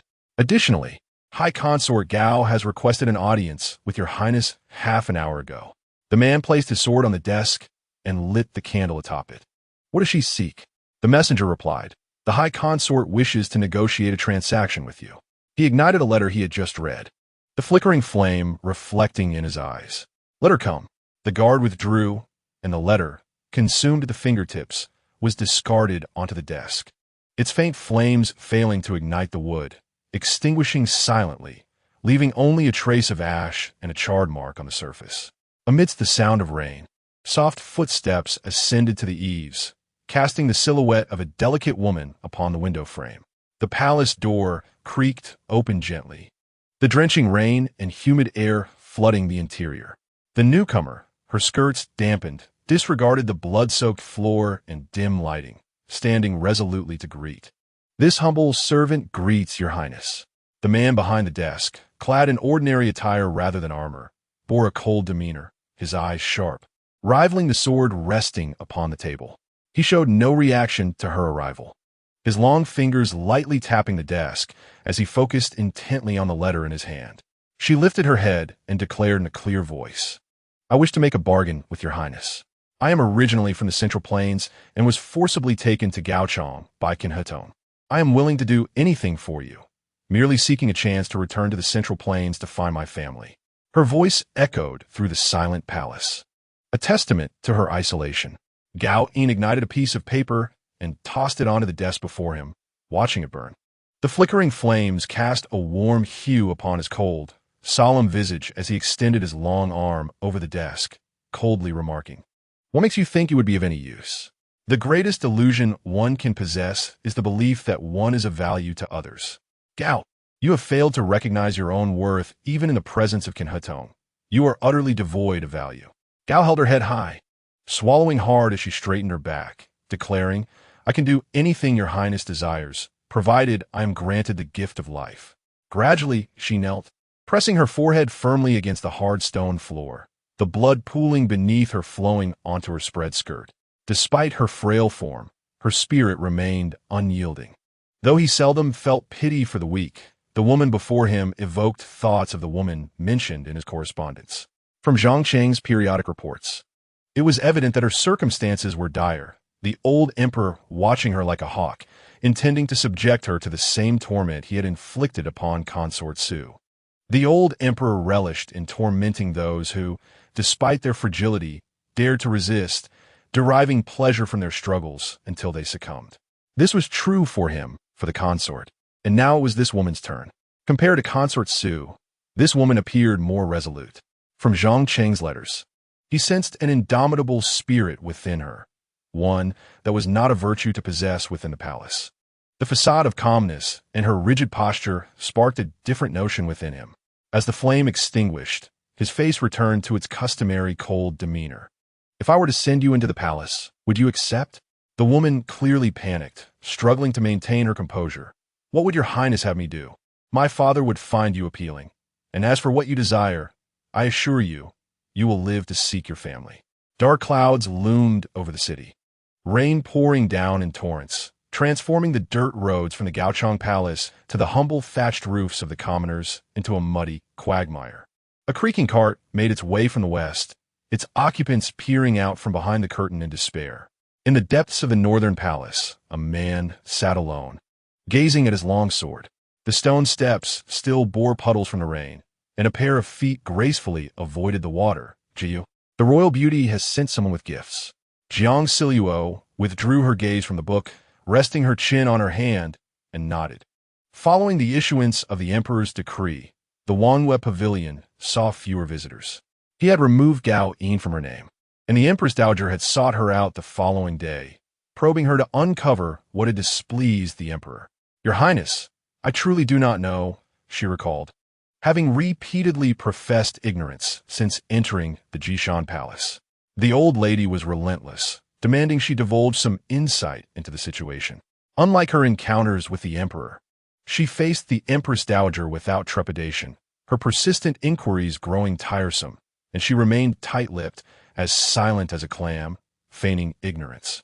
Before long, she was released.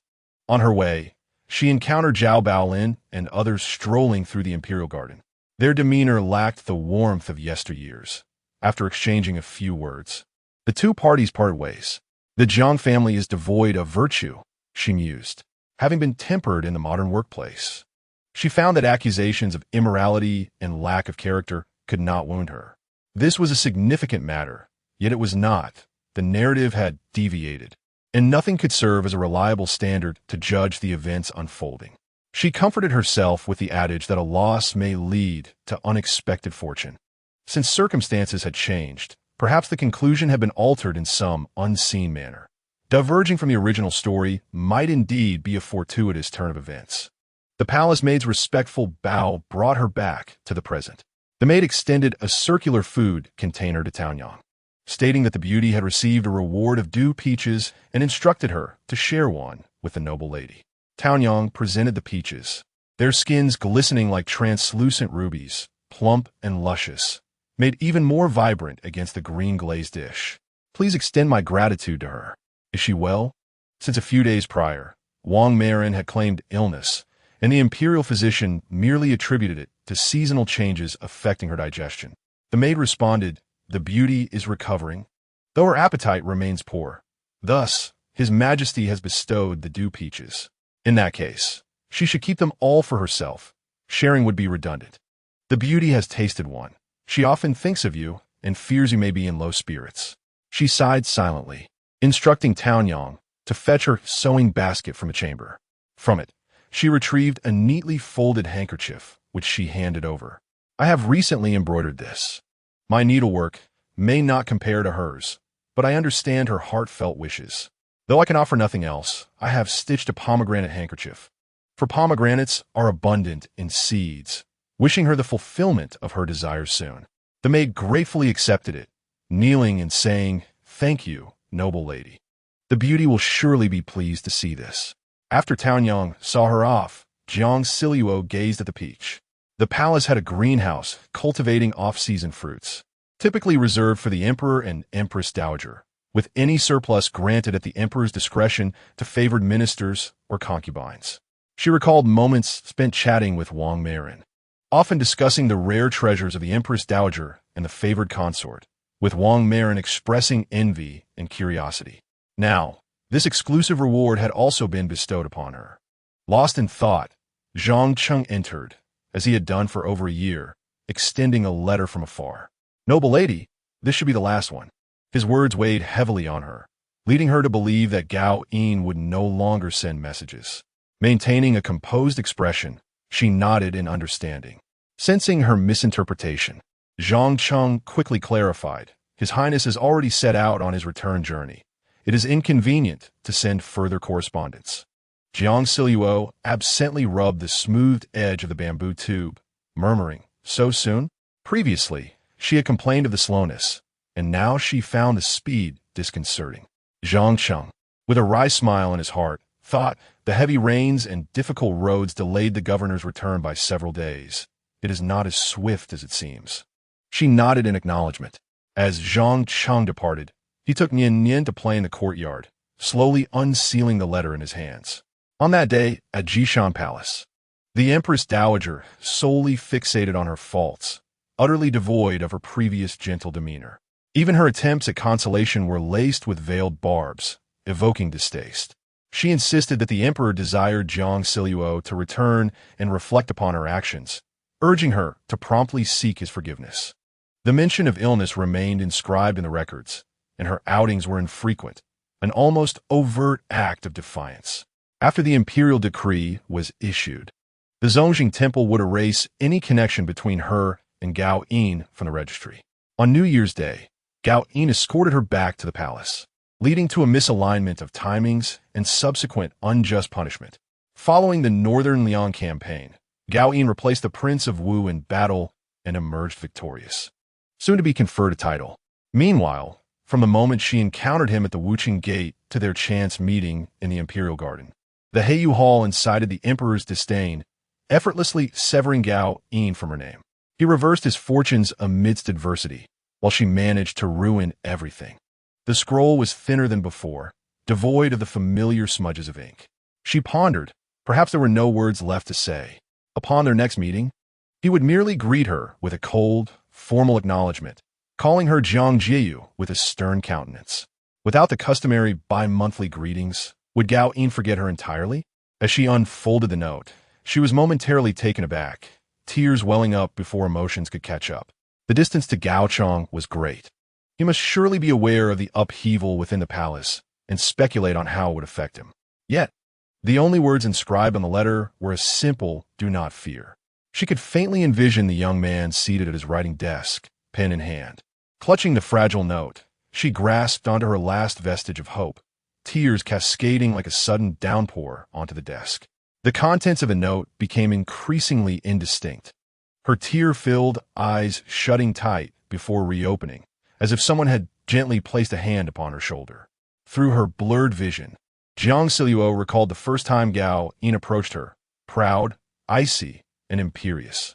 What emotions compelled him to write those two words? Could he have anticipated her reaction? Did he understand her profound need? She felt a bittersweet mixture of sorrow and joy at her perceived dependency and trust in him. She was uncertain of the extent of his feelings for her, yet she felt seen. His perceptiveness and capabilities both terrified her. She was fortunate he had not become an adversary. Her tumultuous thoughts interrupted her tears. She wiped her eyes with her sleeve, resolving not to delve into Gao Yin's true sentiments just yet, even if his feelings were fabricated. The very fact that he was willing to traverse great distances to deceive her indicated her worth in his eyes. Gao Yin often made her forget that just over a year ago, he had been a prince unjustly punished by the emperor, requiring her intercession to avert further beatings. If his goodwill stemmed from her pleas, she momentarily hesitated to scrutinize this notion. Was the original antagonist merely a character willing to risk their life for trust, repeatedly aiding him? Growing up isolated in the depths of the palace, perhaps no one had ever been willing to save him in such a manner. She could not help but scorn her own ulterior motives, despising the insincere emotions that mingled with her intentions. Yet, she yearned to survive, and she would assist Gao Yin in living on as a means of repaying him. Those self-serving flattery and gifts, the heartfelt plea that had moved him that day at Wuqing Gate, must remain concealed from him. Never let him know your true intentions, she told herself. For no one can accept that the kindness of others is driven by ulterior motives, especially someone like Gao Yin. If he remembers, it will be a good thing. If not, his memory will be 100-fold. The note was ultimately tucked away in a box, along with a few others, all collected and placed within a smaller container. To guard against any future revelations that might suggest clandestine dealings, she wandered around her dormitory, seeking a suitable hiding place. Her gaze finally settled on a box against the wall. She leaned over the edge, rummaging through the myriad of fabrics, intending to stow the box in the farthest corner at the bottom. Yet, a neatly folded piece of paper slipped out amidst the disarray. In that instant, as she pulled the paper out once more, the threads of fate began to weave together. A gentle call from Town Yang reached her ears. She quickly shoved the paper back into the box, concealing it in the deepest corner, covering it with abundant fabric before securely closing the box and stepping outside. "Yeah, Wang Meiren is overjoyed," Town Yang exclaimed upon seeing her. "What is it? I could hear your voices from afar." "Yeah, I just received word from the palace that Wang Meiren is expecting. His Majesty has elevated her status to Gurin and gifted her 10 bolts of brocade from the 6 palaces." Jiang Zhao was taken aback. "Expecting? She just sent out that pomegranate handkerchief. How could it be so swift?" Chapter 29. Dance under the moonlight. How do you feel now? Jiang Zhao inquired, offering a cup of tea to the woman reclining on the couch. The woman extended her delicate wrist to accept it, her complexion devoid of its natural flush. Now pale and weary, she exhaled a shallow breath, feeling somewhat better than yesterday, though sleep eluded her. Jiang Zhao's gaze shifted from the woman's fatigued expression to her abdomen, which had transitioned from flat to a slight mound. The fabric of her dress changing from the heavy winter layers to the lighter garments of early summer. The woman reclined awkwardly, her limbs slender, with only her abdomen displaying an unexpected curve.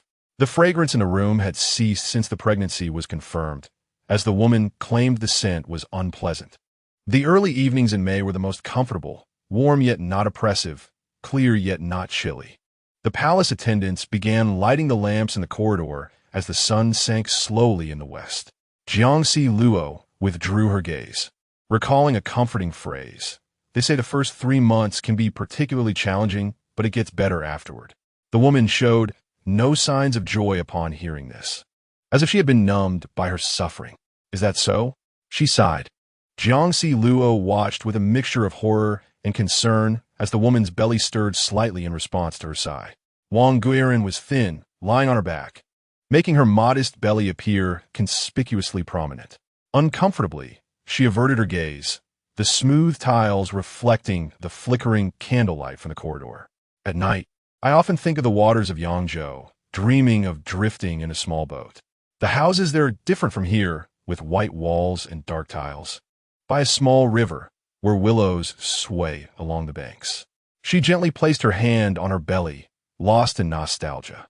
Jiang Zhao had never been to Jiang Zhao, having only seen a few photographs. The woman asked, "Luo, do you still think of home?" She felt ensnared by an invisible net, sighing, "I do think of it. I always do," refusing to allow myself to despair. Alas, pregnant women are far more sentimental than they once were, where they once laughed frequently. Now, they seldom smile despite having their wishes fulfilled. From dawn till dusk, they furrow their brows, and whenever Jiang Zhao visits, it is either to lament or to shed tears due to the discomfort of pregnancy. She is tender-hearted, and the woman seems somewhat pitiable. "Is there anything you desire to eat?" "Nothing." The woman shakes her head. His Majesty often bestows rare fruits and delicacies, yet I find myself lacking in interest. The conversation between them is often subdued, as Jiang Zhao frequently bears the brunt of the emperor's frustrations. After speaking, the woman realizes her slip of the tongue and cautiously glances at Jiang Zhao, her pale face betraying her anxiety. Jiang Zhao lightly nods and reassures her. The emperor is a man oblivious to such matters. He merely distributes gifts. I have heard that there has been no newborn in the palace for over a decade. The Empress Dowager places great importance on your pregnancy. Have the Empress Dowager or the 3 consorts shared any useful advice with you? The woman responds, "They have mentioned a few things, but I found them ineffective. Besides," she gestures towards the door with a worried expression, "I'm always afraid someone might harm me. With such attention on your pregnancy, who would dare?" Jiang Zhao thinks the other is overly sensitive during this time. The emperor is aging, and his sons are all grown. What difference does it make if this child is born? Their eyes exchanged knowing glances, and Jiang Zhao quietly inquired, "Your Grace?" She acknowledges the presence of the noble lady as the maidservants announce the arrival of the consort da. Jiang Zhao rises to greet her. "I pay my respects to the consort da." The noble lady, about to rise, is gently urged to remain seated by the consort da. "Stay reclined. I wish to see how you are faring." "I feel much better than yesterday," the woman responds with a smile.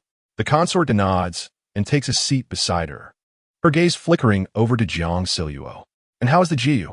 The Jiu has experienced a somewhat calmer existence these past few months. The comforts have made her forget her illness, and she momentarily regrets not departing earlier in the evening. "The weather has been pleasant lately, and I feel better. I heard the noble lady is weary from her pregnancy, so I came to alleviate her boredom."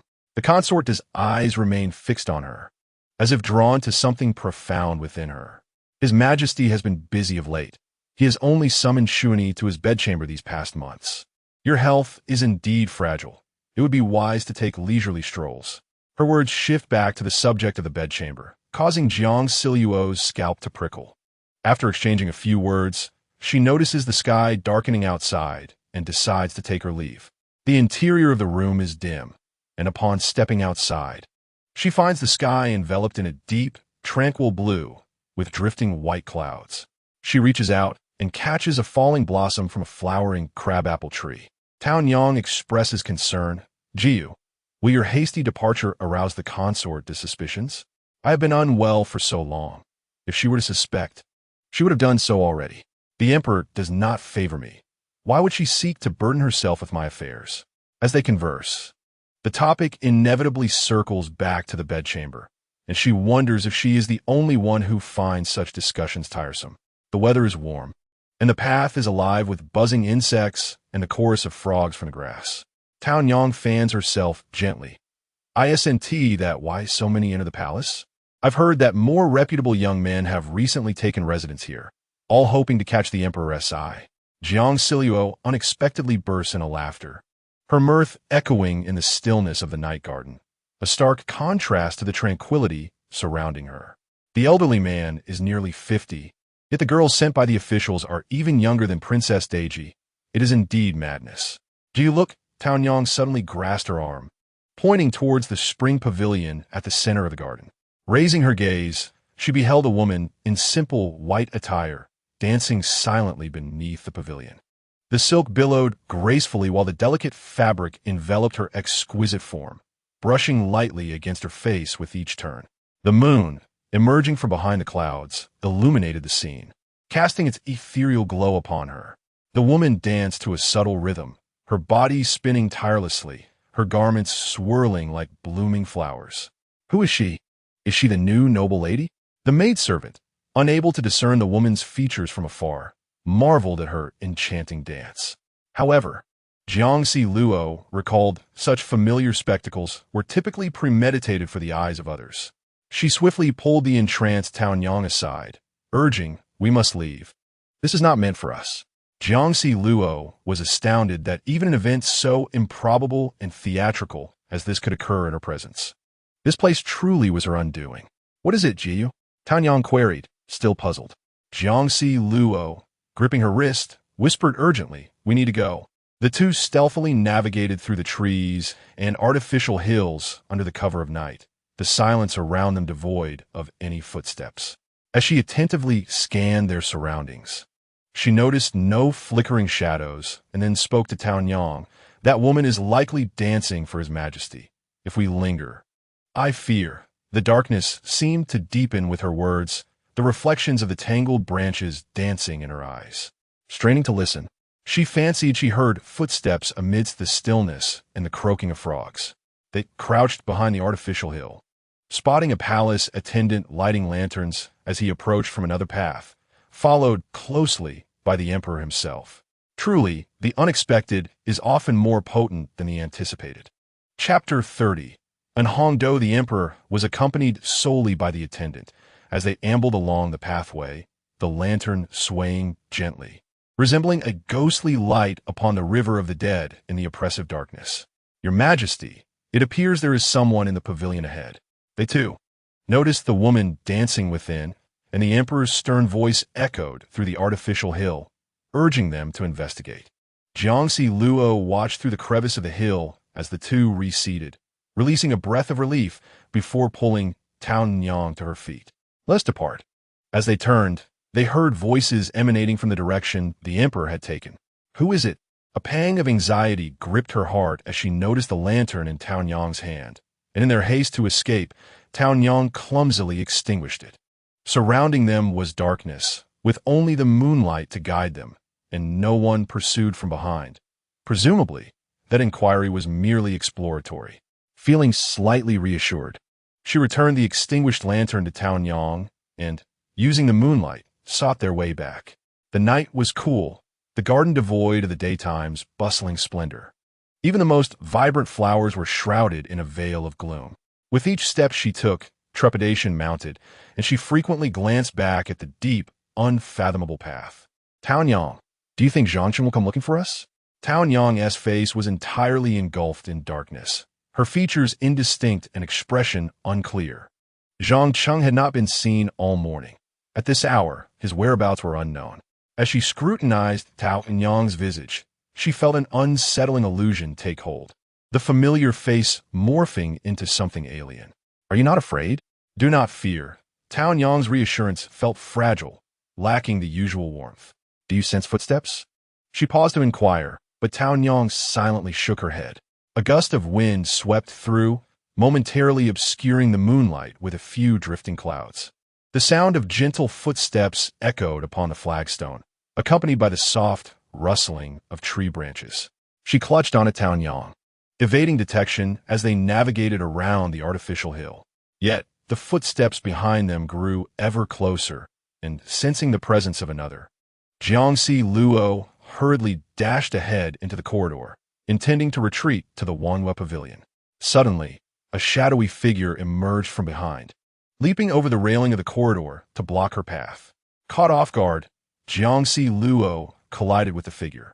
Her heart raced like a drum, momentarily distracting her from the realization that she was face to face with a living being. She pressed her hands against the stranger's chest to push away, but two strong arms encircled her back, holding her firmly despite her struggles. Reluctantly, she whispered, "Let go. How dare you?" Behind her, Tao Yang had fallen silent, leaving no trace of her presence. The stranger was tall, his form as unyielding as stone.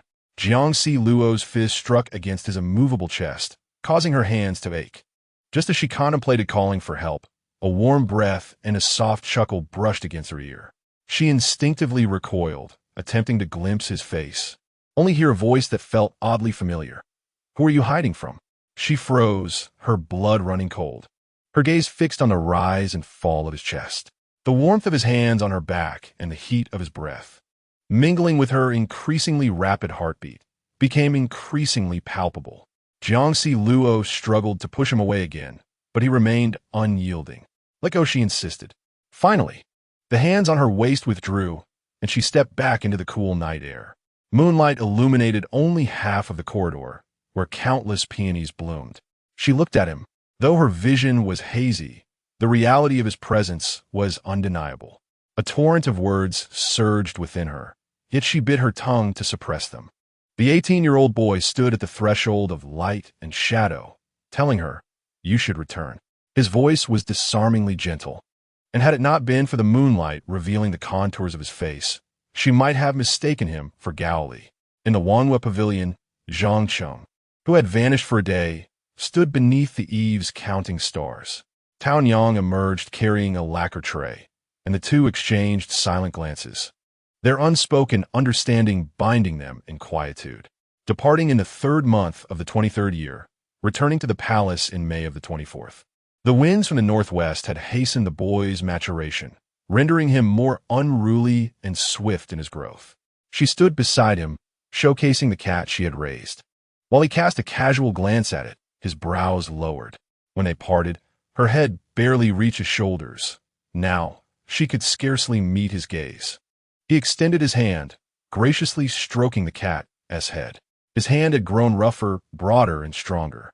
Stealing a glance at him while he caressed the cat, she noticed his once fair complexion, now weathered by the trials of war, had adopted a sun-kissed hue.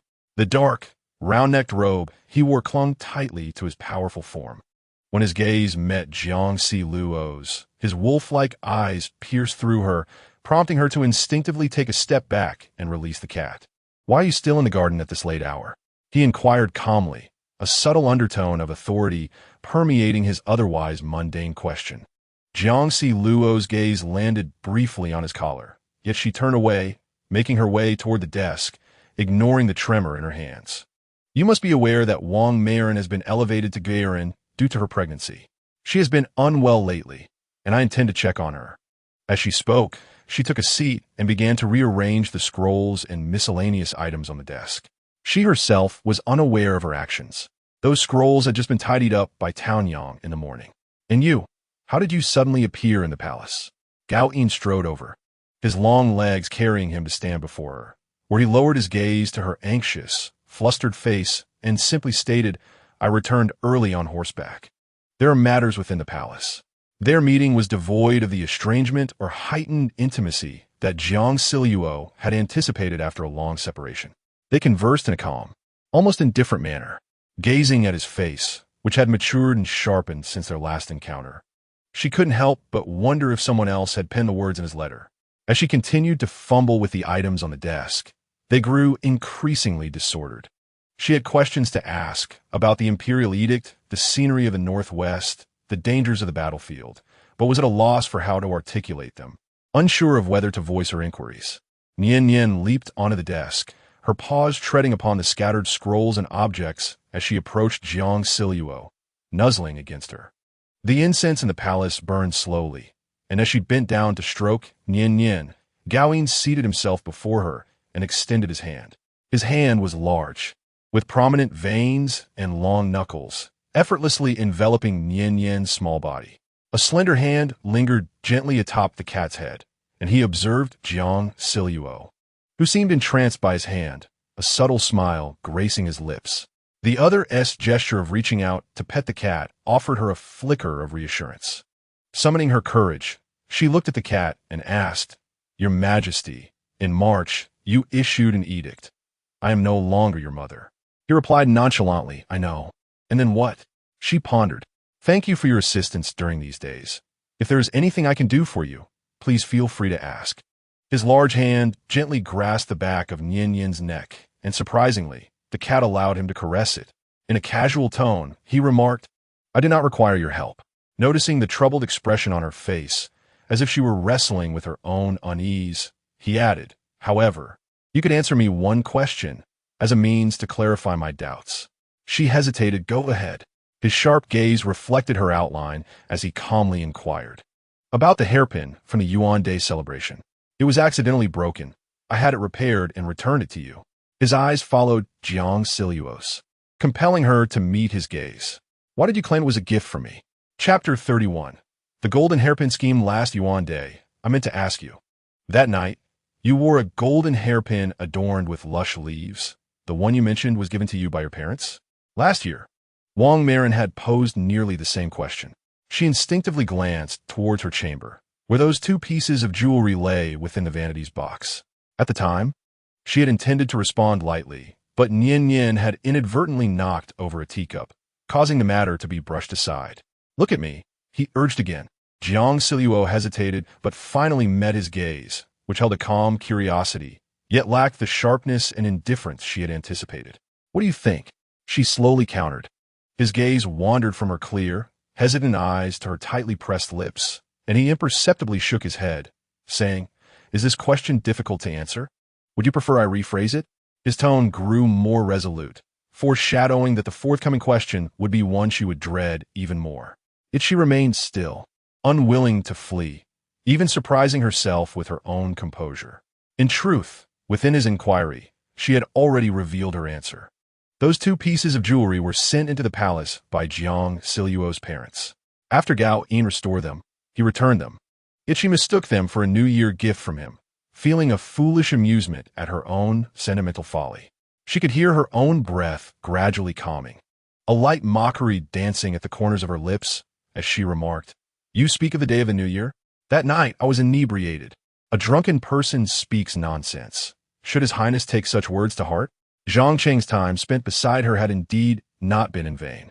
Gao Yin must have uncovered some truth, perhaps possessing more concrete evidence, which is why, upon his return, and after less than an hour of their reunion, he was so eager to press her with inquiries. Perhaps the kindness that moved her was merely a ruse, a means to gain her trust for the sake of investigation. Gao Yin remained silent, while Jiang Zhao, lost in her own thoughts, felt her expression darken, her eyes reddening, brimming with unshed tears. The youth's hand twitched slightly. Yet he heard the woman ask, "Why have you gone to such lengths to assist me during this time?" Seeing the distrust in her gaze, he rose and seated himself at the writing desk, lowering his head to encompass her entire form within his sight, his arms poised to envelop her within their embrace. "You are my mother," he stated. Jiang Zhao chuckled softly, as though she had heard something amusing. "I am no longer that. His Highness, with such vast powers, should have long been aware of the Emperor's decree. You claim that is why you assist me. yet it is clearly a deception.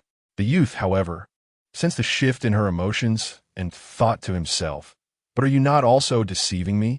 He chose to suppress this, his tone softening as he reassured her. "Do not fear, I would never harm you." Who was afraid? Jiang Zhao retreated from him, determined not to let her thoughts wander to that note bearing merely 2 words. In a fluster, she stood, causing the scrolls on the desk to scatter, rolling chaotically across the floor. She hurriedly rushed to collect them, the furthest having rolled beneath the window. Cradling several scrolls in her arms, she picked up the last one near the floor lamp and looked up to find Gao Yin, unusually silent, seated at the desk with a piece of paper in hand. Through the light, she could discern the faint letters on that paper, prompting her to dash over in a panic, snatching it away along with the scrolls she had gathered, hastily stuffing them into the bookshelf against the wall. Gao Yin was not angered. His gaze remained calm as he observed her flustered movements, noting her progress with the words. Jiang Zhao's face flushed crimson, as if she had overheard some shameful remark. "What do you mean by that?" His gaze seemed to cling to her, as if she were a spectacle worth observing. And upon hearing her words, he revealed a hint of a smile, saying, "I was complimenting you." It felt more like mockery. With a few exchanged words, the atmosphere within the chamber lightened. She stood before the bookshelf, arranging the scrolls, and upon hearing Gao Yin approach, she did not turn but asked, "What brings you here?" The youth did not respond directly, but instead broached another topic. "I have heard the Emperor often troubles you." As she aligned the scrolls, ensuring that each was paired with its counterpart, she recited silently in her mind, "Not entirely. It's just that every encounter seems to bring misfortune." He stepped closer, leaning against the bookshelf with his arms crossed, observing her as she organized her belongings. "You bear some resemblance to the Empress. When the Emperor sees you, he is reminded of her." "Me like the Empress?" Upon hearing this statement for the first time, she recalled the placid and serene visage of the favored concubine. Curiously tilting her head, she asked Gao Yin, "In what way do we resemble one another?" Was the Emperor that old man, employing her as a muse for his literary pursuits?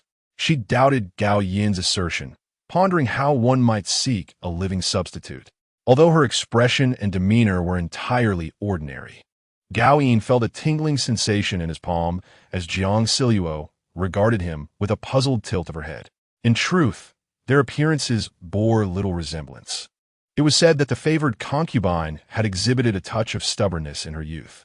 He spoke softly, revealing his penchant for shattering the obstinacy of others, deriving a perverse pleasure from their anguish and turmoil. He shifted the conversation, dismantling the bond between them, seeking to ascertain whether she would persist in her endeavors if stripped of her support. Thus, when the Emperor remarked that she had acquired Gao Yin's feudal pride, it was merely a manifestation of his caprice. In essence, he relished tormenting the obstinate. She gazed upon the youth's tranquil countenance, the intensity of his scrutiny dissipating. He stated, "I have learned from you. What have you? Has he treated you in such a manner all these years?" Upon voicing the question, she already comprehended the answer. The incident at Wucheng Gate was a miscarriage of justice, a moment of the Emperor reveling in the punishment of his rebellious subjects. "It is I who have caused you harm," she confessed. "Had you not escorted me back to the palace, you would not have faced such injustice." The youth observed her lowered gaze, and as he swallowed hard, he reassured her, "You need not bear the weight of guilt. The fault lies not with you. Moreover, the Emperor shall not bestow upon you his undue attention any longer." "Why is that?" she inquired. He lowered his head and gently kicked at Nian Nian, who was tugging at Jiang Zhao's skirt. "In a few days, you shall discover the reason." Chapter 32. The celebration banquet that evening. Gao Yin took refuge in a small chamber at Wanhua Pavilion. She was perplexed by how he had stealthily entered the inner palace and audaciously spent the night in a concubine's quarters. He claimed that his wounds ached, remnants of old injuries from the northwest, and that he had scarcely rested during his journey. She felt a wave of embarrassment and refrained from further comments. The following morning, Tao Yang informed her that he and Zhang Cheng had departed early. Jiang Zhao then found leisure in constructing a swing in the courtyard. As news began to spread of the army's imminent return, swallows returned to their nests, chirping melodiously, while the swing beneath the shady trees was completed. She cradled Nian Nian in her arms, gently pushing the swing as the small kitten, bold in spirit, perched atop, unperturbed by the lush green canopy overhead. Qianyang Hall, the grand hall of the outer court, was unprecedented in its magnificence. Within, extravagance reached its zenith, with lights shimmering like stars and treasures of gold and jade glittering in every direction. Following a resounding victory in the Northern Liang campaign, the court gathered here in jubilant celebration. The fifth Prince Gaoyin, having led troops to conquer Gaochang, earned the emperor's favor and, at the tender age of 18, was bestowed the title of King of Qin, granted the authority to establish a court and govern. The hall was filled with officials of the third rank and above from the former dynasty, while palace maids flitted about like fish in water. The emperor sat upon his throne, a smile gracing his lips as he listened to Minister Li Huan speak. Your Majesty, this Gao family was once a concubine of Qin Hetong, yet her gentle nature and exceptional beauty, along with her skill in the Chu dance, are noteworthy.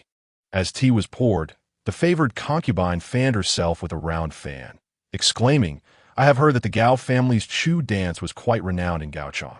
After her performance, Your Majesty's countenance was filled with delight, prompting others to compose poetry in her praise, likening her dance to the clouds and the rosy dawn. She, however, had never been well-versed in poetry or song and had little interest in remembering such accolades. With enthusiasm, she interjected, yet last night at the grand banquet, that Gao family member exhibited no signs of timidity and even dared to retort against Your Majesty. Jiang Zhao raised her brows in surprise, and then recalled the fall of Gaochang, her husband's head severed by Gao Yin himself. It was entirely reasonable for her to harbor resentment towards the emperor. Yet, being captured and escorted to the victorious nation, surrounded by a court of officials, and standing before the emperor, whose words could dictate her very fate, she displayed no fear, boldly voicing her defiance. How could this not be considered a manifestation of noble spirit? What was His Majesty's reaction? The emperor commanded her to step forward and pour wine. Concubine Wang smiled and remarked, You did not expect this, did you? The news spread far and wide yesterday. His Majesty not only refrained from punishing her for her insolence, but also ordered her to serve as a captive, a slave for her crimes. Did you not see the expression on Yang Baolin's face yesterday? She covered her lips with her fan, recalling how they had coincidentally encountered each other in the garden when the palace maids delivered the message. Yang Baolin had appeared consumed by jealousy at having lost favor. This Yang Baolin was the very beauty who had danced beneath the moon a few nights prior. It was unclear how she had divined the emperor's movements. Or perhaps it was mere coincidence. She had originally been a beauty gifted to the emperor by the previous dynasty, having gained favor through that one dance, and was bestowed the title of Baolin the next day. Jiang Zhao interrupted her thoughts about the tea and offered a thin slice of meat jerky to the little cat. Having won the emperor's affection through her dance, she naturally felt a pang of jealousy towards the graceful Gao clan. Concubine Wang gazed at Nian Nian with tenderness as she nibbled on the jerky, adding, I'm quite curious about her. I believe we shall see her today. Just yesterday, the Grand Army had returned to court, and the emperor had hosted a banquet in the Qianyang Hall for the officials. Today, in the afternoon, a feast was to be held in the Yawang Hall by the Tsuzhou Pool, celebrating with the Empress Dowager, concubines, and their children. Jiang Zhao could not peer into the past dynasty, yet from the grandeur and solemnity of such a banquet, she deeply sensed the significance of this war. After chatting with concubine Wang and enjoying some light refreshments, she observed the sunlight shifting from vertical to slanted, enveloping the surroundings in a cool tranquility, where even the birds ceased their songs and the shadows of the trees appeared languid. Nian Nian, exposing her belly, had fallen asleep atop the writing desk. As Jiang Zhao prepared to leave, she took a handkerchief and gently covered the little cat's furry belly. The Yawang Hall was a bit distant. Taonyang assisted Jiang Zhao into the palanquin. She would only ride in such a human-lifted sedan when visiting the Rinshou Hall on New Year's Day, each time feeling as if she were perched on a bed of nails. The thought of being carried by human hands outside filled her with guilt. Through 2 layers of gauzy floral fabric, the path grew increasingly unfamiliar. Taonyang trailed alongside the palanquin, glancing over occasionally to check on her. Looking ahead, she spotted the palace maids lifting the palanquin and sighed softly. In the end, she closed her eyes, swaying gently until they reached the Yaowang Hall, built across the water. The hall comprised 3 sections, with the banquet taking place on the 3rd level of the main hall. The gates opened in sequence, with palace maids entering in an orderly fashion, some carrying jade vessels, others holding golden cups. From the 3rd level, one could gaze upon the entire scenery of the Zhuzhou pool. The left side along the lakeshore was reserved for princes, royal offspring, and their families, while the right side accommodated the concubines, arranged in order from 1st to 3rd rank in the front row and 4th to 6th in the back. When Jiang Zhao was guided by the female official to the last position in the front row, she realized that, despite being hidden deep within the palace, she had ascended to a rank where she could claim the 5th position. Above her were the 3 favored consorts and Xuanyi. Suddenly, a sense of unease washed over her, akin to a mere worker unexpectedly finding themselves qualified to attend a meeting. The first row was undeniably striking. As she glanced back, a graceful and delicate beauty approached her, and upon noticing Jiang Zhao's gaze, she elegantly curtsied, her voice as soft as a feather. "I humbly pay my respects to Lady Jiang." She was a stranger, yet from her figure, she recognized the beauty under the moonlight from that night, smiling in response. Yang Baolin. The other's appearance was striking, rivaling that of Zhang Xuanyi, and perhaps even more imbued with purity. Before long, noble consort Wang, with her 3-month pregnancy, strolled in, carefully flanked by palace maids. Adorned in a vibrant crimson skirt, she greeted the passing concubines with warmth and grace, even drawing a glance from the Wang consort across the hall. At this moment, the most favored in the court was undoubtedly noble consort Wang, who bore the dragon's heir. Jiang Zhao waved her hand fan at her. They had arrived together. Although noble consort Wang, being with child, often rested in her palanquin. Seeing Jiang Zhao seated steadily between the 2nd row consorts, she withdrew her gaze and encountered the Zhang Xuanyi family. Rising, she paid her respects, already lively in her demeanor as she stood beside Lu Ling Ai, who smiled back at her, revealing her teeth. Jiang Zhao. Such a sight was rare in the palace, especially at a grand banquet like this. Zhang Xuanyi immediately feigned reproach, casting a glance at her daughter-in-law, and said to Jiang Zhao, "I apologize for the spectacle." She had met Lu Ling Ai on 2 occasions, once at a drunken revelry and once at a wedding, and sensed that the latter held a favorable impression of her. Jiang Zhao was pleased to reciprocate the smile, saying nothing further. Moreover, she envied Lu Ling Ai for her life, free from the taste of sorrow. With such merriment, it was clear that the residence of the Jin Wangfei was filled with happiness and well-being, a blessing for Xuanyi.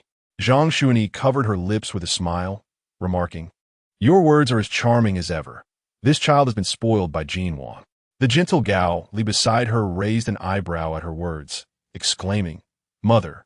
Ignoring him, Zhang Xuanyi turned to find her seat. Gao Li watched his mother depart, then turned to Jiang Zhao, saying, "I hope Jiyu does not take offense." Lu Ling Ai, now, with a touch more allure than before, stepped closer, her emotions evident on her face, and inquired, "How has Jiyu been lately?" Jiang Zhao returned her smile, replying, "I am well. Thank you for your concern, Wangfei." Just as Lu Ling Ai was about to speak again, a familiar, cold voice interrupted. "Second brother, second sister-in-law." It was Gao Yin, clad in a scarlet round-collared robe, cinched with a jade belt. Jiang Zhao's eyes widened slightly. Gao Yin had never worn such a color, and it brought a unique charm to his stern countenance. "Fifth brother," Gao Li greeted loudly, his expression warm as he looked at Gao Yin approaching. However, Gao Yin halted beside Jiang Zhao, clasping his hands behind his back, and said to her, "Jiang Zhao, I hope you are well." She chuckled inwardly, maintaining her gaze on the floral pattern on the sleeve of the person beside her, addressing him as Your Highness, Qin Wang. Chapter 33. The indifferent one. Gao Li observed the seemingly distant yet affectionate interaction between the two, maintaining a polite smile as he said, "I have yet to congratulate fifth brother on your title. Do not forget to invite us for a drink once your residence is completed." Gao Ying coolly returned his elder brother as cordiality, responding, "Of course." Lu Ling AI, however, tilted her head slightly to observe Gao Ying, her almond-shaped eyes reflecting a swirl of thoughts. "It has been quite some time since we last met. Since the Empress Dowager's palace," she remarked to Jiang Zhao. Jiang Zhao replied, "I have been unwell and lackadaisical, preferring not to venture out. It is kind of Wang Fei to remember me." Lu Ling AI bit her lip and shook her head, the hairpins in her coif jingling softly. "I must apologize for my rudeness during my last drunken episode. I thank you for your forgiveness, Jiu." It was for this reason that Jiang Zhao had nearly forgotten it entirely. "No matter, I have no recollection of it either. Your Highness need not be troubled."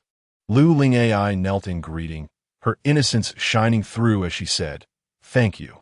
Gao Li accompanied Lu Ling AI to greet King Wu, while Gao Ying quietly inquired, "What happened regarding the drunkenness?" That day, Zhang Cheng did not enter the palace. He merely mentioned encountering the second prince outside. The mention of drunkenness reminded him of the previous New Year's Day, when Jiang Zhao would become inebriated after just 3 cups of light wine. Had Lu Ling AI bullied her? Jiang Zhao, fearing others might notice their familiarity, squeezed out a response through her teeth. "It was nothing. His Highness the Qin King is merely gathering the affections of the young ladies of the capital, and someone inquired about me." After speaking, she lowered her eyes to conceal the mirth within them and returned to her seat.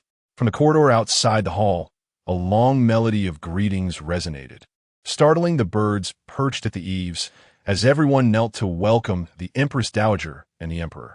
Listening to the footsteps approaching on the ground, Jiang Zhao felt once again that sitting in the front row was exceedingly conspicuous.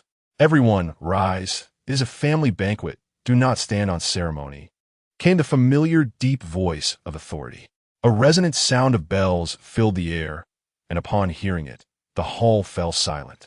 The musicians from the Tai Lu Bureau played their instruments, while several dancers in azure skirts ascended the hall in time with the music. As the melody shifted to a lighter tune, the dancers moved in harmonious synchrony, their garments fluttering, as if they were a single entity. Positioned 5th in the front row, Jiang Zhao caught a glimpse of Gao Ying seated opposite her, who was turned slightly to listen to the 4th prince. Gao Di, a year older than him, appeared lively and animated, resembling a younger brother to Gao Ying. Once the dance concluded, the Empress Dowager expressed her commendation, and the dancers thanked her before gracefully exiting. The female officials and palace maids from the Shangsij Bureau presented tea, and she raised her hand to decline the wine, only allowing the maid behind her to pour tea. Meanwhile, another maid named Taonyang brought forth delicacies and fruits from a black lacquer tray trimmed in gold.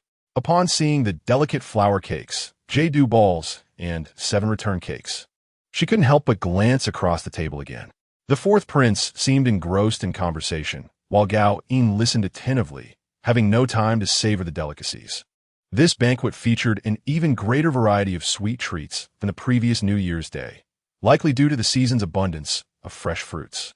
The emperor's voice, booming like thunder, spoke of the great victory in battle, and the Empress Dowager seamlessly turned the conversation to the child within noble consort Wang's womb, declaring it to be a fortunate child. Following this, another round of music began, introducing a dancer clad in attire from the western regions, who danced barefoot on the round carpet in the center of the hall, performing a Huxian dance. As she spun swiftly and gracefully, various instruments joined in, with the drum beats growing increasingly clear and urgent, drawing everyone into the rapid melody. When the dance concluded, the hall remained silent until the emperor clapped joyfully, awakening the assembly. "Well done. Rewards." Only then did Jiang Zhao realize how captivated she had been by the dance and music. Her body had leaned slightly forward. The emperor's call stirred the crowd into applause, and she joined in lightly clapping her hands. Her gaze met Gao Yin's, and as their eyes touched, she instinctively looked away, feeling a sense of foreboding. As the applause subsided, the Empress Dowager inquired, "Is this the Gao family?" Jiang Zhao, along with the others, looked up to see a woman kneeling beside the emperor, pouring wine, clad in the azure attire of palace maids. Her movements were graceful and enchanting, and even without seeing her face, it was evident she was of refined bearing. The emperor commanded, "Lift your head, so the Empress Dowager may behold you." At last, I beheld the famed Gao, whose dance could intoxicate the clouds. Her petite face was adorned with delicate features, yet her lips were drawn downwards, conveying an almost audacious indifference. When the emperor commanded her to raise her head, she complied, presenting her visage, though her gaze remained unyieldingly averted from all. The Empress Dowager observed her actions with evident disapproval and remarked, "Her appearance is passable, yet the emperor should send her to the Bureau of Ceremonies to learn decorum post-haste." "Your Majesty is indeed correct," the emperor affirmed. The dowager cast another scrutinizing glance at Gao, as if pondering her worth. "I have heard you are skilled in dance." Gao's voice matched her demeanor in its frigidness, replying to the Empress Dowager, "I am. Today, we celebrate our dynasty's great victory in the inner palace. Would you be willing to perform a dance?" Gao responded in a clear voice, replying to the Empress Dowager, "I would rather not. Though I have been reduced to a war captive, and my status is akin to that of a plaything, my homeland has perished, and my husband's remains are yet to be cold. Yesterday, I was compelled. Today, I shall not dance again." Each word resounded with resolute strength.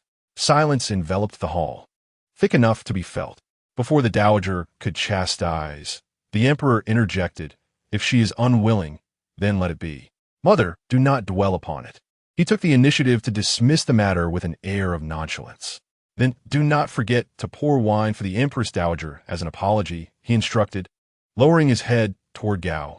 She rose and knelt beside the dowager, taking up the golden ewer to pour wine, her tone icy as she said, "I beseech the Empress Dowager to forgive my transgression." Her tone was so frigid that it felt more like a provocation than an apology. Jiang Zhao, witnessing her unconcerned demeanor toward the imperial pair, felt a surge of satisfaction and unconsciously leaned forward to observe the drama unfold. The dowager remained silent, not accepting the offered olive branch, but instead retorted to the emperor, "Is it not perilous to keep such a rebellious girl by your side?" The emperor replied, "Mother, you worry excessively. Gao has recently lost her husband and is yet unaccustomed to the palace's ways." The dowager scoffed coldly, rolling the Buddhist beads in her hand. The emperor signaled to Gao, who, with her impassive countenance, resumed her place beside him. Now, the three figures above were all cold-faced, the dowager and Gao, while the emperor sat calmly in the center. The assembly below dared not interject, and Jiang Zhao mused about the peculiarities of the emperor, who seemed to relish opposition, perhaps due to a life lived too smoothly. Retracting her gaze, she felt the weight of someone's attention from across the room. Looking up, she found Gao reclining against the armrest, a piece of fruit in hand, his gaze fixed upon her, his expression inscrutable. Jiang Zhao cast a puzzled look in his direction, and he, raising a hand, took a bite of the fruit. Though they were distanced, she fancied she could hear the crisp crunch of the fruit being bitten into. After several dances had graced the gathering, the emperor declared that he had indulged enough in wine and departed with Gao. Once they exited, the Empress Dowager permitted the rest to disperse as they pleased. With the two most powerful figures having vacated the Yaoguang Hall, the guests began to rise, some lingering by the windows to admire the scenery, while others engaged in jovial conversation and merriment. Jiang Zhao remained seated, sipping her tea, contemplating an early departure, when she noticed Princess Deji standing by the window. Remembering the peony she had received from her last year and her delayed gratitude, she rose and approached. Deji, surprised by her approach, greeted her with proper decorum. "Jiang Zhao, Your Highness, I have come to express my gratitude for the peonies you sent me last year," she replied. Deji's face reflected greater astonishment. "It has been so long, and you still remember. It is of no consequence. If you like them, I shall have someone send you some this year." She responded warmly, "I thank you in advance. Your Highness, behold, it appears to be a pair of celestial cranes." Suddenly, Li Ronghua, who was by the window, called out, drawing the attention of several people. The third prince, Gao Ji, leaned against the window and gazed outside, asking, "Where is it?" Chapter 34. An Unexpected Incident. At the side, a palace maid, serving pastries, glanced outside and replied, "Your Highness, it should have landed on the surface of the lake below." At this time of year, waterfowl occasionally alight here. I have never seen a living crane before. Gao Ji, filled with excitement, urged, "Mother, let us go down and take a look." The consort gently patted her son's hand with affection, saying, "Let us go." As they made their way, the others in the hall, having sat for a while, also expressed their desire to see the cranes. Deji followed the noble consort, while Jiang Zhao noticed Lady Wang, who was supporting her belly, standing up. She hurried over and said, "You should not go. There are too many people. Oh dear, it is rare for me to feel comfortable today. Let me have a good look. Otherwise, I might feel unwell again soon." Lady Wang frowned, linking her arm with Jiang Zhao's, insisting, "Come on, come on. The crane is a bird of auspicious omen. I have never seen one either." The first floor of Yaoguang Hall connected to a marble terrace built upon the lake's surface. From the terrace, one could gaze far and wide over the expansive beauty of Suzhou Lake, where small islands occasionally hosted resting waterbirds. The two cranes had settled not far from the terrace on a small island, and the group gathered at the railing to observe. Jiang Zhao had initially planned to stand at the back of the crowd with Lady Wang, but was unknowingly led to the front by her. "Where are you maidens?" she inquired. Below them lay the shimmering, unfathomable water, with the marble railing only reaching halfway up their bodies. A cool breeze from the lake brushed against them unimpeded. Lady Wang replied, "I asked her to return and fetch my cloak, lest the lake's breeze be too chilly." Beside Jiang Zhao stood the consort and the third prince, with Yang Kairin and Li Ronghua behind them. She strained to tiptoe and look for Taonyang, but instead met the gaze of the notably tall Gao Yin. Upon noticing her, he moved slightly, seemingly intending to approach her. Suddenly, a loud crash of shattering porcelain echoed from behind the crowd, causing panic as people hurriedly retreated towards the lake. The crowd surged towards the railing, and Jiang Zhao pressed tightly against it, anxiously gripping Lady Wang's arm, fearful of her falling. At that moment, several pieces of porcelain were hurled down from a window above, and the throng pressed closer to the lakeside. Jiang Zhao felt herself pushed backward, her legs brushing against the railing as she lost her balance and tumbled into the air. "Someone has fallen into the water. Quickly, call for help. It is the noble consort who has fallen. Hurry, save her. I cannot swim." "Who can swim?" The people on the terrace scattered in alarm as the consort watched Jiang Zhao and Lady Wang plunge into the water. The crowd was in turmoil. In nearby palace, maids rushed over. Upon realizing it was the pregnant, noble consort who had fallen in, panic swept through them, and several maids, regardless of their swimming abilities, leaped into the water. But quicker than the maids was a flash of crimson. The third prince trembled as he grasped his mother's cold hand, overwhelmed with fear. He had just been released from a year-long confinement 2 months prior, and now 2 consorts had fallen beside him. He worried about potential repercussions from his father and was contemplating a discreet escape when Gao Yin approached and cleared a path for him.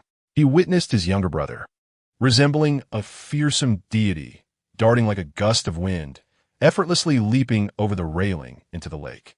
The surface of the water and the crowd above vanished in a disorienting blur as the frigid lake water surged from all directions.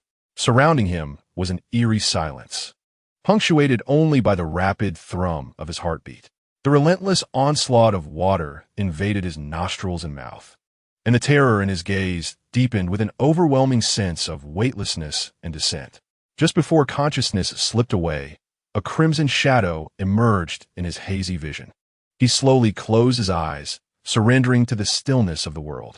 In a daze, Gao Ji remained in a trance, only to witness his younger brother surfacing from the water, cradling a woman in his arms. With one hand, he climbed the railing, dripping wet, and in a fleeting moment, he vanished like a wisp of wind, leaving only a trace of water behind. Moments later, the sound of palace servants retrieving the noblewoman echoed, as he followed his anxious mother closely behind. Gao Yin forcefully kicked open the side hall door and cast a glance back, ordering close the door. No one is to enter except the imperial physician. Taonyang, trailing behind, wiped her tears and affirmed, "Yes." He positioned the unconscious woman face down on a low couch, resting her abdomen on his lap. With his hand gently pressing against her frail, cold back, he furrowed his brow and applied a few cautious presses, fearing to exert too much force and cause her harm.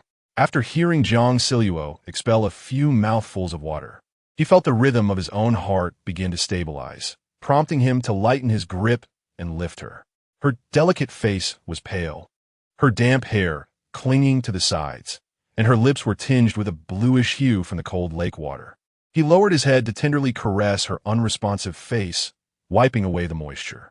Her vibrant eyes remained tightly shut, unwilling to meet his gaze. He retrieved a thin blanket from the low couch, wrapping her securely within it and drawing her close to him, pressing his forehead against hers to gauge her temperature. Visions of countless corpses from the battlefield flashed before his eyes, the scene of the northern Liang royal family being hanged from a withered tree, their bodies pale and lifeless. A rare pang of pain coursed through his heart as he gazed longingly at the woman's face, inching closer until his warm lips brushed against her icy forehead. He raised his head to observe her pallid features, droplets of water cascading from his face onto hers, resembling tears tracing down her cheeks. With a gentle kiss upon her brow, he spoke with an unprecedented conviction. "It is I who failed to protect you." It was unfathomable that such a calamity had befallen her right before his eyes. He should not have allowed her to be taken forward by the noblewoman, nor should he have hesitated for a moment as he approached her. Had he not paused, he would have confidently grasped her hand before Jiang Zhao fell into the water. The woman's face stirred slightly, a faint breath escaping her lips, and the pain he had endeavored to disregard surged back anew. She should not endure such suffering. The intrigues of the harem ought not to involve her. He had not shielded her adequately. He pressed his face against hers, lamenting his failure to protect her, which had ultimately led to her injury. "Your Highness!" Zhang Cheng burst through the door, and upon seeing the youth cradling the woman, he announced, "The imperial physician has arrived." Gaoyin gently extracted the woman from his embrace and placed her on the soft couch, as the physician stepped forward to examine Jiang Zhao's pulse. "Your Highness, regarding the water that the noblewoman inhaled," the physician inquired. "She has already expelled it. Just now, her head moved slightly." The physician nodded, withdrawing his hands, and reassured, "The noblewoman is not seriously harmed. I shall prescribe 2 doses of warming and energizing medicine, which will suffice for her recovery. Given her frail condition, she may remain unconscious for a while longer. There is no need for your Highness to worry." "Very well." Chapter 35, The Ache of Longing, Part 1, Your Highness. Zhang Cheng bid farewell to the imperial physician and leaned down to Gaoyin, stating, "His Highness the Prince of Jin and the princess are outside. Jiang Zhao needs to change out of her wet clothing, and Yaowang Palace is not a suitable place for concocting medicine." He reached out to embrace her, pressing her face tightly against his chest, enveloping her from head to toe in a thin blanket, and declared, "Let us return, Your Highness." However, Zhang Cheng intervened, cautioning, "This is too conspicuous." After a brief pause, he added, "I shall carry her to the shoulder-borne palanquin." As the palace doors swung wide, Gaoyin, cradling Jiang Zhao, passed by the waiting couple, the prince and princess of Jin, without casting a single glance in their direction. He dismissed the numerous concubines in the corridor who were watching the royal favorite, opting instead to take another route down the corridor of Yaowang Palace. Tao Yang lifted the green gauze curtain, and Gaoyin gently placed Jiang Zhao inside before standing upright and saying, "You should also ascend and watch over her." After watching the palanquin disappear into the distance, Zhang Cheng finally spoke, "Your Highness, the palace made committed suicide on the spot." Moments before, the terrace had been crowded. In the briefest span of time, from the moment a porcelain plate fell to the startled crowd, Jiang Zhao had plunged into the water. Zhang Cheng had dispatched someone upstairs to apprehend the culprit as soon as the plate shattered, and, just as his words fell, he witnessed a woman, in a state of shock, tumble into the lake. He detained Zhang Cheng once more, instructing him to send someone to urgently summon the imperial physician. By the time the guards and palace attendants reached the 3rd floor, the palace maid had already taken her own life with a shard of porcelain, and her body had since been removed by agents of the Ministry of Justice. The afternoon sun was blindingly hot, yet who could fathom the chilling cold of the lake? Gaoyin turned a glance back at Yaowang Palace, his dark eyes narrowing. Did they truly believe the emperor held any value for this child, resorting to such foolish measures? In my humble opinion, "There is something amiss," Zhang Chung murmured, then raised his gaze to the still dripping youth, saying, "Your Highness, you should also return swiftly to change your attire." Yet Gao Yin replied, "I shall go to Wanhua Pavilion. You return and fetch me some garments." With that, he strode away, paying no heed even to the approaching carriage of the Empress Dowager. Suzhou Pool lies to the west of Zy Palace. The routes taken by the concubines and the princes differ. The concubines return through Gi Gate, while the princes and their consorts traverse the outer court via Xinfu Gate, passing through the heavy gates to reach Suzhou Pool. Gao Yin followed the same route as before, but he and Zhang Chung parted ways at the heavy gates. Tao Yang led her mistress back to Wanhua Palace, while the other palace attendants carried Jiang Zhao back to her chambers. They promptly changed her out of the damp, clingy clothing, wrung out a wet cloth to dry her off, and dressed her in a dry nightgown, squeezing out her hair. She touched Jiang Zhao's forehead, finding no signs of fever, and sighed in relief. It was evident that today's ordeal was aimed at the child within the royal favorite. Yet the Jiu had also suffered undeserved misfortune. With a sigh, she stepped outside to check if the medicine had arrived, only to be met by a tall figure entering against the light. She quickly bowed and greeted, "Greetings, His Royal Highness, the King of Qin." "Leave," he commanded, striding directly into the chamber without a hint of discretion. Tao Yang had no choice but to wait beneath the eaves. The young lady remained unconscious, her wet clothing still clinging to her. He sat cross-legged beneath Jiang Zhao's bed, extending his hand to touch her icy fingers. "Jiang Zhao," he murmured, as her eyelids fluttered slightly, though she remained asleep, likely lost in dreams.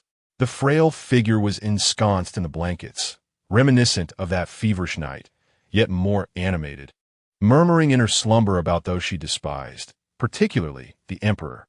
His fingers gently glided from her smooth forehead to her nose, teasingly asking, "Am I among those you detest?" Dust floated in the light, and the sounds of battle echoed in his ears. He let out a faint laugh from his throat, but the person lying unconscious on the bed could not respond. He withdrew his hand, and outside the chamber, he heard Zhang Cheng's voice, "Your Highness, the servant has brought your garments." Gao Yin rose to change out of his damp attire in a small room, emerging clad in his customary raven-black round-collared robe. As he adjusted his sleeves and saw Tao Yang holding the medicine, he instructed, "Set it down and step outside." Tao Yang hesitated for a brief moment while bending to place the lacquered tray down, then glanced at the still unconscious lady, feeling helpless within. "As you wish." He stared at the medicine in the lacquer tray, seated himself on the bed, cradling the woman partially in his embrace. With one hand he held the bowl, and with the other the spoon, awkwardly attempting to feed Jiang Zhao the medicinal concoction. His heart mirrored the surrounding tranquility as she leaned against him, compliant. The first attempt failed, but he tried again, gently parting her lips and lifting her chin to deliver the medicine. Her throat moved, and with trust, she swallowed it down. He thought, so obedient, and couldn't help but kiss her forehead. Gradually, the medicine was consumed. He held her tightly for a moment before releasing her, gently placing her back down to rest, his hands slowly retreating from the nape of her neck. Her small face nestled back into the pillow, beginning to regain some color. This proximity was a stark contrast to the distant heartache born of the relentless winds and frost of the northwest. On the long journey to the northwest, he had sought the emperor's pardon for Jiang Zhao under the pretext of a military campaign. The officials in the court were aware of the injustice he faced, and indeed, the emperor granted her clemency. He reflected, since that day her demeanor had drastically changed. He had intentionally tested the waters, drawing near, only to witness her risking her own safety to save him, resulting in her confinement for 6 long months. Through his deliberate attempts to connect, he felt a growing compassion for her. He lifted her confinement, believing that when affection devolves into pity, it ought to conclude. He had gleaned enough insight into his own inquiries. After their parting in the corridor, he did not enter the palace to see her again before the army set forth. Nor did she often cross his mind. On the day of departure, as the troops marched past the Duan Gate towards the outskirts of the city, he could not resist casting a glance back at the Ziwei Palace, recalling the glimmer in her eyes when she smiled at him. The march was arduous, and conditions worsened as they journeyed northward. The heavy snowfall of the northwest first settled upon his shoulders, and his thoughts inexplicably turned to the weather in Luoyang. He inhaled a breath of the crisp snow, allowing the chill to seep into his chest and lungs, battling against unwelcome hallucinations. Then came his first assassination attempt, where he dispatched 5 nameless assailants. Though they seemed intent on taking his life, their true aim was to gauge his strength. In the dim light of the candlelit tent at night, before the messenger arrived with the secret missive, his blood surged and boiled from the earlier confrontation, rendering him restless. Alone, he noticed the flickering shadows cast by the candlelight resembling Jiang Zhao, and then he felt himself losing sanity. How could a mere flicker resemble a person? When Zhang Cheng's letter mentioned her life in the palace, he initially had no intention of replying. He retained Zhang Cheng more out of necessity for someone to relay messages within the harem, as it was more convenient to have him near Jiang Zhao. However, at the last moment before his departure, he changed his mind, instructing Zhang Cheng to document her circumstances in the correspondence and to keep an eye on her when necessary. The tumultuous blood coursing through him overwhelmed his reason, and he found himself compelled to write her a letter. That night, sleepless, he included a small flower that bloomed in the sandy ground with the letter, imagining she had never seen one before. Endless assassinations, splattering blood, the clashing sounds of swords and weapons, sometimes under the clear moon and the dense stars of the night sky. He recalls the New Year's Eve when she lamented the absence of the moon, regretting she could not behold such a beautiful sight. Chapter 36.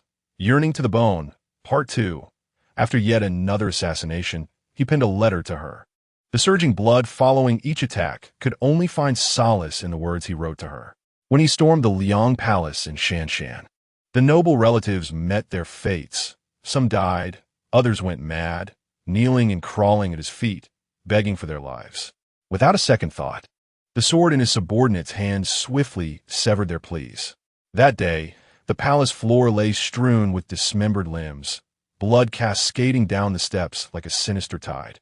The illegitimate son of the northern Liang royal family, incapable of enduring intimidation, tossed the severed head of a relative into his hands. The recipient shed a few absurd tears before hanging lifelessly from a crooked tree behind him. Li Huan stationed himself at the northern Liang palace while he led his troops against the northern Turks. Day after day, sometimes reversing day and night, he could fall asleep at a moment's notice, yet her silhouette danced in his dreams. He glimpsed her disappointment on the day of his departure, realizing upon waking that only the wind stirred the yellow sands around him. He greedily savored every unfamiliar yet endearing character in her replies, allowing himself to collapse onto the yellow sands, intoxicated, wildly imagining he had seen the sun 3 times in his dreams amidst the night and sands. Do not think of her, do not dwell on her any longer. From the marrow of his bones surged endless demons and desires, incessantly burning him, driving him mad with a yearning to drown it all in blood. Yet more blood only birthed further madness and tumult, relentlessly assaulting his reason. With a single stroke, he severed the heads of Can and Tong, ascending the throne of Gaochang, declaring the battle concluded. The Western Turks could no longer pursue. Then came more intense and brutal assassination attempts and poisonings. In the darkness, he waited, hearing the rhythm of his own breath and the rush of his blood. It was the first time he laid bare his entire reason, admitting to himself just how deeply he missed her. From an unknown origin, his feelings seeped into his bones, tormenting him each day in the northwest, punishing his arrogance. After eliminating the final wave of assassins in Gaochang, he penned his last letter, the memory of her embracing him in defiance of the emperor flashing before him. Do not be afraid, were the words he longed to convey at that moment. On his return journey, he rode swiftly, day and night, attempting one last time to summon his rationality. Yet, reason betrayed him, and the marrow within him clamored for haste, urging him to quicken his pace. Her face seemed to linger just within reach. This should not be, he mused. Born in the depths of the palace, raised by the hands of concubines, he had supported a life shrouded in darkness since the age of 5. Every step he took was meticulously calculated. Even his feigned harmony with the Empress Dowager was a pretense aimed at garnering her compassion and acquiring the power he sought. He cared little for the feelings or fates of anyone in the harem. He desired power, to ascend, to achieve his ambitions by any means necessary. He had stood vigil at his mother's sickbed long enough, and when she passed away, his heart had grown so numb that he felt no pain. Only relief that the day had finally arrived. That night in the garden, he watched her from the shadows as she walked, listening to her conversation with her companion, the peach blossom maiden. Fearful of the darkness, he suppressed a torrent of wild thoughts, chewing them over repeatedly, his hands clenched in a fist behind his back, reminding himself that he must not appear in such a manner, lest he frighten her. He observed her darting away into the long corridor, and in an instant, the clamor within him quieted. When she collided into his embrace, he deliberately held her close, as if finding a long-awaited refuge after more than a year of drifting. The woman still slept, yet her complexion had returned to normal, her breathing steady and gentle, as if she were merely indulging in a peaceful slumber. He inquired about the golden hairpin, intending to gauge her trust in him, to see if she would offer an explanation. To his surprise, this question provoked her anger. It was acceptable if she did not trust or fear him. He was still present in this moment. He planted a light kiss on her forehead, and her eyelashes fluttered slightly. Outside the door, Zhang Cheng's voice lowered deliberately. "Your Highness." He rose and approached the door. "What news?" "The Dali Temple is urgently investigating the movements of the palace maid, while concubine Wang is safe for the moment. The Empress Dowager and the imperial physician are currently attending to her. It is said that the Jiu also fell into the water and expressed concern." Gao Yin replied nonchalantly. "Understood." He navigated around the screen and returned to the bedside, only to find those clear, glass-like eyes fixed upon him. "Awake?" Jiang Zhao sat up, subtly shifting inward, and asked, "Where's the peach blossom maiden?" Gao Yin settled beside her, noting the wary expression on her face.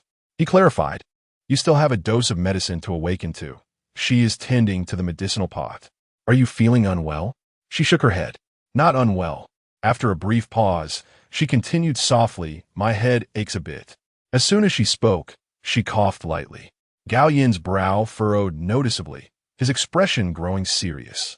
Without turning back, he commanded, "Go find the imperial physician." "Wait," she interjected, having overheard Zhang Cheng reporting something. "I want to know what is happening." The man raised his voice, summoning Zhang Cheng inside. The latter lowered his head, eyes fixed on the floor, kneeling beside the bed as he greeted the Jiu. She opened her mouth to speak, but a cough interrupted her. Suddenly, Gao Yin stood and walked outside. She questioned, "Did concubine Wang also fall into the water? How is she?" Footsteps echoed as Gao Yin returned from the main hall, a teacup in hand. He reseated himself at the edge of the bed, bringing the cup to Jiang Zhao's lips under her curious gaze. As the rim touched her mouth, she instinctively opened it to drink, tilting her head back, her hands clutching his wrist with trepidation, fearful he might spill water upon her. The cup was emptied with ease, and Gao Yin, maintaining his usual demeanor, set the empty teacup aside. Leaning against the bedpost, Zhang Cheng began to respond to Jiang Zhao's inquiry. She scrutinized Gao Yin's calm visage, only to abruptly avert her gaze when nearly caught. Replying to the Jiu, "Thanks to the timely rescue by the palace attendants, concubine Wang's unborn child, although startled, remains stable. The imperial physician is currently on duty. There are no immediate concerns.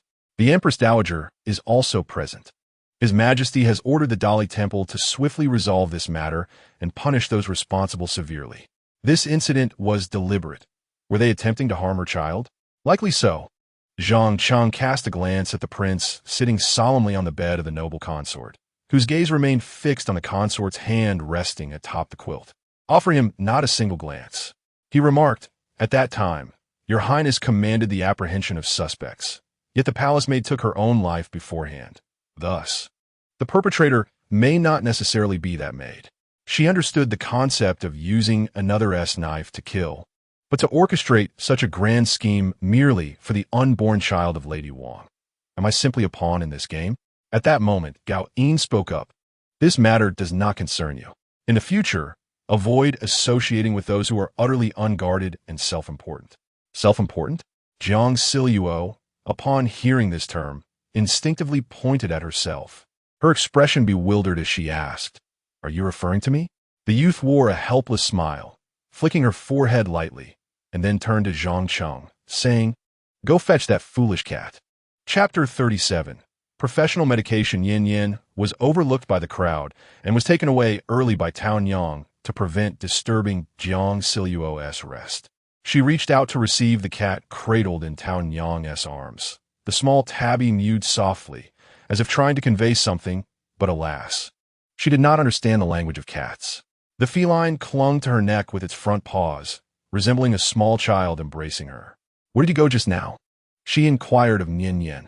Town Yang replied, I took the liberty of bringing it down, fearing it would disturb the noble consort's rest. She gently stroked the kitten, saying, There is no need for such actions in the future.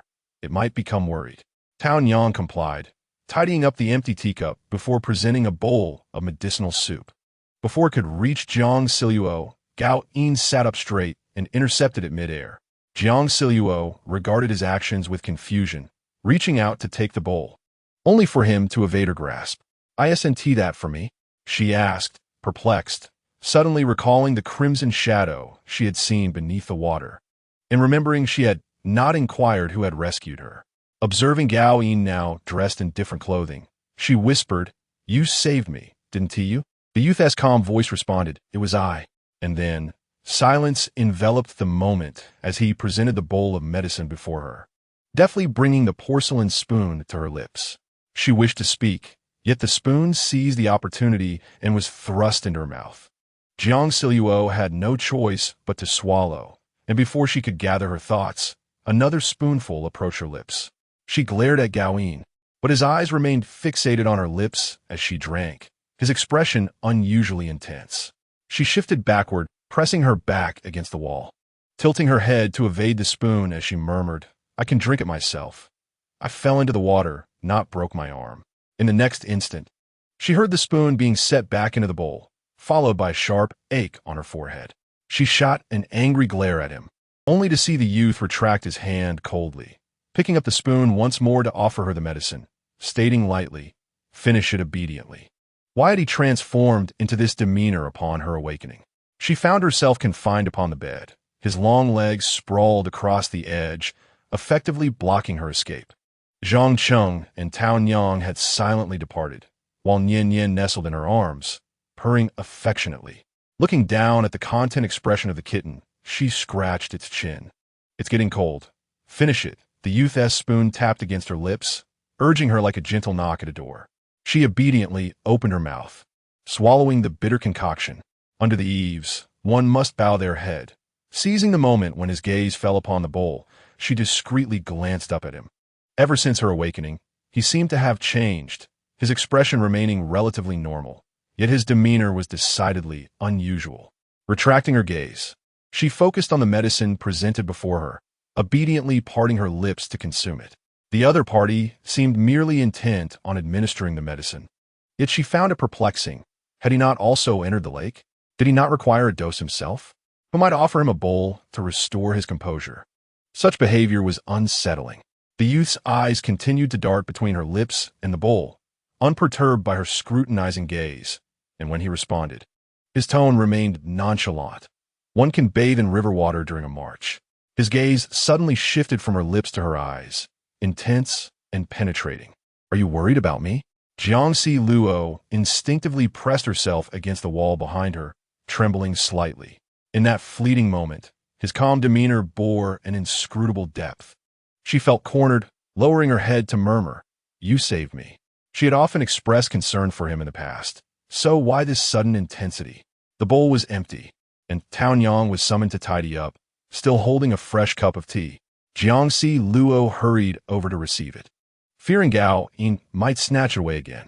However, the youth made no move to intervene, even lowering his leg from the edge of the bed to facilitate her actions. After finishing the tea to dispel the bitter taste of medicine from her mouth, she accepted the handkerchief Town Yang offered to dab at her lips. Yet the youth remained, seated comfortably on her bed as though it were his own, claiming the space with an air of authority. After all, he had rescued her from the chilling waters. It seemed ungracious to dismiss him. I believe I am fine now, she stated. Wait a little longer, Gao Yin replied. No sooner had he spoken than Jiang Zhao entered, followed by the imperial physician. I pay my respects to His Royal Highness, the King, and to the esteemed consort. Rise. Have her examined again. She awoke complaining of a headache and also coughed, Gao Yin instructed. Upon seeing the physician's face, Jiang Luo recognized him as the one who had fabricated her medical records and prescribed false remedies. The physician approached, checked her pulse, and inquired about her symptoms, assuring her there was nothing to worry about. I shall prescribe a few doses of yellow hemp combined with a medicinal soup to warm the lungs, dispel cold, and resolve dampness. Within 1 to 2 days, she shall be well. The consort must avoid dampness and cold and refrain from getting caught in the rain. I understand. Thank you. This frail body truly lacked resilience, Jiang Luo thought as she watched Tao and Yang escort the physician out. She turned to Gao Yin and said, "There is really no need to constantly take medicine. Perhaps in a few days, I will gradually recover. Do you no longer wish to take medicine?" He inquired. "Who desires to take medicine? I've consumed quite a bit already," she replied. Whenever the physician is summoned, whether for serious or minor ailments, it invariably leads to more medicine. A hint of amusement flickered in the depths of the youth's dark eyes, and he felt an urge to caress her hair, finding her pouty demeanor endearing, wishing to lean closer and inhale her scent. Yet, he abruptly stifled that thought, responding calmly, "Take care of your health, and I shall take you out of the palace." Jiang Luo's ears perked up instantly, setting aside her previous musings, her hand pressing against the quilt as she leaned slightly toward him, her eyes sparkling with anticipation. "Can I truly go out?" Indeed, Gao Yin, with his exceptional abilities, would not be confined by the palace walls. "You must wait until my residence is ready. Then I shall take you out to play at my estate. Will we not be caught?" "We will not. I have my methods to ensure we remain undetected." As Gao Yin observed her radiant smile, a wave of joy surged within him, yet he struggled to suppress his instincts. His tone softened. "The medicine will be ready soon. Remember to take it." With that, he rose to depart. "Hey," Jiang Luo called after him. He turned back, asking, "What is it?" Her gaze fixated on him. She suddenly forgot what she intended to say, shaking her head. "It's nothing. You may go." As she watched the young man depart from the courtyard through the window, a fleeting memory surfaced. Something warm and gentle had brushed against her forehead in a state between dreams and wakefulness. Upon awakening, however, she found Gao Yin standing at the door, and the room was devoid of anyone else. She shook her head, attempting to dispel the jumbled thoughts. There was no need to comprehend every little matter. Perhaps it was merely an illusion of hers. This case involved the dragon offspring and 2 concubines, and by the following morning, the results were presented to the emperor by the Dali Temple. The palace maid came from a respectable background, with simple interpersonal relations within the palace. The only notable connection being with Zhao Baolin, who had once served as a lady-in-waiting. Additionally, someone had overheard Zhao Baolin lamenting about the Empress Wang's pregnancy, her words laced with jealousy and malice. Jiang Luo leaned over her writing desk, selecting fabrics to continue making toys for Nian Nian, while listening to Zhang Cheng recount the details of the case. "Zhao Baolin?" she inquired, recalling the few times they had crossed paths. The woman had been courteous, yet wore a facade of false smiles, with a slight inclination toward sycophancy. Chapter 38. Idle gossip here. The leads from the Dali Temple had come to a halt, and it was reported that last night, items related to witchcraft had been found within Zhao Baolin's quarters.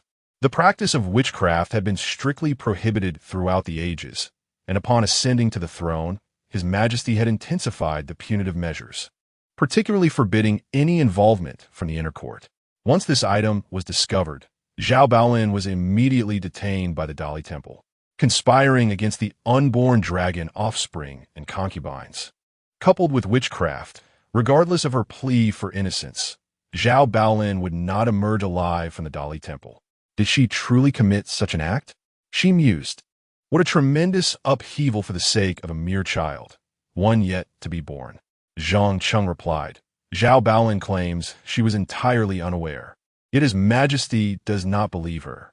However, the investigation cannot proceed any further. His Majesty has already decreed a death sentence for Zhao Baolin, and all maids of Chun Pavilion shall be executed as well. Thus concluded the chaos of the previous day. Zhao Baolin, hailing from the ranks of the palace ladies. Committing such a grave offense while dabbling in witchcraft seemed implausible for someone familiar with the palace's laws. If she were merely a scapegoat, then who was truly behind this?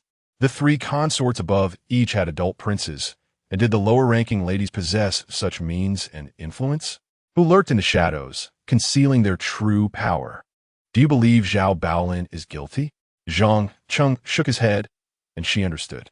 Taking up paper and brush, she began to sketch a design, then inquired, "Why are you still here today?" "The prince has returned. Shouldn't you be heading back?" "I am to remain by your side, your ladyship, as the inner court is currently unstable, and the prince has commanded my continued service." She nodded, dismissing further thoughts. Very well. Assuming it was because Gao Yin required his assistance within the inner court, she took up scissors to cut the fabric, as Nian Yin clutched a small fish, nibbling and scratching beside her. Peach Nyang approached from outside. "Your ladyship, the Empress Dowager has sent someone." Zhang Cheng stepped aside, laying down her scissors to invite the visitor in. Li Ying entered the hall, bowing to Jiang Zhao. "I pay my respects, your ladyship. I come at the behest of the Empress Dowager to inquire after your well-being." Presenting a wooden box with both hands, Zhang Cheng stepped forward to receive it.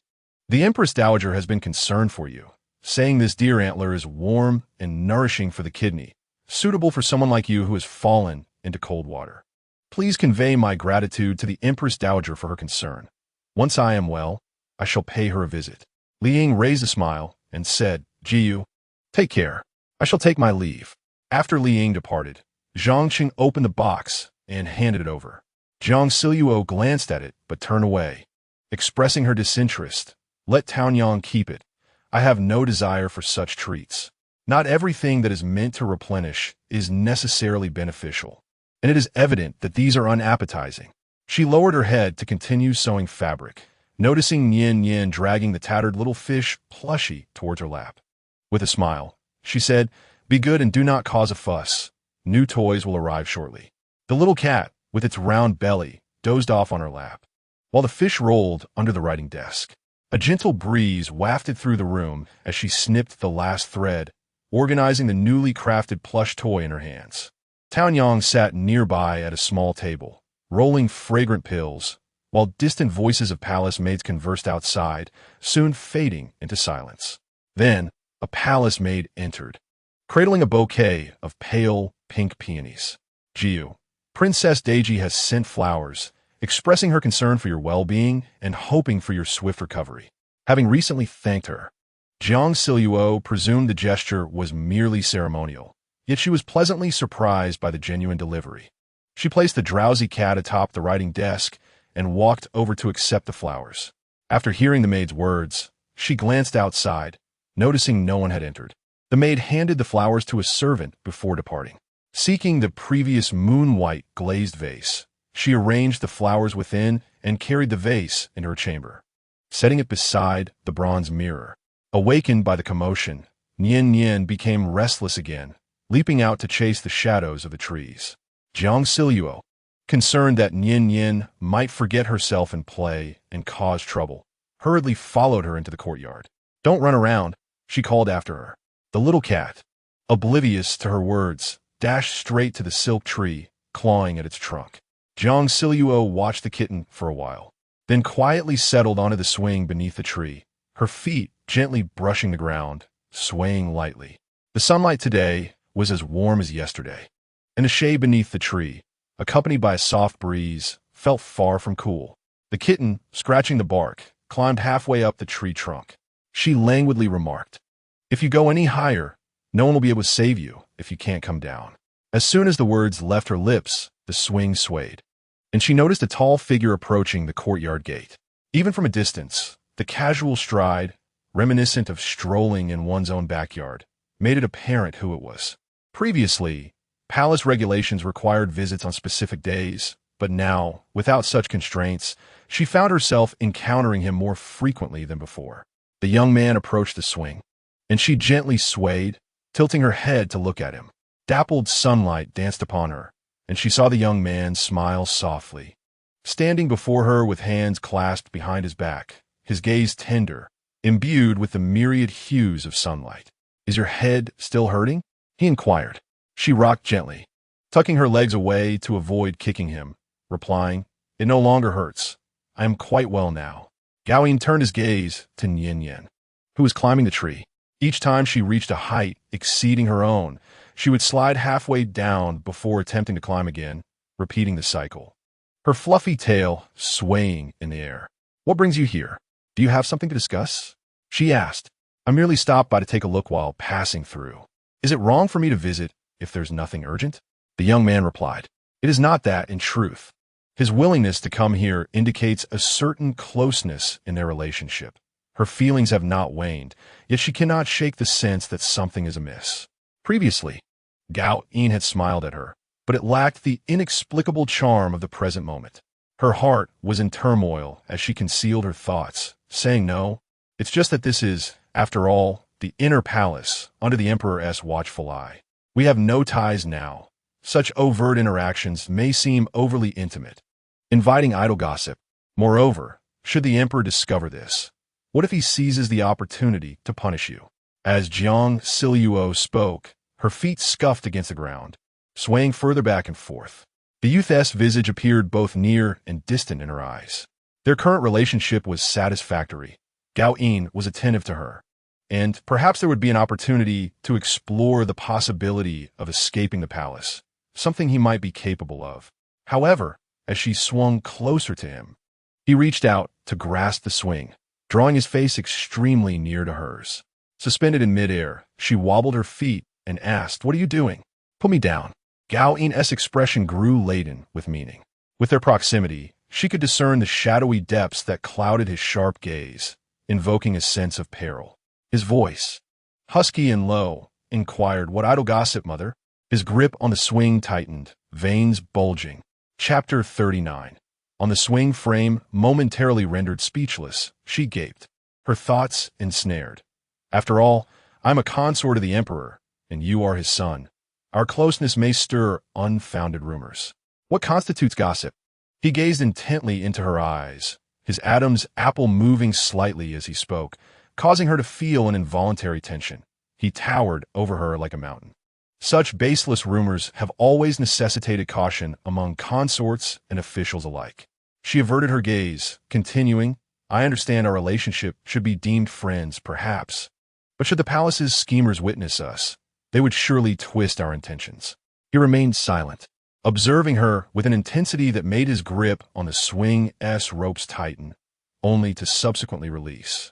Jiang Zhao unexpectedly swung backward, and under the dappled shadows of the trees, he approached her slowly. "It is not entirely unfounded," he asserted. "What is unfounded?" Before she could comprehend, the swing swung back towards Gao Yin, who did not flinch, allowing the swing to approach him. Jiang Zhao watched as the youth drew nearer, and rather than retreating, he spread his arms wide, bending down to envelop her in an embrace. As she parted her lips in surprise, he leaned in to kiss her, breathless and fervent. He held her waist with one hand while the other supported the back of her head as he kissed her. The swing stilled and the wind ceased. In that instant, as a shadow loomed over her, her blood surged to her head, heart racing. Upon realizing he was kissing her, her first reaction was that his lips were soft, warm. His body's heat, breath, and indefinable scent enveloped her, tempting her, drawing her into a trap. She instinctively leaned back, but his hand around her waist held her firmly in place, leaving her with no choice but to push him away. The youth's stature was formidable, heavy as a mountain. Her efforts were utterly futile. He slightly retreated, his gaze dark and filled with desire, fixated on her lips. Jiang Zhao seized the opportunity to push him away, yet he turned his head, kissing her with even greater intensity. She gasped, struggling to break free, tilting her head to avoid his kiss. Every breath was tainted with his essence, gradually invading her heart and lungs. Jiang Zhao lifted her leg to kick him, but he noticed her movement, trapping her legs between his. His hands on her waist pressed her firmly into his embrace, while the hand, cradling the back of her head, gently tilted it upward. He kissed her with apparent restraint, which to Jiang Zhao felt overwhelmingly forceful. Unable to escape, She felt a mixture of anger and sorrow welling up within her. After kissing her lips, he lightly pecked the corner of her mouth, seemingly attempting to appease her. Finally, seizing the moment of his relaxation, she pushed against his shoulder with her hand, ducked beneath his arm, and ran into the house, her heart racing with anxiety. Upon entering, she swiftly shut the door with a loud bang, casting the shadow of the tall youth onto the window frame. With a choked voice, she declared, "Do not come in." "Open the door," he replied, surprisingly calm, albeit somewhat hoarse. Jiang Zhao, overwhelmed by the flurry of events, found her mind unable to process the situation. Her hands pressed against the door, tears shimmering in her eyes. How dare Gao Yin offend her so brazenly?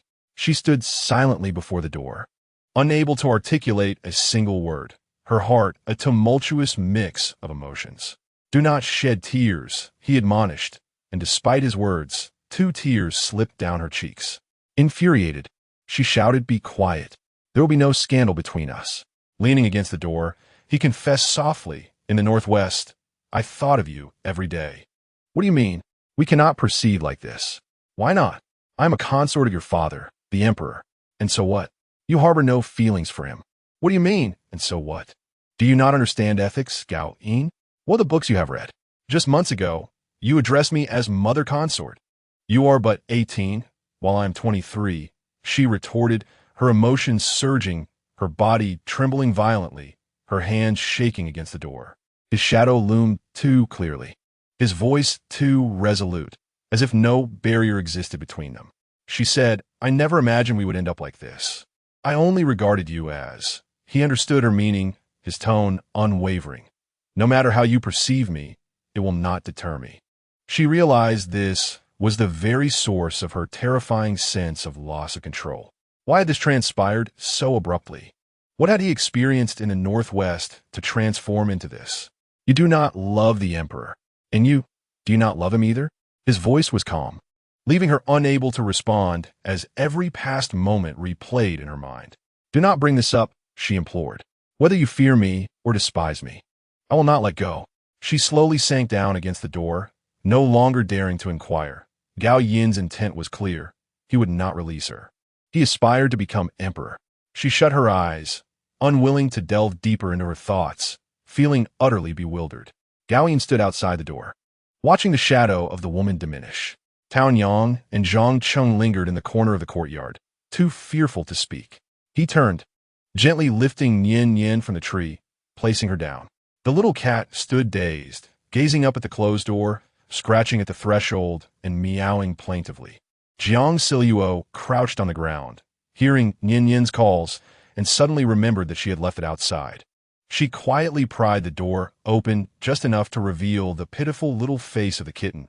Her heart softened, and she opened the door a bit wider to let Nian jump inside. However, as soon as the kitten's hind paws touched the ground, the door was forcefully pushed open by a hand. She looked up from her crouched position, and the young man stepped into the hall, casting a downward glance at her. Slowly, he knelt on one knee. His hand reached out to touch her face, but then withdrew. He asked, "Do you not wish to stay by my side?" The evasive look in her eyes revealed the answer to him. Suddenly, he smiled. "It is too late, Luo." Had it not been for the torment of their abrupt separation for over a year, perhaps he could have taken his time.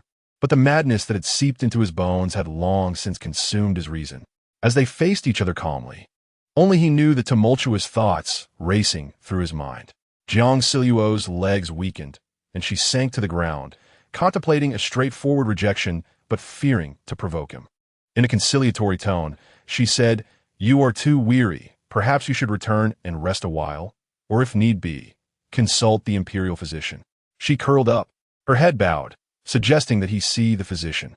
He let out a low laugh from his throat. Jiang Zhao looked up at his inexplicably amused face, where his dark eyes betrayed no humor. They exchanged glances, and recalling his earlier kiss and his words made her feel profoundly unsettled. Peach Lady appeared in the gap of the door, peering in with concern. Just as she began to speak, Gao Yin raised his hand to push the door shut. His gaze lingered on Jiang Zhao's face, and he exhaled a heavy sigh, his hand clenched into a fist on his knee, veins protruding. Noticing the woman attempting to stealthily escape along the wall, He remained still, allowing her to flee. Jiang Zhao crawled a few steps, realizing that Gao Yin did not pursue her. She lifted her skirt and dashed toward her chamber, inadvertently tripping over her own hem. Suddenly, her body was lifted into the air, inverted, with her head downward. Gao Yin, put me down. Outside, after Jiang Zhao's cry, Zhang Cheng blocked Peach Lady's attempt to push through the door, saying coolly, I advise you not to provoke His Highness. It would be of no benefit to you or the concubine. Peach Lady, in a flurry of urgency, replied, the concubine has treated you so well. How can you stand by while His Highness humiliates her? In years past, the concubine had pleaded, offered gifts, and presented New Year's money. Now, with His Highness harboring feelings for her, what is there to be displeased about? Zhang Cheng shrugged, firmly guarding the door. What the concubine felt was a mother-esque love. His Highness is vile, distorting her intentions, daring to engage in such unethical conduct before the emperor. Peach Lady grew increasingly frantic. Zhang Cheng, observing her sweating in her agitation, remarked, if you raise your voice any higher, it will surely reach Her Majesty the Empress. A mother's love, he repeated the phrase, finding amusement in it. The concubine is merely 6 years older than His Highness. Such terminology seems inappropriate here. After all, the concubine has repeatedly expressed her unwillingness to be His Highness's mother. Peach Lady retorted bitterly, that is because His Highness is domineering and aloof. Initially, the concubine had not intended to distance herself. I advise you to calm down, lest the concubine has to clean up this mess for you, he said lazily, casting her a sidelong glance. In the confines of an intimate space, Jiang Zhao found herself hanging upside down against Gao Yin's shoulder, the rush of blood surging to her head. Clenching her fists, she struck the youth's back with increasing fervor. The more it hurt, the more her anger intensified. Suddenly, her perspective shifted as her body was lowered, her rear making contact with the mattress. Her face aligned with his neck. In a moment of unrestrained rage, she succumbed to a primal urge and bit down on his neck. The flesh beneath her teeth was taut and warm, causing her lips to tremble, yet she could feel the sinews and veins beneath the surface, creating an illusion that his life was precariously held in her grasp. In that fleeting instant, Gao Yin was overwhelmed by a surge of desire, his muscles tensing as his breathing grew labored. The woman poised to bite him, yet hesitating, only deepened his torment. He would have preferred her to sink her teeth in deeply, perhaps even drawing blood. Go ahead, tomorrow there will be a court assembly. If you bite deeply enough, I shall show it to Father Emperor, he murmured, his hand gently caressing the back of Jiang Zhao's head, subtly encouraging her. Startled by his words, she realized she was still biting his neck and, feeling embarrassed, relinquished her grip, leaving behind a circle of bite marks and dampness. With a forceful shove, she pushed him away from her broad shoulders, exclaiming, Do you wish to kill me? Feigning retreat, Gao Yin used her strength against her, yet in the next moment, he leaned in closer. Once a figure of aloof elegance, he now proved to be exceedingly tenacious, his hands pressed against the bedding, casting a shadow over her. Are you going to strike me? Bite me? He mused, savoring the words as he drew nearer to Jiang Zhao. His strikingly handsome face, usually as cold as ice, loomed larger before her, momentarily disorienting her until the predatory glint in his eyes roused her from her stupor. She leaned back, only to find him pressing forward. Yet he never made contact. Instead, the ever-diminishing distance eroded her defenses, and she fell back onto the bed, his hands framing her face, his jaw tense, eyes burning with intensity as a battle raged within him. Please don't do this, she implored, turning her head away, desperately seeking escape. Doubts swirled in her mind. Was Gao Yin under some external influence, or had he been drugged?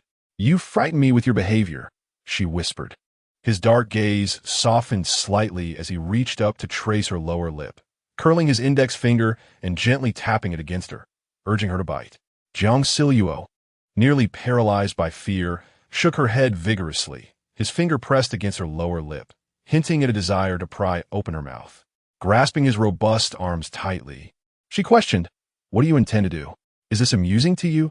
I mentioned earlier how much I missed you while in the Northwest. How thoughts have you filled my days? I return not solely due to matters of the court, but because I yearn to see you," he confessed. His voice a soft whisper, too close for comfort. "When I cannot see you, I long for you. When I do, I crave your closeness, to draw nearer still." A self-deprecating laugh escaped him, a sound that rolled from his throat. "Do you think I've lost my mind?" His fingers caressed her soft lips, his gaze deep and earnest as he continued. "I have taken many lives, yet such thoughts remain unquenched. Last night, I could not sleep in my residence. I endured until I could see you, but you forbade me. Do you not wish to see me?" Jiang Zhao seemed to grasp a fragment of his turmoil, and, choosing to evade his question, replied, "Perhaps you ought to consider proposing." As soon as the words left her lips, she realized her mistake. Immediately, the other party leaned in with an overwhelming intensity, prompting her to turn her head away.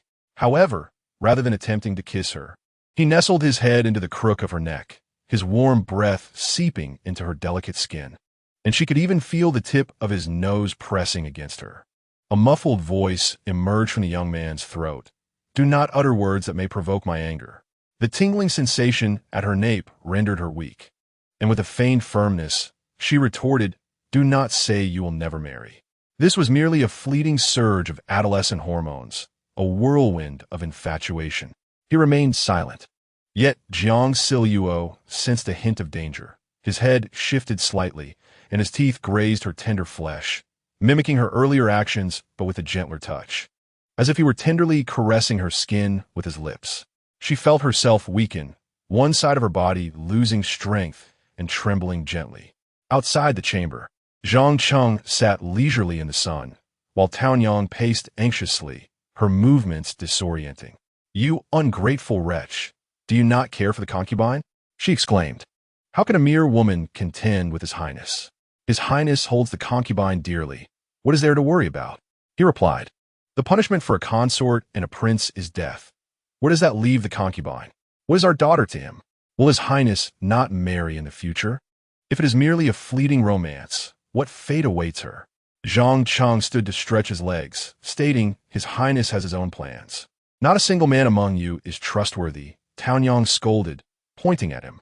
Zhang Cheng shrugged, his innocent and unassuming face betraying a nonchalant expression. "I am but a eunuch." Their breaths nearly intertwined, hearts racing like thunder. She struggled against the weight of the young man's solid frame, his shameful sounds echoing in her ears as he held her neck. Tears of embarrassment welled in her eyes. The entire scene felt like a plunge into a chaotic dream, shattering the cold, composed image of Gao Yin she had held in her mind, leaving her with a profound sense of betrayal. Chapter 41. Evading proximity, she believed no one would ever truly approach him. He was destined to be a solitary figure upon the dragon throne. As everyone came to recognize her as his mother, and he would occasionally call her name, she too would be unconsciously affected. After countless pleas for him to let go, her throat dry from repeating herself, Gao Yin finally lifted his head and released his embrace. He turned to lie beside her, his robe in disarray, chest slightly heaving, and his Adam's apple gently rolling as if trying to calm himself. Jiang Zhao touched the bite marks on her neck, flustered as she hurriedly adjusted her disheveled dress. With a lingering sensation of being nibbled still tickling her skin, she lifted her skirt and rushed to the door, confronting the worried Taonyang outside. "Make him leave. He is not to return," she commanded. With that, she retreated into a small room, slamming the door shut behind her to hide away. She lay curled on a low couch, her gaze vacantly fixed on the incense burner below, her mind slowly replaying the events that had just transpired. He had kissed her suddenly on the swing, the warmth of his body enveloping her, those embraces, those kisses. The bite marks on her neck were not painful, merely itchy, as if he still lingered, nibbling at her skin. A tear gradually blinked from her side-lying eyes, soaking into the thin blanket, her heart a void, her mind mechanically replaying the moments over and over, failing to clarify, yet reinforcing the sensation of his breath and the touch of his embrace. It had been some time since she last visited this room. The incense burner remained unlit, and the windows were closed. The twilight light streamed through the window panes, casting a glow upon the carpet, where she once saw the shadow of the original owner, writing letters, gazing afar, longing for those she had yet to know. Who would have imagined that the feared King Qin, revered by all within the palace, would show such intimacy towards her? When he drew close, the aura of his affection was formidable, as if he intended to shatter her into pieces and consume her whole.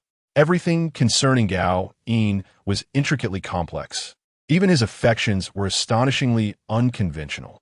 She was a woman of the modern era, not the original owner, and the ethics of this place should not bind her.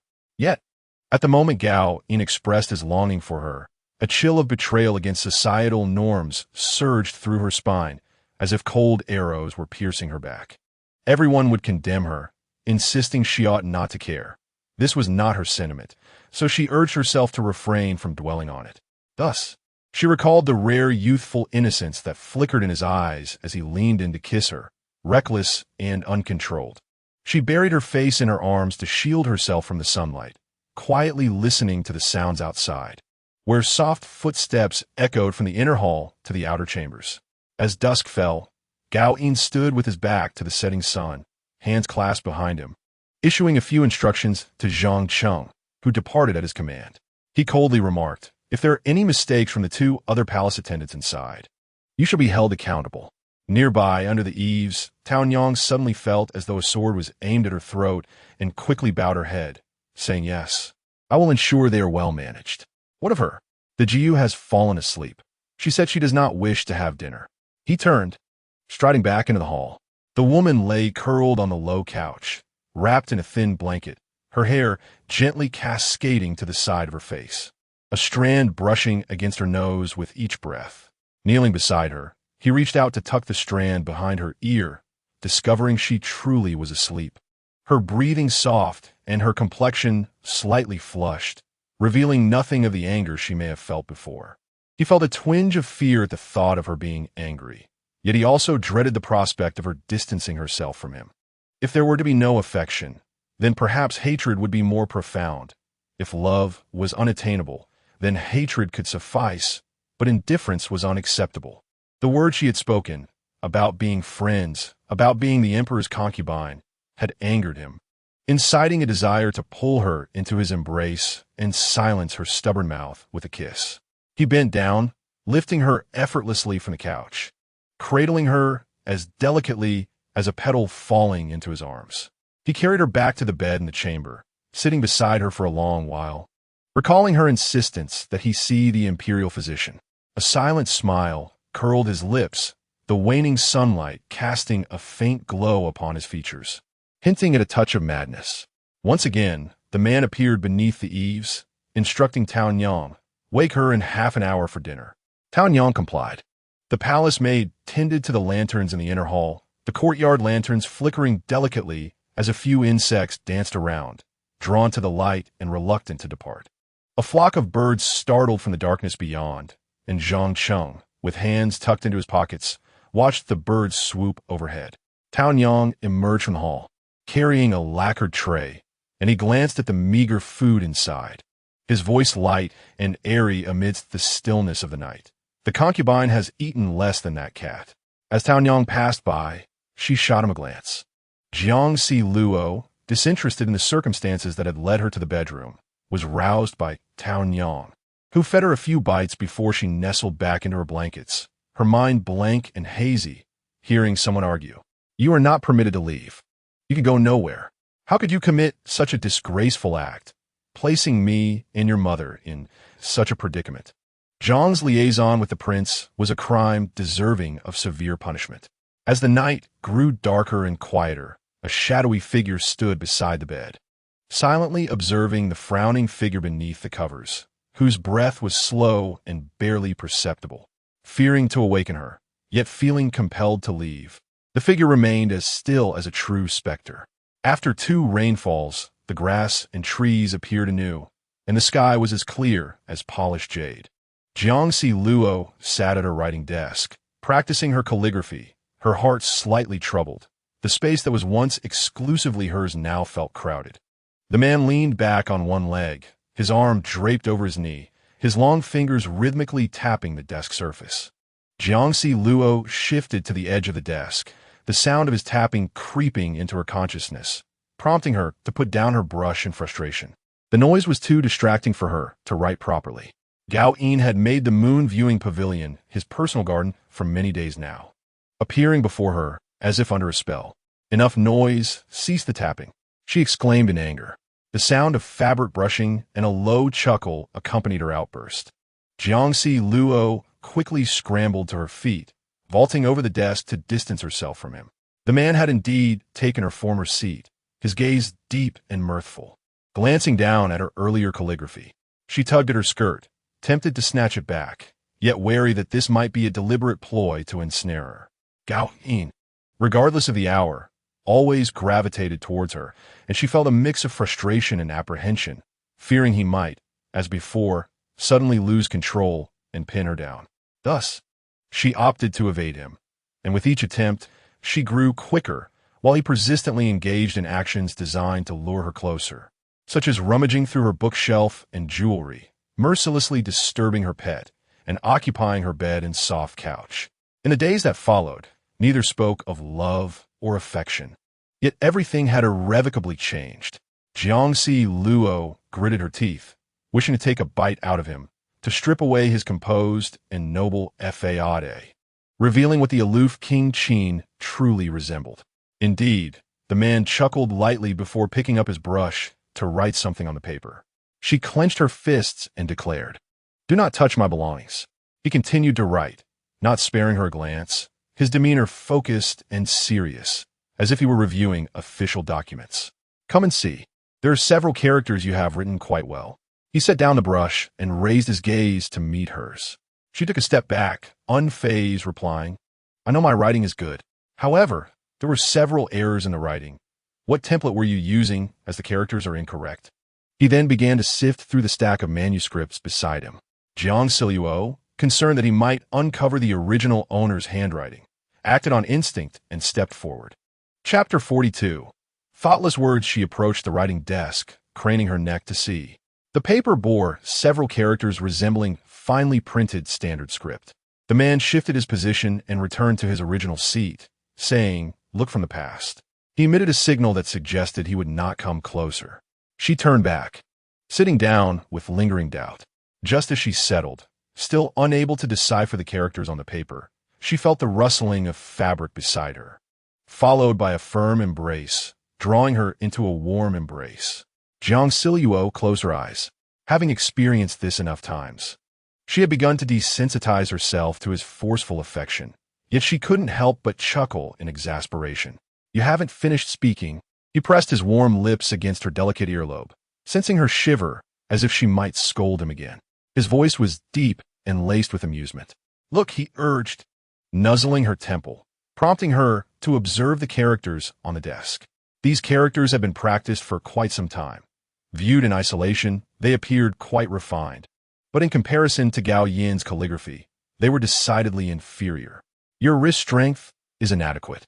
He took her hand, placing the brush in it, his large hand enveloping hers as they slowly inscribed the characters on the paper together.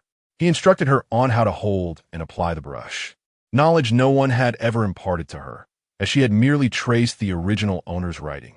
As he spoke, his chest gently vibrated against her back, and when she looked up, all she could see was his chin. "My father was an official in charge of literary affairs," she softly stated, observing him cease his actions. "In families of officials, children were not illiterate. Had you never wondered why my writing was poor?" The man maintained a steady breath, continuing to guide her hand as they inscribed two characters. "I have heard that you once had a small script at home, named Yu." The characters appeared on the paper. Jiang Luo shook her head gently, the bun atop her head brushing against his cheek. "I do not remember." Her voice was filled with a hollow melancholy. "Forgetfulness is acceptable. It is of no consequence. I do not mind." He lowered his head, kissing the corner of her eye, fervent and candid. The warmth of his kiss made her tears well up in her eyes. He tightened his embrace, and she found herself frozen, afraid to blink lest her tears fall. She furrowed her brow, feeling lost and pained by his intense emotions. In early June, as the days lengthened, the shade of the trees grew dense without gaps. The wind rustled through the leaves, and the greenery enveloped the purple microcosm palace, heralding a longer summer than ever before. It was once again the day for lectures. The noble consort Wang, being with child, was excused from attending. Jiang Zhao, accompanied by Taonyang and Zhang Cheng, made her way to the clear radiance hall. On the way, they encountered Princess Daiji, who walked alongside them. Daiji remarked, "Last time, the entire palace was focused on consort Wang. How are you faring?" She replied, "I have been well for some time. Your Highness, the flowers that day arrived so swiftly, it took me by surprise." Daiji surveyed her complexion and chuckled. "You have been spared from misfortune. I thought, since I had nothing to do, I would gather flowers and send them to you." The two conversed as they approached the clear radiance hall, where most attendees had already arrived. The cushions beneath the presiding seat were more numerous than last year. This year, she sat beside Zhang Shuni, behind the Guifei and Shufei, allowing herself to empty her mind and listen to Xuandu's discourse, her ears absorbing none of the words. Fingertips delicately caressed a leaf as those around her gradually rose to depart. She pinched the leaf and stood, moving to one side to await their exit. The Empress Dowager caught sight of her from the corner of her eye and gestured for her to approach. "How have you been? Is your health restored?" Reply to the Empress Dowager, "I am well now," she replied. The Empress Dowager nodded. "That is good to hear. The Gao family has never been a peaceful one. In my heart, no one compares to you." She patted Jiang Zhao on the shoulder and, supported by Li Ying, walked away. She now felt disinclined to pay heed to the elderly woman, who subtly sought to push her toward her aging son for nocturnal companionship. A cold smile graced her lips as she made her way toward the side hall where Xuandu resided. Gaoyin would certainly not allow her such favors now. "Jiang Zhao," Xuandu said, hands clasped together, calmly seated behind the desk, unperturbed by her visit. In this familiar setting, surrounded by familiar faces, she glanced around the side hall. Her hands clenched, and replied softly, "I have returned once more. Does the abbot know the reason? Is Jiang Zhao still ensnared between dreams and reality?" He inquired. "Indeed," she affirmed, holding a string of prayer beads. He smiled benevolently. "Do you still retain the answer I offered you last year?" "I do, but I cannot comprehend it." Xuandu closed his eyes and recited slowly. "With a heart unencumbered, devoid of attachments, there arises no fear, distancing oneself from illusory dreams, ultimately achieving nirvana." "Are you implying that my overthinking has birthed these delusions?" She raised an eyebrow in inquiry. "The Heart Sutra was a plea from you for the well-being of your child. I asked if your son in the dream was willing to exert effort, to which you replied that nurturing him at your knee counted as being his mother." He had indeed remembered their conversation from that day. Jiang Zhao was perplexed by his intent and replied, "Yes. Today I inquire again. Does Jiang Zhao still hold this response? This bears no relation to my initial question. I have come to ask you if there exists a way to return to my origin." Xuandu shook his head. "I do not know. Why does Jiang Zhao insist that this is merely a dream?" Irritated by his pretentious demeanor and his seemingly nonsensical questions, she retorted coldly, "Because I have witnessed the fates of everyone within this palace." Xuandu remained impassive, unaffected. "I have long been aware that His Majesty no longer favors the concubine. When the princes vie for the throne, the first to succeed is the Prince of Qin, yet within 6 months of his ascendance, he is countered by the Prince of Jin." She clenched her hands tightly, forcing the final words through her teeth. 2 months later, he is executed at the Hall of Literary Observations. A flicker of uncertainty crossed Xuandu's face as he twirled the prayer beads. "And where is that Jiang Zhao?" Before her eyes, the scene from the original text resurfaced, a secret long buried within her heart, now yearning to be expressed. She scoffed. "The owner of this body attempted to assassinate the Prince of Qin and was poisoned to death by him. You once asked if the child in my dream was willing to exert effort. I lied." Fixating her gaze upon the monk before her, her eyes glistened with unshed tears. "I did it for myself. I feared being slain by him again. I have never been swayed. I am simply a despicable, selfish person." Suddenly, Xuandu's gaze shifted. A gust of wind stirred behind him, directing his attention away from her. Jiang Zhao abruptly turned, and in the backlight of the door stood a young man clad in a jade belt and purple robe. A tear cascaded down his cheek, and his expression was one of unprecedented indifference and chill. Chapter 43. Circles and rounds. Voice resonated with a low, chilling timbre. What are you discussing? She widened her eyes, her pupils constricting as a shiver coursed up her spine, her trembling hands intertwined, betraying her anxiety. How much had he overheard? She glanced at Xuandu, who remained composed and detached, seemingly unaffected by the unfolding tension. I had said nothing. Perhaps the abbot understood. Xuandu nodded slightly. Gao Yin stepped over the threshold, causing Jiang Zhao to instinctively retreat in surprise. He advanced toward the entrance, and seizing the opportunity, she dashed outside, leaving a faint fragrance in her wake. Her fingers stirred slightly as she witnessed her own terror propelling her away from his side. With lowered eyelashes, she concealed her emotions, contemplating Xuandu. He regarded the situation, pondering whether there truly existed individuals with shared bodies, yet disparate souls. Xuandu paused his recitation of the prayer beads, joining his hands in reverence. Your Highness, the prince, has posed this question to me, yet deep within, you already possess the answer. The shadow on the ground vanished, and the man, his garments billowing, hastily departed. Once he had left, Zhang Cheng emerged from behind the door, approaching Xuandu. The midday sun blazed fiercely, and Jiang Zhao had not ventured far when she glanced upward, momentarily blinded by the glaring light, which rendered her surroundings a blinding white. As the dazzling whiteness gradually receded, she blinked gently, revealing a courtyard where a boy of about 10 stood before her, his gaze fixed upon a youthful version of Jiang Zhao. She extended her hand to receive a porcelain dish from a younger town Nyang beside her. Do you enjoy eating lotus root candy? The boy, his expression obscured as he faced away, lifted a piece to his mouth, prompting Jiang Zhao to smile brightly. A force propelled her past the two figures into the interior, where she found herself seated at a small writing desk. Gao Yin, having grown slightly taller, entered with an expression of stern maturity that belied his youth. Who permitted you to inquire into my affairs? Jiang Zhao looked up, her clear eyes blinking innocently. I merely wish to know what you have been up to.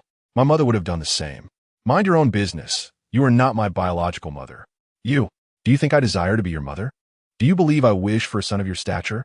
Abruptly, she was yanked backward by that unseen force, standing beneath the silk tree in the courtyard. Lost in a daze. Town Yang, perhaps I shall take you away one day. This place is suffocating. Jiang Zhao's voice pierced through the illusion, as a hand grasped her wrist, pulling her from the fog. The sunlight in her vision dimmed, and her eyes gradually returned to normal, allowing her to discern the towering figure of a man before her. Slowly, she withdrew her hand, observing that his previously alarming countenance had reverted to its usual calm detachment. Gao Yin spoke first. What were you discussing with Xuandu in the hall? She, feeling guilty, replied, nothing of consequence. I merely inquired about the Heart Sutra I had copied last year, as I did not understand it. Then why were you crying? Was I? She touched her face. The tear long dried, perhaps a casualty of the wind that had clouded her sight. Gao Yin seemed to accept her explanation, reasoning that a monk was still a man, and she ought not to remain alone in his company. He reached out, intending to examine her face, but Jiang Zhao averted her gaze, thinking to herself that at least he was a monk, thus providing more safety than others. At that moment, Gao Li approached slowly. Fifth brother, concubine. Gao Yin nodded curtly in acknowledgement, responding coldly, second brother. Prince Jean, Gao Li said, his face adorned with a smile, his gaze leisurely sweeping over the two. On such a bright day, why do you stand here? Fifth brother, father is still waiting for us in the Great Achievement Hall.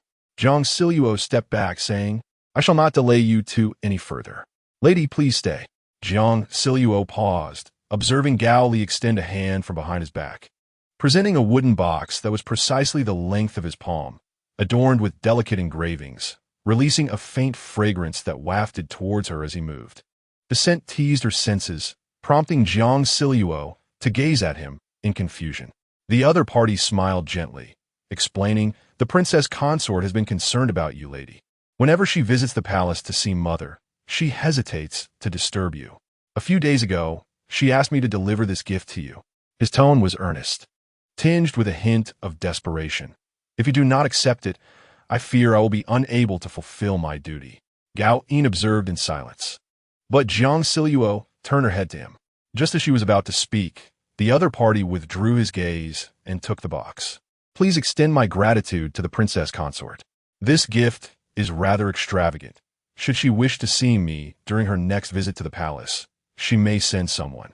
She handed the box to the approaching Taonyang, and Gao Li remarked, "Thank you, lady. She will surely be delighted. Let us depart."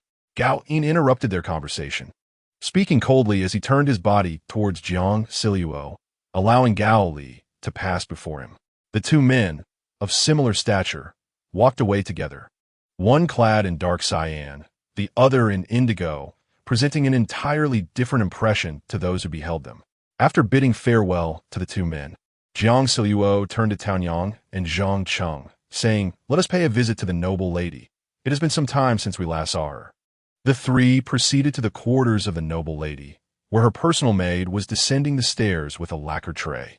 Upon seeing Jiang Zhao, she hurried forward, greeting, "Greetings, lady. Have you come to visit the noble lady?" Noticing the tranquility of the courtyard and the maid's soft footsteps, Jiang Zhao inquired, "Has she retired?" Returning to the lady, "She has only just fallen asleep." "How has she been of late?" "Since her recent fall into the water, the noble lady's condition has worsened. She has been unable to rest peacefully each night."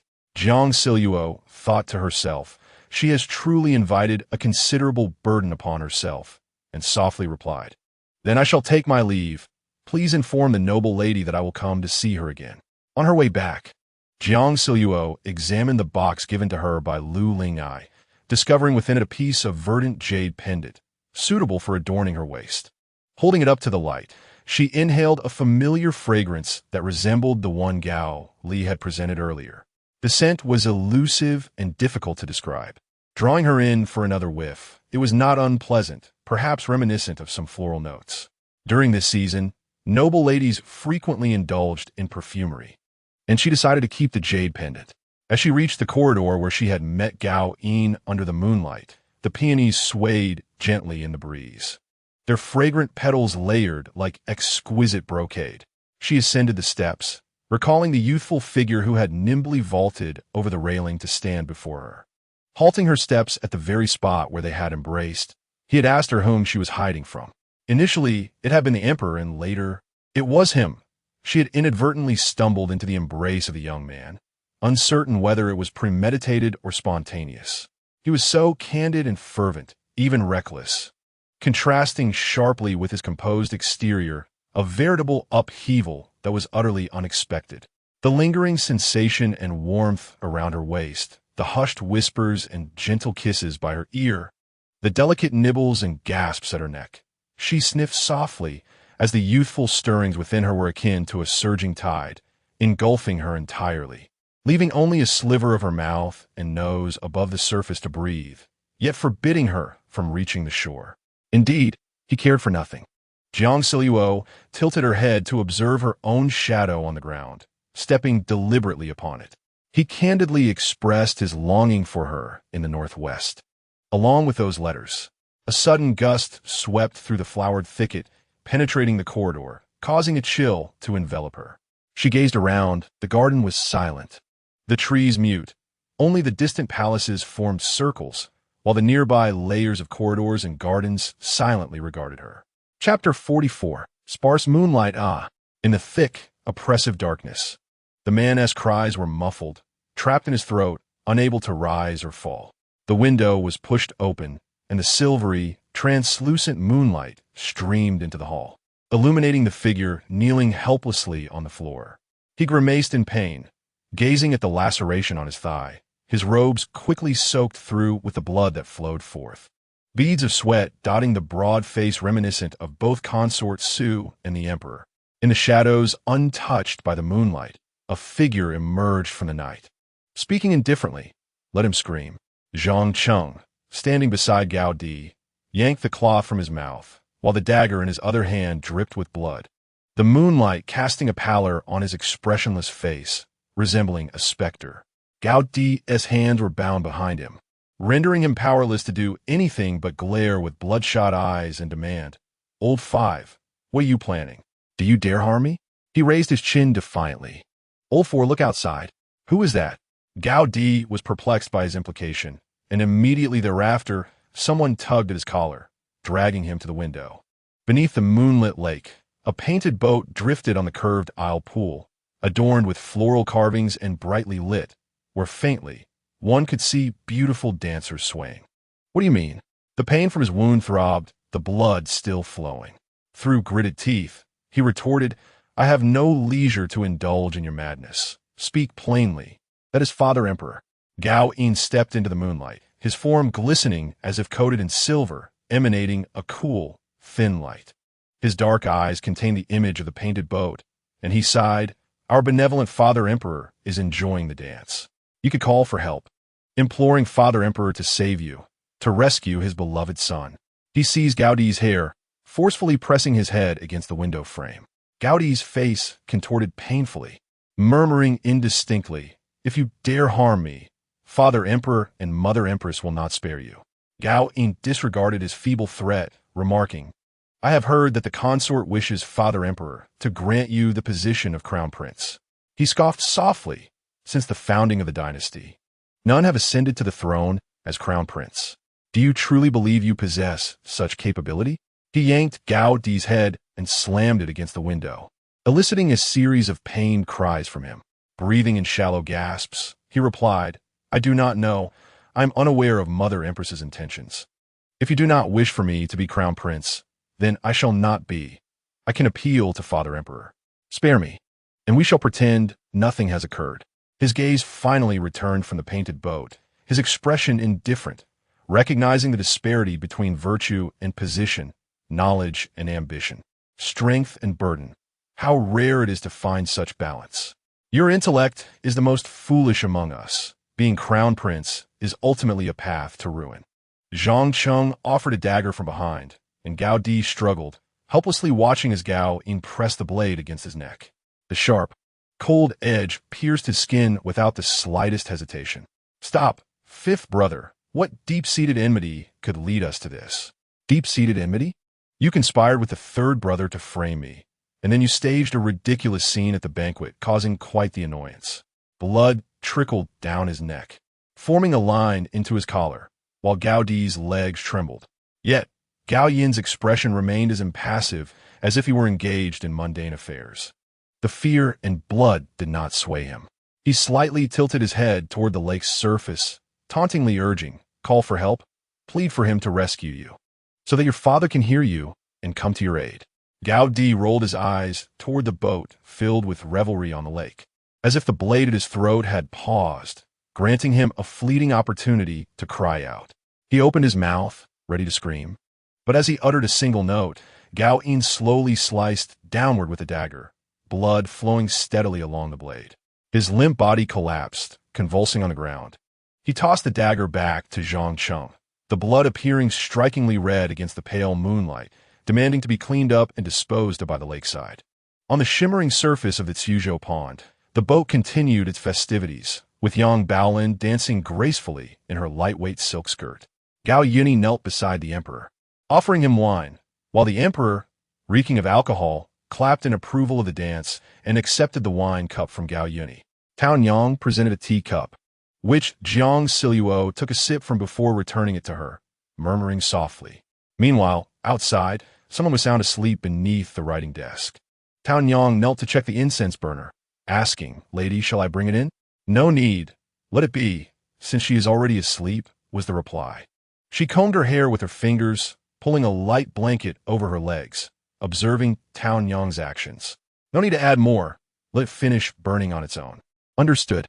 Tao Yang rose to lower the curtain, ensuring the warmth of early summer enveloped them, allowing only the outer layer of sheer fabric to fall, creating a hazy barrier. As she walked, she extinguished the candles one by one. Jiang Zhao gazed at the indistinct world beyond the gauzy curtain, eventually enveloping herself in the quilt.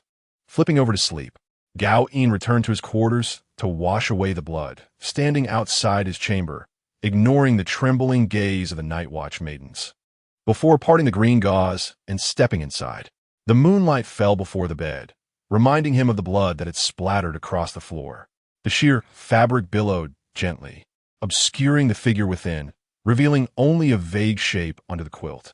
His long fingers gently lifted the veil, revealing a woman curled up at the far end of the bed, her back turned to him, her face flushed and lips slightly parted. One foot peeking out from the covers against the wall, an endearing sight.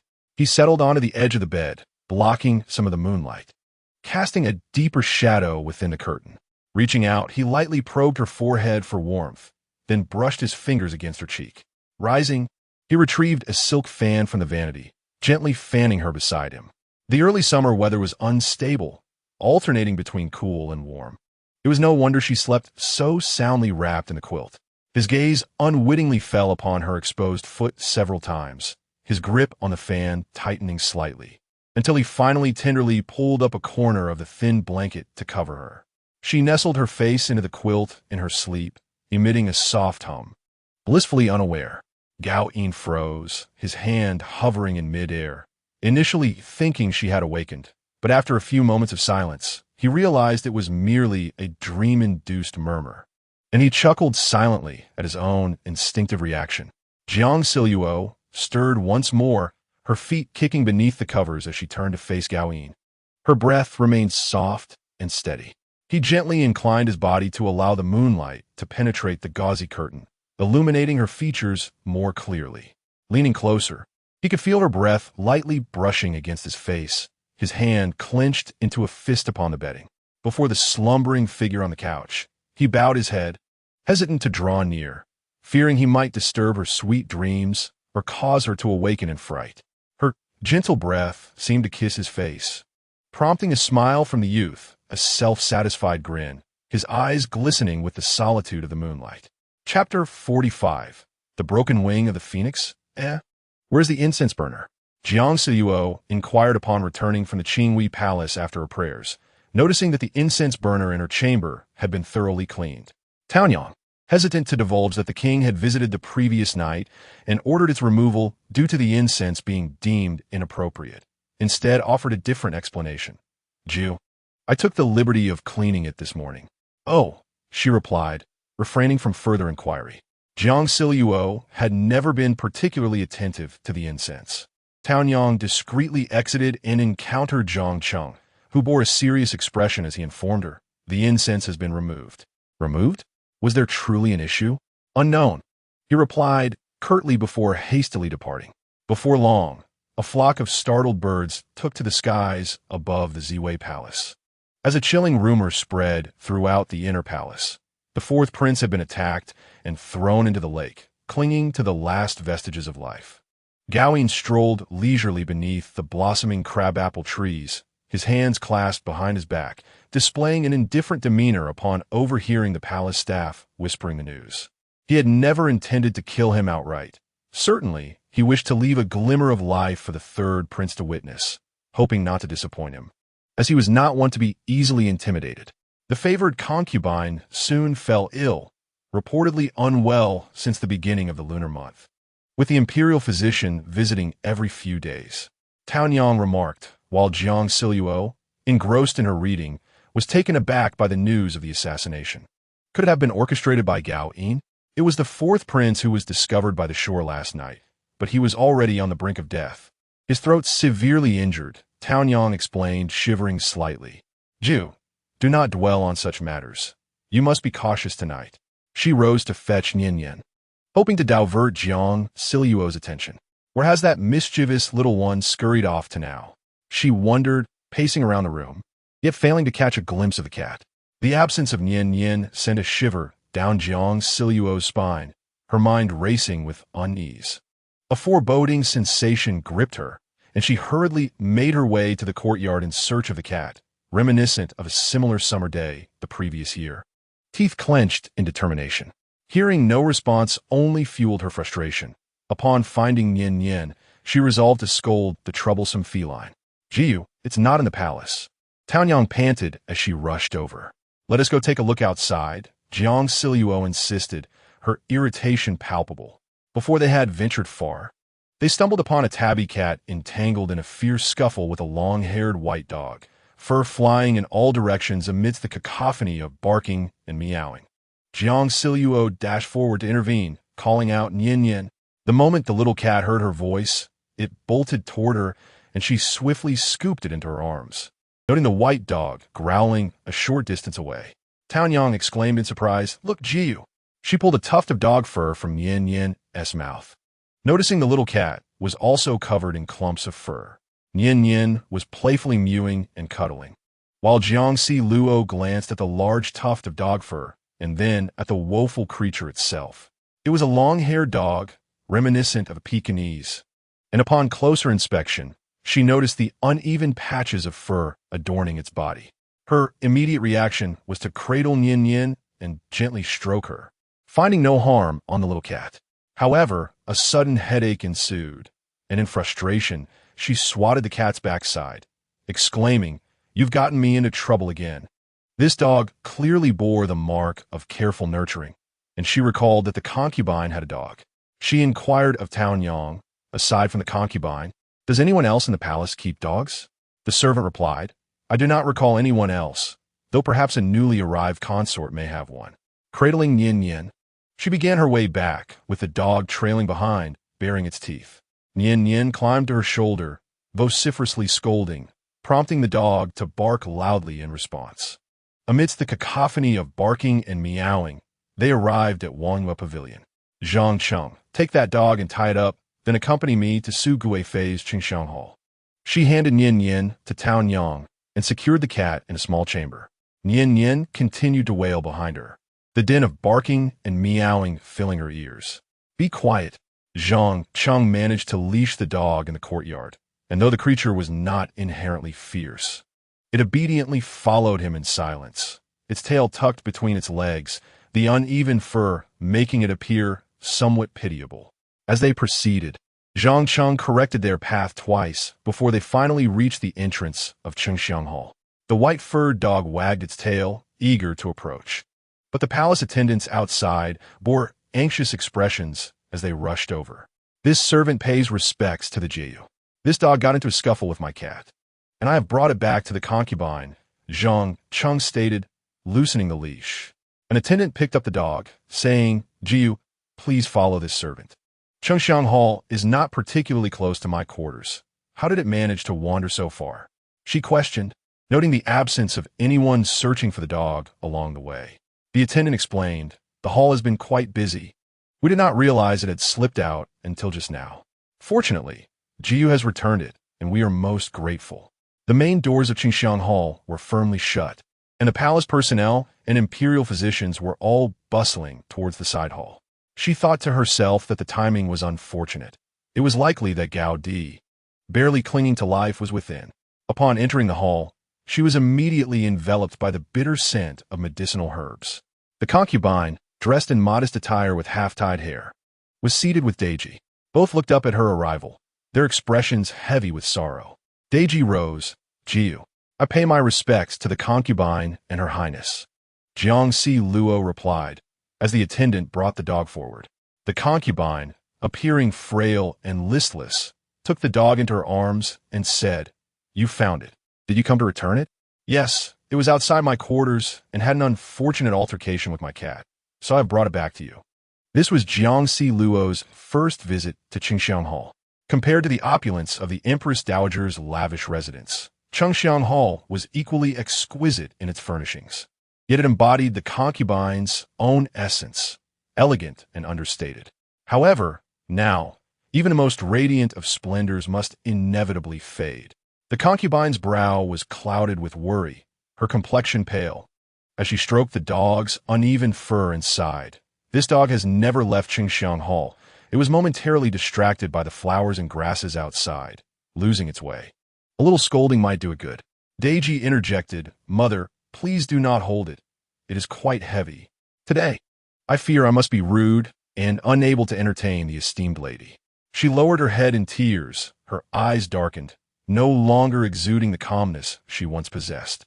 Jiang Zhao initially intended only to deliver her and depart, lest the dog run amok. "I merely returned her, and the affairs of the imperial concubine's chambers are too busy for formalities. I shall take my leave now." "Wanha, Please escort the lady out for me. Deji gently closed the palace door, her face appearing more fatigued under the sunlight, with eyes still red, yet steadfast in seeing Jiang Zhao off. No matter. My third brother is visiting our elder brother, and I find myself with nothing to occupy my time. Jiang Zhao could not bear to look at her sorrowful expression and consoled her, saying, the princess and the imperial concubine must take care of themselves. Deji gazed towards the sun, feeling a chill. Her third brother was terrified. Yet, the emperor merely cast a fleeting glance at their elder brother, and their mother spoke of their family as it is. Each word she uttered seemed to echo with sorrow. She wept under the sunlight, her brow furrowed deeply. I had never anticipated that our family would fracture. It was long known that the lady had withdrawn from palace affairs. Perhaps this foresight was indicative of the inscrutable nature of a ruler's heart. Your Highness, I am but an ordinary person, and my seclusion within the palace is merely a means of self-preservation. Moreover, the ruler's heart is difficult to fathom. Who can foresee such things? I once believed that my mother was exceptional, that our family was unique. She wiped away her tears. Jiang Zhao hoped she would remain resilient, especially since the imperial concubine would soon pass away as well. Your Highness, please remember to send me some peonies next year. Deji nodded gently. Suddenly, a commotion erupted from the direction of the side hall, where palace attendants rushed in a panic, shouting, "It is dire for the fourth prince." Chaos ensued, sorrow sweeping like a tide. Deji was momentarily stunned, staring blankly at the crowd. Brother, brother. The wail of a broken-winged bird echoed above the Qingxiang Hall. She lifted her skirt and stumbled towards the side hall, while Jiang Zhao lowered her gaze and noticed a glistening tear drop on her hand, a tear shed by Deji. Chapter 46. Who is angry on the 6th day of the 6th month in the 24th year of the reign, the emperor's fourth son, Gao Di, succumbed to severe injuries from an assassination attempt. The palace corridors were bustling with tension. Jiang Zhao slowly strolled back to the Wangyue Pavilion, where she found Taonyang anxiously awaiting her. Lady, I have heard that the fourth prince has passed away. The news traveled faster than her footsteps. She had only just arrived, yet the word had already spread. Indeed, I happened to be at the Qingxiang Hall at that time, she replied. Taonyang said, the palace has announced that the lectures will be suspended. Is there any other news? Jiang Zhao inquired. Nothing more, lady. Is a storm brewing in the palace? Taonyang asked. Yes, it seems a tempest is approaching. I hope to emerge unscathed, as the time draws near for the emperor to seek her out regarding Gao In's demise. The small room was eerily silent. Jiang Zhao glanced at the closed door and asked Taonyang, is Nian still inside? It's so quiet. Yes, she's still there. After calling for a while and scratching at the door, she fell silent. I suppose she has tired herself out and fallen asleep. Gently, she opened the door, her brow twitching as she saw the blanket on the low couch pulled to the ground, the soft couch marked with numerous scratches, and the blanket on the floor enveloping a cat sprawled out in slumber, its delicate paws exposed. Jiang Zhao, filled with anger, could not help but laugh. Walking over to grasp the scruff of Nian's neck, forcibly awakening the cat. Who did this? She pointed at the wooden shavings scattered on the floor from the scratches on the couch. The little cat's ears flattened, obediently held by her. You naughty creature. Fighting with dogs and still daring to scratch. You love to run around so much. Next time, I might just set you free. Honestly, it's impossible to reason with you. Rolling her eyes, she released the cat, which immediately began to nuzzle against her legs. Jiang Zhao pushed it away, saying, enough of this, I'm still angry. Who is angry? Jiang Zhao paused, retracting her outstretched leg as she turned to close the door of the small room. But the visitor was quicker, boldly blocking the gap with a long, slender hand. Her motion to shut the door halted abruptly, and they stood in silent confrontation. Why aren't you closing it? Gao Yin asked. Her momentary daze lasted but a breath, and the hand pushed the door wide open. Jiang Zhao stepped back while the man leaned forward, her back pressed against the window. She had to stop, but Gao Yin had no such intention, his hands bracing against her sides, blocking her escape as he leaned in closely. Jiang Zhao closed her eyes, feeling tense and shrinking her neck, until his breath brushed against her forehead. Not sensing any further movement from him, she slowly opened her eyes, meeting the sharp lines of his jaw and the prominent Adam's apple. Her gaze fell to the bobbing throat, and she lowered her eyes, her ears flushing crimson. Regretting her own timidity, she had never bested Gao Yin in their verbal sparring. "I visited the favored concubine today," she said softly. Do not associate with them too often. Their minds are complex." Jiang Zhao thought to herself that she had never been fond of such company either, and replied coolly, "It was the cat that attacked their dog. I went to apologize." He chuckled softly, the movement of his throat causing a slight tremor in his chest. Puzzled, she looked up at him, only to find the light dimming as a kiss landed on her brow. It was a gentle kiss, and his lowered gaze held a hint of amusement, as if she had uttered something particularly humorous. Jiang Zhao felt an increasing sense of discomfort. The tension was rising, prompting her to bend down and attempt an escape beneath his arm. Yet he leaned closer, their bodies pressing together, his long leg forcing hers against the wall. The warmth radiating from him, combined with an indescribable, blush-inducing aura, enveloped her. She turned her head to evade his chest, but the leg pressing against her caused a strange, tingling sensation, as if a peculiar switch had been flipped, making her body tremble ever so slightly. "Let me go," she pleaded, unable to endure the embarrassing closeness. "Please release me." She pushed against him with all her might. The man took a step back. Sitting down on the soft couch, the door firmly shut. She realized that Gao Yin's determination would not allow her to leave. So she retreated to the other side of the room, sitting down at the writing desk, hugging her knees and ignoring him. "Has the favored concubine caused you any trouble?" His voice drifted over to her. She remained silent, not even glancing in his direction. He rose and approached the writing desk, prompting Jiang Zhao to stiffen. No, she quickly replied. Gao Yin lowered himself to sit on the opposite side of the desk, casually picking up a scroll from the surface and appearing to read. The room fell into a moment of quietude. Jiang Zhao lifted her gaze to steal a glance at him. Had it been Gao Yin who was discovered last night? Did he dare to kill a prince in the palace? If it wasn't him, then who could it be? But why would anyone wish to kill him? What are you thinking about? He set the scroll down and looked at her. She shook her head, her expression wavering. And as he leaned slightly forward, she hastily said, "Wait, let me speak." The expression on her face appeared remarkably serene as she inquired, "Have you uncovered any clues regarding the assassination of your fourth prince?" Her mind momentarily blank, she nearly blurted out, "Why did you kill him?" Gao Yin, with an air of nonchalance, readily confessed, "It was I who took his life. Last night, I severed his trachea and disposed of the body by the lakeside, deliberately allowing the palace attendants to discover it." Jiang Zhao stood frozen, her blood running cold, gazing at him in astonishment. "You just stated so matter-of-factly? Are you intending to report me?" he queried. "Not that." She shook her head, pressing further, "But why did you kill him? It seems you had no prior enmity." He responded slowly, "It was the fourth on the day of the New Year's that orchestrated this.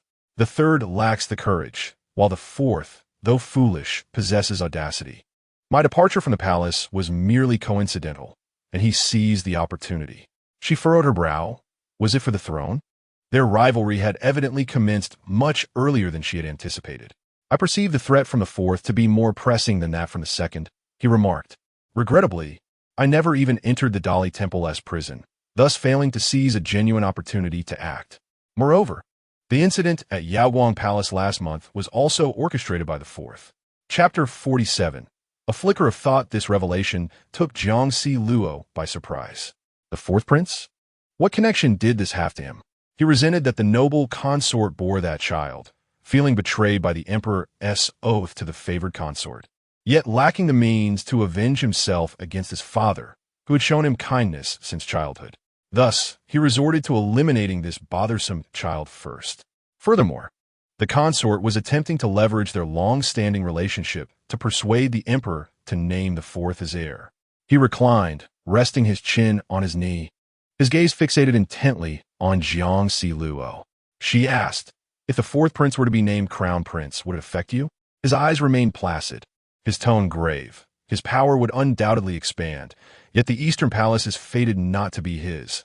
Our dynasty shall not birth an emperor from the Eastern Palace. Observing his reflection on the table, she realized how much had transpired unbeknownst to her.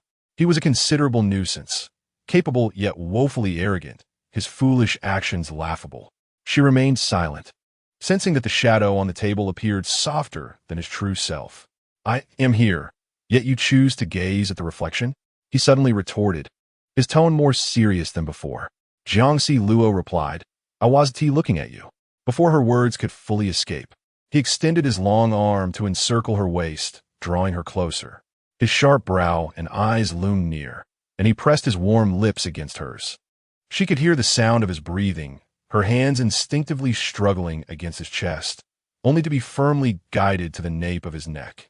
She was momentarily distracted, her fingertips helplessly brushing against the skin of his neck, feeling the hair at the back of his head. A desk separated them, yet she could only tilt her head helplessly. Gao Yin leaned over the desk, and Jiang Zhao clutched his neck while he encircled her waist, as if they truly shared an intimate bond. His skin was scorching, creating an unsettling contrast, yet she found herself at a loss on how to push him away, awkwardly resting her hands on his shoulders as she attempted to retreat. Her lower lip was gently bitten, and his piercing gaze bore into her eyes, his breath soft, his lips glistening. She could even discern her blurred reflection within his eyes as he nudged his nose against hers, and seizing the moment of her daze. Gao Yin softly inquired, Am I to fear that I can easily slay my kin within the depths of the palace? His tone was excessively gentle, as if the warm waves were drowning her in the depths of the ocean, rendering her unable to find her way back. His sharp gaze reflected a tenderness and compassion she had never truly witnessed before. Ensnared by his gentleness, she stood there, momentarily speechless, her eyes fixated on his. The figure in her embrace trembled slightly, and he whispered softly, Are you afraid? She averted her gaze, feeling an inexplicable warmth in her eyes, biting her lower lip to regain her composure. I'm not afraid. Jiang Zhao, you must remain clear-headed. He inquired again, Why are you not afraid? She remained silent, enveloped in his embrace. The young man rested his head on her frail shoulder, saying, You are too thin. Why do you not enjoy eating? Jiang Zhao gazed past his shoulder at the wall, lost in thought, disregarding him. I do not like the food here, he slowly articulated, his words laden with ambiguity. A flicker of understanding crossed her eyes, her thoughts swirling lightly as she murmured, Do not ask. Closing her eyes, tears soaked the fabric of the young man's robe on his shoulder. How long could love at 18 endure, Gao Yin? Would it outlast the emperor's reign? The Purple Way Palace loomed like a silent fortress. How long would you remember me? You say you hate me, yet I cannot muster hatred. I do not even dislike you. Should it be this way? Is love truly more significant than freedom? Yet, a voice within her questioned, Was there truly a chance to return? Would leaving the palace guarantee freedom? Yet her tears flowed fiercely as she tried to convince herself rationally. But the word but always surfaced, each one leaning toward the young man. She feared that love might not withstand the long passage of time, alone in a foreign land. How could she dare to wholeheartedly trust his feelings? She did not wish to be lost among the crowd, nor did she want to look up at him in the end, like gazing at the moon in her homeland, with the rest of her life spent clinging to bittersweet memories. Why are there so many challenges in life, yet so few answers, with only a single vague conclusion? If only she possessed the courage to disregard everything. Jiang Zhao cried, trembling, and Gao Yin, sensing her distress, furrowed his brows, unsure of how to respond. He gently stroked her back, contemplating which words might have been misplaced. If only she would voice her thoughts, allowing him to bear the burden with her. On the 7th day of the 6th month in the 24th year of the reign, the emperor's 4th son, Gao Di, passed away. The emperor decreed a princely burial. With the coffin resting beside the Chengxiang Hall, he refrained from court for 3 days. Jiang Zhao stood in the courtyard, gazing at the sky, as if she could hear the mournful cries emanating from Chengxiang Hall, particularly that of Deji. She held no deep feelings for the 4th prince, but felt that life had been exceedingly painful for Deji. The emperor's love and cruelty had destroyed 3 lives. Indeed, the atmosphere in the Purple Way Palace had shifted dramatically. The Court of Judicial Review had yet to reach a conclusion, and the emperor was furious, causing everyone in the palace to feel anxious. The palace servants outside carried expressions far tenser than before. Gawain had not appeared for 2 consecutive days, likely due to the serious matters at the imperial censorate and the Supreme Court. The favored concubine was gravely ill, and the medicinal scents from Chengxiang Hall had become even more pervasive, with physicians visiting more frequently. Seizing the opportunity, she visited Lady Wang, who seemed to have noticeably grown rounder, reclining on a dragon-pattern mat, supported by soft cushions. Upon seeing her, Lady Wang smiled and remarked, "You seem even more beautiful after a few days." She seated herself in the spot graciously vacated for her, as a palace maid set a small wooden table between the two of them. "Are you feeling any better?" Upon seeing the maid bring forth some seasonal fruits, she inquired, "Have you consulted the imperial physician about these? Are they safe to eat?" Lady Wang instructed the maid to fetch 2 bowls of sweet mountain delicacy. The maid replied, "You seem to have forgotten. The physician warned against indulging in cold foods a few days ago." Jiang Zhao cast a disapproving glance at her, prompting Lady Wang to sigh. "Very well, then bring me a bowl of apricot pudding and serve a bowl of sweet mountain arrow." The maid then took her leave, and the woman turned to her, saying, "The Empress Dowager has graciously permitted me to set up a small kitchen next door, which is far more convenient than before." She smiled gently. "That sounds quite splendid. You must be quite free of troubles now. It was only yesterday that I began to feel better." She delicately speared a slice of peach with her silver fork, savoring it slowly. "What have you been up to these past few days? I heard you came to visit me a few days ago." Jiang Zhao smiled bitterly within. There were indeed matters she could not articulate. Instead, she busied herself with mundane tasks, writing and embroidering, too concerned about disturbing your recovery to pay a visit. "How could you disturb me? It is wonderful to converse with you. Sometimes Yang Kairan and Li Ronghua come by as well, but I still worry about your health. You fell into the water, and your constitution is already frail. Have you fully recovered?" "I am well now. My health has improved. I feel I have burdened you. On that day, you advised me against seeking such excitement, yet I insisted on dragging you along. If it were not for me, you would not have suffered such unwarranted misfortune. It is well that you are fine. Who can predict such events?" She tilted her head, the tassels of her hairpin swaying gently. "I have not held it against you. Please do not dwell on it." Lady Wang playfully reached out, pretending to pinch her cheek, exclaiming, "What an adorable lady you are." The maid returned with the sweet mountain delicacy and apricot pudding. Jiang Zhao found the sweet mountain reminiscent of shaved ice, fragrant with milk and honey. Delightful indeed. Lady Wang sighed at it and lowered her head to eat her pudding. The 2 women quietly finished their snacks, and once the maid had withdrawn, Lady Wang softly remarked, "The 4th prince has passed away. I hear the 3rd prince was quite alarmed." Chapter 48. Midnight Visit. Jiang Zhao did not anticipate that the conversation would shift to this topic. It so happened that the 3rd prince was visiting the 4th prince that day. It is indeed possible he was frightened. "How do you know this?" "That day, I was in the Chengxiang Hall and happened to hear about the 3rd prince's visit to the 4th prince." Lady Wang shook her head. The imperial concubine is a pitiful woman.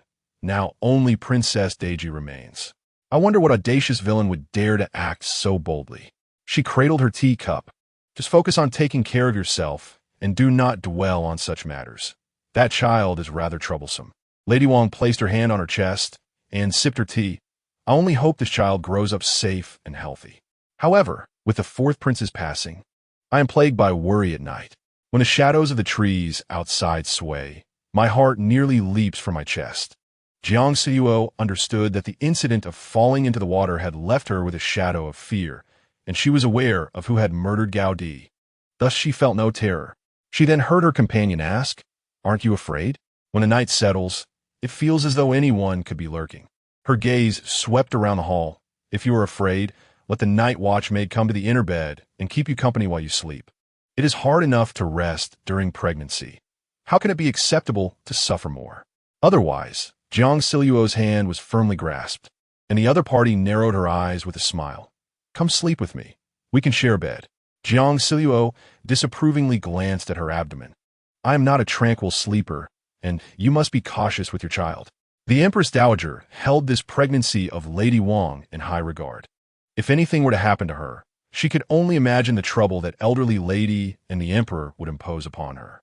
You have longed for a child, yet you seem to have relaxed now that you are with child. Very well. She tapped her nose with a fan, sighed, I hope it is a princess. The princes in the palace had all grown up, yet the emperor had aged.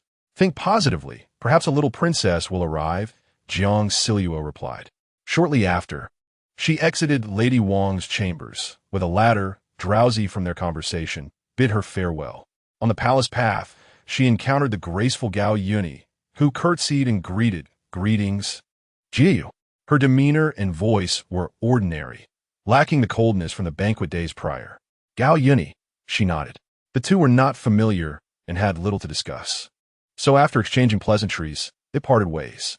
As Jiang Zhao walked on, she unconsciously glanced back, watching the slender figure retreat deeper into the elongated palace path. Is it true that the night the fourth prince was discovered, the emperor was with Xu Qi and Lady Yang? She inquired of Zhang Cheng. Indeed, he affirmed, nodding. One of the assailants who stabbed the fourth prince. She thought to herself that it was a tragic fate. Upon returning to Wanhua Pavilion, Nian frolicked in the yard with a fabric doll, but Jiang Zhao paid it no mind. That night, as she lay down, she gazed through the misty gauze, recalling Lady Wang's words about being frightened by the shadows of trees at dusk. The objects in her chamber appeared increasingly different from those during the day, and she felt herself being affected.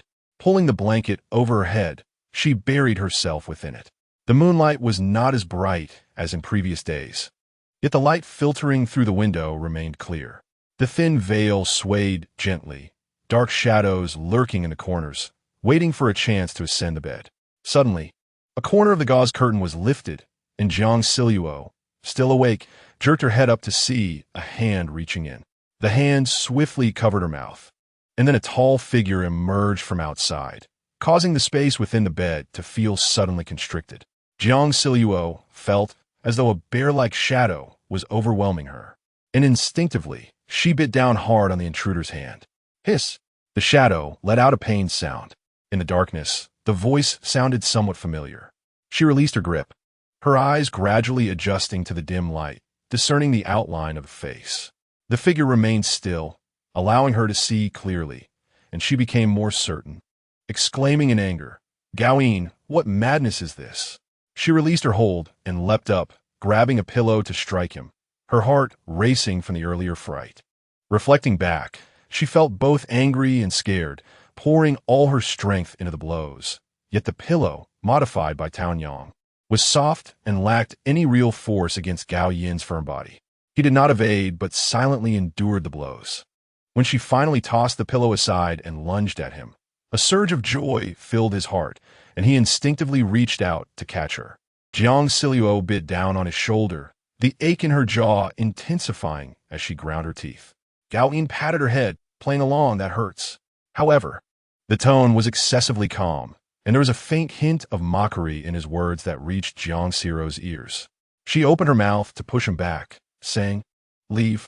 The man edged forward, even removing his boots. Jiang Zhao warned, If you come any closer, I will scream. Gao Yin halted, reaching out to caress her face. But Jiang Zhao swiftly slapped his hand away, exclaiming, What are you doing in the middle of the night? Do you intend to frighten me to death? I merely came to check on you. Why are you still awake at this hour? Jiang Zhao wrapped herself tightly in the quilt, retreating into the corner to avoid him. It's none of your business why I am awake. Who permitted you to come here? Leave quickly.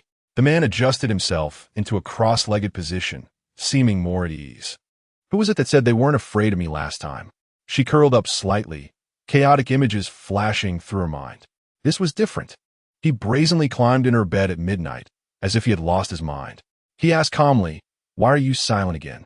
Sensing the threatening tone in his voice, Jiang Zhao felt a surge of anger and grabbed a pillow beside her to strike him, muttering, Who taught you these things? Hypocritical, a charlatan, scoundrel. Her hand was empty as the pillow was yanked away, soaring through the air and landing outside the mosquito net. She stared blankly at the dimly lit, indistinct figure of the man, retreating into the quilt, as if the thin fabric could truly shield her from him. Gaoyin stated, It's too late. You should sleep. Then you should leave. How can I sleep without my pillow? You still haven't answered me. Why are you not asleep at this late hour? You should have left earlier. Yet now he was reluctant to depart. She mumbled from under the quilt, "Don't mind me."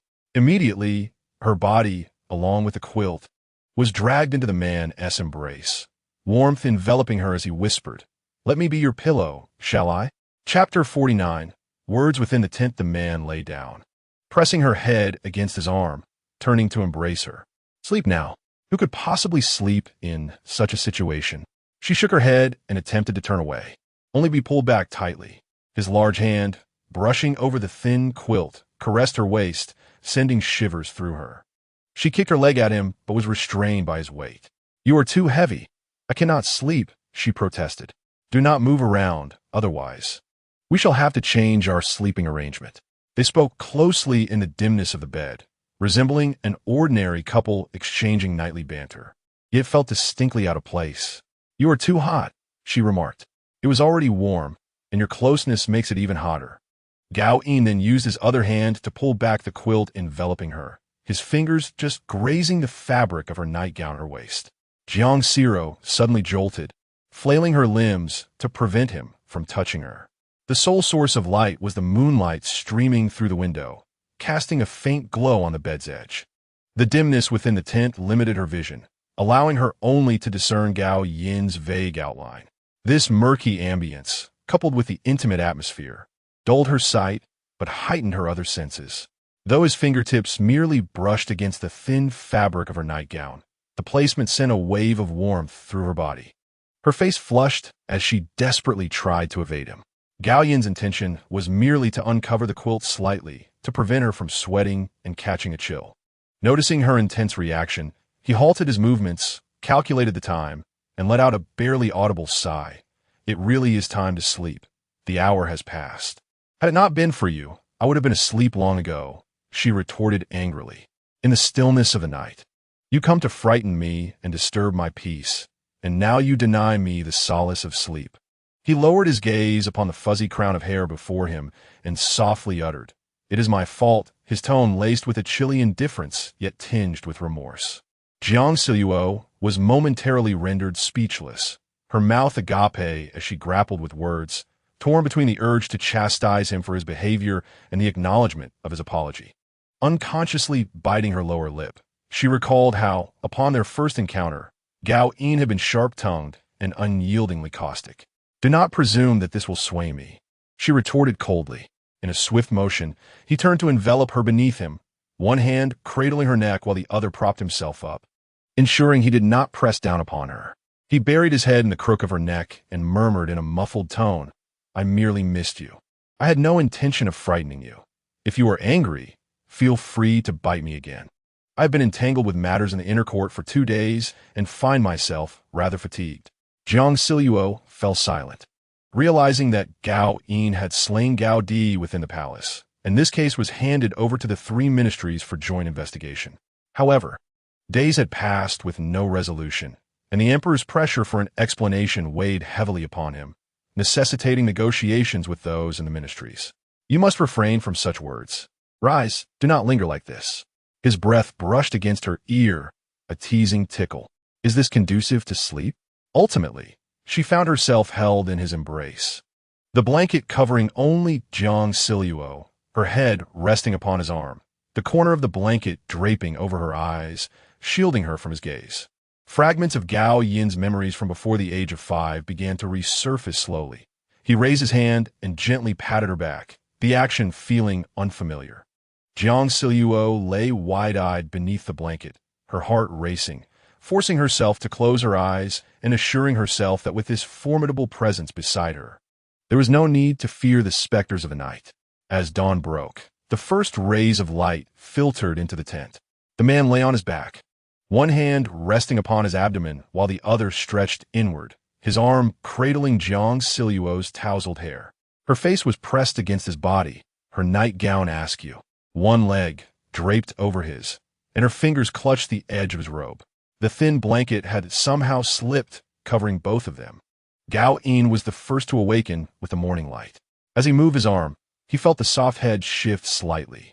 Lowering his gaze, he saw Jiang Zhao lying on her side, half her face nestled against his chest, her arm nearly numb. He gently pulled the blanket over her, contemplating the time.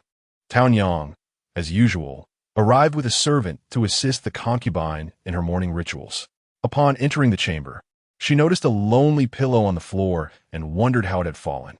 Picking it up and patting it down, she approached to draw back the sheer curtains, but was startled to find a pair of men's boots beside her feet. Her heart raced, and she whispered to the servant behind her, "The concubine has yet to rise. You may leave first." The two complied and retreated.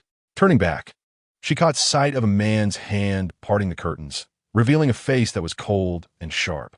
Alarm surged through her heart, and she immediately knelt, murmuring, "I pay my respects, Your Highness." That fleeting glance at the prince's fully attired form filled her with a sense of relief amidst her misfortune. Such a display was utterly inappropriate. "Wait outside," came the soft command from the bed, laced with the huskiness of morning. Tao Yang dared not overstep and quietly exited. Gao Yin turned sideways, attempting to withdraw his arm. A jolt of numbness caused his brow to twitch, and as he lowered his gaze to Jiang Zhao, whose face resembled a lotus blossom, serene and tranquil, he gently tapped her brow with his fingertip. Instantly, her brow furrowed slightly, her cheek brushing against his, the tenderness in her eyes spilling forth from the sharp corners. An impulse surged within him, a desire to bite her, to embrace her tightly, yet he swallowed this emotion, suppressing the numbness as he carefully extricated his arm, rising to his feet and shaking it off. After half an hour, he would call for her again. As he departed, he coldly addressed the waiting Tao Yang outside. "Yes, Your Highness." Watching the imposing figure leave, Tao Yang exhaled deeply, feeling a wave of exhaustion wash over her. Once Gao Yin exited the chamber, Jiang Zhao slowly opened her eyes, clarity illuminating her gaze. She had awakened the moment he had touched her brow, unsure of how to confront the situation, so she instinctively averted her gaze. She had thought she would be unable to sleep, yet she had rested quite well, harboring a tinge of resentment towards her own softness towards him. That face, those eyes, no matter what he said, she felt inclined to yield, with reason desperately holding her back from retreating too far. She sat up, rubbing her face, recalling how he had lightly tapped her brow, wondering if he had discovered her feigned slumber. Sunlight streamed in, heralding a new day. Let it be for now, she mused, uncertain of how to proceed. The copper mirror reflected two faces. Jiang Zhao observed the melancholic expression of Tao Yang and inquired, "What troubles you?" Tao Yang inserted a jade hairpin into her coiffure, scrutinizing Jiang Zhao's visage. After a moment of hesitation, she spoke. "This morning, I saw Prince Qin emerge from the concubine's chamber." The implication hung heavily in the air. Jiang Zhao offered her another jade hairpin, saying, "We have nothing to fear." Tao Yang felt a sudden lightness, and as Jiang Zhao noticed her countenance brighten, she reassured, "Do not worry. Such concerns are futile. Whatever he intends, I cannot obstruct." What has become of the concubine? Tao Yang pondered aloud. Why has it come to this? Jiang Zhao reflected for a moment before replying, "I do not know. It simply unfolded this way." Tao Yang gazed at the contemplative figure in the mirror, her voice barely a whisper.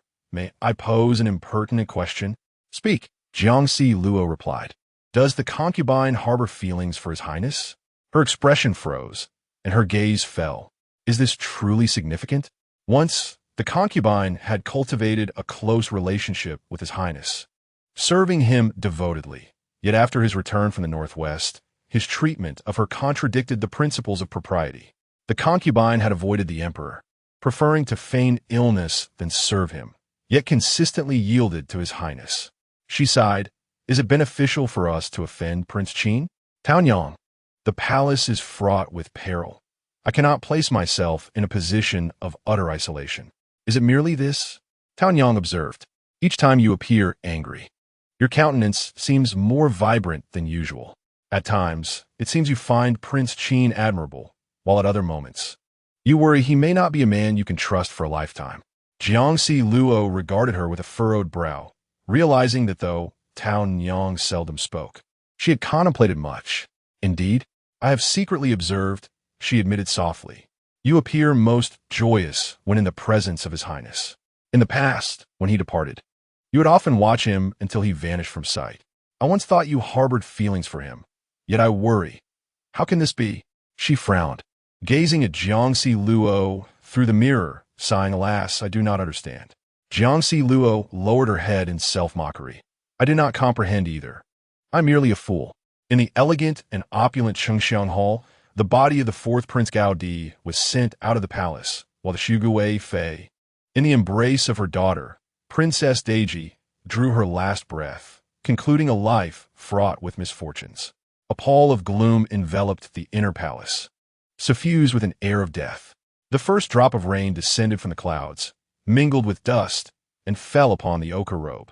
A man standing outside the Chengxiang Hall listened to the heart-wrenching cries of the daughter within, remaining quietly in the rain.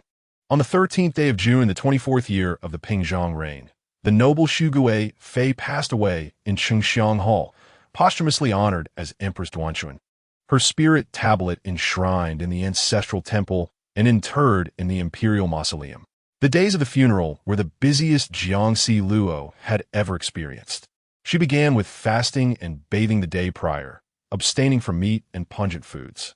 In the evening, the inner palace sent mourning garments, and she personally inspected the sealed offerings. The following morning, she donned the mourning attire and went to Chengxiang Hall to mourn.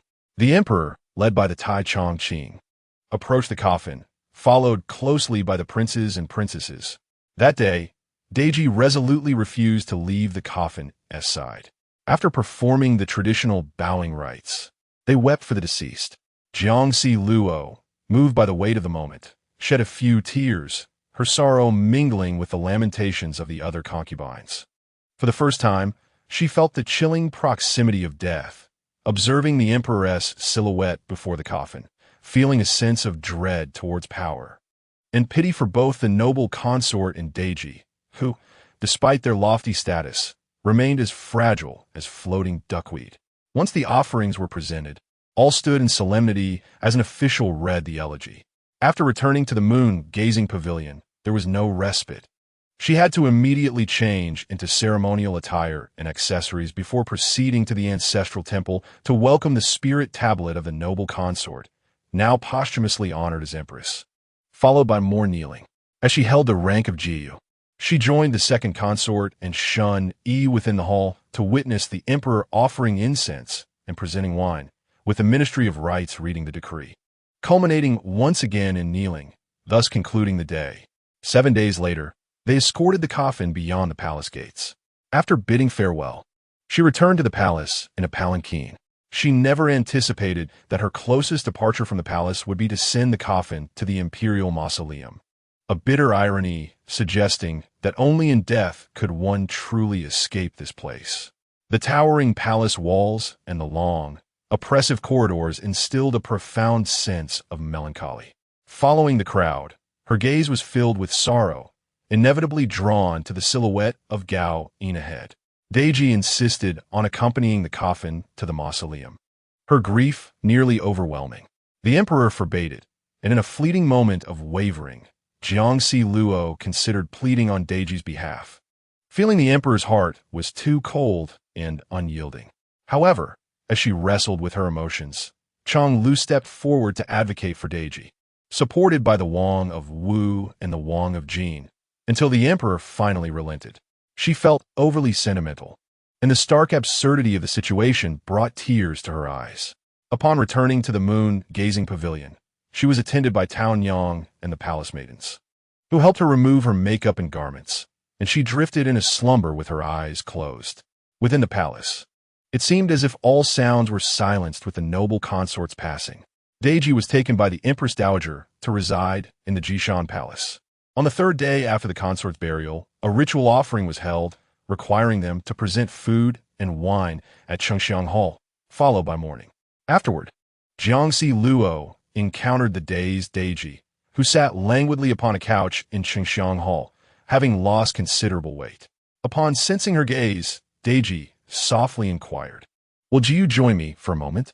Jiang Luo approached gently, replying, "Your Highness, the princess."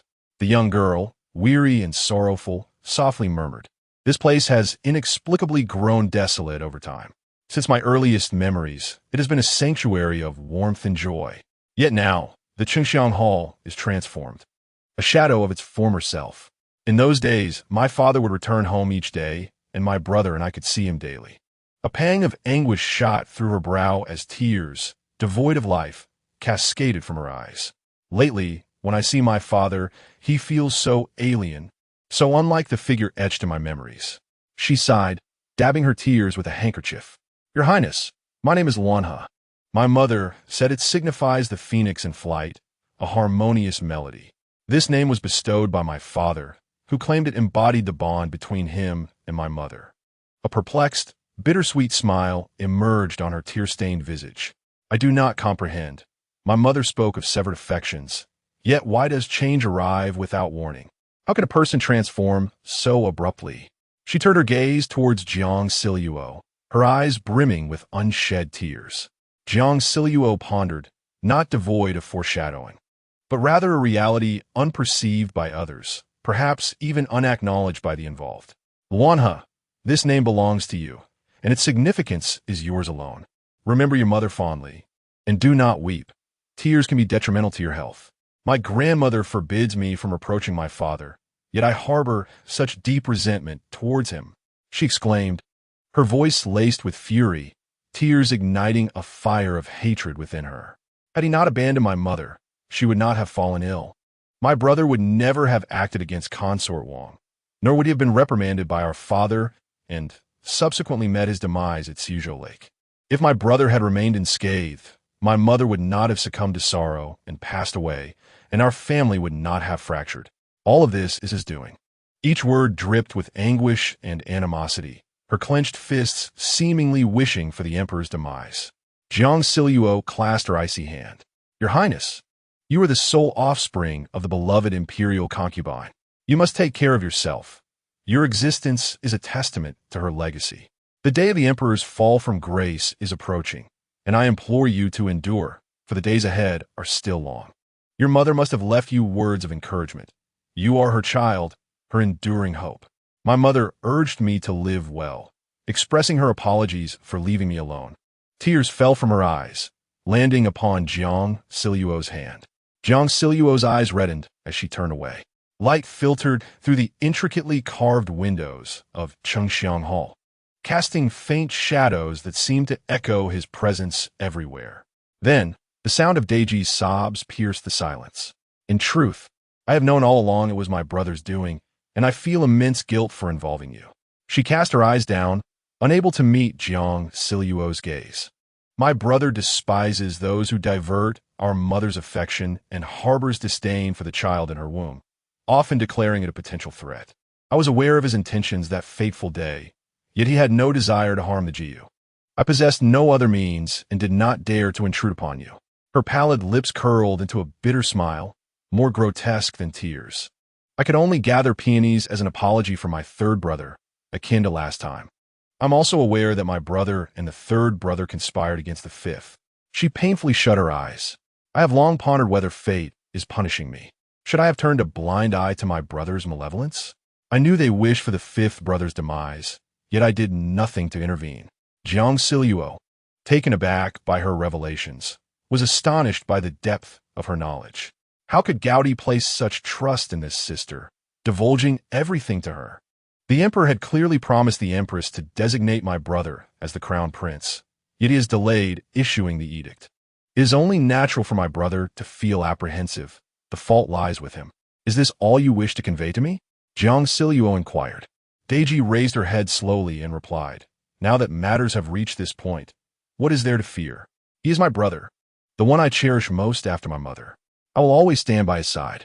A gentle smile graced her gaunt face, but the parched lips cracked and bled from the effort, her smile widening, though her eyes brimmed with sorrow. Jiang Zhao observed her with a furrowed brow, sensing a looming catastrophe. Just days ago, the Empress Dowager had declared her intention to choose a suitor for me, insisting on a marriage 3 years hence after the mourning period.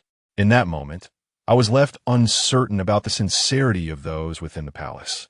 Jiang Zhao struggled to comprehend the Dowager's actions, with both her mother and elder brother having passed away, Deiji, at only 17. faced the daunting task of processing these successive tragedies.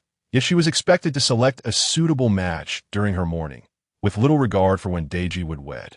The bond between the Empress Dowager and the Emperor was unbreakable. If you refuse to marry, the Dowager will not pressure you, she reassured.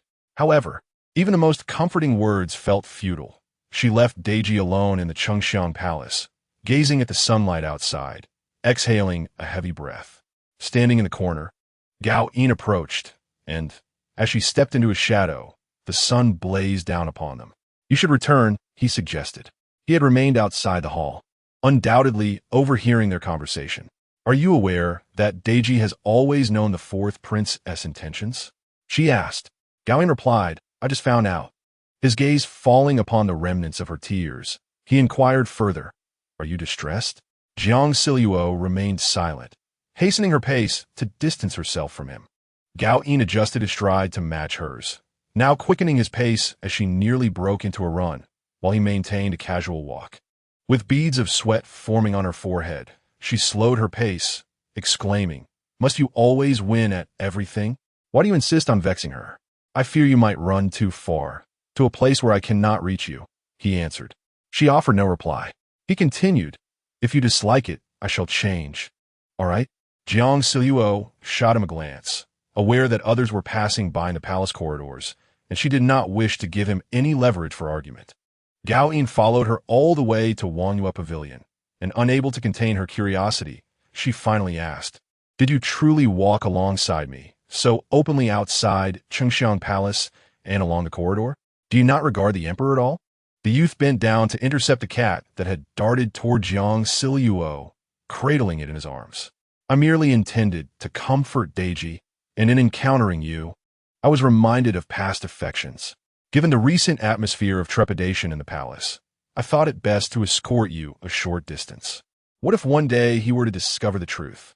Are you afraid? He gazed intently at her. She turned her head forward, stating, You compelled me. What is there to fear? The cat in his arms mewed softly, and the youth allowed it to nibble at his sleeve without releasing it. Jiang Zhao had already reached the writing desk, but upon hearing the cat's plaintive cries, she turned back, saying, Put it down. Its claws are caught on me.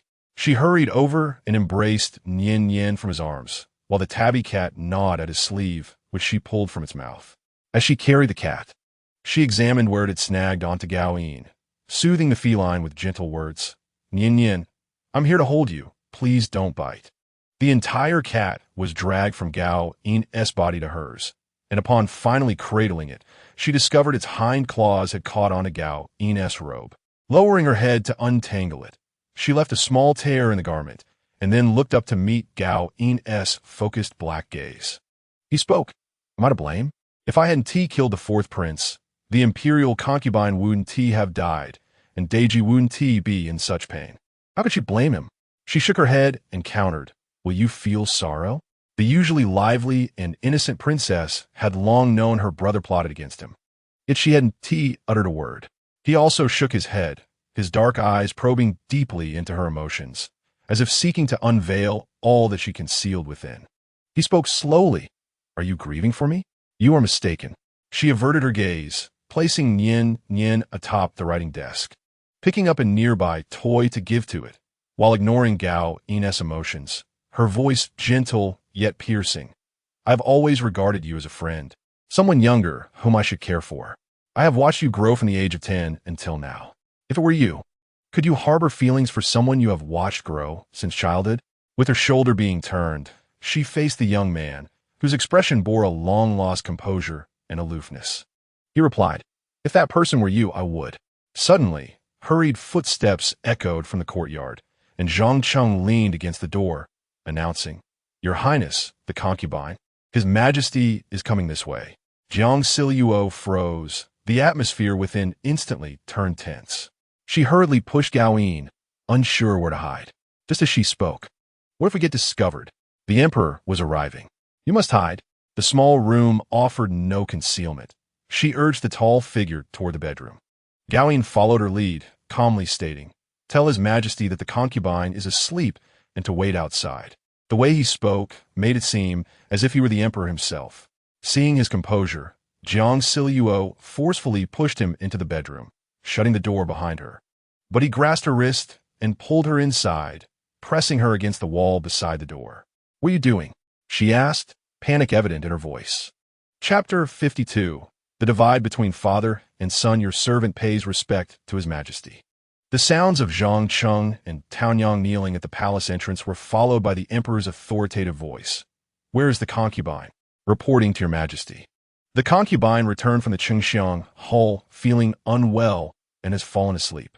She is currently redoing her makeup to welcome your majesty. As the door swung open, the emperor's footsteps echoed in the main hall.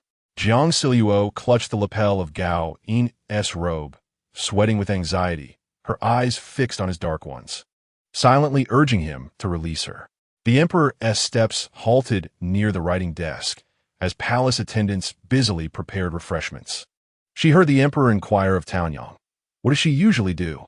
Gao Yin's expression suddenly darkened, and she shot him an angry glare, but his lips stubbornly pressed against her forehead, sliding down to kiss the tip of her nose. Then he turned his head away. She softly murmured, "Don't go mad." Before she could finish her warning, it was swallowed. The concubine embroiders and plays with the cat daily, and occasionally strolls in the courtyard. She seems to find joy in her own pursuits, the emperor remarked coldly. The kiss between their lips was not heavy, yet was intertwined with lingering affection. She attempted to push him away, yearning to bite him, but her intentions were unveiled. He deepened the kiss, her clear mind gradually being drawn into the depths of oblivion. The emperor's voice echoed from behind. "Where is she?" It drifted into her scattered consciousness, jolting the entwined lovers awake. The figure before her finally withdrew. Gao Yin wiped her lips with his hand, while Jiang Zhao brushed aside his touch, straightened her attire, and opened the door to meet her esteemed father, the emperor. The emperor faced his desk, inspecting the screen behind it. Moments ago entwined with Gao Yin, she now stood before the emperor, a profound sense of guilt crashing upon her mind. "This humble servant pays her respects to your majesty. I apologize for my frail condition, causing your majesty to await. I beseech your majesty for forgiveness." All of you leave. Only the two of them remained in the hall. Jiang Zhao did not hear the emperor's command arise, and thus remained kneeling on the ground. The emperor's sudden visit likely revolved around the matter of Gao Yin's demise. Even with their nurturing bond severed, he still sought her out. Yet, Gao Yin lingered in his chamber, and the peculiar absurdity of the situation rendered her less anxious. "Jiang, I come today to present you with a choice."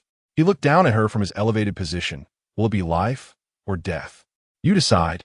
Please enlighten me." "Your Majesty, the death of the fourth prince is inextricably linked to the fifth." His voice was a low, hoarse laugh, tinged with helpless anger, reminiscent of that day in her dreams. But she was not the Jiang Zhao from her dreams. "I found not a trace related to him. His cunning exceeds even that of his father." She replied, "I am perplexed. The prince's murder involves great secrecy.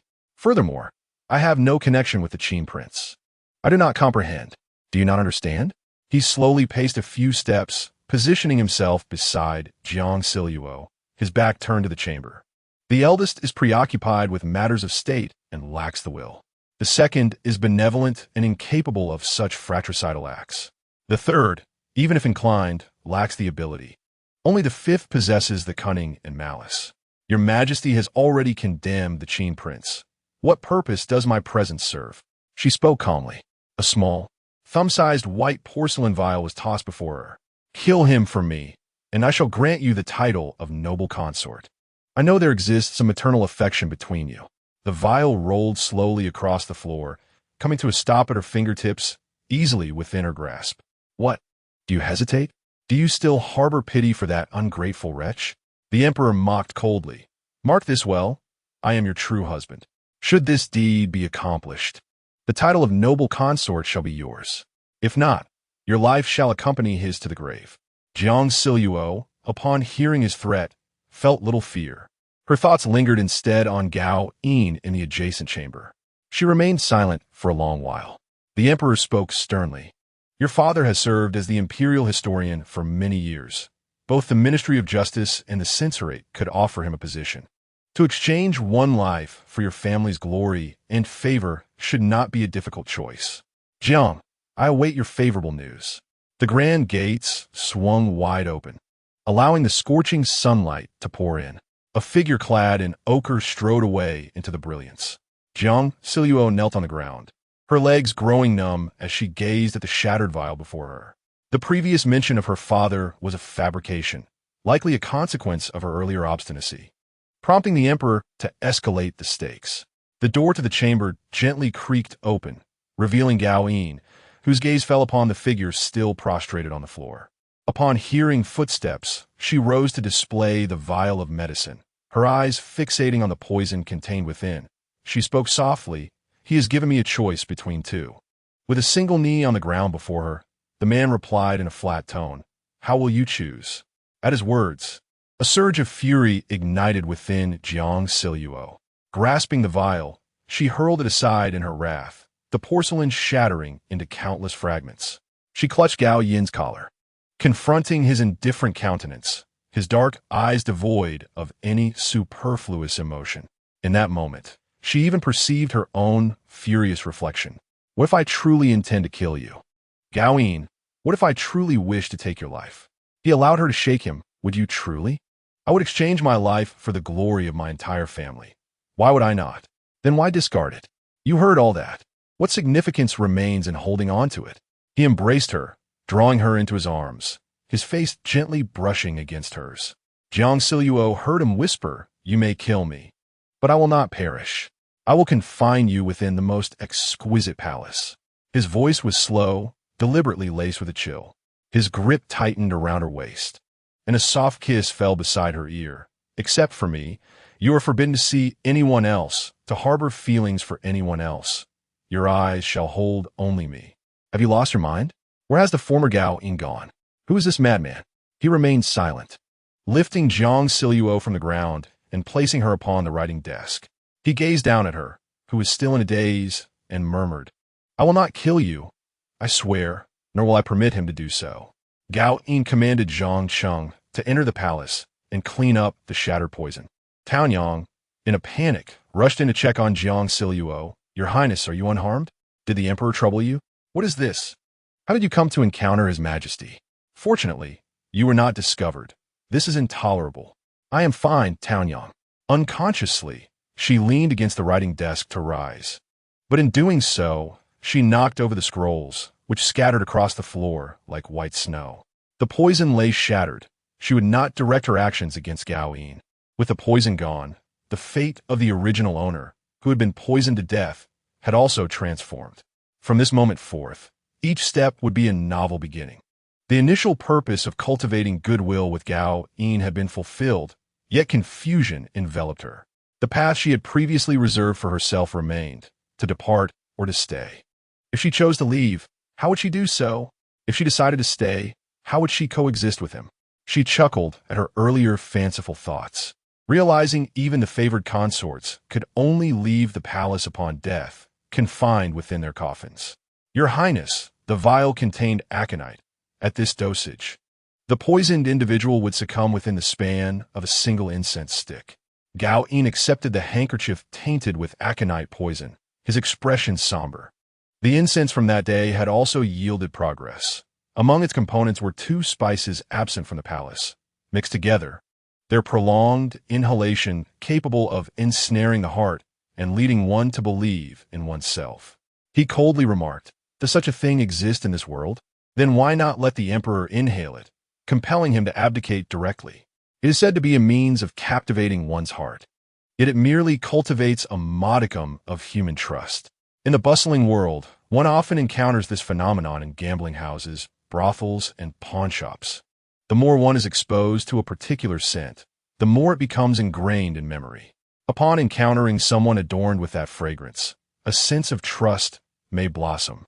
The lady-in-waiting had not inhaled this aroma frequently, and the prince had discovered it in due time. Thus there was no cause for concern. He tucked away the handkerchief and instructed, "Return now, and keep a vigilant watch over the third." Chapter 53. In the twilight of life within the Lugue Hall. The emperor's gaze shifted from the silent silhouette of trees reflected on the river's surface to a woman clad in a flowing green silk gown. Under the flickering light of the candles, the gown seemed to transport him into a mist-laden lotus pond pavilion, where a woman, dressed in a water-blue cicada-wing gauze and green silk, knelt delicately on the ground. In a few days, the Empress Dowager summoned her to the gardens of the Jishan Palace. Jiang Zhao had initially intended to decline the invitation, yet recalling Daiji's presence with the Empress Dowager, she resolved to visit and assess her condition. In the garden of Jishan Palace, bamboo frames and sheer silk were erected, creating a cooling canopy of satin. The Empress Dowager sat beneath, fanning herself, accompanied by the second consort, Zhang Xuanyi and Lady Wang. The gathering was modest, just enough to fill the shade comfortably. The Empress Dowager beckoned for tea, particularly attending to Lady Wang, offering delicacies predominantly suited for expectant mothers. Soon, the elderly lady initiated a discussion with the second consort regarding the marriage of the Princess Chong Lu and Daiji. Princess Chong Lu grows more willful with each passing year. She heeds not my counsel, while the emperor indulges her every whim. The Defei smiled. Princess Chong Lu is the sole child of Empress Jiang Zhao and His Majesty. Any affection shown is hardly excessive. If the princess is unwilling, then so be it. A royal princess ought not to be subjected to the opinions of others. The Empress Dowager then turned her attention to Daiji. The young Daiji has been quite sorrowful of late, neglecting even her grandmother and her father. I had hoped to find a charming suitor to alleviate her grief from the loss of her mother and brother. Alas, she sighed, shaking her fan. Jiang Zhao felt a wave of despair for Daiji. The Empress Dowager appeared to harbor little sorrow for her deceased grandson, and her compassion for the living granddaughter was equally scant. Lady-in-waiting, I have heard that the emperor visited you recently? The Empress Dowager squinted, a smile gracing her lips, as if she had misconstrued something. Indeed, Your Highness, she replied. The elderly lady expressed satisfaction. That is pleasing news, finally a matter that brings me comfort. It has not been in vain that I've cared for you all these years. In the palace, one must ultimately rely on the emperor. Silence enveloped Jiang Zhao, as each word dripped with distaste, leaving her regretting her decision to join this gathering, feeling merely like a piece of meat in the Empress Dowager's eyes. While she professed concern for her, what would she think if she knew her son wished for her to eliminate Gaoyin? When the emperor accused her of lacking virtue, she had been quick to condemn, a truly revolting situation. Your Highness, I wish to visit Princess Daiji. Initially intending to leave after her visit, she found herself unable to remain seated any longer. Go then. It is commendable that you think of her. Please offer her my regards. As Jiang Zhao turned to leave, she could not help but roll her eyes. Even the side hall of Jishan Palace was more splendid and spacious than her own Wangyue Pavilion. Yet the palace doors were shut, and the maidservants seemed to have vanished. Under the sweltering summer sun, the courtyard felt desolate and empty. Taonyang inquired, how strange. Where have all the people gone? There appears to be no one in attendance before the princess. Jiang Zhao instinctively sensed something amiss. She gently knocked on the door and softly called, Your Highness Daiji? Pressing her ear against the door, she heard no reply. Glancing at Taonyang, both wore puzzled expressions. Was she not inside? Taonyang remarked, if the princess were absent, how could the Empress Dowager remain unaware? Deciding it prudent to investigate further, Jiang Zhao pushed open the door, finding herself facing an embroidered screen adorned with entwined lotus vines. The hall was eerily silent, her footsteps echoing through the space. The decor seemed recently renovated, distinctly diverging from the style of Jishan Palace, leaning instead towards the subtle elegance reminiscent of Chengxiang Hall, perhaps the work of Daiji herself. Your Highness? The curtains fluttered gently, yet no sound responded. Daiji? The two women circled around the screen, surveying the hall, where everything stood still, devoid of any signs of life. However, as Jiang Zhao turned her gaze towards the direction of the bedroom, she tentatively called out, Daiji, are you asleep? For a brief moment, silence enveloped her. Then a sharp sound resonated, accompanied by a faint, muffled sob. A chill coursed through her, and a sense of foreboding blossomed within her heart. Gripping Taonyang's hand, She pushed aside the curtains and stepped inside. On the four-poster bed lay a girl with a ghastly pallor. Jiang Zhao rushed forward, only to discover the girl's wrist, positioned deep within the sheets, was bleeding profusely, staining the bedding. Quickly, summon the imperial physician and the Empress Dowager. Taonyang hurriedly dashed out to seek help. Jiang Zhao, terrified to touch Deji for fear of aggravating the injury, glanced at the wound, a gaping gash that exposed the bone beneath. The sight horrified her, sending shivers down her spine. As she knelt beside the bed and softly called, "Deji, Deji, wake up!" A silver-handled dagger lay on the floor, the source of the sound they had heard earlier. The faint sobs suggested Deji had only recently lost consciousness. Gently, Jiang Zhao reached out to pat Deji's face, now chillingly cold. Suddenly, a flicker of memory ignited in her mind. First aid techniques learned in school. She climbed onto the bed to assess the severity of the bleeding. Such a deep wound made her wonder how the girl had managed to endure. She tore a ribbon from Deji's garment, murmuring, "Apply pressure above the heart. Apply pressure to stem the flow." The hall remained engulfed in a somber silence, the decor seeming to bear witness to her frantic efforts beside a dying soul. With trembling hands, she wrapped the ribbon around Deji's upper arm, intending to release it every 40 minutes. Yet, with no awareness of the passage of time. Anxiety gnawed at her. Tears welled in her eyes as she stared at the gruesome wound. She needed to apply pressure, but there were no clean cloths. Fearing infection and further harm. Where was the physician? How long had it been? Overwhelmed by dread, she finally rummaged through the vanity drawer, discovering a seemingly clean handkerchief. Climbing onto the bed, she bandaged the wound, pressing her palm gently against it to staunch the bleeding. She even recalled the critical detail of elevating the arm above the heart. In moments of dire crisis, the mind often illuminates with clarity. The blood quickly soaked through the handkerchief, staining her palm. Jiang Zhao felt tears spill down her cheeks as she cried, "What am I to do? Will she truly perish?" The bustling sounds of footsteps echoed from outside as the Empress Dowager hurriedly entered, exclaiming, "Deji, Deji, my granddaughter!" Jiang Zhao, with tears in her eyes, watched the Empress Dowager and a throng of palace attendants enter, hoping for a glimmer of salvation. However, as she glanced around and found no imperial physician, her trembling intensified. Sniffling, she inquired, "Where is the physician? Has he not arrived yet? Hurry and urge him." The Empress Dowager turned to Li Ying beside her, then, upon seeing Jiang Zhao, asked, "What are you doing?" She stepped forward to touch Deji's pale, unconscious face and fell to her knees beside the bed. "I am trying to save her," Jiang Zhao replied, her voice quavering. Blood seeped through her fingers and dripped onto her long skirt as she resolutely averted her gaze. The Empress Dowager wept over Deji, and perhaps her cries were too loud, as the unconscious girl stirred slightly, squinting her eyes. With a breath faint as a whisper, she glanced at the Empress Dowager before following the line of her own arm to see Jiang Zhao kneeling beside her. "Is it you?" she murmured, her eyes on the verge of rolling back. "Do not speak. The physician will arrive shortly," Jiang Zhao urged. I want my brother. We must be together." Deji gasped, struggling for air, her chest heaving as she endeavored to complete her sentence, her eyes widening. The Empress Dowager, alarmed, cried out, "What nonsense are you speaking? Your father and I are here too, foolish child."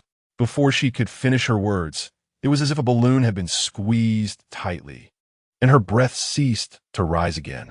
The Empress Dowager's wails grew louder, and Jiang Zhao felt her wrist grow colder and more rigid. At last, the sound of hurried footsteps echoed from outside, a multitude of individuals rushing in as palace attendants parted to make way. The physician hurried forward to examine Deji's injuries, momentarily taken aback by the bandaging before noticing Jiang Zhao. "Ji, did you do this?" he asked. She nodded, revealing her bloodied wrist to him. Two physicians stepped forward to assist, intending to Deji's wounds. Taonyang squeezed through to support Jiang Zhao as she attempted to rise from the bed. The moment her feet touched the ground, she felt an immediate loss of strength, nearly collapsing, but was swiftly caught by the concubine. Observing her disheveled state, concubine said, "You should return and rest. There are physicians here." In a daze, Jiang Zhao was escorted out by Taonyang, her sleeves soaked in blood, her long skirt stained, her face streaked with tears, anxiety etched upon her features, trembling slightly as the sunlight outside hit her. Chapter 54. The news of death arrives after walking a short distance. Jiang Zhao felt the blood on her hands growing cold. She looked down in a daze, hesitant to scrub away. In a trance, she returned to Wanhua Pavilion. Taonyang went to fetch water, and Zhang Cheng had mysteriously disappeared. She forbade Nian Nian from coming near her. As the little cat sensed the scent of blood and mewed anxiously, nuzzling against her stubbornly. Suddenly, a rush of footsteps approached from behind, enveloping her in a warm, broad embrace. A pair of large hands grasped her bloodied hands from behind, warmth flooding over her. Though it was summer, she felt cold. Gaoyin leaned down and pressed a gentle kiss upon her forehead, whispering, "Do not be afraid." Unfazed by the blood covering her hands, he helped her gently roll up her saturated sleeves, the crimson stains trailing from her fingers and wrists up to her elbows, a stark and glaring red. In his embrace, she remained silent, merely trembling as he submerged her fragile hands into the basin of water brought by Taonyang, softly kneading to cleanse them. The transparent and crystalline water was suddenly tainted a deep crimson, rippling with waves of blood. Two pairs of hands, one large and one small, seemed to intertwine within the sanguine liquid. She recoiled slightly, her hand gripped even tighter. He took the cloth, diligently wiping away the traces of water, then lowered his chin to gently brush against Jiang Zhao's temple, stealing a glance at her pallid face, devoid of tears. Taonyang carried the water away. She wished to retract her hand, yet Gao Yin held it firmly, bringing it to his lips to tenderly kiss her curled fingertips. She gazed at his actions in a daze, hearing him say, "Do not fear a Luo. If you wish to cry, then cry." Enveloped in safety, Jiang Zhao remained still, the tension and anxiety in her heart gradually receding. Her reddened eyes reflected their entwined hands, her voice tinged with the hoarseness of weeping. Her wound is so deep, the blood flows profusely. Her wrist felt cold and devoid of warmth, awakening to a cry for a brother and mother. Yet, she sensed that this place was consuming people. Every sound of chewing and swallowing echoed in her ears, and eventually, there would come a day when the act of consumption would be laid bare before her, bloody and grotesque, accompanied by a lack of compassion, selfish wails, and the desperate pleas of a soul seeking the moon at the well's edge. Gaoyin could not fathom her feelings of pity and sorrow for Deji. Lowering his head, he tightened his embrace, believing Deji merely received what she sought. The sunlight after the light rain dispelled the layers of clouds, drying every drop of mist on the ground and evaporating the traces of tears. On June 17th of the 24th year of the Pingzhong era, Princess Deji passed away due to illness in the side hall of Jishan Palace. As summer arrived in June, it was followed by the most chilling news of 3 deaths. The beloved concubine and her 2 children all perished within a mere half-month. The emperor, engulfed in profound grief and fury, declared a cessation of court affairs. Jiang Zhao's temporary first aid had some effect. The following day, Deji's condition began to show a glimmer of hope, with 2 groups of imperial physicians taking turns to attend to her. Jiang Zhao was haunted by the events of that day, and upon hearing that Deji had survived, she offered no further concern. A couple of days later, a light drizzle fell that night, cloaking the eaves and courtyard in a shroud of white mist.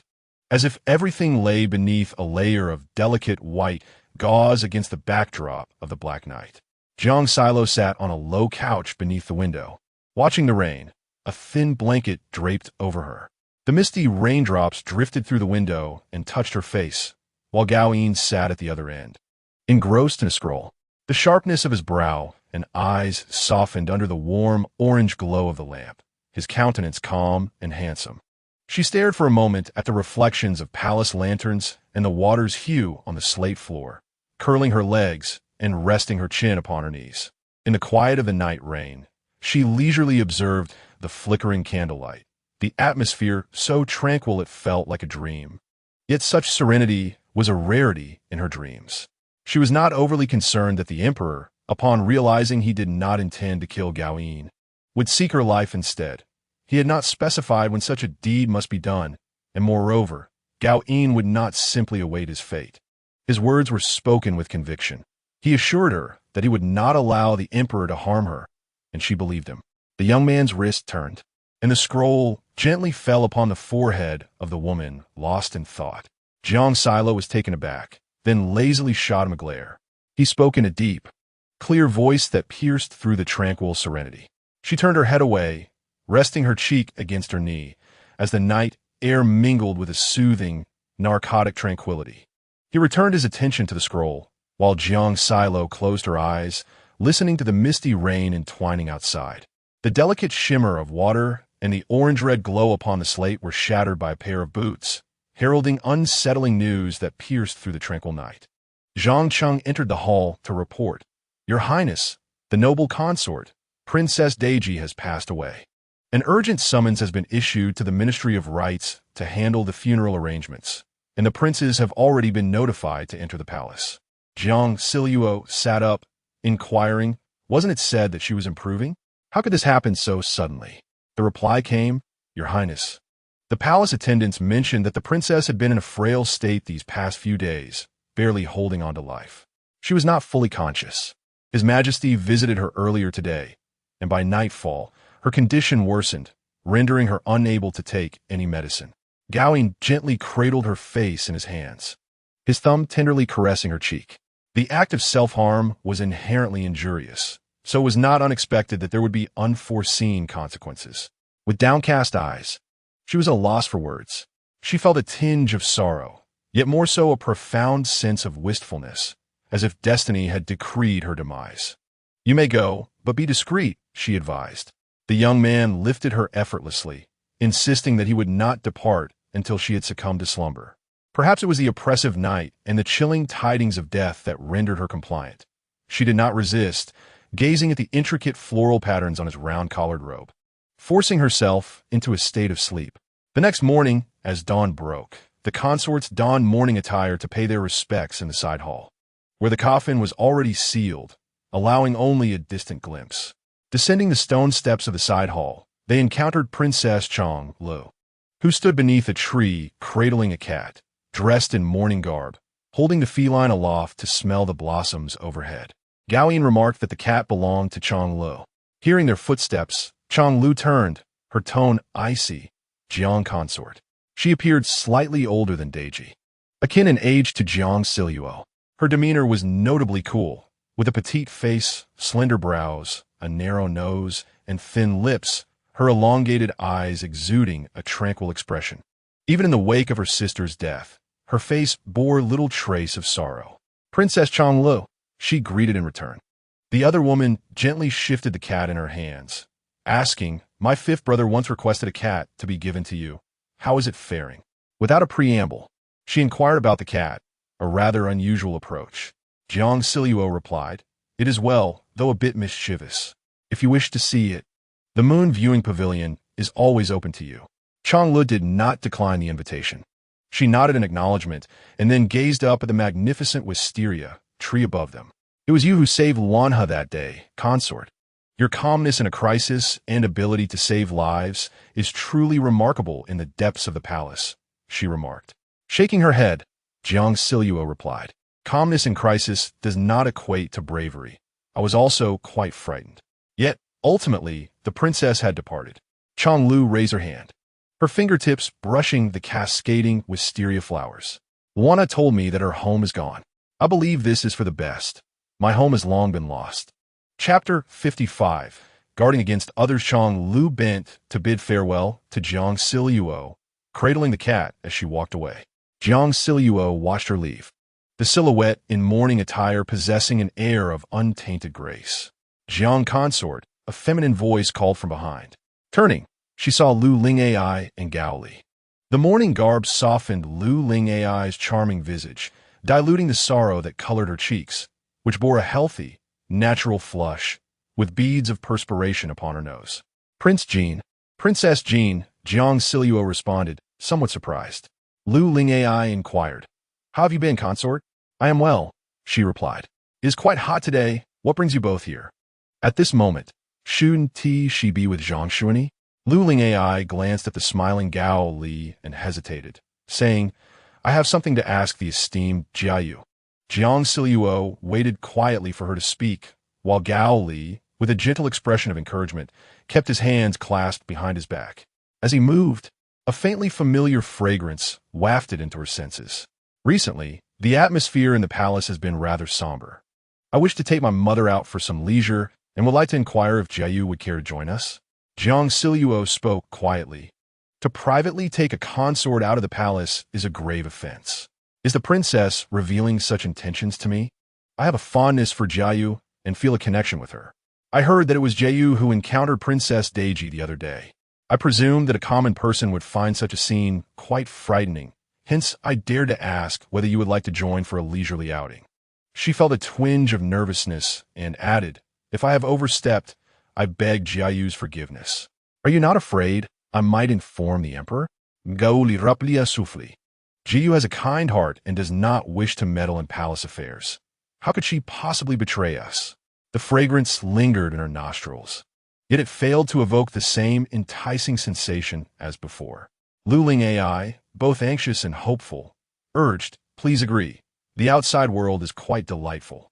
My mother would be thrilled to have your company, and I promise to return you both before nightfall. With my mother and husband present, you shall be safe. Is this the confidence of the original protagonist, boldly leading the emperor's consort out of the palace? The prospect of leaving the palace lay before her. Yet, as she observed the composed Gao Li and the expectant Lu Ling Ai, she felt no joy, only a sense of unease. Jiayu may take her time to consider, and should the decision be made, please inform my mother in due course. Lu Ling AI turned back before departing. We shall seek out my mother now, and I await GUS good news, flashing a sweet smile. Lu Ling AI gently grasped Gao Li's arm, whispering, am I being too abrupt? Perhaps I have displeased Jiayu. She does not seem as joyful as I had anticipated. Gao Li patted her hand, reassuringly saying, not at all. Jiayu is not easily angered. She simply harbors a certain wariness towards others, which is quite normal in the palace. Will she agree? There is no need to rush. We still have 2 days. The idea of leaving the palace, at first glance, seemed a grand temptation. Yet Gao Li was the original male lead. She desired their favor. But drawing too close might lead to misunderstandings, associating her with Gao Li's faction, which would contradict her intentions. Today, I encountered the Princess of Jin, who invited me to leave the palace for an outing.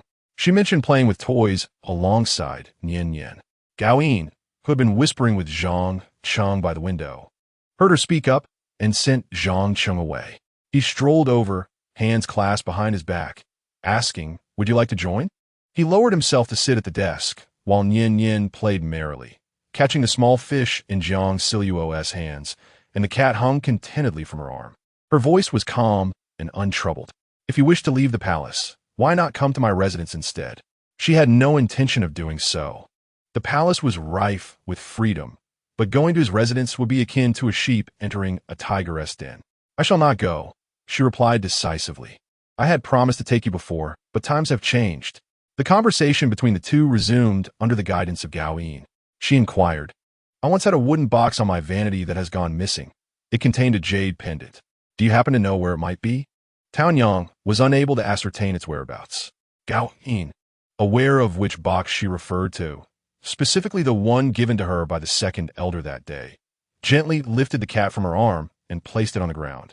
His demeanor was calm, with a faint smile playing on his lips as he observed her.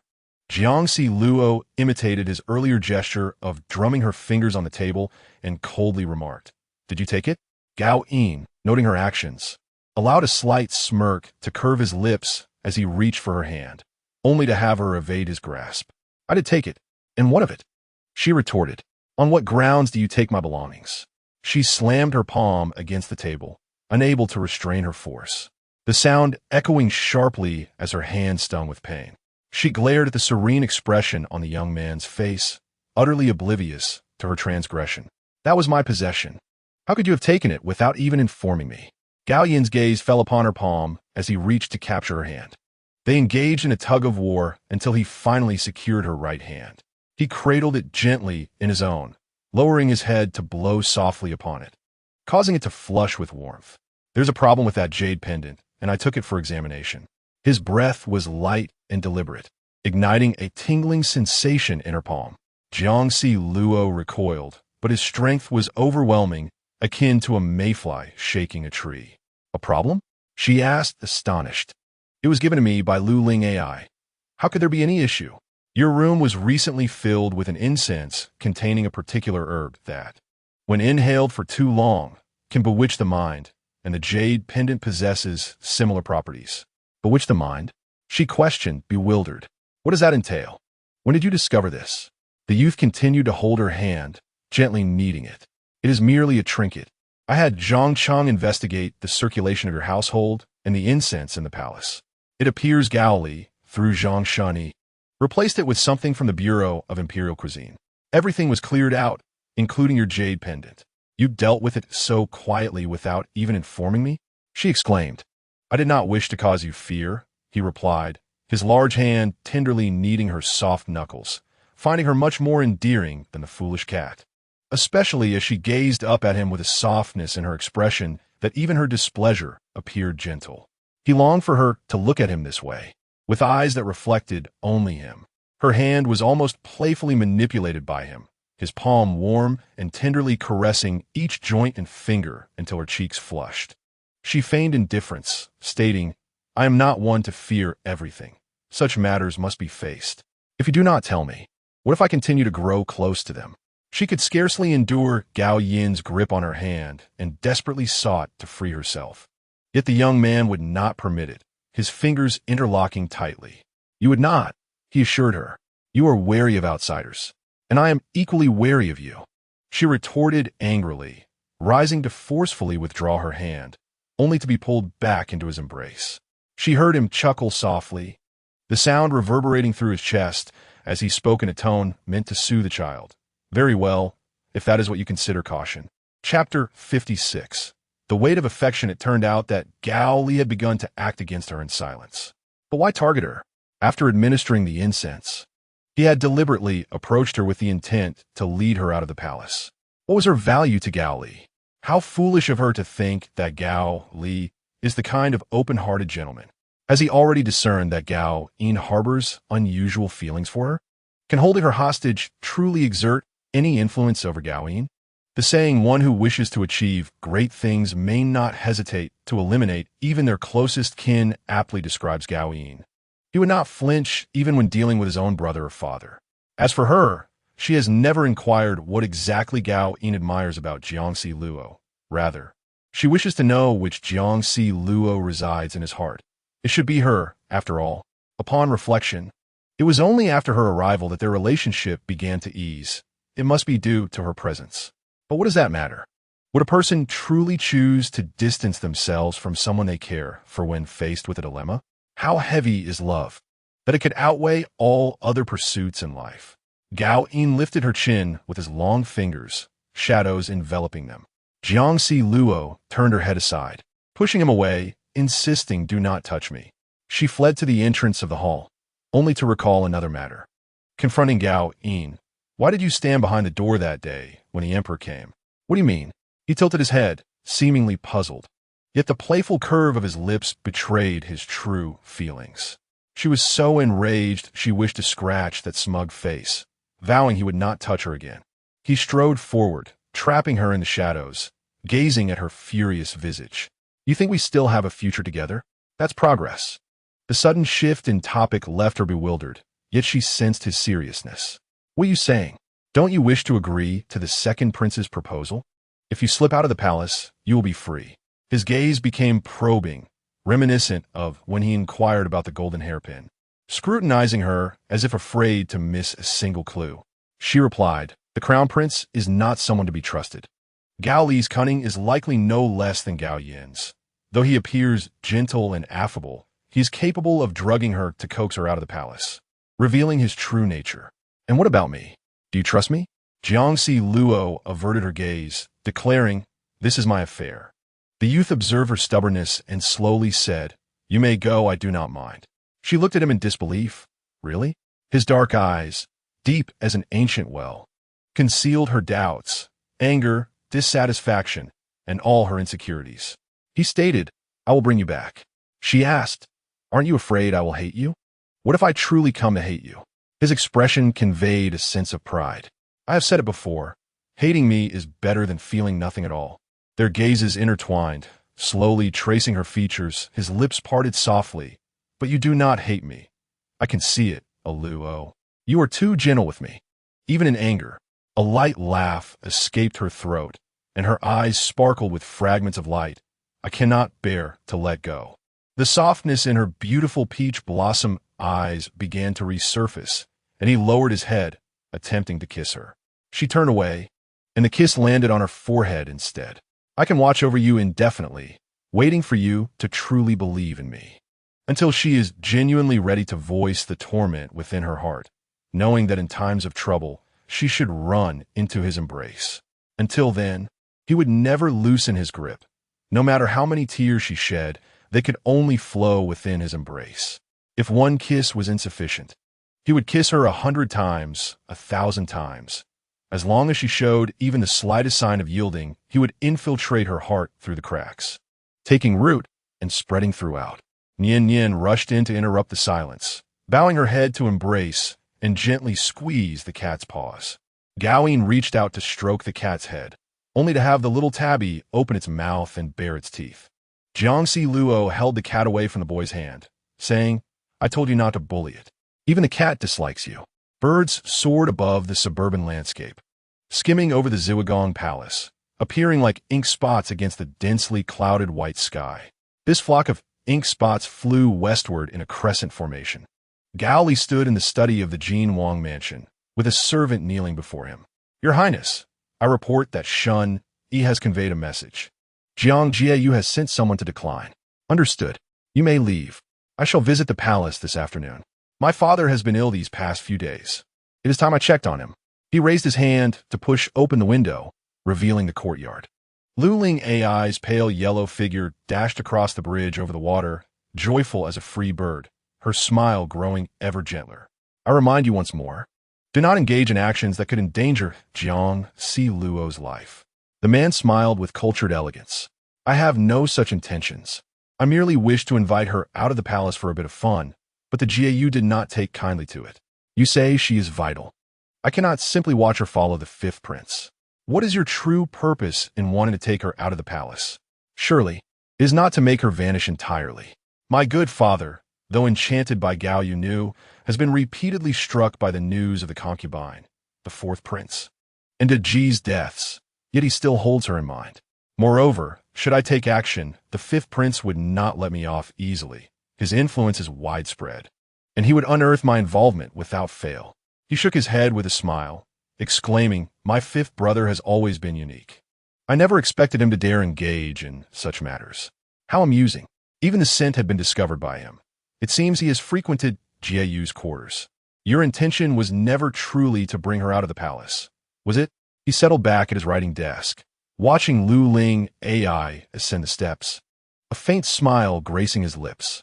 "Oh, how do you mean? You intend to use the excursion to gauge her relationship with Gao Yin, to what extent it has developed."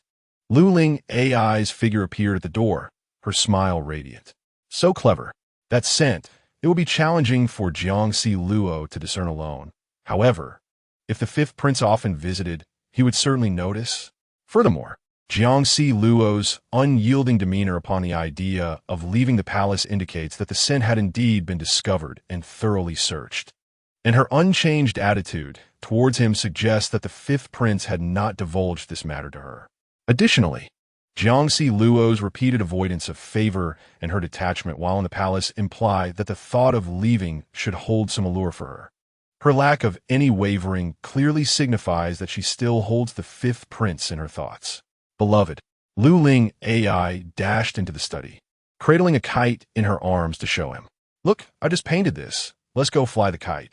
Gao Li stood to adjust this slightly misaligned golden hairpin in her hair, brushing away the fine sweat from her forehead, taking her hand gently. "Let us go." Has there been a reply from Jiang Zhao? She leaned her face against Gao Li's arm and asked softly.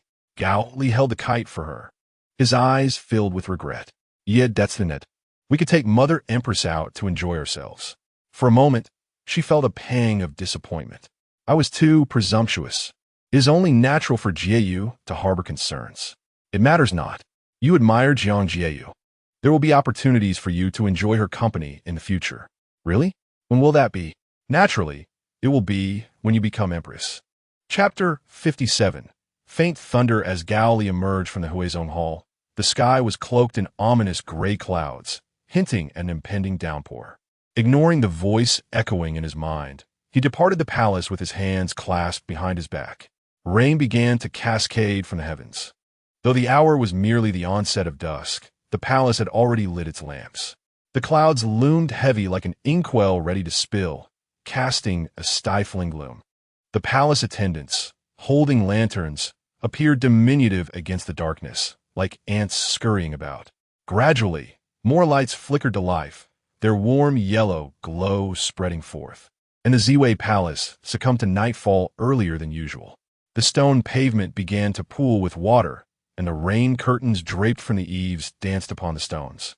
Splashing droplets that reflected the flickering candlelight, akin to fireworks, an anomaly in this age. She leaned against the window, watching the rain. Half an hour prior, Gao Yin had departed. Nian Yin played in the eaves, delighting in the water, her playful spirit unyielding, even attempting to catch the dripping raindrops, exclaiming lazily about her boundless energy. The gentle patter of rain lulled her into a semi-conscious slumber, her head resting against the hidden pouch. Just as she was on the verge of surrendering to sleep, she was startled awake, her gaze falling upon Town Yang, the light in her eyes blurring once more. Suddenly, a series of sharp barks sliced through the rain's rhythm, shattering the tranquility. Jiangxi Luo was fully roused from her drowsy state. Town Yang rose to investigate. Peering through the window lattice, she spotted a drenched white dog standing at the courtyard gate, its presence rendered even more striking against the dark backdrop of the trees and stone path. An apparition from the shadows. Zhang Cheng, wielding a lantern, approached to shoo the creature away. Noticing Town Yang standing beneath the eaves, she remarked, "It's the former concubine's dog. Perhaps a palace servant neglected it, allowing it to wander out." The night was too dark, and the dog's wet fur glimmered, almost blinding in its whiteness. "Zhang Cheng, is it injured?" she called out, lowering her gaze to search for Nian Yin. "Jiayu, it appears to be fine," Zhang Cheng replied. "But where has Nian Yin gone?" The eaves revealed no trace of the tabby cat that had been frolicking in the water. Her absence heightened her anxiety. Grasping the umbrella from Town Yang's hands, she descended the stairs hastily. Not far from the incessantly barking dog, Nian Yin stood in the courtyard, baring her teeth in a defensive stance as she confronted the canine. "Nian Yin, return," she called out, a sense of foreboding washing over her as she beheld the dog and the encroaching darkness behind it. "Hurry back. What if you catch a cold in this rain?" Zhang Cheng, drive the dog away and close the gate. Zhang Cheng brandished the lantern, feigning an attack on the dog. The white dog retreated a few steps, barking twice before bolting into the curtain of rain. Jiangxi Luo reached Nian Yin's side, crouching to soothe the little cat. With the dog gone, she felt a wave of relief, only to have it quickly dissipate just as she was about to scoop up the cat with one hand, Nian darted into the rain-soaked night, slipping past her fingers like a gust of wind. The tabby, already a dark hue, vanished into the shadows, igniting a deep-seated dread within her heart. The prospect of hunting for the cat during daylight was daunting enough in this pitch-black, rainy night. Even a few meows might go unheard. Without a moment's thought, she grasped the umbrella tightly and exclaimed, "Immediately summon the guards," before plunging into the inky darkness in pursuit of her beloved cat. Zhang Cheng did not have time to react and stop her. He merely watched as she rushed outside. Urgently, he instructed 2 sweeping servants to take an umbrella and follow Jiang Zhao, saying to Town Yang, "You wait here to avoid any inconvenience when the Jiu returns to change. I must pursue her and bring her back." Grasping the umbrella, he dashed out, his mind racing with concern over the cat that had caused trouble on multiple occasions. He dreaded the thought that in such heavy rain it might fall ill. Jiang Zhao chased after the fleeting shadow of the cat through the downpour. only to see it grow increasingly indistinct. Looking around, she realized she was utterly alone in the enveloping darkness. In her haste, she had forgotten to take a palace lantern. The rain obscured her vision, making it impossible to discern her surroundings. She vaguely sensed she had traversed the garden and walked along a palace path. But now she felt lost. Suddenly, footsteps echoed behind her. She turned sharply, spotting an approaching figure holding a lantern. She tightened her grip on the umbrella and took a step back. "Jiang Zhao, what are you doing here?" A chilling, ghostly voice reached her ears, and her hand trembled slightly. The light from a lantern illuminated the man's chin, casting a sinister shadow upon his face. It was the Emperor's chamberlain, yet again. She replied, "My cat has gone missing. I came to search for it. What brings you out in this weather?" The old man's face, lined with wrinkles, broke into a grin. "What a coincidence. I too have caught a cat. The Emperor is feeling somewhat better today." That cat darted under the eaves and caught his attention. A sudden roar of thunder reverberated, momentarily brightening his gloomy profile, resembling a ghoul leading her to the underworld. Zhang Cheng had followed the palace attendant close to the vicinity of the Huiqiu Hall when he noticed the two servants turning back in haste. Seeing him, they exclaimed, "The Jiu has been taken by the chamberlain. What shall we do?" He fell silent for a moment, then spoke with gravity. "You must find Gao Yunyang and ask her to meet with the Emperor. She will come when she learns of it. We must be swift." The two servants hurriedly splashed through the water to comply. He turned and rushed towards the palace gates, feeling the unfortunate coincidences surrounding him. The rain lashed against her face, and without concern, she wiped it away. The chamberlain should simply have the cat brought out. If the Emperor is disturbed from his rest over a mere cat, it will be a grave sin. Your words carry weight, Jiu. The Emperor will recognize the cat as yours the moment he sees it. Do not keep him waiting. The distant rumble of thunder hinted at another storm brewing. She raised her umbrella to the sky, where pale flashes flickered amongst the dark clouds. The relentless rain drummed chaotically against her umbrella, sending shivers through her nerves. The downpour was torrential. Any trace of activity would be swallowed by the deluge, washed away entirely. The bright lights of the Huiyu Hall were now within sight, yet the wind seeped through her thin, pale pink sleeves, chilling her arms as the rain soaked through. The courtyard was hauntingly quiet, the damp tiles reflecting the night rain and the two figures walking by with umbrellas. In the darkness, it felt as if countless gazes lay in wait. She lifted her skirt and ascended the steps, suddenly struck by the urge to turn and flee.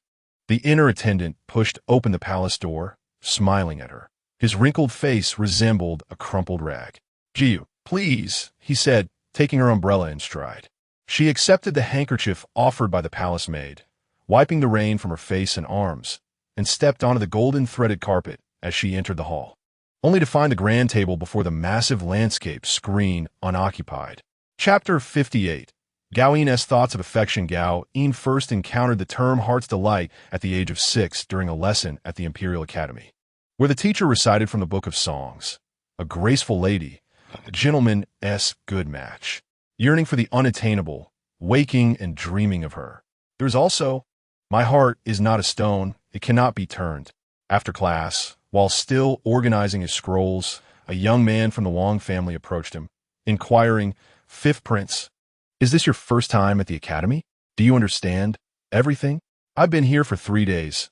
Feel free to ask me if anything is unclear." He cast a calm glance and replied, "What is there to be unclear about? Really?" At that time, Wang Zhifu still had a round baby face. "Do you know what heart's delight means? A graceful lady, a gentleman's good match, yearning for the unattainable, waking and dreaming of her." He shook his head while reciting the poem, then remarked, "How could one yearn for the unattainable and yet awaken and dream of her?" Gao Yin had already gathered his belongings and was leaving. He spoke softly, and the poem faded away with the refreshing breeze outside, leaving him with no interest for contemplation. The grassland stretched for miles as he, along with the third and fourth brothers and several sons of officials, rode their horses against the wind. The third brother recited aloud, "Lu Dao has a river. Qi Zi returns home. Having said return, why still harbor longing?" He mused, "I see the ancients were far more chaotic than us. Qi Xianggong had an affair with his own sister, and the common folk knew it. Yet, when the son of the minister visited a brothel, he nearly lost his life. Gao Yin's horse passed by, and he warned, "Third brother, mind your words." Gao Yin silently moved past the two, but was called by Gao Ji. "Hey, fifth brother, what do you think?" He replied coldly, "The affairs of the minister's family have nothing to do with me." The minister's son, not yet of age, had visited a brothel and upon returning demanded to redeem his beloved inside, infuriating his father, who took leave to punish him. Gao Yin, who was on friendly terms with that young man, had forgotten that while Qi Xianggong and Wen Jiang were indeed siblings, Gao Yin also had a sister. Fool! He tightened the reins and rode away. That day he had just turned 10, and half a month later, he received an imperial decree naming the inconspicuous Jiang Kai Run as his mother consort. Gao Yin's heart was as still as water. This was merely a facade for outsiders. Since the passing of his biological mother, he had lived alone in his mother's quarters, enduring 5 years of a life that felt almost neglected, until he turned 10 and moved to the prince's residence in Xingshan Fong, where he met Zhang Cheng, a servant who needed help, and Zhang Cheng, who sought vengeance. The two found an immediate kinship. The following day, he entered the palace to pay his respects to his mother. The Wangyue Pavilion, though modest, was adorned with 2 flourishing silk trees in the courtyard. Upon seeing him, she offered him some sweets, her demeanor slightly anxious and awkward. He casually accepted one, and seeing her joy brought him a sense of tranquility. He perceived her simplicity as a refreshing contrast to the usual demeanor of those within the palace walls. As summer transitioned into the lushness of autumn, he noticed a suspicious little maid shadowing him, evidently sent by that woman. Their ensuing argument left him with a lingering aversion to the title of mother. With the passage of time, his life grew increasingly intricate and demanding. The solitude of his early years, marked by the absence of companionship, was indelibly etched in his memory. As dusk fell, he would often find himself alone, a solitary figure within the vastness of the hall, left to navigate the darkened palace after the passing of his ailing mother. The 3 consorts each had their sons and managed the inner court, with the foremost consort viewing his presence as a source of humiliation. With the emperor's tacit approval, she deliberately ignored his existence, reducing his status to nothingness, allowing palace attendants to gossip about him with impunity. At the Guozijian, apart from royal family members, only the 3 dukes and 9 ministers, along with noble families, could hope to cross that